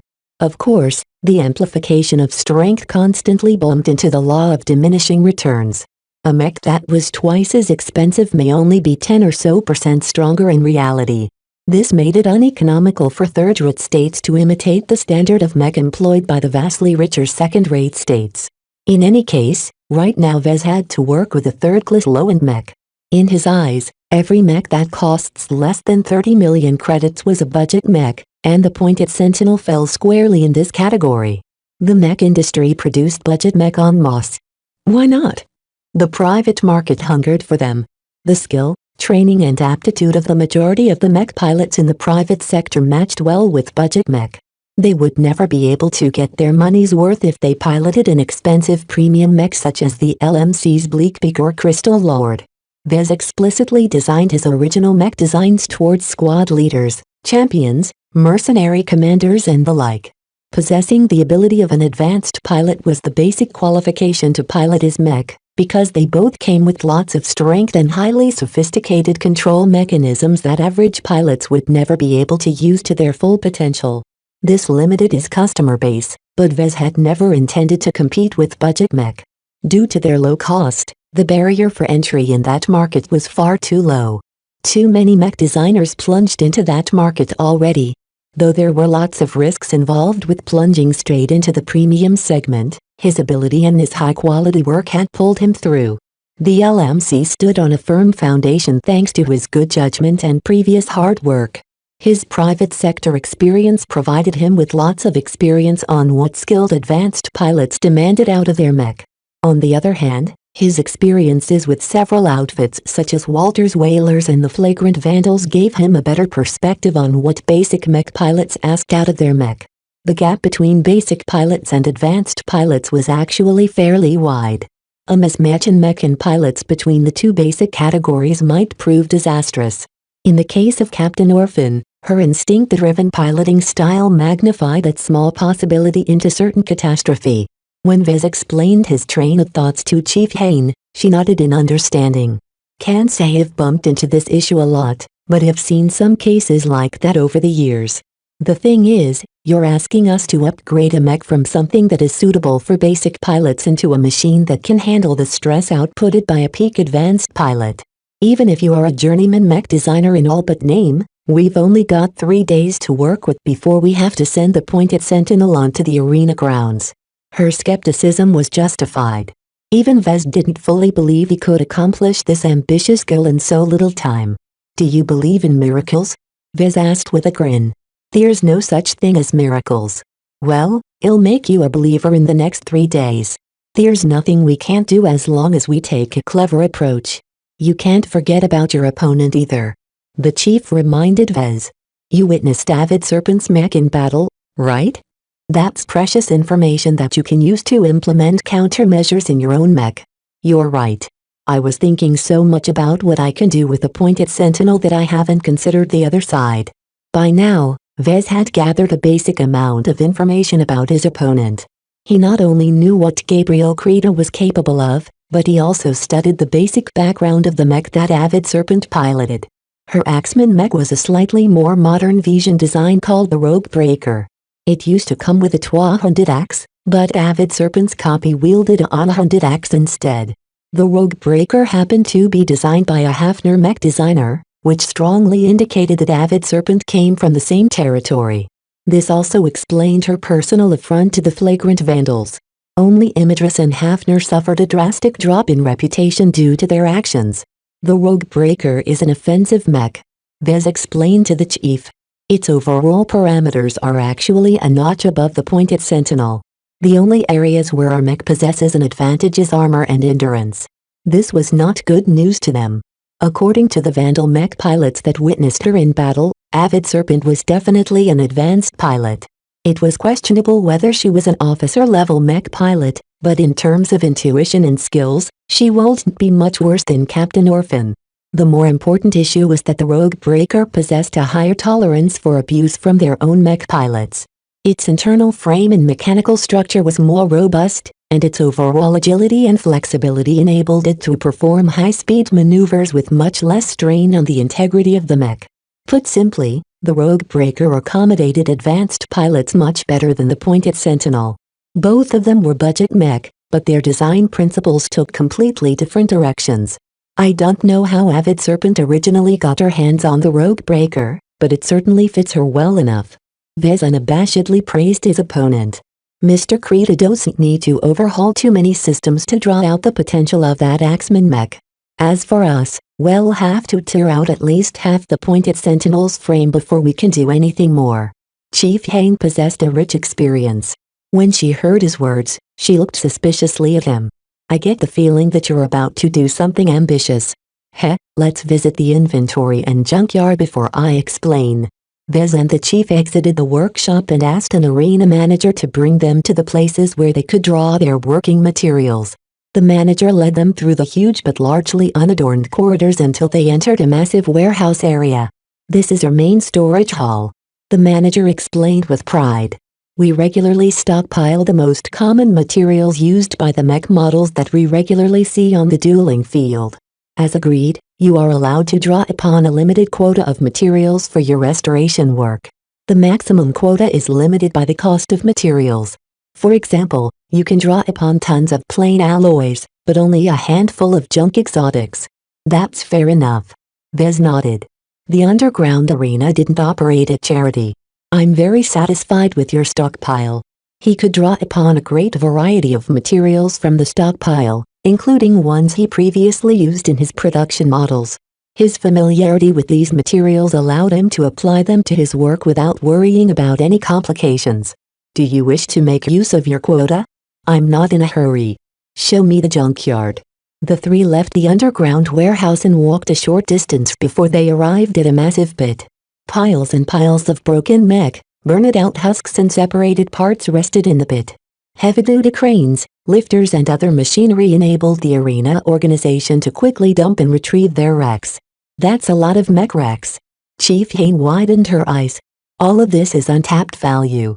Why haven't you sent them to the recyclers? Many of these remains hold unclear provenance. Their ownership is rather troublesome. The manager shook his head with regret. Many mech pilots that compete in our arena don't own the mech they are piloting. Instead, they use a variety of means to get their hands on a battle machine. Sometimes they rent them from a rental company. Sometimes they ask a friend to borrow their personal mech. If there's a way, someone will doubtlessly make use of it.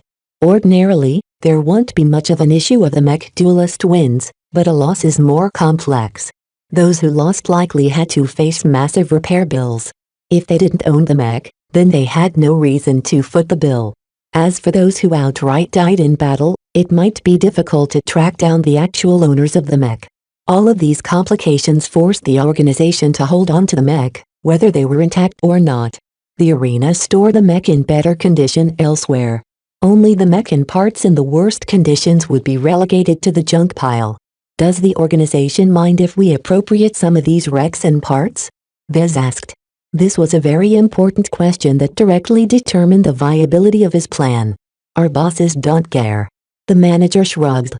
You can do whatever you want with the junk as long as you're using it reasonably. So there's no quota? None. Fantastic. Vez looked at the piles of mech placed haphazardly on top of each other as if they were mountains of money. All of these wrecks represented untapped wealth. The manager and Chief Hain looked at Vez as if he had gone crazy. What did he want to do with junk? Chapter 588 Mix and Match. Chief Hain figured it out first. You never intended to stick to the Pointed Sentinel's original design. Exactly. Vez confirmed her guess with a perpetual grin. Even if I designed a variant of the Pointed Sentinel that can make up for some of its weaknesses, its foundation is too weak. Rather than limiting ourselves to the shackles of the base model, why not break it apart and free it from mediocrity? Are you crazy, Mr. Larkinson? Do you know the immensity of what you are aiming to accomplish? You're too ambitious. I wouldn't be surprised if you chose to go this route if we had a month's worth of time to tackle the problems that crop up slowly, but you only have 3 days' time. Vez took her reproach without any sign of relenting. This was going to be one of his most challenging projects to date. In truth, his ambitions was indeed very wild, but his past competition experience already showed him that he could work under pressure. He planned to take the Pointed Sentinel, disassemble it into pieces, and substitute its lesser parts with those from the junkyard. A mech that deviated from any known design by a very wide margin wouldn't be called a variant anymore. If Vez intended to go through with his plan to assemble an entirely different machine from parts of different mech models, then he was basically building a Frankenstein mech. Frankenstein mech went far beyond patchwork mech. The latter only filled up some of their holes with inadequate replacement parts. The former completely represented a new and divergent mech model that possessed only a vague relationship with the original design. To design and assemble a Frankenstein mech took a lot of guts. Mixing and matching wildly incompatible mech parts took a lot of skill, especially since every mech designer adhered to their own standards. Some commonalities would be shared among mech from the same state, but beyond that every mech model comprised of its own system. Rashly combining parts from different mech models would be like trying to push a square block through a round hole. The parts fundamentally couldn't mate with each other. Even if Vez forced a connection through brute force, the parts all ran on different settings and programming. Trying to harmonize all of those complexities into a coherent whole took a lot of time. Where would Vez be able to find the time to harmonize the programming? You're taking an undue amount of risk for something that might go very bad. The chief warned Vez. In my judgment, the chance of failure is over 90%. That's way too risky to consider this option. We have other alternatives. And what are those options? Repairing the pointed sentinel? Making minor adjustments? Replacing some of its lesser components with better quality ones? Vez retorted. That doesn't go far enough. If you understand the design of the pointed sentinel as well as I do, you'll know that it simply can't compete against the rogue breaker, especially after Mr. Krita is done with it. Playing it safe will lead to near certain defeat in my eyes. In a time like this, the riskier option may be the only viable path to victory. The regular courses of actions didn't cut it to Vez. They didn't go far enough in transforming the pointed sentinel from a bargain bin mech into a machine that could fully keep up with Captain Orphan's piloting standard. Chief Hain didn't look convinced. Even if you're the head designer, you're not in charge around here. Captain Orphan has put her life on the line for this honor duel, so she should have the final say. I won't agree to something as drastic as building a Frankenstein mech without her express approval. That's fair enough. Vez acquiesced. Even though he fully believed his judgment was right, it wasn't his life on the line here. Though he had a limitless amount of plans in his mind, even he sometimes forgot that mech designers ought to serve mech pilots rather than the other way around. Vez and the chief returned to the workshop and waited until Captain Orphan paused her simulation battle. She emerged from the pod with an annoyed expression. What is it? It's like this. Both of them explained their intentions to the captain. Chief Hain presented the safer while Vez elaborated on his wild scheme to construct a Frankenstein mech. The captain appeared impassive throughout the explanations. Look at the results of my simulation battles. She pressed a button on her half-open pod that summoned a projection of the outcome of the most recent battles. During the time that Vez and Chief Hain explored the inventory and junkyard, she completed over 5 simulations. The captain lost in all of the scenarios. Vez read through the readout and saw that she not only tried out the pointed sentinel in a dueling environment, but also in large-scale battlefields which the captain was accustomed to. None of those situations ended well for her, and after reading the brief summaries of how her virtual mech met their ends, he knew why. This ain't the time to pussyfoot around. The captain said. You've been wrangling with this piece of crap in 5 separate simulations and I barely made any progress. Do you know how difficult it is for me to rein in my power? It's awful. We can make focused improvements into increasing the upper limits of the parts. No, can't do, Chief. That's not good enough for me. A piece of crap is a piece of crap whether you polish it or not. If I knew how bad this stupid sentinel really performed, I would have asked for another mech. So you approve of my plan then, Captain? Vez looked hopefully at Orphan. He had a decent read on her personality. That was why he felt daring enough to think about building a Frankenstein mech. Ordinary mech pilots would never think of piloting such a monstrosity. If you can deliver on your promises, then go for it. The captain grinned. Risky or not, I'd rather pilot something completely new than whatever variant of the stupid sentinel you can come up with. Beating Avid Serpent is going to be impossible if my mech is too sluggish. Once Captain Orphan agreed with Vez, Chief Hain knew her arguments didn't stand a chance. What Vez proposed matched her intentions better than a more conservative approach. The two looked as thick as thieves as they hashed out a set of criteria the Frankenstein mech had to meet. First off, the new mech is to keep up with your movements. Vez repeated. This is the first priority on my list. I'm not a speed freak, but I need to react fast and fluidly if I face a close combat maniac like Avid Serpent. Noted. I'll prioritize reaction speed and agility over top speed and flexibility. Reaction speed and agility basically described how fast the limbs of a mech responded to the commands of a mech pilot. Heavy mech notoriously scored badly in both. It might take several seconds for a heavy mech to lift a single leg forward. This was because the engine of the mech couldn't keep up with the increase in weight of what was being moved. Light mech moved faster because the engine needed to do a lot less work in proportion.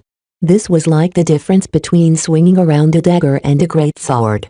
Someone could perform 10 swings with a dagger by the time they completed a single slash with a greatsword. Right now, Captain Orphan didn't care too much about power.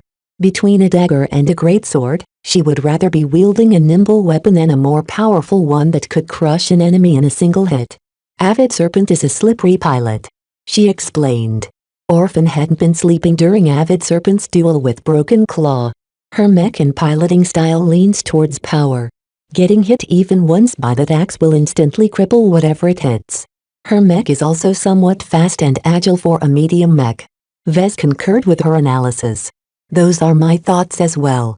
The Rogue Breaker is fully committed to offense. Its armor isn't bad, but it's definitely compromised in order to increase the Axeman mech offensive power. Since Avid Serpent's mech doesn't have a lot of armor, I don't see why my mech needs a lot of power. I can handle a mech with a little less power. This was a very good trade-off to make in his eyes. I'm glad we can agree on this. Now that I've noted down your demands, I'd like to get to work. Go ahead, but keep me informed. Orphan quickly returned to her simulator while Vez and Chief Hain walked away. The chief shook her head. I should have expected that. Well, her decision is set in stone, so we better get off to work. They already wasted some time exploring their options, so Vez was quick to begin his plan. Building the Frankenstein mech in 3 days was going to be a very tall order for him. He couldn't take a conventional approach to its design because it wasted too much time. He couldn't only attempt to make up the design as he went. Though he already formed a vague vision of his intended outcome, the exact shape of the mech was still beneath the fog. Vez wasn't used to working on a mech without a concrete vision of the result. Every time he designed a mech, he carved out a solid vision right from the start and never wavered in his attempt to make it come to life. Still, he believed he was capable enough to adjust his work methods. The X factor didn't necessarily rely on a solid vision. It could work just as well on a vaguer premise as long as Vez constructed the appropriate images to override the mixed spirituality embedded in the different parts of the mech. Vez already knew enough about the Pointed Sentinel's design to know which parts needed replacing. He immediately returned to the junkyard and started dumpster diving for parts. Look for a good pair of medium mech legs that emphasizes agility over power, he told the chief. If I have to do this alone, we'll be stuck here for a while. Both of them started to scour the racks and parts in the junkyard. To determine which parts needed closer consideration, they didn't look at them in the junk pile. They instead sorted through projections of the parts from the control panel installed next the junkyard. The arena organization hadn't thrown in all that junk without documenting what they dumped. Their record-keeping was meticulous, and they even measured all of the damage that had been incurred due to rough handling. Vez closely sought for pairs of arms and legs. The 2 pairs of limbs formed the foundation of his Frankenstein mech. As long as he made his selection, he could match them with additional parts that worked best with these limbs. Within a single hour, Vez salvaged a pair of arms from a lesbian spearman mech. He also dug up 2 separate leg parts that came from 2 different mech of the same model. Their condition was very important. While they didn't need to be pristine, they should at least be complete. Vez didn't know how many parts he rejected because were filled with holes and other signs of destruction. Based on the body of the Pointed Sentinel and the parameters of the newly selected arms and legs, Vez picked up a host of other components. He picked out a new engine, power reactor, a whole pile of internal structure supports, internal frame rods, and more. The most radicular parts he picked up required opening up an entire wreck. He salvaged the complete set of artificial musculature from the insides of another fallen spearman mech. Chief Hain couldn't believe that Vez was confident enough to transplant artificial musculature optimized for another mech model into his new Frankenstein mech. To attempt such a thing was madness. Chapter 589 Warhorse Vez and the mech technicians at his disposal began to transform the Pointed Sentinel mech immediately. In order to meet the 3-day deadline, Vez had to take an expedited approach to building the new mech. Taking a sequential approach takes too much time. Chief Hain said. Just tell us what we need to do and you'll send enough techs to finish the job. HM. He nodded as he eyed the frame of the Pointed Sentinel and the parts he dug up from the junkyard. I still need to figure out how to piece together the Frankenstein mech, but that doesn't mean you have to wait on me. First, I want you to disassemble the pointed sentinel into complete parts, or as much as you are able to. Make a shallow inspection of all the parts and mark out those with issues. What about the junkyard parts? Even if we pick the best that we could find, not all of them are in great condition. Allocate some men into prepping them for use. Clean them up and make a more thorough inspection. The integrity of those parts are very important. We can't afford to make use of something that looks pretty on the outside but is rotting from within. The swarm of mech technicians quickly split up in teams. While each of them was an independent person, right now they acted as an extension of his will. Vez felt some of his spirituality at work. It left its brand on the parts through the efforts of the mech technicians. Though it wasn't as good as handling the work by his own hand, this was much more convenient. Achieving similar results through different means. It's not there yet, but one day it'll be stronger. The mech technicians only siphoned away a portion of his spirituality. The more precise his orders, the better the mech technicians grasped his intentions. Unfortunately, it doesn't seem to work when I'm stepping away. If that were true, his mech technicians back in Cloudy Curtain would have been able to substitute for him when fabricating a gold label mech. Certain properties of spirituality worked regardless of the distance, while other properties required close proximity to be effective. Vez wasn't too alarmed by this fact. Step by step, he was figuring out the rules that govern this metaphysical concept.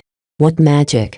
Nothing remained mystical once you successfully derived the theory that explained the phenomenon. Vez always retained a steadfast stance regarding things he didn't understand.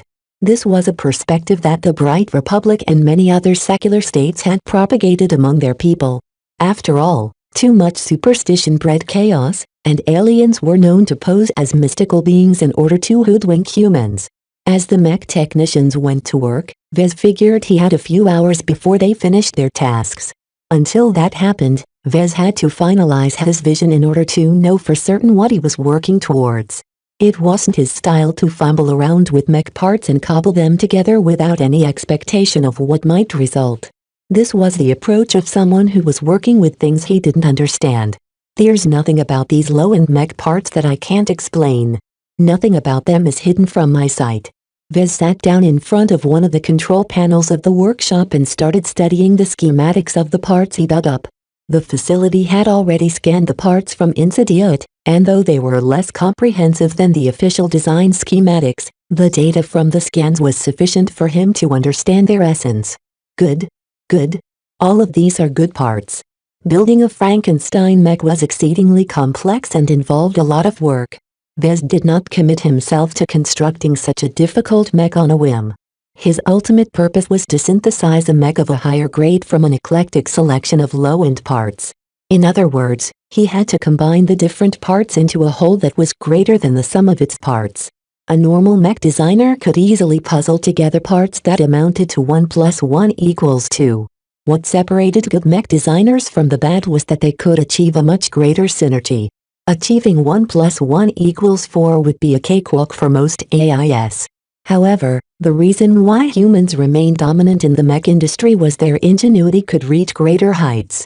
Through a combination of skill, experience and vision, they might possibly achieve heaven-defying results such as 1 + 1 = 10 or even more. Of course, this was a very simplistic way of looking at the mech design profession. A more realistic equation involved at least a couple of thousands variables. The complexity of designing a new mech without ripping off an existing one went far beyond most AIs. Nothing was absolute, though. Vez heard rumors about the creation of super design AIs by some crazies from the new Rubarth Empire. There were always people that believed that everything could be automated by machines and lines of code. As this endeavor directly threatened the livelihood of every mech designer, those crazies hid themselves well. If they ever leaked out their whereabouts, nothing would stop their annihilation. Well, that's not for me to worry about. He shook his head. He shifted his attention back to his design. He opened a design suite from the control panel and imported all of the parts in a wireframe form. This allowed him to easily modify or remove certain portions from their whole. An hour went by as he unceasingly fit together the parts. This required a lot of modifications in order to make them fit. Vez had to pay attention to the method as well as the result. If it took too much effort to transform a part into something compatible to the new frame, then Vez had no choice but to discard it due to lack of time. He needed to achieve the maximum amount of results from the least amount of work. Only then would he be able to complete the mech within the time limit. Fortunately, his understanding of all of the parts was high. This enabled him to cut things out or change things up without significantly impacting their performance. Piecing them onto a single mech was more complex though. Vez needed to complete this improvised design fast, so he inevitably skipped some corners. This Frankenstein mech must be fit for a champion in the dueling ring. At the same time he puzzled together his design, he also began to form its spiritual identity. He decided to form a single image this time. While he was very partial to his triple division technique, it worked best when he designed a mech from the ground up. Applying it to a machine composed of parts of existing mech might not be appropriate. A Frankenstein mech will certainly possess a fractured identity. The mech won't perform seamlessly in that case. A vision took shape in his mind as his design came ever closer to completion. Even though he hadn't finished the final touches, he already completed the final vision in his mind. Not a pointed sentinel, but something that looks similar to it. A reborn sentinel that is not a sentinel. Fast, agile, lots of reach and most importantly sturdy enough to keep up with high-stress movements. This goes far beyond the range of a sentinel. His new creation broke the mold of a budget mech and stepped into a higher level. Though it won't be easy to achieve this height, Vez was already on the right track. The only downside is that I have to make some steep trade-offs. Prioritizing speed and internal integrity above all else means that this reformed sentinel will be rather lacking in terms of offensive and defensive power. His current ability didn't allow him to plug these gaps. Every choice came with a price. Vez simply didn't have the time to work on the armor. As for the dip in offensive power, Vez wasn't too worried about it because Avid Serpent's Rogue Breaker didn't excel in defense. Now that he fixed a vision, he could start on shaping its X-Factor. Vez intended for the X-Factor to be the glue that fused the different parts into an entirely new whole.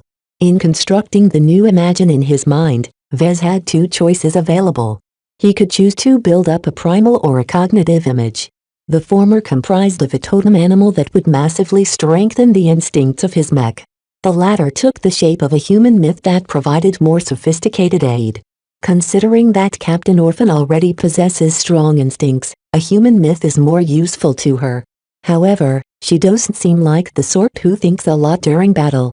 If she won't listen to her own brains, then she won't be inclined to listen to someone else's brains. This left him with the choice of going for a totem animal. Images that fell under this category had the ability to fire up a mech pilot and granted them beastly instincts that could save their lives at crucial moments. Adding the strengths of the totem animal to Captain Orphan would mean that he doubled down on her excellent instincts. Even Vez didn't know how scary Captain Orphan would become when piloting a mech under such a spell. What a champion needs is a steed. A heavenly warhorse. Vez imagined a godly horse that could sweep an entire plain within seconds. Everywhere it ran, the wake that followed behind it could pull an entire forest from the ground. Fast. The horse had to be fast. As soon as he came up with the idea, the heavenly warhorse started to spring from his imagination. It came to life in his mind and began to look at the design that Vez worked on with impatience. The liveliness of its behavior astounded Vez. Good. The stronger his spirituality, the more real his imaginary creations became. All of this was very abstruse right now, but Vez could definitely tell this heavenly warhorse already started off strong. Usually, his creations needed more accumulation before they reached this point. With the heavenly warhorse taking shape, its influence started seeping into the design. As Vez finished the rough jobs and started zooming in to perform adjustments, the heavenly warhorse shifted in response. It was as if the design and the image already shared a connection from birth. Before the image took up residence in the design, it underwent ceaseless changes in order to increase its compatibility. This was a very vital process. Usually, Vez took months to design an original mech, but he only had hours this time. As the mech technicians completed their tasks one by one, Vez had to put an end to his design work. Though it looked horribly unoptimized in its eyes, its theoretical performance had already reached a higher level than the base model of the pointed sentinel. Optimized or not, Even a rough utilization of its strength should be sufficient enough to compete against Avid Serpent. Once he decided to finalize the design, the Heavenly Warhorse immediately left his mind and took up residence in the new design. Even though Vez hadn't done justice to the design, the Heavenly Warhorse appeared very pleased. "All right, gather around, everybody. It's time for you to take a look at my design." Most mech technicians finished their assignments by now. They eagerly sat up and walked towards Vez, who showed off his new design. In order to align them to his thoughts and turn them into channels of his will, it was important for Vez to explain his new mech. "This is the design I've come up with after selecting all of those parts. Its purpose is to fuse the strengths of all of those separate parts to construct a mid-range mech from low-end parts." Though the mech technicians already knew what Vez intended to do, to speak it out like that impacted them nonetheless. It was simply too ambitious for them to comprehend. Won't mid-range mech require mid-range components? Chapter 590 Muscle Memory. What's the name of this design? A mech technician asked as he admired the technical mastery that Vez had demonstrated in fusing those parts together. "I call it the new Sentinel. It takes the basic template of the pointed Sentinel but elevates it to the next degree. The finished product will still resemble the old version, but its actual performance is far from regular." This was because Vez had picked some of the best parts from the junkyard. Though all of them came from low-end mech that the arena organization didn't attach much value to, they happened to be best points of their original mech models. The new Sentinel is built from heavily modified versions of the parts you've collected. Each of these parts have their merits, and you've taken care to select the strongest parts that will still be able to merge with the frame of the pointed Sentinel. Compatibility issues will undoubtedly pop up, but I'm confident I can deal with most of the problems. Each mech model had their good and bad points. Unless a mech designer deliberately screwed around, every design that came from their hands should contain some elements with a competitive level of performance. In his initial selection process, Vez straight up ignored the trashy bits and took away the best parts. Combining all of them into a single frame meant that the new Sentinel shook off most of the weaknesses of the old design. Of course, that was easier said than done. They all had a lot of work in store. "Chief Hain. Here. I'll hand over the responsibility of modifying the parts and assembling them together over to you and your men. Try and finish the work within 2.5 days. That's going to be tough," the chief said as she seriously studied the schematics of the new design. "You're asking us to perform a lot of radical changes. You've designed this new mech with very loose tolerances. You don't need to be too precise in fashioning the new parts.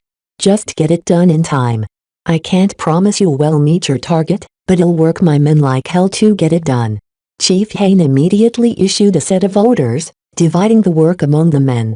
Every part needed major adjustments in order to make them compatible with the new Sentinel. By far the largest job consisted of changing out the artificial musculature. Vez was very unsatisfied with the musculature of the old pointed Sentinel. Ophidian Wheelaxe Industries had plainly cheaped out by buying an inferior component license for the muscles of the mech. This was truly infuriating considering that melee mech depended on a good artificial musculature system to exert their offensive power. It was the equivalent of equipping a doddering old man with a spear and a set of armor. No matter the quality of the gear, if the underlying foundation was weak, the mech would never be able to surpass a certain level of performance. This low maximum ceiling of performance directly countered Aui's original intention of designing a mech with a high performance ratio. With such a low cap on performance, how could the pointed Sentinel ever be a good bargain for mech pilots with decent skill? Vez basically butchered the old man and pieced a new body together with the butchered parts of other corpses. The unholy creation that came into being would hopefully be able to match the strength of a warrior at his peak. Ha ha ha. What a great feeling. So this is how it feels like to create a true Frankenstein mech. Vez spontaneously laughed. He felt as if he had gone mad for a moment. I never knew that breaking so many important rules was fun. Of course, the rules were there for a reason. Mech design was a profession that was littered with rules that formed a comprehensive list of best practices. If Vez was an ordinary mech designer, he would never dream of building a Frankenstein mech. The only reason why he dared to do so was that he not only possessed a broad foundation, he also made use of the jury-rigging sub-skill. The value of this sub-skill was an estimate to Vez. It saw very little use when he designed an original mech, but when it came to modifying existing mech, jury-rigging turned into a vital necessity. It would rarely be the case where he would have the ideal set of mech parts at hand. With this sub-skill at hand, he could draw on decades of experience in substituting proper parts with less optimal ones. It was like replacing an amputated leg with a prosthetic. Although the replacement limb would never work as good as the original, it at least did the job of enabling the person to walk again. While Chief Hain pressed her mech technicians modify the parts in rapid tempo, Vez directed his attention to the most challenging task of all: unifying the different parts on a software level. Rashly cutting mech parts from other wrecks and sticking them to another frame never worked unless they came from the same product line. In order to mate these parts together, Vez had to unify them on a hardware and software level. Vez had already taken care of the former by completing the new Sentinel's design. He could trust Chief Hain to make sure the mech technicians didn't screw up on that front. The only work he couldn't outsource was working on the software. This was something that only Vez possessed the qualifications to tamper with. It's a good thing I've shored up my programming skills recently. Though his computer science skill only reached the apprentice-level standard, this was already good enough for the vast majority of independent mech designers to program their own mech. Vez also learned how to hack into the existing programming of the mech, though he never dug in too deep in that field because it clashed with his design philosophy. This is going to hurt. Vez could take a couple approaches with regard to the software of his new mech. The most optimal approach entailed creating a new software from the ground up. This sucked up a huge amount of time, so he directly skipped to the next option. The next approach would be to download the standard operating system from the Galactic Net and work his way into integrating all of the parts into the software system. This was also a time-consuming option, but Vez was confident enough to compress the work within 3 days if he skipped a lot of steps. The result wouldn't be very pretty, but the mech should roughly be functional without any major compatibility problems. Then there's the last option. The quickest and dirtiest approach entailed retaining the original software of the Pointed Sentinel. This left intact the many peculiarities and optimizations from Ellie. Naturally, Vez still needed to incorporate the parameters of the new parts and make sure they would mate with each other. The last two approaches were in fact very similar. One started off from a fresh install, while the other continued on from an existing configuration. It's going to take a lot of time to get the software into a fighting shape if I want to work from a fresh install. On the other hand, retaining the existing software will likely prompt a lot of compatibility problems when I install a lot of strange parts that the operating system has never been programmed to work with. Squashing all of those issues might take even more time. In the end, Vez decided to wipe out the existing software and install a generic software system for Spearman Mech from the Galactic Net. He chose this option because he could at least foresee how much time he needed to finish the work. With the other option, Vez couldn't predict how many compatibility issues would crop up and how much effort it took into solving them all. I've already taken enough gambles as it is right now. I can't keep risking my slim chances of success on sudden failures. Vez went to work behind the console.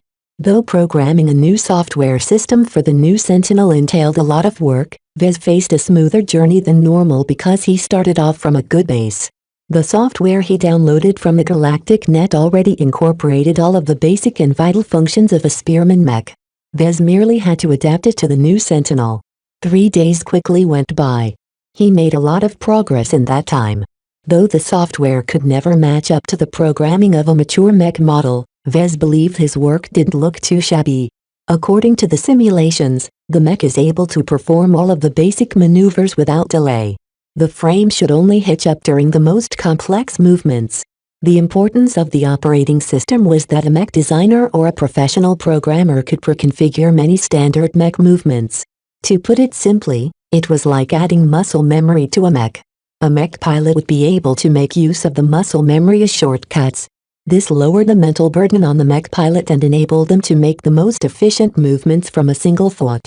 Vez unfortunately didn't have enough time to expand upon the programming. The mech he programmed right now possessed the muscle memory of an average civilian with maybe a week's worth of spearmanship training. With enough time, Vez could increase the strength of the software to match the performance of a trained spearman with more than a decade of dedicated training. This is the strength of a good mech programmer. Sadly, Vez didn't appear to be fated to excel in this area.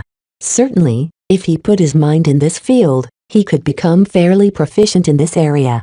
However, it was unlikely that Vez progressed beyond that level. Designing a mech is like creating a new life.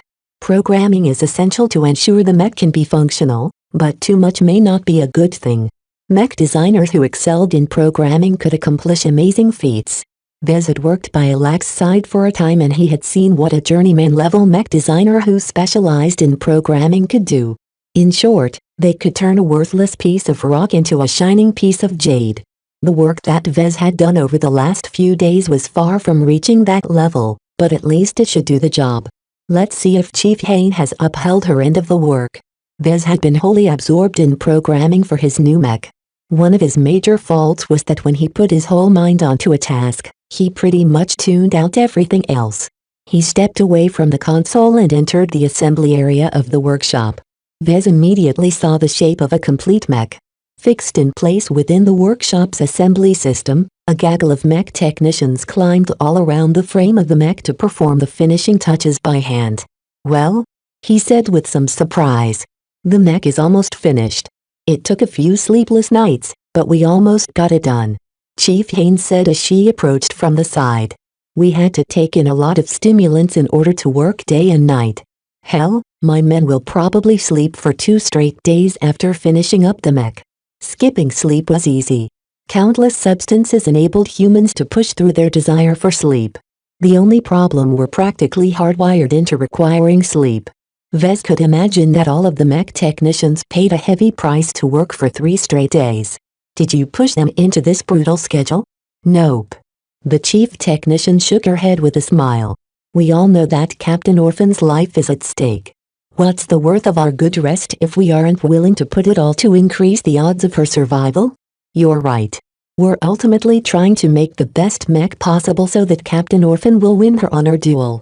None of us should complain about our workload." Now that the physical construction of the new Sentinel was about to be finished, Vez could finally load in the new software and see for sure whether the mech worked as expected.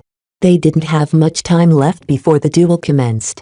Chapter 591 Important reminder: a lot could change in 3 days. Transforming a collection of low-grade parts into a single mech required both effort and thought. Vez supplied the latter while the mech technicians supplied the former. Neither of them held back in their attempts to transform the limited pointed Sentinel into a strong and valiant new Sentinel. Working day and night, the sleep-deprived mech technicians sacrificed much to maximize their productivity. Under the constant babysitting of Chief Hain, the techs found the will to keep pushing onwards and complete a week's worth of work in less than half the time. At the latter half of the 3-day period, the mech technicians started to slip up. Even if they could push themselves to stay awake with the help of stimulants, their concentration inevitably suffered. Plenty of work had to be redone due to small mistakes. This was also why the tech crew hadn't managed to finalize the assembly of the new Sentinel up to now. They still needed to catch up to the last tasks that needed to be done. Everyone was dead tired right now except for Vez, whose physique easily sustained a few extra sleepless nights. All of them yearned to drop into comfortable beds. Hell, they didn't even need a bed. "Seeing is believing," Chief Hain said as she admired the frame of the new Sentinel that she had practically shaped by proxy. "I didn't think your Frankenstein mech would work, to be honest. There's so much complexity involved in mating those different parts together that I didn't believe a few hours worth of design planning can solve all of the compatibility issues." Vez looked at his new Sentinel with pride. To outside eyes, the contours of the mech did not differ too much from the pointed Sentinel. Though the arms and legs appeared to be different, Vez had deliberately selected stronger limbs that nonetheless matched the proportions of the original ones. This prevented a lot of troublesome compatibility issues such as disrupting the balance due to grafting a muscled arm onto a thin female's frame. Outwardly, the new Sentinel hadn't changed too much. Inwardly, the mech had practically gone through a rebirth. Vez replaced virtually every core component with stronger ones salvaged from various mech. Besides the cockpit and the internal support structure, hardly anything was left from the pointed Sentinel. With a new engine, power reactor, sensors, a set of energy cells and more, the upper ceiling on the new Sentinel's performance is roughly twice as high as its predecessor. Vez predicted. That should be more than enough to cope with Captain Orphan's demands. I'm still a bit iffy about the transplanted artificial musculature. That's an enormously risky operation, you know. It's not every day we do something like that. Even if there are minor errors in the implementation, the new Sentinel can cope with it. The raw power that the mech will gain from this transplant is more than worth the risk. Vez highly prioritized the act of unifying the artificial musculature. All of those limbs came from different mech. The biggest compatibility issue that arose from merging them with the torso of the pointed Sentinel was that the muscles simply wouldn't match. Trying to fudge them around until they mated with each other took too much time. So Vez decided to do something drastic. He ripped out all of the old muscles and transplanted a set of new ones. This set came intact from a single complete mech wreck. Vez would have no worries about incompatibilities as a consequence, but trying to make them compatible with the new Sentinel was an extremely difficult challenge. This momentous task consumed an enormous amount of time and effort from the mech technicians.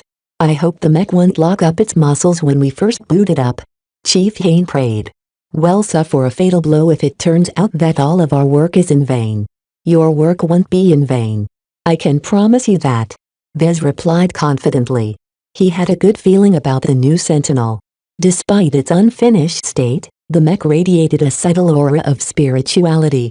The X Factor had taken root in its frame. It not only infused a copy of the heavenly horse, but also carried the earnest aspirations of the mech technicians that worked on the frame.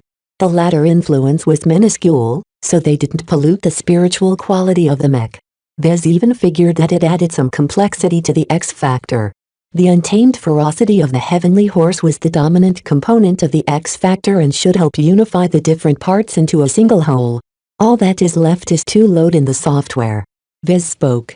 He stepped on a lifter platform that brought him over to the opened cockpit. After slipping inside, he loaded in the software and started making some final tweaks that he had been saving for last. This was necessary because the physical state of the new Sentinel didn't completely match the theoretical design schematics. A few screw-ups and misinterpretations can pile up and lead to significant change.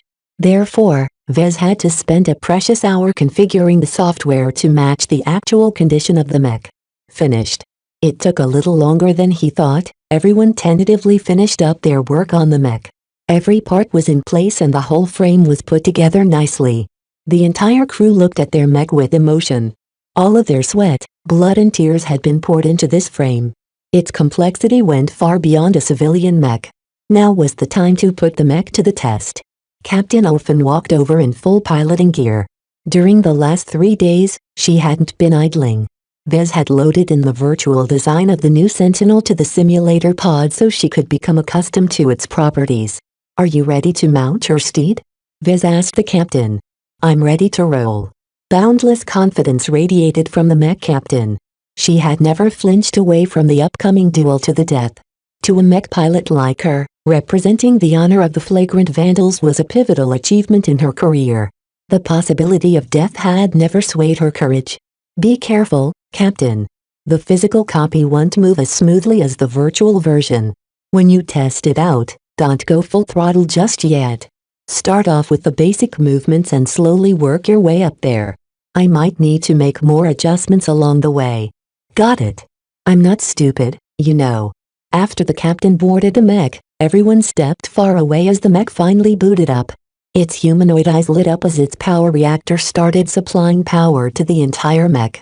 Vez sat behind a control panel and vigilantly stared at the telemetry transmitted by the new Sentinel. Though he already spotted a couple of minor hiccups, they didn't affect the performance of the mech too much. He already started performing some tweaks and uploaded the changes into the operating system of the new Sentinel. The mech immediately became less discordant. So long as Vez didn't plan on making any drastic changes to the programming, he could continue to adjust the performance of the machine as it stayed operational. You can start moving, Captain. Please move the limbs one by one. The new Sentinel slowly lifted up an arm. Nothing hitched up. It then started to rotate the limb around before performing increasingly more complex maneuvers. It repeated the same routine with the other limbs. Throughout the testing process, Vez ceaselessly smoothed out the wrinkles to ensure the programming didn't become a hindrance in the operation of the mech. As the new Sentinel moved over to a testing ground and started to put its frame to its paces, the mech continued to hold up. It's a success. I can't believe we got a Frankenstein mech to work. How is it possible that this mech runs so well? By the time Captain Orphan had to stop in order to rest up for the upcoming duel in the evening, everyone looked gratified that their efforts hadn't been in vain. At the start, many of them held doubts. They thought that Vez foolhardily picked the most complex approach to improving the pointed Sentinel. Now that they witnessed the increased performance of the new Sentinel firsthand, they knew that the sacrifice was worth it. The unrestrained power the new Sentinel exhibited significantly exceeded their expectations. "Huh?" Orphan laughed as she hopped out of the cockpit. "I wasn't sure I'd be able to pilot such a good mech in battle, but you sure delivered on your promise, Mr. Alarkinson. That avid serpent won't stand a chance with my new mech." The performance of the new Sentinel couldn't match her service mech, but it came close enough to accommodate her fighting style. This was a mech with very good bones and muscles. Even if it was clumsy in some areas, it did not lack in reaction speed and agility. Compared to a piece of trash like the pointed Sentinel, the Frankenstein mech was a machine fit for the arena. "Go take a break and prepare yourself for the upcoming event," he told her. "I'll hang back and perform some minor optimizations." Vez didn't require anyone's help, so he dismissed the tired mech technicians as well. They deserve a well-earned rest. Left alone in the workshop, Vez looked at the fruit of his labor and sighed to himself. This project only took 3 days, but the difficulty involved with getting it to work rivaled the challenges he faced when he designed the Black Beak and the Crystal Lord. In some way, the new Sentinel is my third original mech design. He missed the experience of designing a mech. Spending so much time with the Vandals taught him a lot, but one thing he regretted was that the Vandals didn't allow him to showcase his design ability. When this honor duel first came about, Vez immediately skipped the easier options because they amounted to nothing more than modifying an existing mech. Such changes didn't go far enough in his eyes. "This is what I live for. A mech designer can't do without designing mech." This experience reminded him that he should never lose sight of his core purpose. Vez met many mech designers along his way who fell off the correct path. Many mech designers who failed to jumpstart their careers shifted into other jobs such as repairing or appraising mech. Other mech designers who hadn't been able to stand up on their own in the market joined larger influences and became part of large design teams. Though this still allowed them to contribute to new designs, they would never gain as much compared to the lead designers. Only by making all of the major design choices by themselves would mech designers be able to refine their ability to design a mech. Every other path except for designing your own mech leads to a dead end. This was what he believed in. Though talented designers could still climb up the ranks as part of a design team, they inevitably developed gaps that might be hard to make up in the future. "I have to find a way to keep designing mech," he concluded. "I'll stagnate if I stop for a long period of time." This was easier said than done. The mech designers of the Mech Corps worked in rigid design teams where seniors decided everything. Vez was far from reaching that height. Unless there's a drastic change, I'll likely remain in charge of administration before going back to being a number cruncher. The positions he took up with the Vandals rounded out his experience, so he hadn't wasted his time. The experiences he went through would serve him well for the rest of his career once he became involved with more collaborative projects. Vez shook his head and dragged his mind out of the clouds. "I shouldn't pat myself on the back too soon. I still need to touch up the new Sentinel before it's ready to fight for real."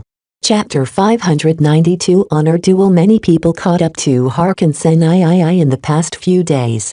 All of the hype surrounding the honor duel between Captain Orphan and Avid Serpent attracted lots of mech fanatics. The underground arena made a killing by selling tickets at inflated prices.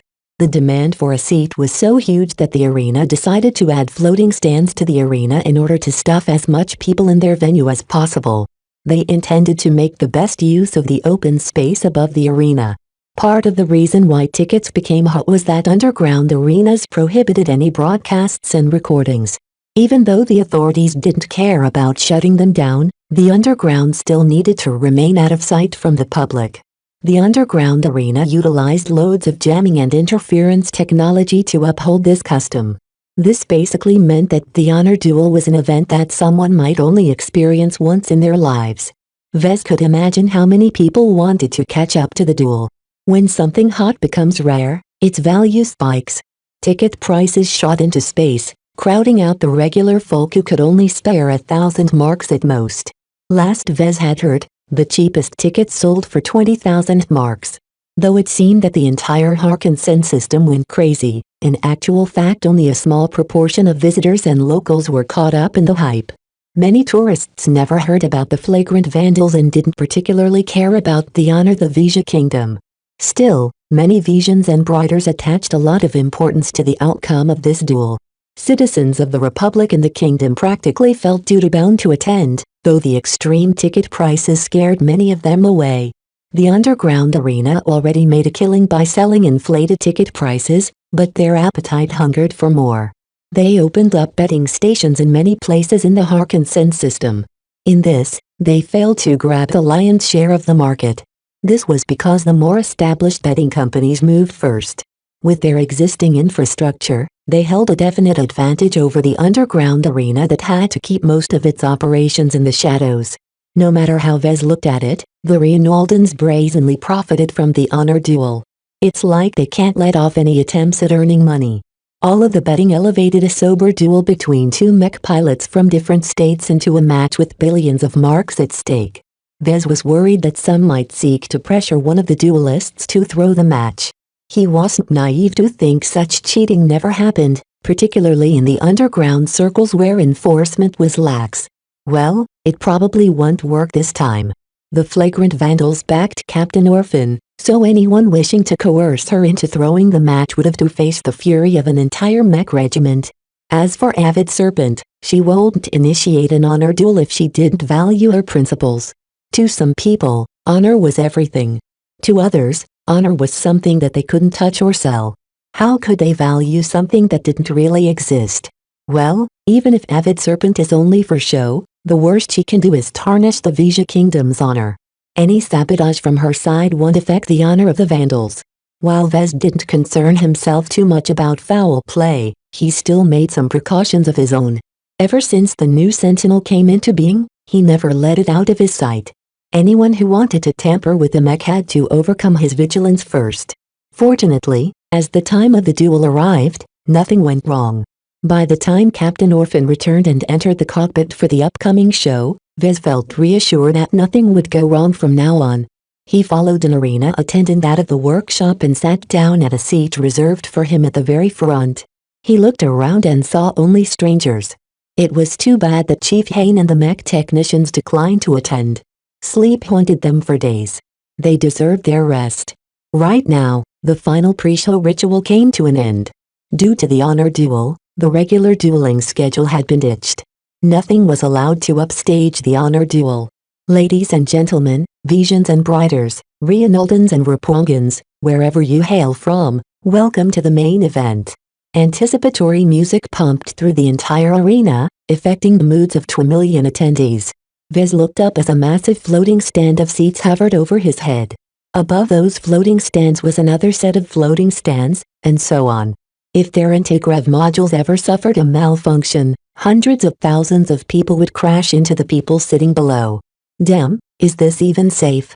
It wasn't as if the underground arena was required to adhere to any safety rules. He forced himself out of his worries and turned his attention back to the stage. There is no greater rivalry in this corner, the battle for supremacy between the Bright Republic and the Vija Kingdom. Two different states with two very different ideals have clashed for several hundred years without a winner in sight. Has anyone heard of a conflict that lasted so long? Only the rivalry between the Terrans and the Rubarthans comes close. Many audience members laughed and jeered at the Vijans and the Briders. Their constant warring had become something of a joke in the Komodo Star sector.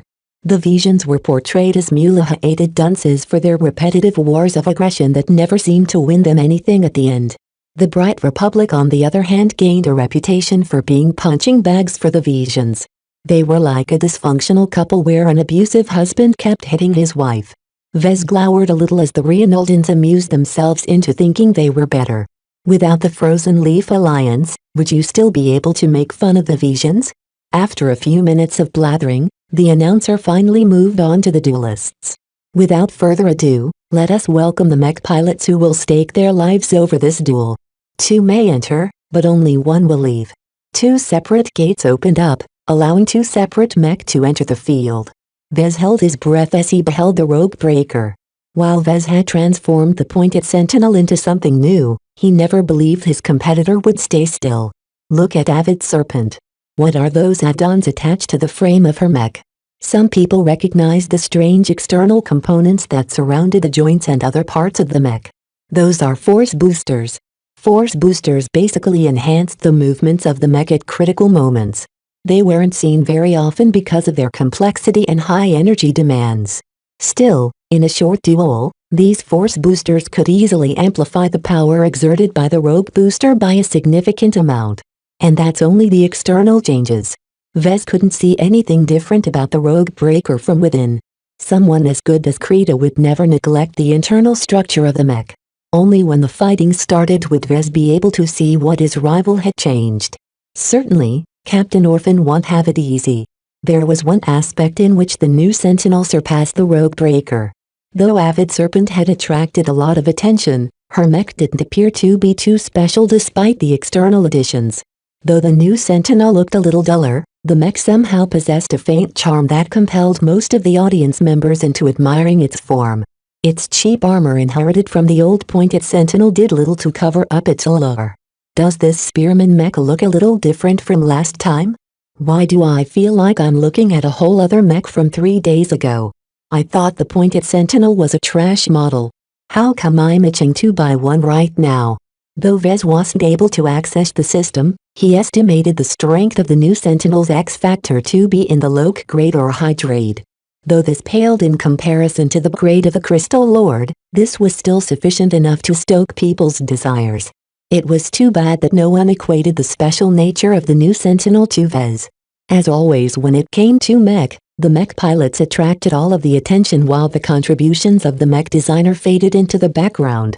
Vez smiled ruefully as the announcers never even credited Mr. Krita and him for elevating the mech to new heights. Before we start this duel, do any of you 2 ladies have second thoughts? This is your final chance to withdraw. After the signal is given, the gates will remain locked and the energy screens will remain up until blood has been drawn. Cockpit ejections are blocked and leaving your mech won't do you any good. This will be a true fight to the death with no exceptions. The consequences of failure was serious. Even if one side wished to be merciful, the arena organizers wouldn't brook any diversions from the script. As the guarantor of the honor duel, they had taken up the responsibility of enforcing the terms of the duel to the letter. Their reputation would be ruined if they failed to uphold the terms. I have never feared death. All of those who slandered me are wrong.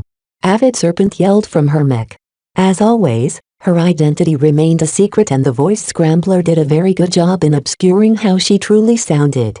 As the challenger of this duel, I will not disgrace myself by going back on my vow. Come what may, I will bear the consequences of my actions. Her valiant statement won over a significant part of the public. Her story had an air of mystery and tragedy around her. Despite being labeled as a deserter, Avid Serpent had done a good job in presenting herself as a tragic figure who had left the Mech Legion for reasons other than cowardice. Every person's imagination harbored a different story of Avid Serpent's fall. Some imagined her to be a noble lady whose entire house fell overnight. Hunted down by the forces of a rival house, a lady had no other choice but to flee the kingdom and throw a cloak over her identity to escape pursuit. Others figured her to be a talented commoner who had slowly risen up the ranks of the Mech Legion. One day, a noble pawns took a fancy upon her and wished to bed her. Avid Serpent violently resisted his advances and a major accident happened which claimed the playboy's life. Enraged, his house sent assassins and bounty hunters after the woman, who had no choice but to find refuge in a neighboring state. Many such stories circulated from people's mouths and on the galactic net. Even Vez became intrigued by her origins. Who was she, really? Even Vez couldn't tell. Ha! You visions are all the same. Captain Orphan broadcasted from the new Sentinel. You're all bark and no bite. You better ready yourself for a beatdown, because by the time I'm done with you, you wish you were dead. Vez almost wanted to palm his face. The way she spoke made it seem as if the flagrant vandals was made up of nothing but boors. Even though that statement was somewhat accurate, Orphan could at least put their best foot forward. Many thousands of brighter visitors stood up and cheered for Captain Orphan and the vandals. Go beat down that venomous snake. I love you, Rosa. Please marry me. Show these Reinaldans that us briders aren't pansies. Once both sides had their say, the duel couldn't be postponed anymore. What courage! Neither duelists have flinched.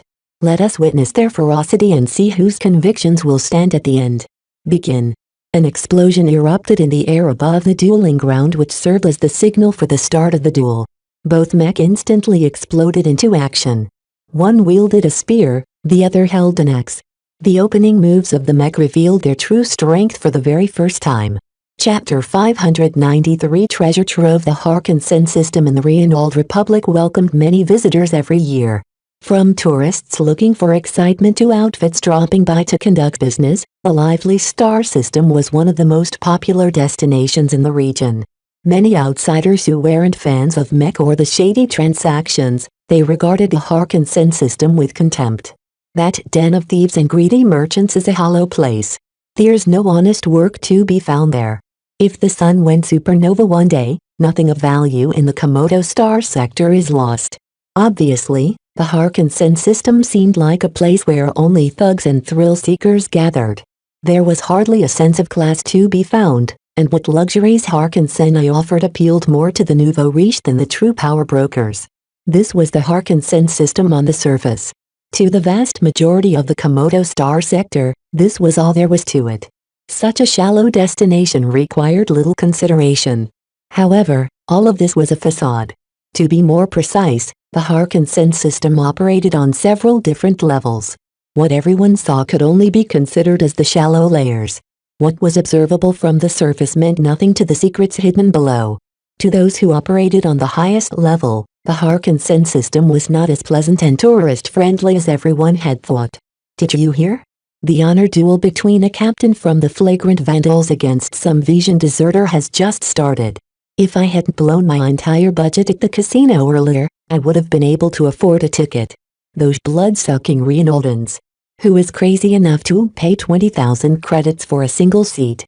Right now, a significant part of the Harkensen system became enthralled with the duel that happened in the arena underneath Black Bell City. In other words, the duel diverted a lot of people's attention, leaving others free to move in the dark. On the other side of Harkensen III, a group of fit men and women walked through the streets of a medium-sized city. Their path led them from a commercial district to a decayed industrial district. This area of the city used to be a prime location for smaller mech manufacturers, but all of them folded one by one in the last couple of decades. Many old factories looked shuttered and emaciated. The decay and blight attracted many lowlifes who hung out in these streets due to the lack of monitoring. The sensor network in this area hadn't been updated and had long been tampered with long ago. Each gang that took up residence in the factories installed interference devices that blocked most small devices from making recordings or patch into local communication network. This basically turned this blighted district into a lawless place. Some thugs noticed the newcomers and approached them while holding their hands over their guns. They were about to bark the group of strangers away, but halted when one of them held up a token. "We're expected." The lead thug huffed at that. HMPH. The boss is at the end of the street. Not a single gang member looked for trouble with the outsiders as they walked by. Nobody made any rash movements. Any group in possession of a token was allowed to enter their territory. That was the rule. 10 minutes later, the group reached a fallen factory that looked no different from the others. Nonetheless, the newcomers shoved aside the rusted gate and entered the main structure. The darkness inside made it difficult to navigate the factory floor. However, none of them activated any lights. Instead, they each took measured steps in the dark, relying on nothing but memorized instructions to get through the invisible maze. Not once did they bump into anything. Once they reached the entrance to another hall, They went through a door on the left, which finally led them into a bare metal room with not a single piece of furniture inside. The only sight that greeted them was a dozen men in heavy combat armor standing guard from the opposite side of the room. 2 men in business attire greeted the newcomers. "Welcome, welcome. I am glad to see you've made it here in time, Major Verrill." Impressively, the man in the center of the group in plain clothes turned out to be the commanding officer of the Verrill task force. This man, who led over 10,000 Vandals, had declined to attend the duel with the honor of his mech regiment at stake. The situation has changed. Major Verrill grimaced at the person on the opposite side. Too much attention is being cast on the flagrant Vandals. Though the attention-grabbing duel has disrupted many of our plans, it has given us a good opportunity to sneak to this meeting. Were you followed? Do you doubt our professionalism? The room fell into a brief silence. "Let's move on," the man on the other side said. "Our next step required us to bundle all of our strengths. After all, the Starlight Megalodon rests for no one. If we don't hurry up, others will reach the derelict first." Everyone present in the room pumped up once they heard that name. The Starlight Megalodon was not a casual phrase to be uttered whenever someone felt like it. Even now, the name remained a legend in the frontier. The Starlight Megalodon. Major Verrill uttered. "I really can't believe we're on the trail to that legendary battleship. A partially intact derelict of the Common Fleet Alliance. Even if she's a few hundred years old, the treasures we can recover is enough to overturn the entire star sector. It all depends on whether we can get our hands on the keys," the other man said, and turned to the person standing next to Major Verrill. "Isn't that right, Lord Javier?" The Vision noble had surprisingly accompanied Major Verrill without any restraints or restrictions. "Relax, I know where to find the things you are looking for. I know for sure that one of them is on this planet." "Good, good. As long as we can gather all the keys, we can reconstruct the final route of the Starlight Megalodon." There was a reason why everyone looked fervent at the thought of tracking down the Starlight Megalodon. That was because she was a battleship packed with wondrous materials and technologies into the size of a small city. Over a dozen kilometers long and armed with massive planet-cracking weapons, the CFA predominantly utilized this ship class to wage decisive battles against tough alien civilizations. Not long after the Komodo star sector came into being, the Starlight Megalodon was the flagship of a small CFA task force meant to press the Sandmen back. Unfortunately, the task force encountered a freak accident during FTL travel, knocking most of the ships out of FTL. By the time the CFA ships converged with each other, they found to their surprise that the battleship that served as the nucleus of their force was gone. Back then, the CFA tried hard to track down the Starlight Megalodon, but their search was in vain. They eventually concluded that the massive and expensive battleship was lost with all hands. Nobody outside of the CFA really cared, and anyone that did took their word for it. Everyone soon threw the mystery of the Megalodon out of their minds until certain forces discovered the presence of descendants of the crew in the frontier. Only a very small circle of people knew about the descendants, and immediately grasped them without alerting anyone else, including the CFA. The secret movers learned many things from interrogating the descendants. However, tracing back their route to the Starlight Megalodon wasn't as straightforward. This was an operation years in the making. By now, the group collectively gathered almost all of the keys. After acquiring the ones exposed by Lord Javier, they could finally make an attempt at looting the valuable battleship. How could they not be excited? As an organization that shouldered the defense of humanity's outer borders, their technology exceeded the lofty standard of the Terrans and the Rubarthans. Almost nobody in the Harkinson system knew what was at stake. The Starlight Megalodon wasn't even a footnote in history to most people. Right now, Vez hung on to his seat at the front row of the underground arena. Captain Orphan's new Sentinel charge at Avid Serpent's modified Rogue Breaker without any qualms. "Come on, Captain. I put on my money on you, so you better win." Division. Once the two mech came close, the new Sentinel thrust out its spear with considerable momentum. Clang! A loud ringing noise reverberated in the arena as Avid Serpent deflected the initial stab with a flick of her mech axe. The two mechs separated. Neither pilot was in a hurry to press their advantages. Inside her cockpit, Captain Orphan felt as if her entire mech urged her forward.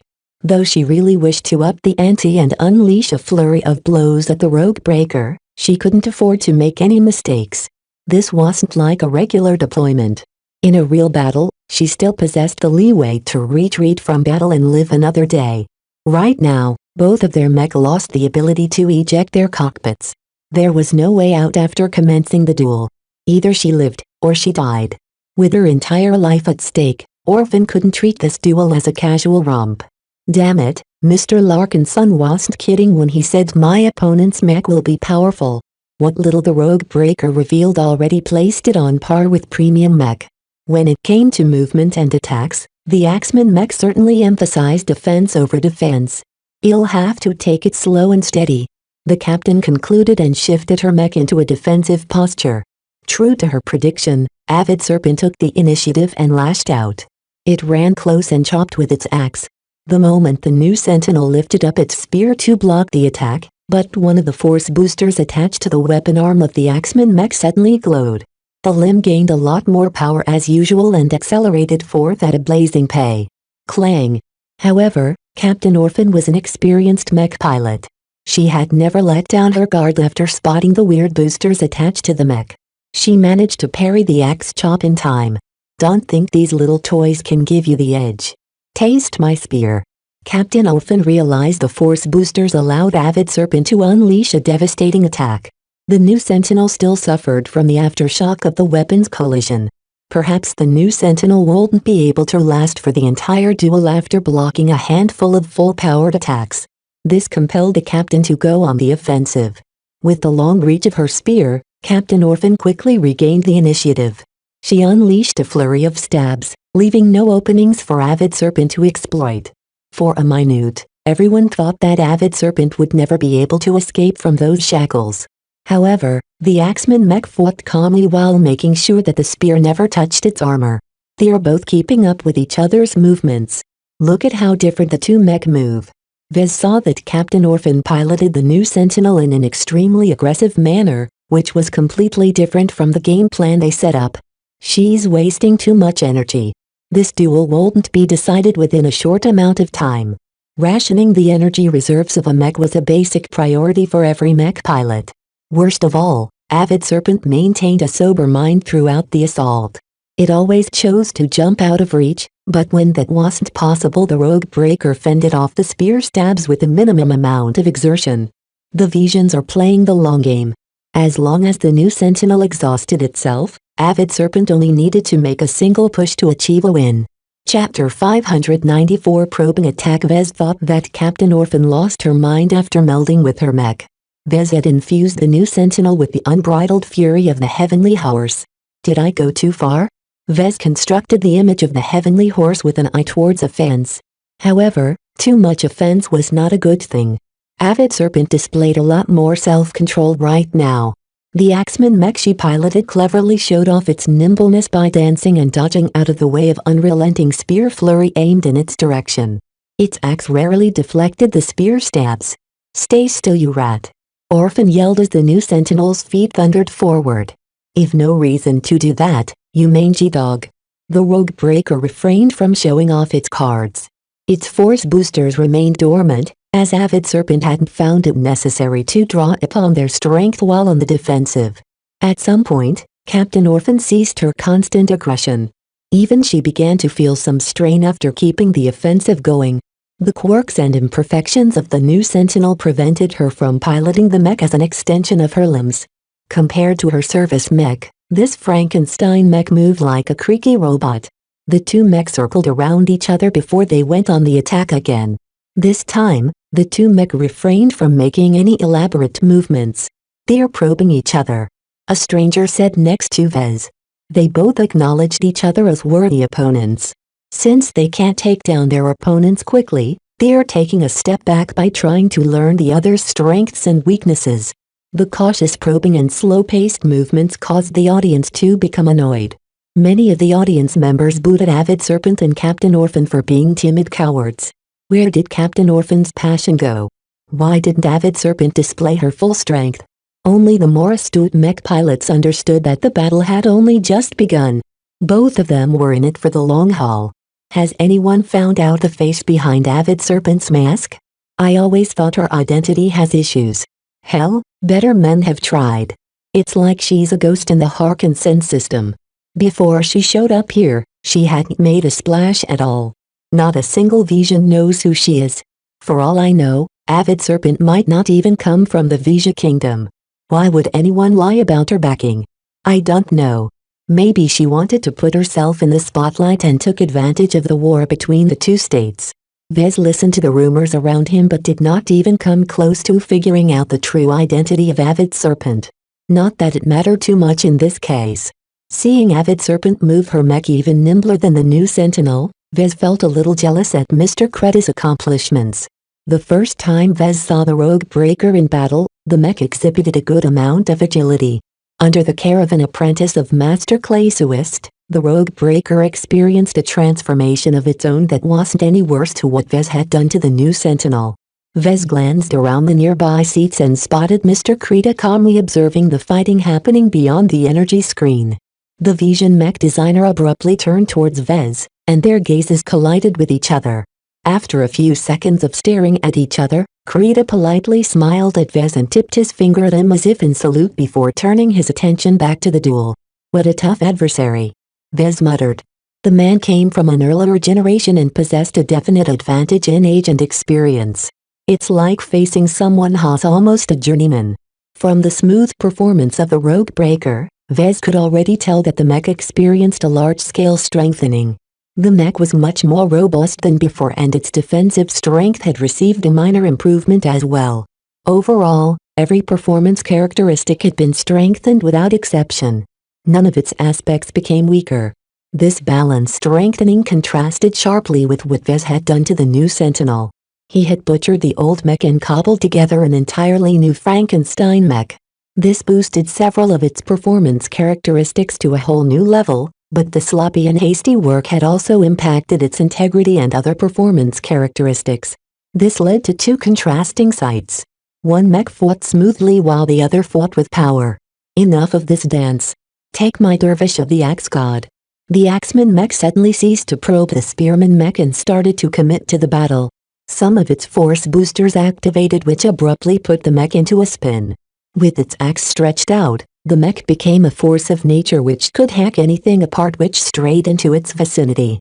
Despite spinning around like a figure skater, Avid Serpent's mech somehow approached the new Sentinel with an alarming amount of speed. The Rogue Breaker's dervish of the Axe God was unavoidable. Inside her cockpit, Captain Orphan began to sweat at the sight. You don't do things by half measures, do you? The new Sentinel couldn't escape this calamity. It was too near to its opponent. By the time it turned around and ran, the spinning axe would have already hacked against its frame. It could only meet the forceful spin head-on. Captain Orphan did not dare to put all of her trust into the new Sentinel's spear. Against the momentum driving the axe into a spin, if the new Sentinel dared to parry it with the shaft, it was liable to snap. This was also why she skipped the option of carrying a shield. Axeman mech were known as shield breakers, and the Rogue Breaker had definitely been designed to tear them apart. Ordinarily, Orphan knew she had to rely on her mech mobility to negate the attacks of an Axeman mech.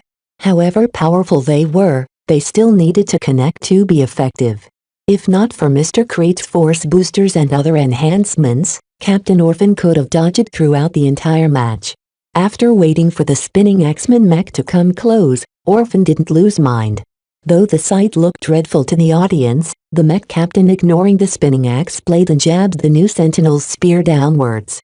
My mech reach is greater than yours, and no matter how fancy you spin your mech, it can't do anything with the footing to keep it up.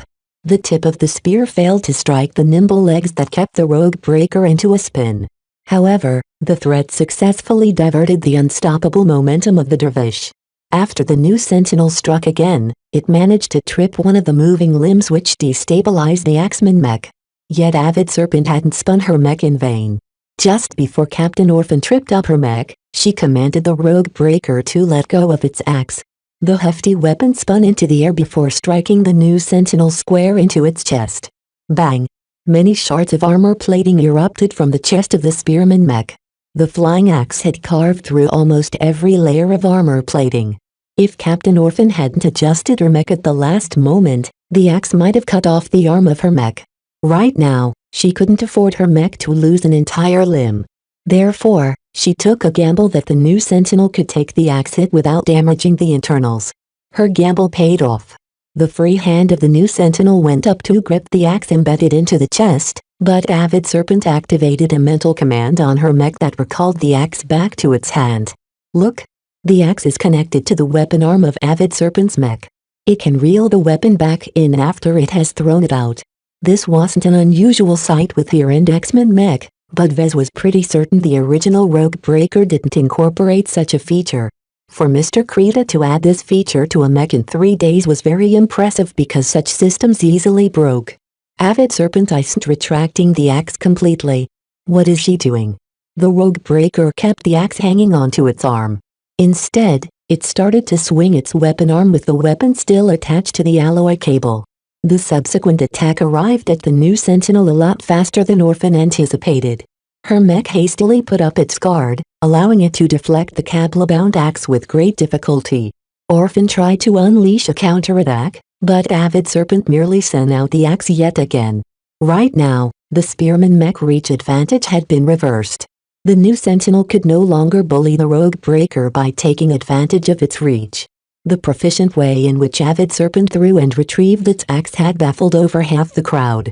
What can a skinny cable do? I'll hack it apart. Captain Orphan yelled. The new Sentinel dashed forward and dodged the spinning axe sent into its direction. Immediately after, it swung its arm in an attempt to cut the cable with its spear. Ding! Unfortunately, the collision showed that the cable remained steadfast throughout any attempts at breaking it apart. The fearfulness of Avid Serpent's mech increased. What was more depressing to Captain Orphan was that she couldn't get any close. Ha ha ha. She laughed after her mech fended off the latest flying axe. I'm usually the one who bullies others with my reach. If you think an old dog like me can't think of another trick, then don't blame me for losing your life. When Avid Serpent threw out another axe, the new Sentinel jabbed its spear yet again. This time, it didn't bother with trying to cut the resilient alloy cable. Instead, it pushed the shaft of its spear against the strength and forced it to coil around it. It looked as if someone winded up a piece of loose cable. Caught you. With a mighty heave, the new Sentinel dragged the Rogue Breaker closer and unleashed a kick at the Axeman mech that battered the mech internals a bit. However, somehow the cable gained a life of its own. The axe quickly shook off the entanglement with the spear and returned to the waiting palm of the Rogue Breaker as the kick it received pushed it back. You're not the only one here who can pull off a special move. She declined to call out the name of the move, but that didn't detract from the new Sentinel's imposing manner. The Spearman mech gripped its spear with both hands and stepped forth like the weight of the galaxy rested on its shoulder. Once it came into fighting range, the mech started spinning its spear. Different from the Rogue Breaker's dervish of the Axe God, Captain Orphan didn't intend to spin around her entire mech. Instead, the footing of the new Sentinel seemed like it was connected to a mountain. Knocking it off balance wouldn't be easy. Come. Taste bewilderment. As the new Sentinel marched closer, it abruptly turned its spin into a slash that scratched one of the arms of the Rogue Breaker. Avid Serpent hadn't anticipated the attack. Just after completing the slash, the new Sentinel resumed with spinning the spear. Seconds later, it repeated the slash, this time succeeding in digging through the cockpit of the Rogue Breaker. This affected some of its sensors, causing Avid Serpent no small amount of difficulties. What's this wheel of spears? That's a party trick. It's nothing complicated. Spearman mech pilots like to practice it because it improves our fine control over our mech. If you want to copy Captain Orphan's moves at home, I suggest you don't do it in a populated area. Once you make a mistake, the spear will go flying and is liable to hit an innocent bystander. Right now, Captain Orphan had caught her opponent off guard by using this parlor trick to obscure her attacks. Chapter 595 Wrestle. As the match entered a heated phase, the strengths of the Rogue Breaker became more evident. Vez constantly had to adjust his estimation of Gabriel Creta's competence. Although the apprentice of Master Claysuist had not yet advanced to journeyman, his technical competence alone revealed that he was extremely close to the threshold.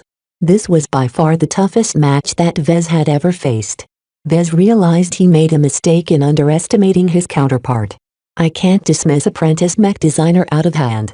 He used to believe his system upgraded skills gave him an edge over other apprentices.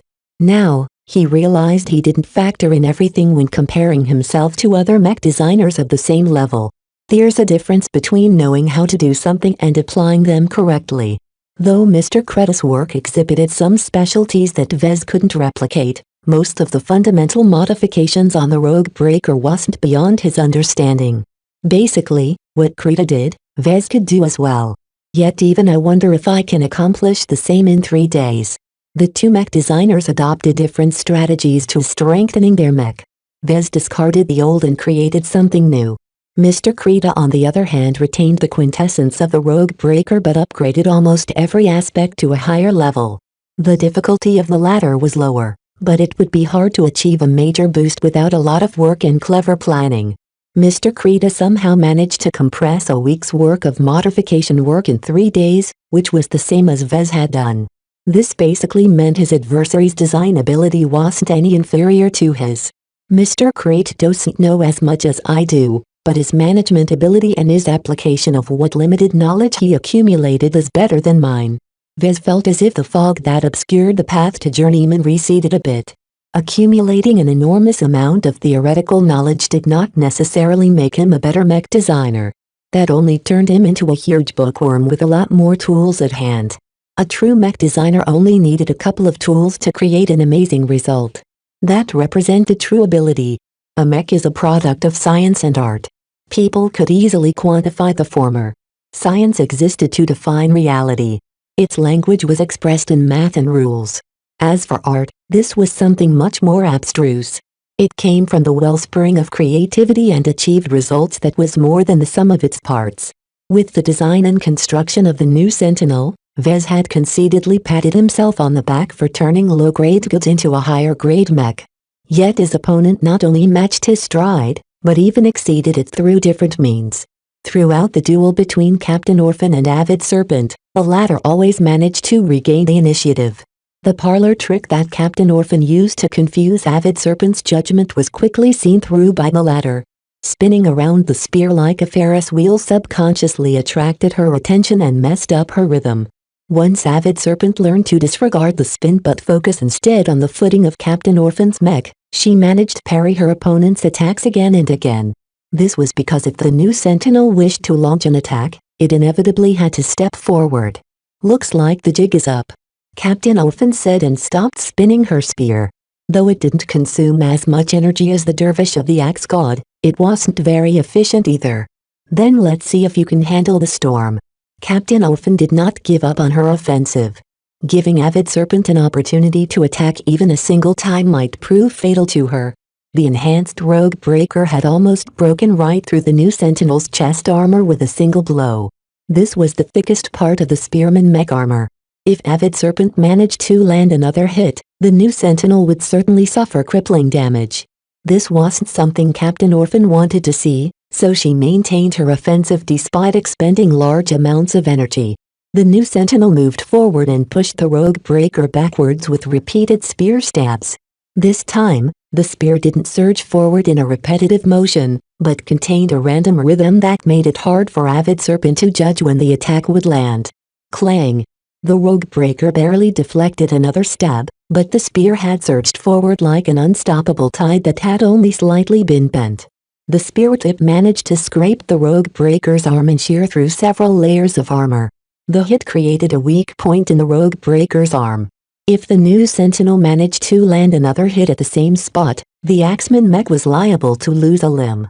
Both mech weren't built like knights. Besides their chest and some strategic points on their frame, their overall armor coverage was lackluster.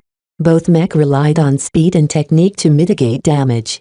While this prevented the two mech from inflicting reliable damage to each other, once they managed to score a hit, the damage would always be severe.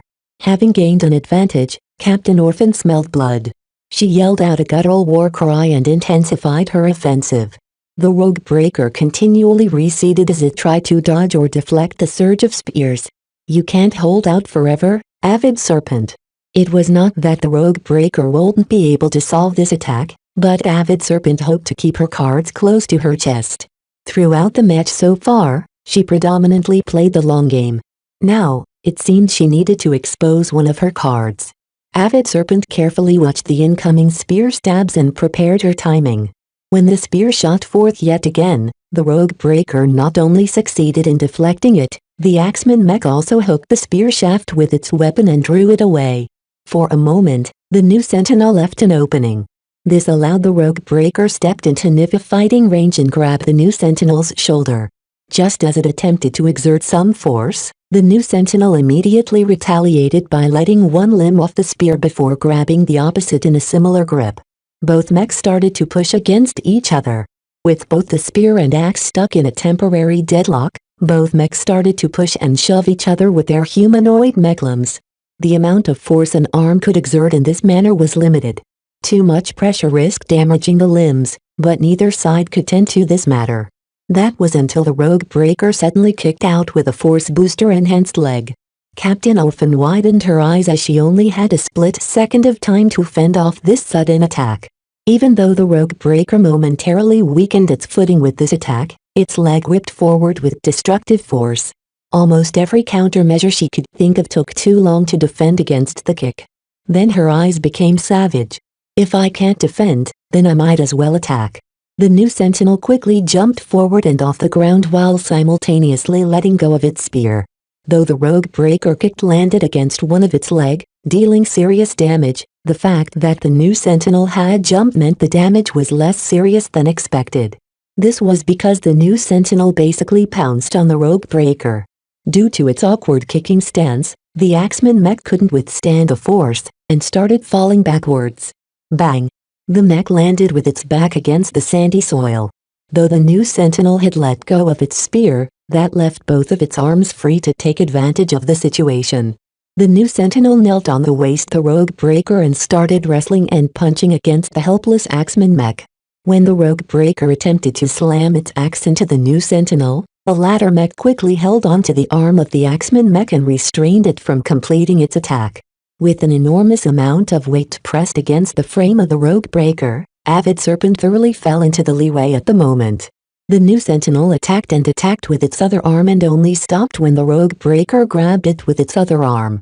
The two mech resembled wrestlers of sorts as both mech tried to push each other around with their arms taking hold of each other.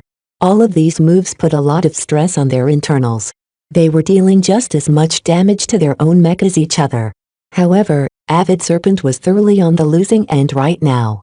The waist of the Rogue Breaker began to become deformed as Captain Orphan's mech kept pressing it from above. She finally couldn't take it any longer. Get off. Over half of the Rogue Breaker's force boosters activated at full strength. An enormous surge of power suffused the Axeman Mech, allowing it to overpower the Spearman Mech and push it off its frame. Sand sprayed all over as the Axeman Mech quickly climbed up to its feet. As for the Spearman Mech, Captain Orphan hadn't fought against the powerful surge of strength, but instead borrowed its force to roll her mech in the direction of its fallen spear. It quickly picked up its fallen weapon before rising up to its feet in a ready stance. The Rogue Breaker hadn't gone for the attack. Instead, the mech retrieved another axe from a hidden compartment in its rear. The hand axe looked smaller than the original one, but its lethality was without question. Vez remembered that Avid Serpent's mech used to hide a laser pistol in the same compartment. Now it seemed that Mr. Crate had fashioned a small axe that fit the same area. With a second weapon in hand, Avid Serpent's mech had shifted into dual-wielding a pair of axes. Before Captain Orphan could process the change, the Rogue Breaker dashed forward. Its axes rose high before plummeting over the head of the Spearman Mech. The new Sentinel barely held up its spear shaft to block the heavy attacks, but with force boosters strengthening the dual attacks, the defending mech almost buckled. Again. Avid Serpent screamed and her mech unleashed another attack. This time, she went alat, saving none of her energy reserves. The Rogue Breaker turned into a chaotic storm as both of its axe-wielding limbs attacked in an independent fashion. Each axe chop came at a different angle and timing, causing Captain Orphan a lot of grief. The new Sentinel's spear shaft started chipping from the force of the axe blows. Even though Captain Orphan tried to dodge as best as she could, Her mech simply couldn't move fast enough to evade the blocks. Only by blocking would her mech be able to hang on. If not for those force boosters, the rogue breaker would never be able to chip away at Captain Orphan's spear shaft. Clang! Clang! Clang! The new sentinel continually stepped back as it found itself unable to breathe through the current crisis. The dual-wielding X-Men mech practically attempted to suffocate its opponent through unleashing constant attacks. Like a weight pressed against her body, Captain Orphan felt as if she couldn't endure for long. She cursed at herself for giving her opponent the opportunity to unleash her own attacks. The fearsome momentum of an X-Men mech on the offensive was no joke, especially when it wielded two axes at the same time. This time, their roles were reversed. With the new sentinel on the defensive, it could hardly find the opportunity to strike back at its opponent. Meanwhile, the rogue breaker's offensive seemed unstoppable, but in actual fact it drained a lot of energy. What this did signify? It basically told Vez that Avid Serpent figured out everything she needed to know. Chapter 596 Squash. The face of Vez turned ugly when the rogue breaker pressed the new sentinel with its flurry of attacks. The dual-wielding X-Men mech exhibited a distinct superiority over its adversary, and never stepped out of range, giving the new sentinel very little room to maneuver. Clang! Clang! Clang! Each swing of the axe landed with the force of a hammer. The rogue breaker seemed to dance on the arena ground, causing the public to become mesmerized by its ferocious movements. Even Vez found the view to be compelling in a way.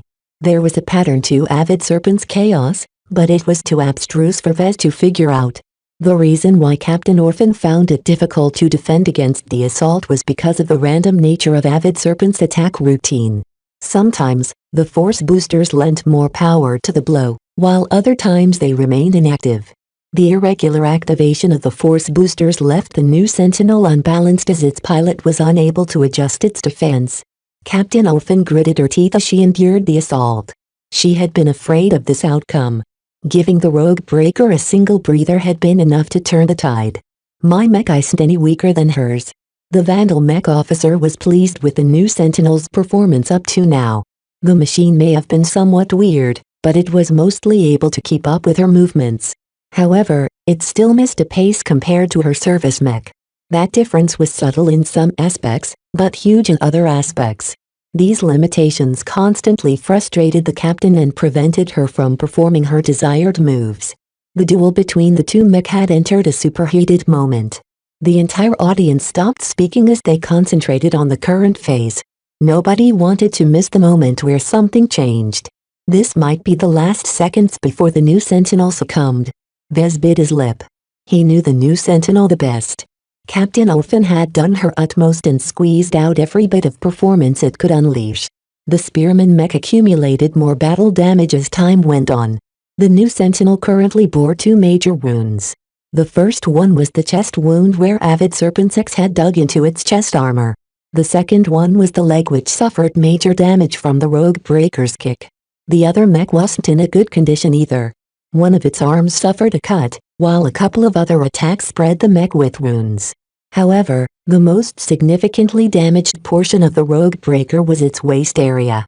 When the new sentinel knocked down the rogue breaker and climbed on top of the prone mech, Captain Orphan's mech had pressed down with its entire weight. The rogue breaker hadn't been able to bear this weight, thus its waist became deformed.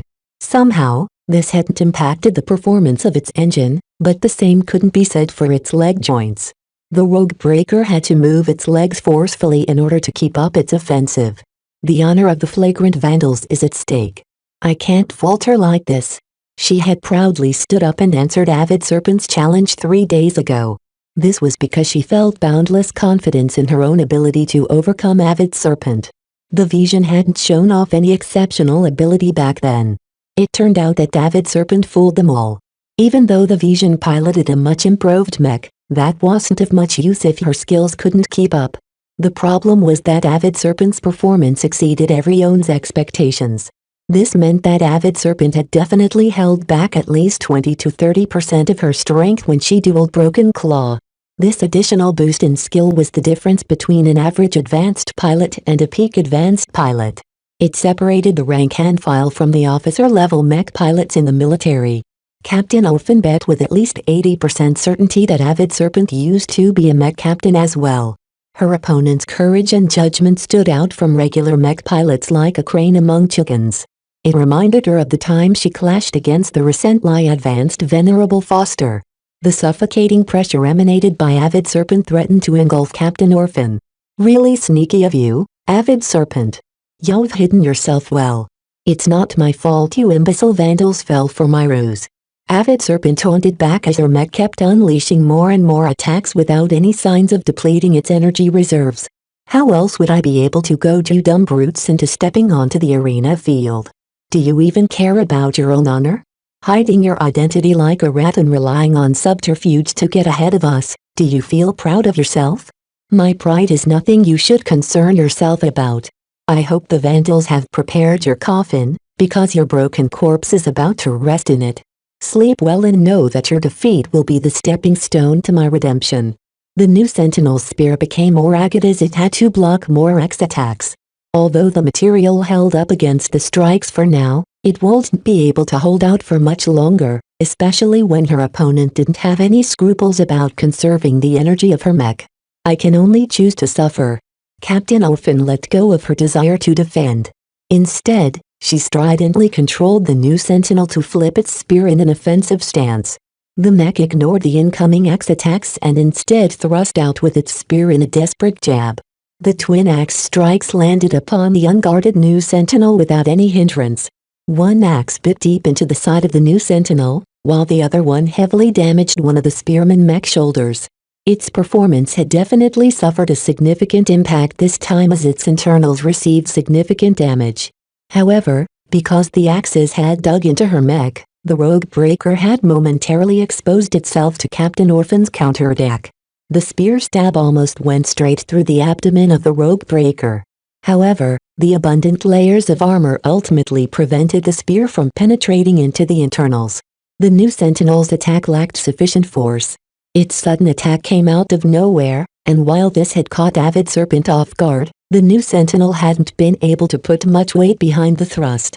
Still, even if the spear stab hadn't managed to pierce the abdomen, the kinetic energy behind the blow wasn't easy to shrug off either. The shock incurred by the internal components underneath the abdomen was sufficient to hitch up the Rogue Breaker for a single instant. This was enough for the heavily damaged new Sentinel to disengage. Bearing new scars on its shoulder and its sides, it practically lost most of its functionality of the arm attached to the damaged shoulder. For all intents and purposes, the new Sentinel could only choose to fight on with a single arm. Kill the Vandal. She's a sitting duck now. Finish her off. The Bright Republic always comes back from behind. Go Captain Orphan. You can still do it. Damn, who told me that betting on a mech captain is a sure win? My marks. My precious marks. The crowd erupted in an explosion of emotion at the end of this sequence of attacks. The Rogue Breaker proved to be more valiant than the new Sentinel. Its unending flurry of axe attacks had finally achieved the desired result and crippled the new Sentinel into a unearned mech. Though Vez momentarily felt despair, his mood still contained some hope as Captain Orphan had successfully disengaged without giving her opponent the opportunity to finish off her mech. As long as the new Sentinel still kept standing, she still retained the opportunity to win. All Vez could do was hope she had what it took to turn the situation around. The next minute went by without any suspense. The new Sentinel continually had to give up ground as the Rogue Breaker advanced again and again.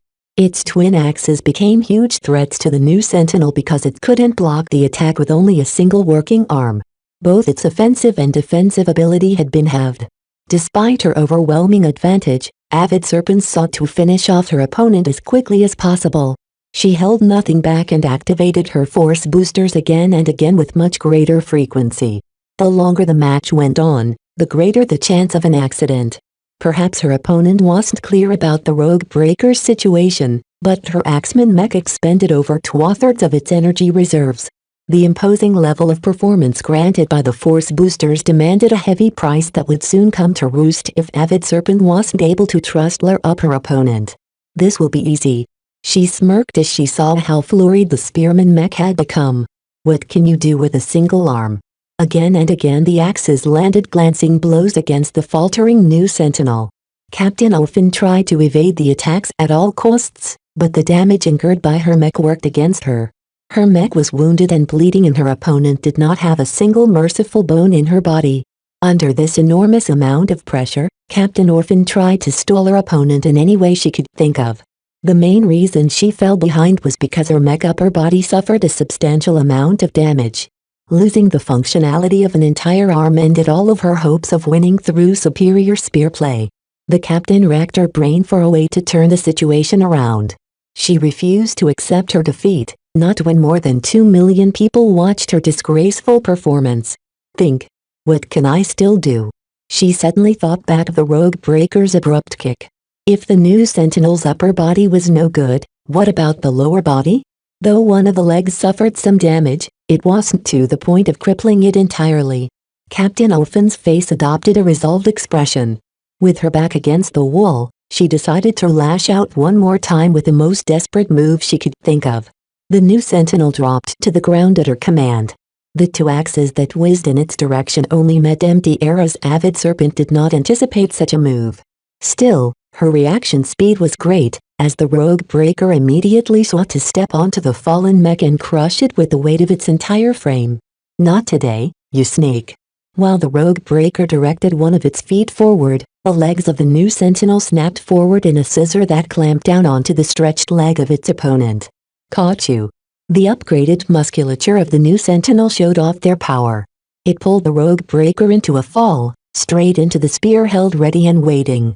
However, the Rogue Breaker chopped down with its twin axes as it fell, both of them aimed straight at the torso of the mech on the ground. A huge collision occurred that boomed throughout the entire arena.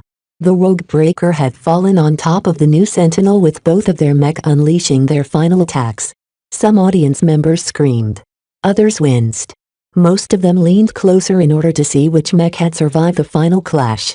As the dust cleared away, the audience gasped as they beheld the damage. The new Sentinel's spear had ran straight through the middle of the Rogue Breaker. Meanwhile, the Axeman mech had embedded both of its axes deep through the wounded torso of the other mech. Both mech landed their strikes around the area where the cockpit was situated at. Is it a draw? That can't be. Maybe someone missed. A mutual kill would be a devastating outcome to the duel. Though it excited some of the rumor mongers, most people who put money behind one of the mech pilots hoped dearly that one of them made it through.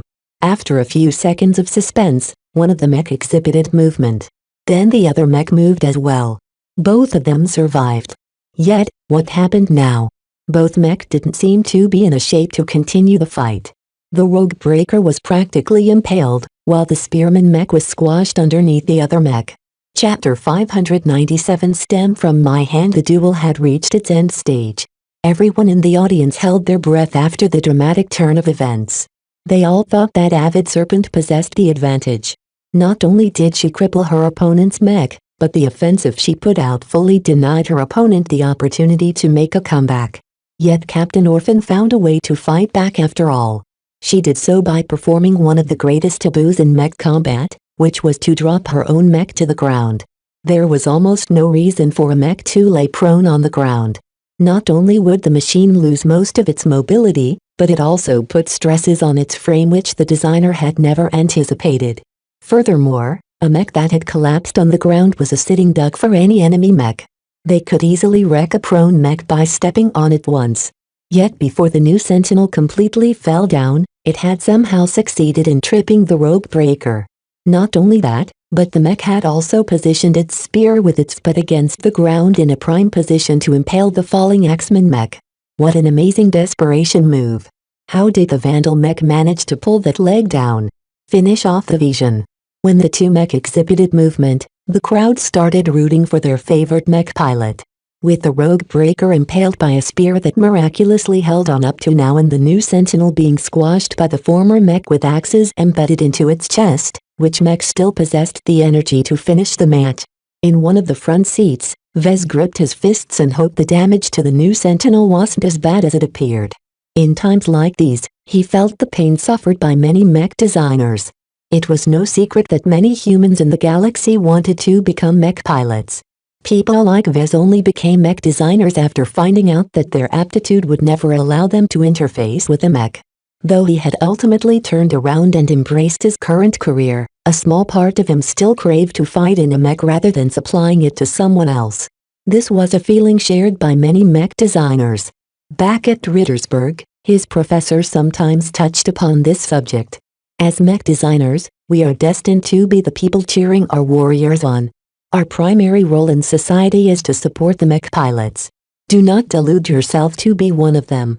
Even if your causes are the same, their fight is not our fight. The winds and rains that they have to go through in order to survive another battle is theirs to endure.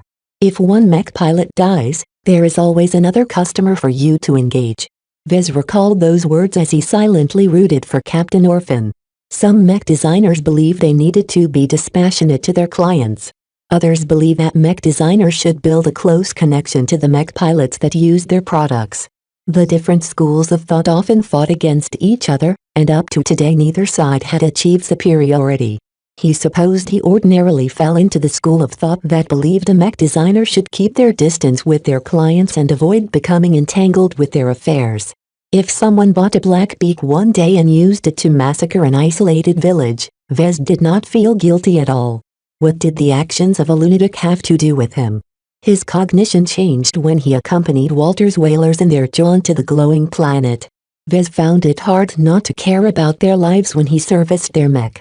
Still, even when most of the whalers died in the hellish campaign, Vez hardly shed a tear for their loss. They were only acquaintances at most to him. He couldn't even recall the names of the fallen. It was only when he rode with the flagrant vandals and assumed responsibility as a head designer that Vez had finally gone over to the other side. Vez cared a lot about the vandals, and his heart bled whenever they suffered casualties in battle. This was especially because his fingerprints were all over their mech. Though he hadn't serviced them personally, the men who worked on the machines largely followed his instructions from above. Right now, Vez felt the same burden of responsibility crushing on his shoulders. The strength of a mech depended on both the mech and the mech pilot. Though the skill of the mech pilot was beyond his purview, the state of the mech could not be separated from his hand. The Pointed Sentinel was an old creation of Ophidian Wheelaxe Industries, but the new Sentinel was thoroughly a creation that transcended its origins. This mech duel isn't a 1 versus 1. It's a 2 versus 2. Captain Orphan versus Avid Serpent. Vez Larkinson versus Gabriel Creta. Vez felt fully invested in this duel. Though he could never match the dedication of the mech pilots who put their lives at stake, Vez felt as if his own competence was at stake. The new Sentinel is a mech that stems from my work. Right now, with both mech piled up against each other, the capabilities of the mech pilots ceased to be important. What truly counted at this moment was which mech designer fashioned a better machine. Which mech would still be able to fight after suffering such heavy blows? Would the new Sentinel be able to push off the rope breaker? Did the latter mech still have the capability to function after an entire spear was thrust through its chest? The answers to both questions relied on how well the mech designers built the mech. Come on. You can still fight. Though the new Sentinel suffered a lot more blows than the rope breaker, the damage should have been rather shallow. Vez carefully looked at the axes embedded into the chest of the spearman mech and judged that the weapons hadn't penetrated too deeply. Too bad the angle of view was rather bad for him. He turned to the sides and looked at the projections with a magnified view of the mech. There's a 50% chance that the power reactor or the cockpit has suffered a breach. If the former had happened, then the new Sentinel was finished. Luckily, it didn't appear his Frankenstein mech had reached that point. The axes stopped short of dealing direct damage to the power reactor. Since the mech is still moving, then the damage to the cockpit isn't fatal to Captain Orphan. Good. This meant that even if the new Sentinel suffered severe damage, it still possessed enough energy to fight. Though Vez had not paid too much attention to improving his mech internals, he nonetheless carried over many improvements in this area. He figured if the armor of the new Sentinel wasn't that good, he should at least strengthen the internals so that any breaches would not drag the entire mech down. Considering that Vez faced a melee mech, he focused primarily on enhancing the new Sentinel's redundancy. This basically meant that if the mech suffered a crippling blow, it would still be able to retain some of its functions through other means. This was also why he felt confident that Captain Orphan could still win the match. With all the redundancies I've introduced, The power reactor should still be able to function at a diminished capacity. The only variable that concerned Vez was whether Avid Serpent possessed the same opportunity. Though the rogue breaker looked as if it had seen better days, Vez feared that the spear had not inflicted enough damage. It depended a lot on what components the spear had actually damaged. Did the weapon pierce something important, or did it strike something of less value such as heat sinks? A strange minute passed as both mech fumbled against each other. Neither mech was able to exert a lot of power. Both had suffered serious damage that affected their motor capacities. The new Sentinel wasn't able to push off the frame of the opponent's mech, while the rogue breaker couldn't even lift up its axes. Punch. The two mech eventually resorted to wrestling with each other. In this, both sides possessed distinctive advantages. The rogue breaker still possessed two working arms, while the new Sentinel only had to make do with one. The upside was that the latter mech arm retained a lot more strength. Keep punching, Captain. With no weapon in hand, the new Sentinel had no choice but to bare its fists against its adversary. The mech kept punching against the Axeman mech torso. The continuous punches aggravated the condition of the mech as the energy transferred by the punches messed up its internals. Though the damage done by each punch was slight, the longer it went on, the greater the chance of a critical fault. The rogue breaker attempted to counterattack, but its limbs had turned especially feeble. Vez looked closely and determined that while its power reactor still functioned properly, its transfer of motive power had been cut by at least 80 to 90%. This meant that the Axeman mech could barely summon the power to lift its own arms. The entire crowd displayed a mix of responses to this turn of events. Many found it disappointing that such a heated match ended in such an exceptionally low note. Others still held out hope that Avid Serpent could stage a comeback. Alas, the spear impaled through the rogue breaker's frame happened to cut through a critical junction to its engine. While Crete had been prudent enough to implement redundancies, the spare junction happened to be situated in the same line. One junction at the front and another one at the rear. Ordinary battle damage would never penetrate from one end of the mech to the other end of the mech. In truth, Gabriel Crete focused upon elevating the performance of the rogue breaker. He spent insufficient attention on increasing its redundancies. Both mech designers had chosen different paths, and Vez appeared to have chosen wisely. After a few minutes of punching and fiddling, the new Sentinel finally managed to pry open a gap in the torso armor of the other mech. Once it opened up this vulnerability, the Spearman mech gleefully reached out with its fingers towards the Axeman mech cockpit. It was too bad that both mechs seemed to have lost their speaker functionality. Otherwise, they might have been able to hear Avid Serpent's last words. Kill her. Vija will never forget this. Stop. You don't have to kill her. The new Sentinel's finger finally breached the cover of the cockpit. With as much power as Captain Orphan could direct, the new Sentinel firmly pressed within the cockpit like finger pressing down an insect hiding within a hole. When the finger drew back, a smattering of blood marked its surface. The announcer suddenly came to life again. Our sensors show no life signs within Avid Serpent's mech. The outcome is clear. The winner of this honor duel is Captain Rosa Orphan of the 6th Flagrant Vandals. The entire crowd went wild with glee or despair. A lot of people had bet their money on Avid Serpent, but even more bet on Captain Orphan. After all, one mech pilot was in the dark while the other was a strong captain from a military mech regiment. Still, a lot of people rooted for Avid Serpent, including almost every Vision in the crowd. Their faces appeared sullen as Avid Serpent's loss not only implicated her honor. It would have been acceptable if she suffered from her own consequences. The problem was that she dragged down the dignity of the Vija Kingdom upon her fall. After displaying so much strength near the end of the match, how could she lose so ignobly at the very end? Every Vision felt angry and ashamed. As much as they wanted to roar against the unfairness of it all, the fact of the matter was that they lost. Chapter 598 Lost Days. That night, over 2 million witnesses to the duel went crazy. The story of how Captain Orphan's mech tripped the other mech before punching it to death became an instant legend in the Harkinson system. The honor duel had been the most exciting arena battle on Harkinson III in recent memory. So many people hit themselves on their heads for declining to attend. If they only coughed up 20,000 marks, they would have seen the dramatic course of the events in person instead of listening about it in hearsay. Those that attended the duel erupted in jubilation or despair. There was no doubt about it. Despite the unconventional ending of the duel, the match had definitely been worth attending. Though the visions visiting the system all became depressed, most people thought that Avid Serpent fought very ably. She displayed a lot of skill and fought with ceaseless courage. If the engine of her mech hadn't been impacted so much, then she no doubt would have kept heading back. Avid Serpent hasn't lost. Her mech failed on her. How could it break so easily after being impaled by a single spear? The visions sought out a scapegoat to vent their frustrations. There was no better target at the moment than Gabriel Krita. What master's apprentice? What successful businessman? Your work fell short. A lot of shade was being thrown at him, a lot of it without cause. Vez sympathized with his competitor. That could have been him. At the end of the match, Vez got to opportunity to meet Krita again. Both of them gathered in the underground halls leading to the workshops. Mr. Krita, I'm sorry for your loss. The older man shook his head. He didn't appear to take the criticisms directed against him to heart. She went into the ring expecting to win or die. Her death is not unjust.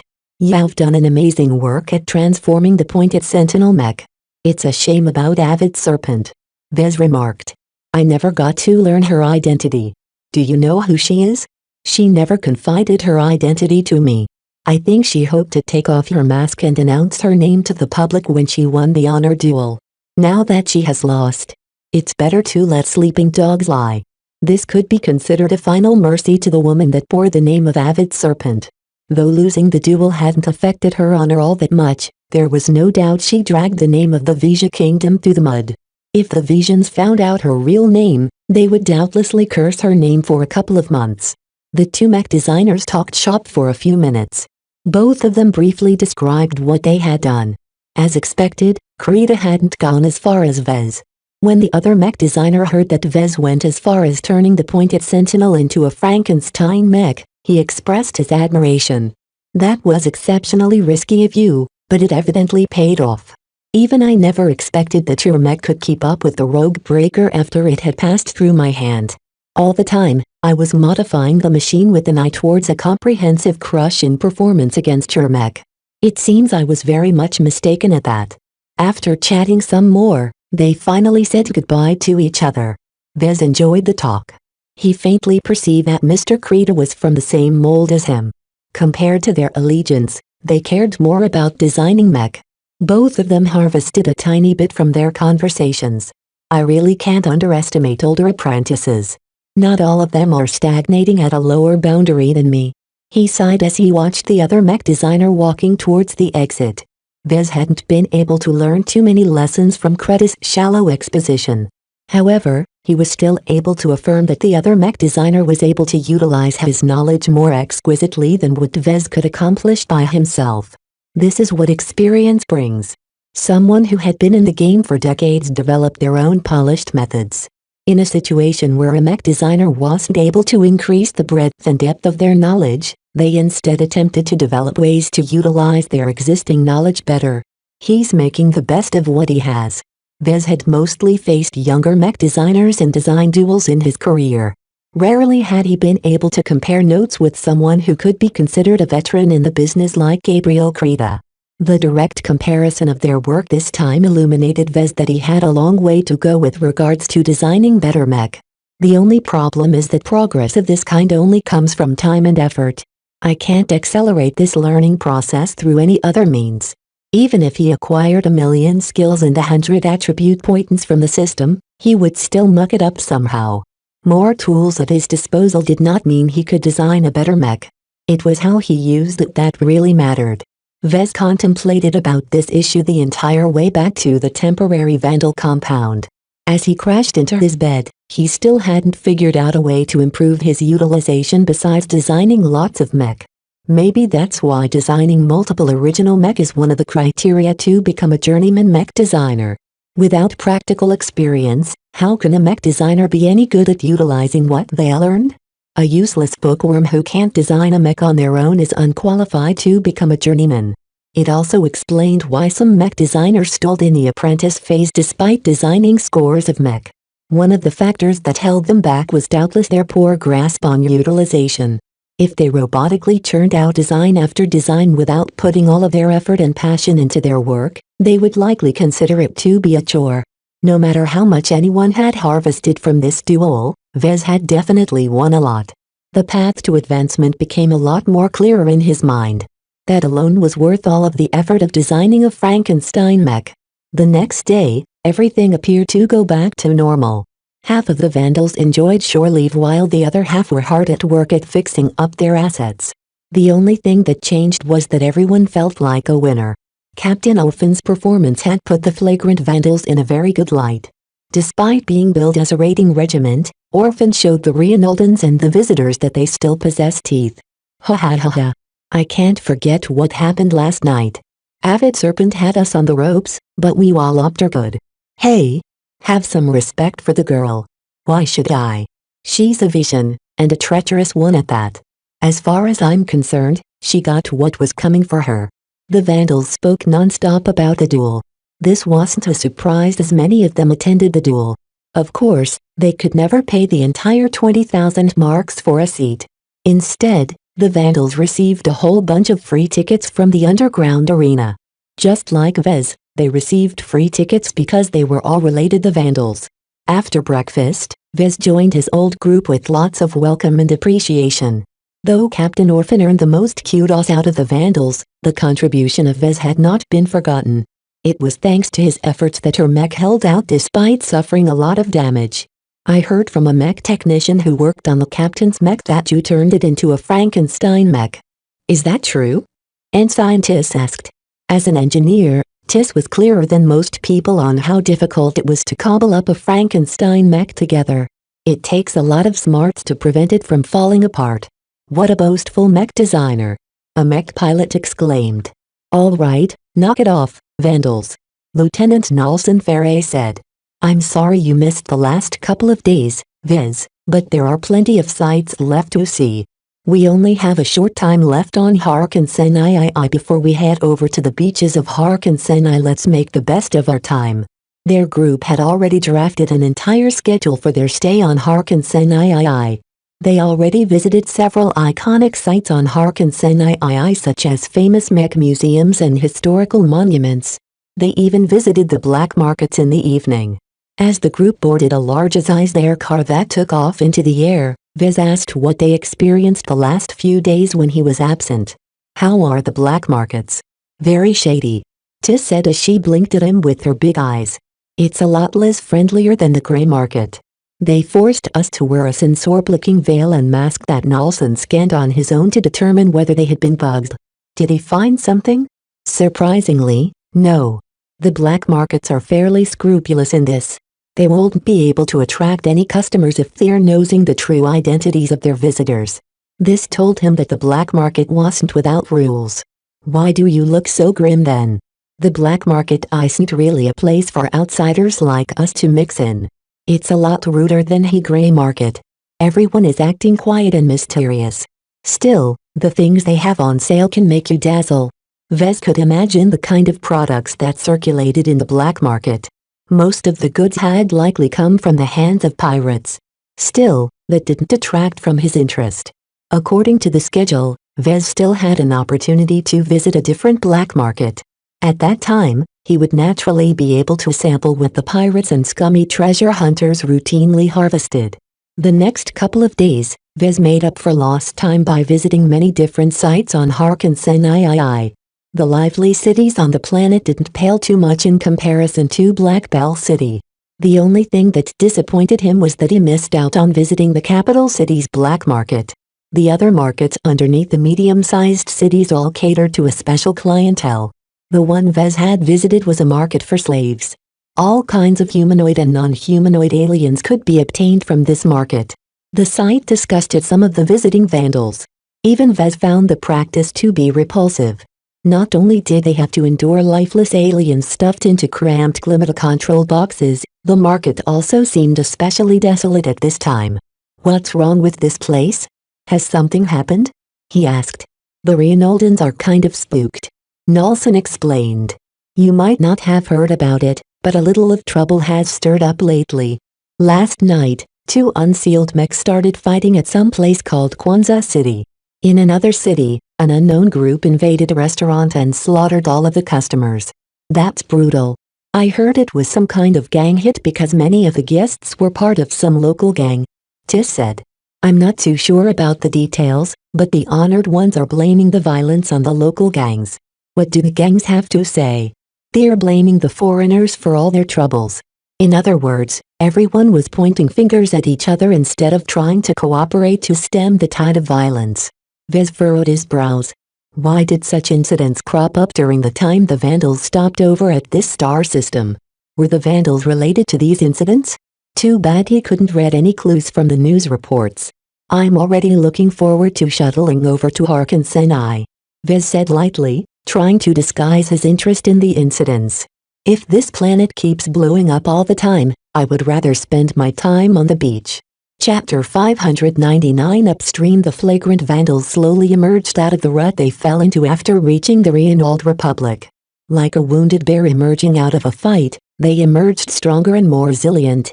Captain Ulfin's performance in the underground arena became a point of pride with the servicemen. Her demonstration of her individual fighting prowess propped up the other Vandal mech pilots. This not only lifted everyone's pride, but also increased their bond of brotherhood with their fellow Vandals. Though these effects fell short of turning the flagrant Vandals from a regular mech regiment into an elite mech regiment, the shift in mentality nonetheless formed a point of evolution in their martial tradition. Many armchair generals spoke about martial tradition. It not only rose through steady accumulation, but also through major battles and sudden turning points. Each event deepened the history of the mech regiment, causing it to become more distinct. Vez had mostly been out of sorts lately. It was a good thing that Harkensenai offered the perfect opportunity for him to relax and contemplate his recent insights. Different from Harkensenai, the first planet from the sun aimed to create an entertainment paradise that had nothing to do with mech. Practically no one received a permit to operate a mech on the surface of the planet.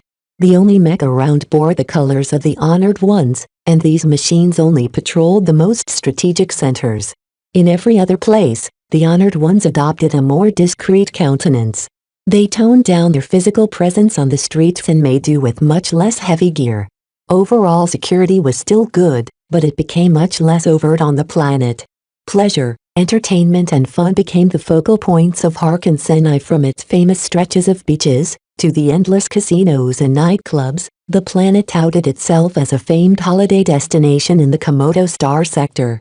The planet attracted two kinds of tourists. The regular kind made up the bulk of the visitors. The other kind consisted of mech pilots that needed to wind down. Though the latter category didn't spend as much as the whales, their presence on the planet attracted many people fascinated with mech pilots. As long as someone wasn't too rude, they would be able to interact with mech pilots on a daily basis. The lack of overt militarization on the planet made it a prime therapy planet to mech pilots that experienced traumatic events. With its proximity to Harkensenai, it was no surprise that many outfits tended to stop by in the Harkensen system. Just like the flagrant Vandals, they found it convenient to service their ships and mech while allowing their crew to decompress at the same time. The Reynoldians really take their Namek policy seriously here in Harkensenai, Vez noted curiously as his group strolled through a boulevard looking over a stretch of golden beaches.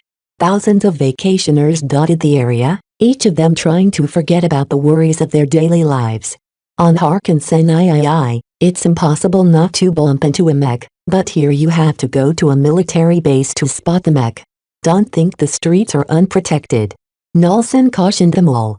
You've spotted countless planetary guard patrollers in plain clothes. There are hidden turrets and defense fixtures all around. Though they can't withstand a determined attack, fending off a few random mech is easy enough. The security officer's words revealed that Harkensenai was nearly as well defended as the Mechrazi Harkensenai. The vacation planet simply camouflaged its fangs. That's a lot more security than normal, I think, another Vandal said. And scientists nodded at that. It's no surprise that the Reynoldians are strengthening their security presence. All of the gang warfare and outbursts of random violence has thrown Harkensenai into turmoil. Everyone's faces glowered for a moment. The so-called gang warfare that racked the underbelly of Harkinsenii disrupted and Akata's old pact of keeping the fighting on the down low. Even if a gang needed to hit their rivals, they should at least do it out of sight. Too much violence was bad for business. This is Harkinsenii. There's no industry here and no mech that can rampage around. Vez reassured everyone. The gangs that sway on this planet leech off the tourists.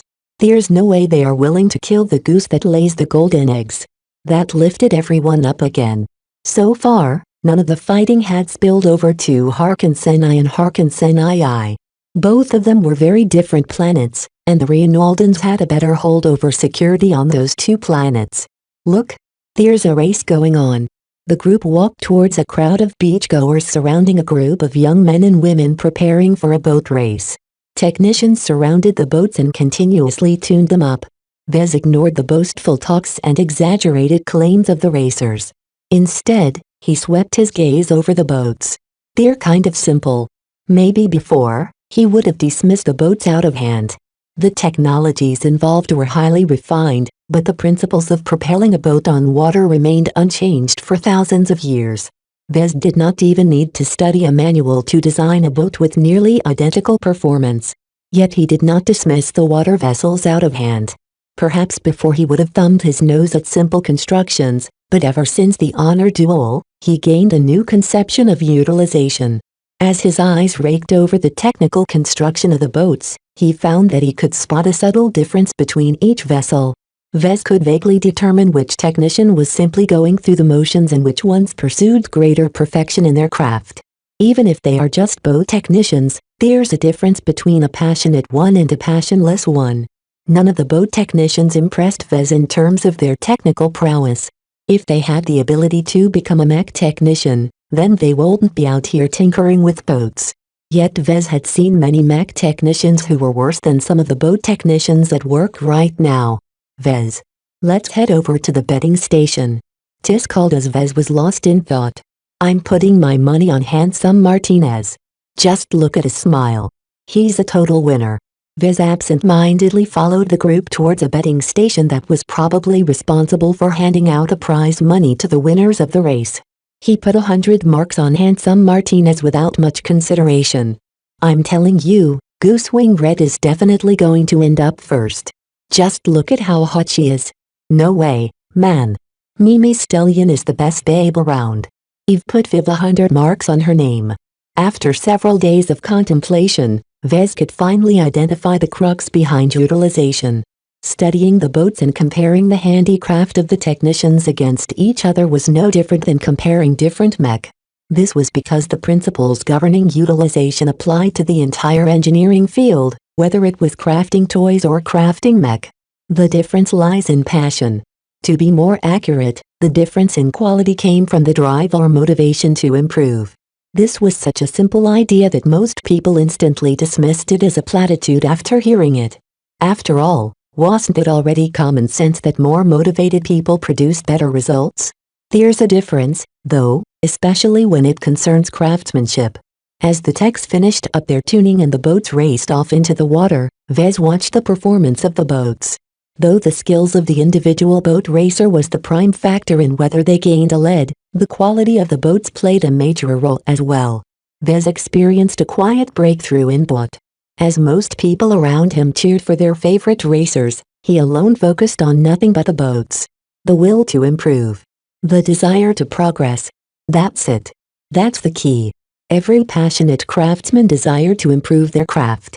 As long as they persisted in this motivation, they would eventually widen the distance between themselves and those with other motivations. Having gotten in touch with many mech designers, Vez recognized the differences in mentalities between them. If Vez disregarded their ranking and ability, the underlying difference became very clear. The most impressive mech designer Vez had recently met was undoubtedly Gabriel Krita. The man not only refined his craft to a very high level, but from their brief talk Vez had sensed that the man constantly strived for more. This is how a mech designer ought to behave. Though his learning ability held him back from breaking through to journeyman, the man's indomitable motivation kept driving him forward. Vez estimated Krita would certainly able to advance in the next 5 years. His mentality and breadth of experience was too abundant to remain stuck in the apprentice stage. In contrast to driven men like Mr. Krita, Vez also encountered scores of low-ranking mech designers who had given up. Some of them had been drafted in the mech corps and currently served under his command. Others eked out an unprestigious existence in the private market as mech appraisers or mech repairers. These sideline jobs aren't enough to advance a mech designer. Only by designing mech can someone of our profession truly improve. The hierarchy of mech designers resembled a very wide and short pyramid. It only possessed a few layers, but the base was enormous compared to the tip. Too many mech designers lingered at the bottom level and never saw any hopes of advancing to a higher level. Some mech designers only took months to advance from novice to apprentice. Others needed decades to reach the same height, while the vast majority never succeeded in taking the first step at all in their lives. This highlighted the need for opportunity as well as motivation. Those with no ability or connections wouldn't be able to survive in the mech market. Vez had always fallen into the trap of thinking that his system-granted gifts would be sufficient to ride the tide to success. Now he realized that such a mentality wouldn't gain him much in the larger scheme of things. Passively accumulating libraries worth of knowledge was like depending on brute force to open a vault. He could smack the vault door with his fists all day and not even make a dent on the surface. What Vez really had to do was to open the vault doors through the correct procedure, whether that was deciphering the right entry codes or fashioning the right keys. Between brute force and finesse, mech designers always emphasized the latter over the former. The key to designing a mech that was far more than the sum of its parts was to employ the greatest amount of finesse. Utilization, motivation and opportunity all comprise the essential keys to advancement. Vez understood a little better why the mech industry only started to take a mech designer seriously when they reached journeyman. It wasn't just a matter of knowledge. Vez wasn't conceited enough to think he was the only apprentice in the galaxy with an overabundant supply of knowledge stuffed in his head. Why were many journeymen able to advance despite possessing a much more shallow foundation in knowledge? It's because they've tempered themselves to the point where they can already design great mech with only basic knowledge. Vez did not share the same opportunities as genuine talents such as Oleg or Patricia, but he possessed an even greater chance in the form of the system. He always thought that as long as he milked the system, he would eventually be able to catch up and surpass his peers. Riding the river downstream will only lead me to the sea. There's no challenge to overcome if I ride the current. In order to temper myself and polish my utilization, I've got to swim against the current. Only by going upstream would I be able to reach a higher elevation. Vez had found his way. Chapter 600 Cognizant. Perhaps many other mech designers already realized this insight from their superiors. Unfortunately, Vez did not have too much contact with other mech designers, let alone his nominal master. While Vez thought it was best to minimize contact with more perceptive mech designers in order to keep his secrets safe, he also found it a pity to miss out on useful little nuggets like this. Fumbling from apprentice to journeyman on his own was like treading a bumpy path. Every so often, he tripped or stumbled against an obstacle. With no one to lead him to the other side, Vez had to rely on his own efforts to make it through. It's not that big of a deal, though. I'm progressing fast enough as it is. This insight happened to come at the right time. Certainly, Vez wanted to become a journeyman sooner rather than later. He faintly thought that if he kept to his old habit of gathering more and more knowledge, it wouldn't do any good with regards to his advancement. The sheer breadth of knowledge contained within his mind might even become a giant distraction. I've acquired far more knowledge than an apprentice should possess. Studying more is not going to be useful to my development. Instead, I've got to focus primarily on designing new mech. Practical experience polished his utilization of knowledge. Ideally, Vez would eventually reach a point where he was able to combine basic theories into amazing products. However, mindlessly designing more mech won't cut it. I've got to form a solid drive towards improving my mech design ability. Ambition welled within his mind. Vez did not feel the need to formulate a concrete motivation. Merely wishing to reach the pinnacle of mech design was bold enough to work for a lifetime. Vez had always hung on to his dream after he first received the mech designer system. The only difference between now and then was that Vez knew he had to work for it regardless of his advantages. Solely relying on the gifts exchanged from the system hadn't strengthened his mech design mentality at all. He needed to fight for what he wanted. A passive ambition is merely a daydream. An active ambition is a goal that I am striving towards.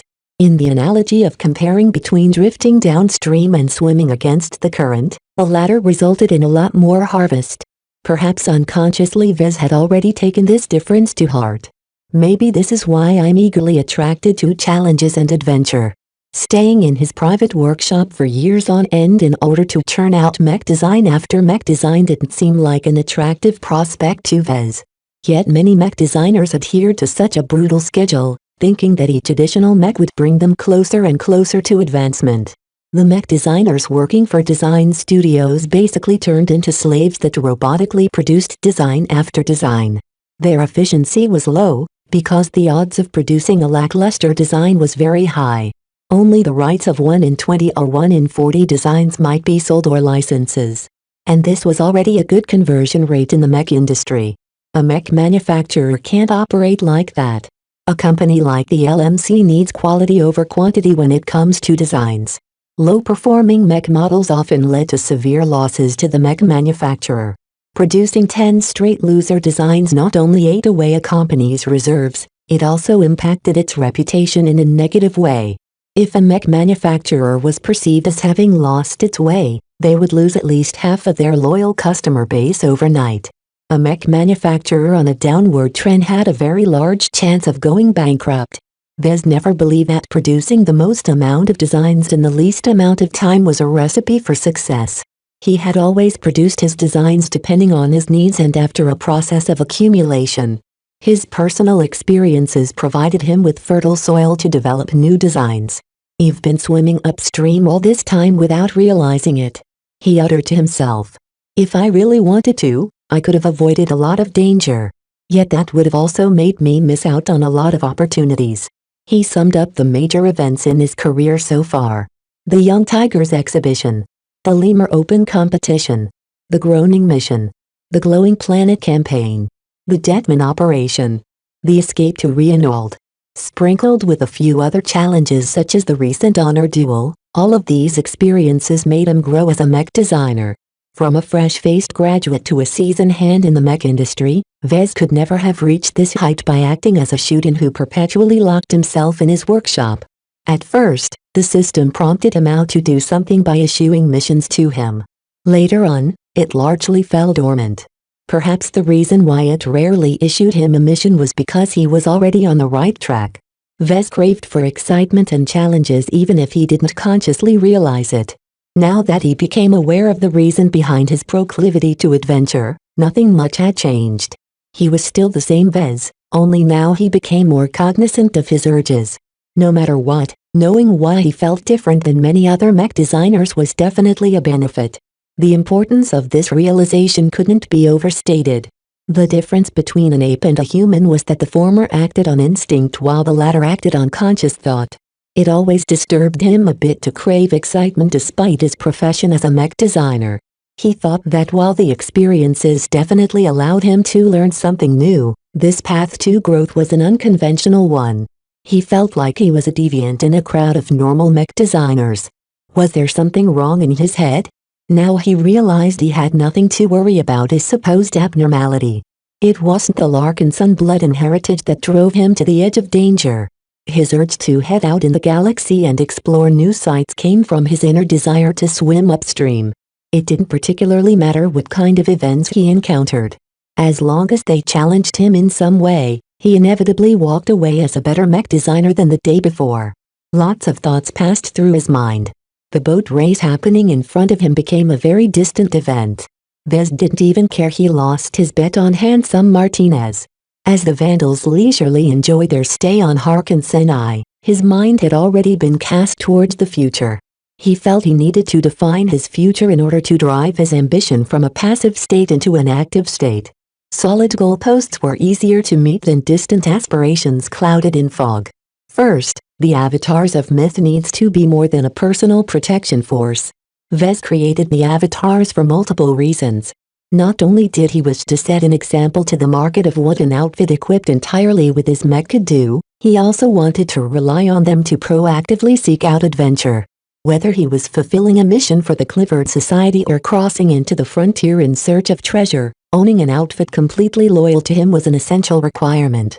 Vez would be a monumental fool to continue to rely on mercenary corps or private security forces to keep him safe. His first-hand experiences with the flagrant vandals allowed him to become familiar to the inner workings of a large mech unit. Though a military mech regiment could not be equated to a private mech outfit, copying some of their best practices was probably a good lead. With enough numbers, a lot of opportunities will open up. If something can't be done by a single mech company, then what about 3? If Vez wanted to make full use of the avatars of myth, then he should definitely expand its ranks. I don't need to grow it to an exaggerated extent.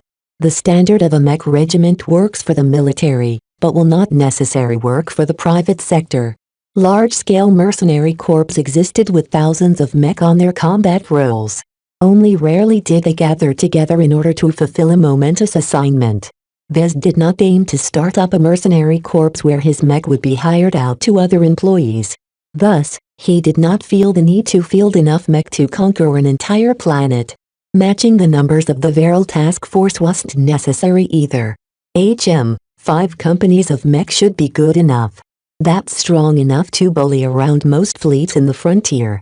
Naturally, Vez needed to balance out the numbers between landbound, aerial and spaceborne mech. The only problem was that Vez had not yet produced a serious original design in the latter 2 categories. This should be my next priority. I have to round out my mech catalog as fast as possible. A mature mech manufacturer developed and sold entire product lines of mech. These were mech that shared many commonalities with each other, such as technologies, parts and design standards. An outfit that utilized multiple mech models from the same product line faced a much smaller logistical burden than if they utilized a wide variety of mech. The Vandals suffered somewhat from this problem due to their wide variety of random mech models. Each of them centered around different sets of core materials and technologies that it had been a daily nightmare for Vez as a head designer to keep it all together. Right now, I can't develop an aerial or a spaceborne mech, but I should at least pave the way if I decide to start in this direction. Vez already became somewhat familiar with flight systems and the anatomy of spaceborne mech from his time with the Vandals. Working constantly on the Inheritor and Hellcat mech combined with the tutelage he received from Leda gave him a solid footing in this area. If I want to design a spaceborne mech, I can already produce a decent attempt. That wasn't enough for Vez. If Vez wanted to pad the avatars of myth with mech men to keep him safe, then he had to go the extra mile and thoroughly master the intricacies of spaceborne mech. Taking a page out of the new book, Vez did not aim to solve his inadequacies by binge-reading textbooks on flight systems and spaceborne mech. He already possessed the required knowledge to design a spaceborne mech from his existing skills. Rather than read a manual on how to combine those disparate pieces of knowledge from different skills, perhaps Vez might be able to achieve a greater harvest if he compiled a method of his own. It's the difference between playing an existing song or composing a new song as a musician. Retreading existing work allows me to catch up faster and enables me to produce better output on the fly. But would I really be able to become a good musician? An imitator has never attempted to climb out of their molds or destined to be forgotten. That said, composing his own songs may likely lead to a lot of bad or mediocre songs at the start. Perfection couldn't be reached in a single bound. Yet if Vez was willing to grit his teeth and tough it out, he was much more likely to sustain his growth trajectory after all of the imitators reached a halt in their progress. Vez thought back on the strange theory proposed by Morgan, who he met during Mech Designer Boot Camp. The older mech designer might have been onto something when he proposed that rushing to journeymen with an insufficient foundation may stop them from advancing to star designers. It was unfortunate that Morgan took a detour while he was on the right track.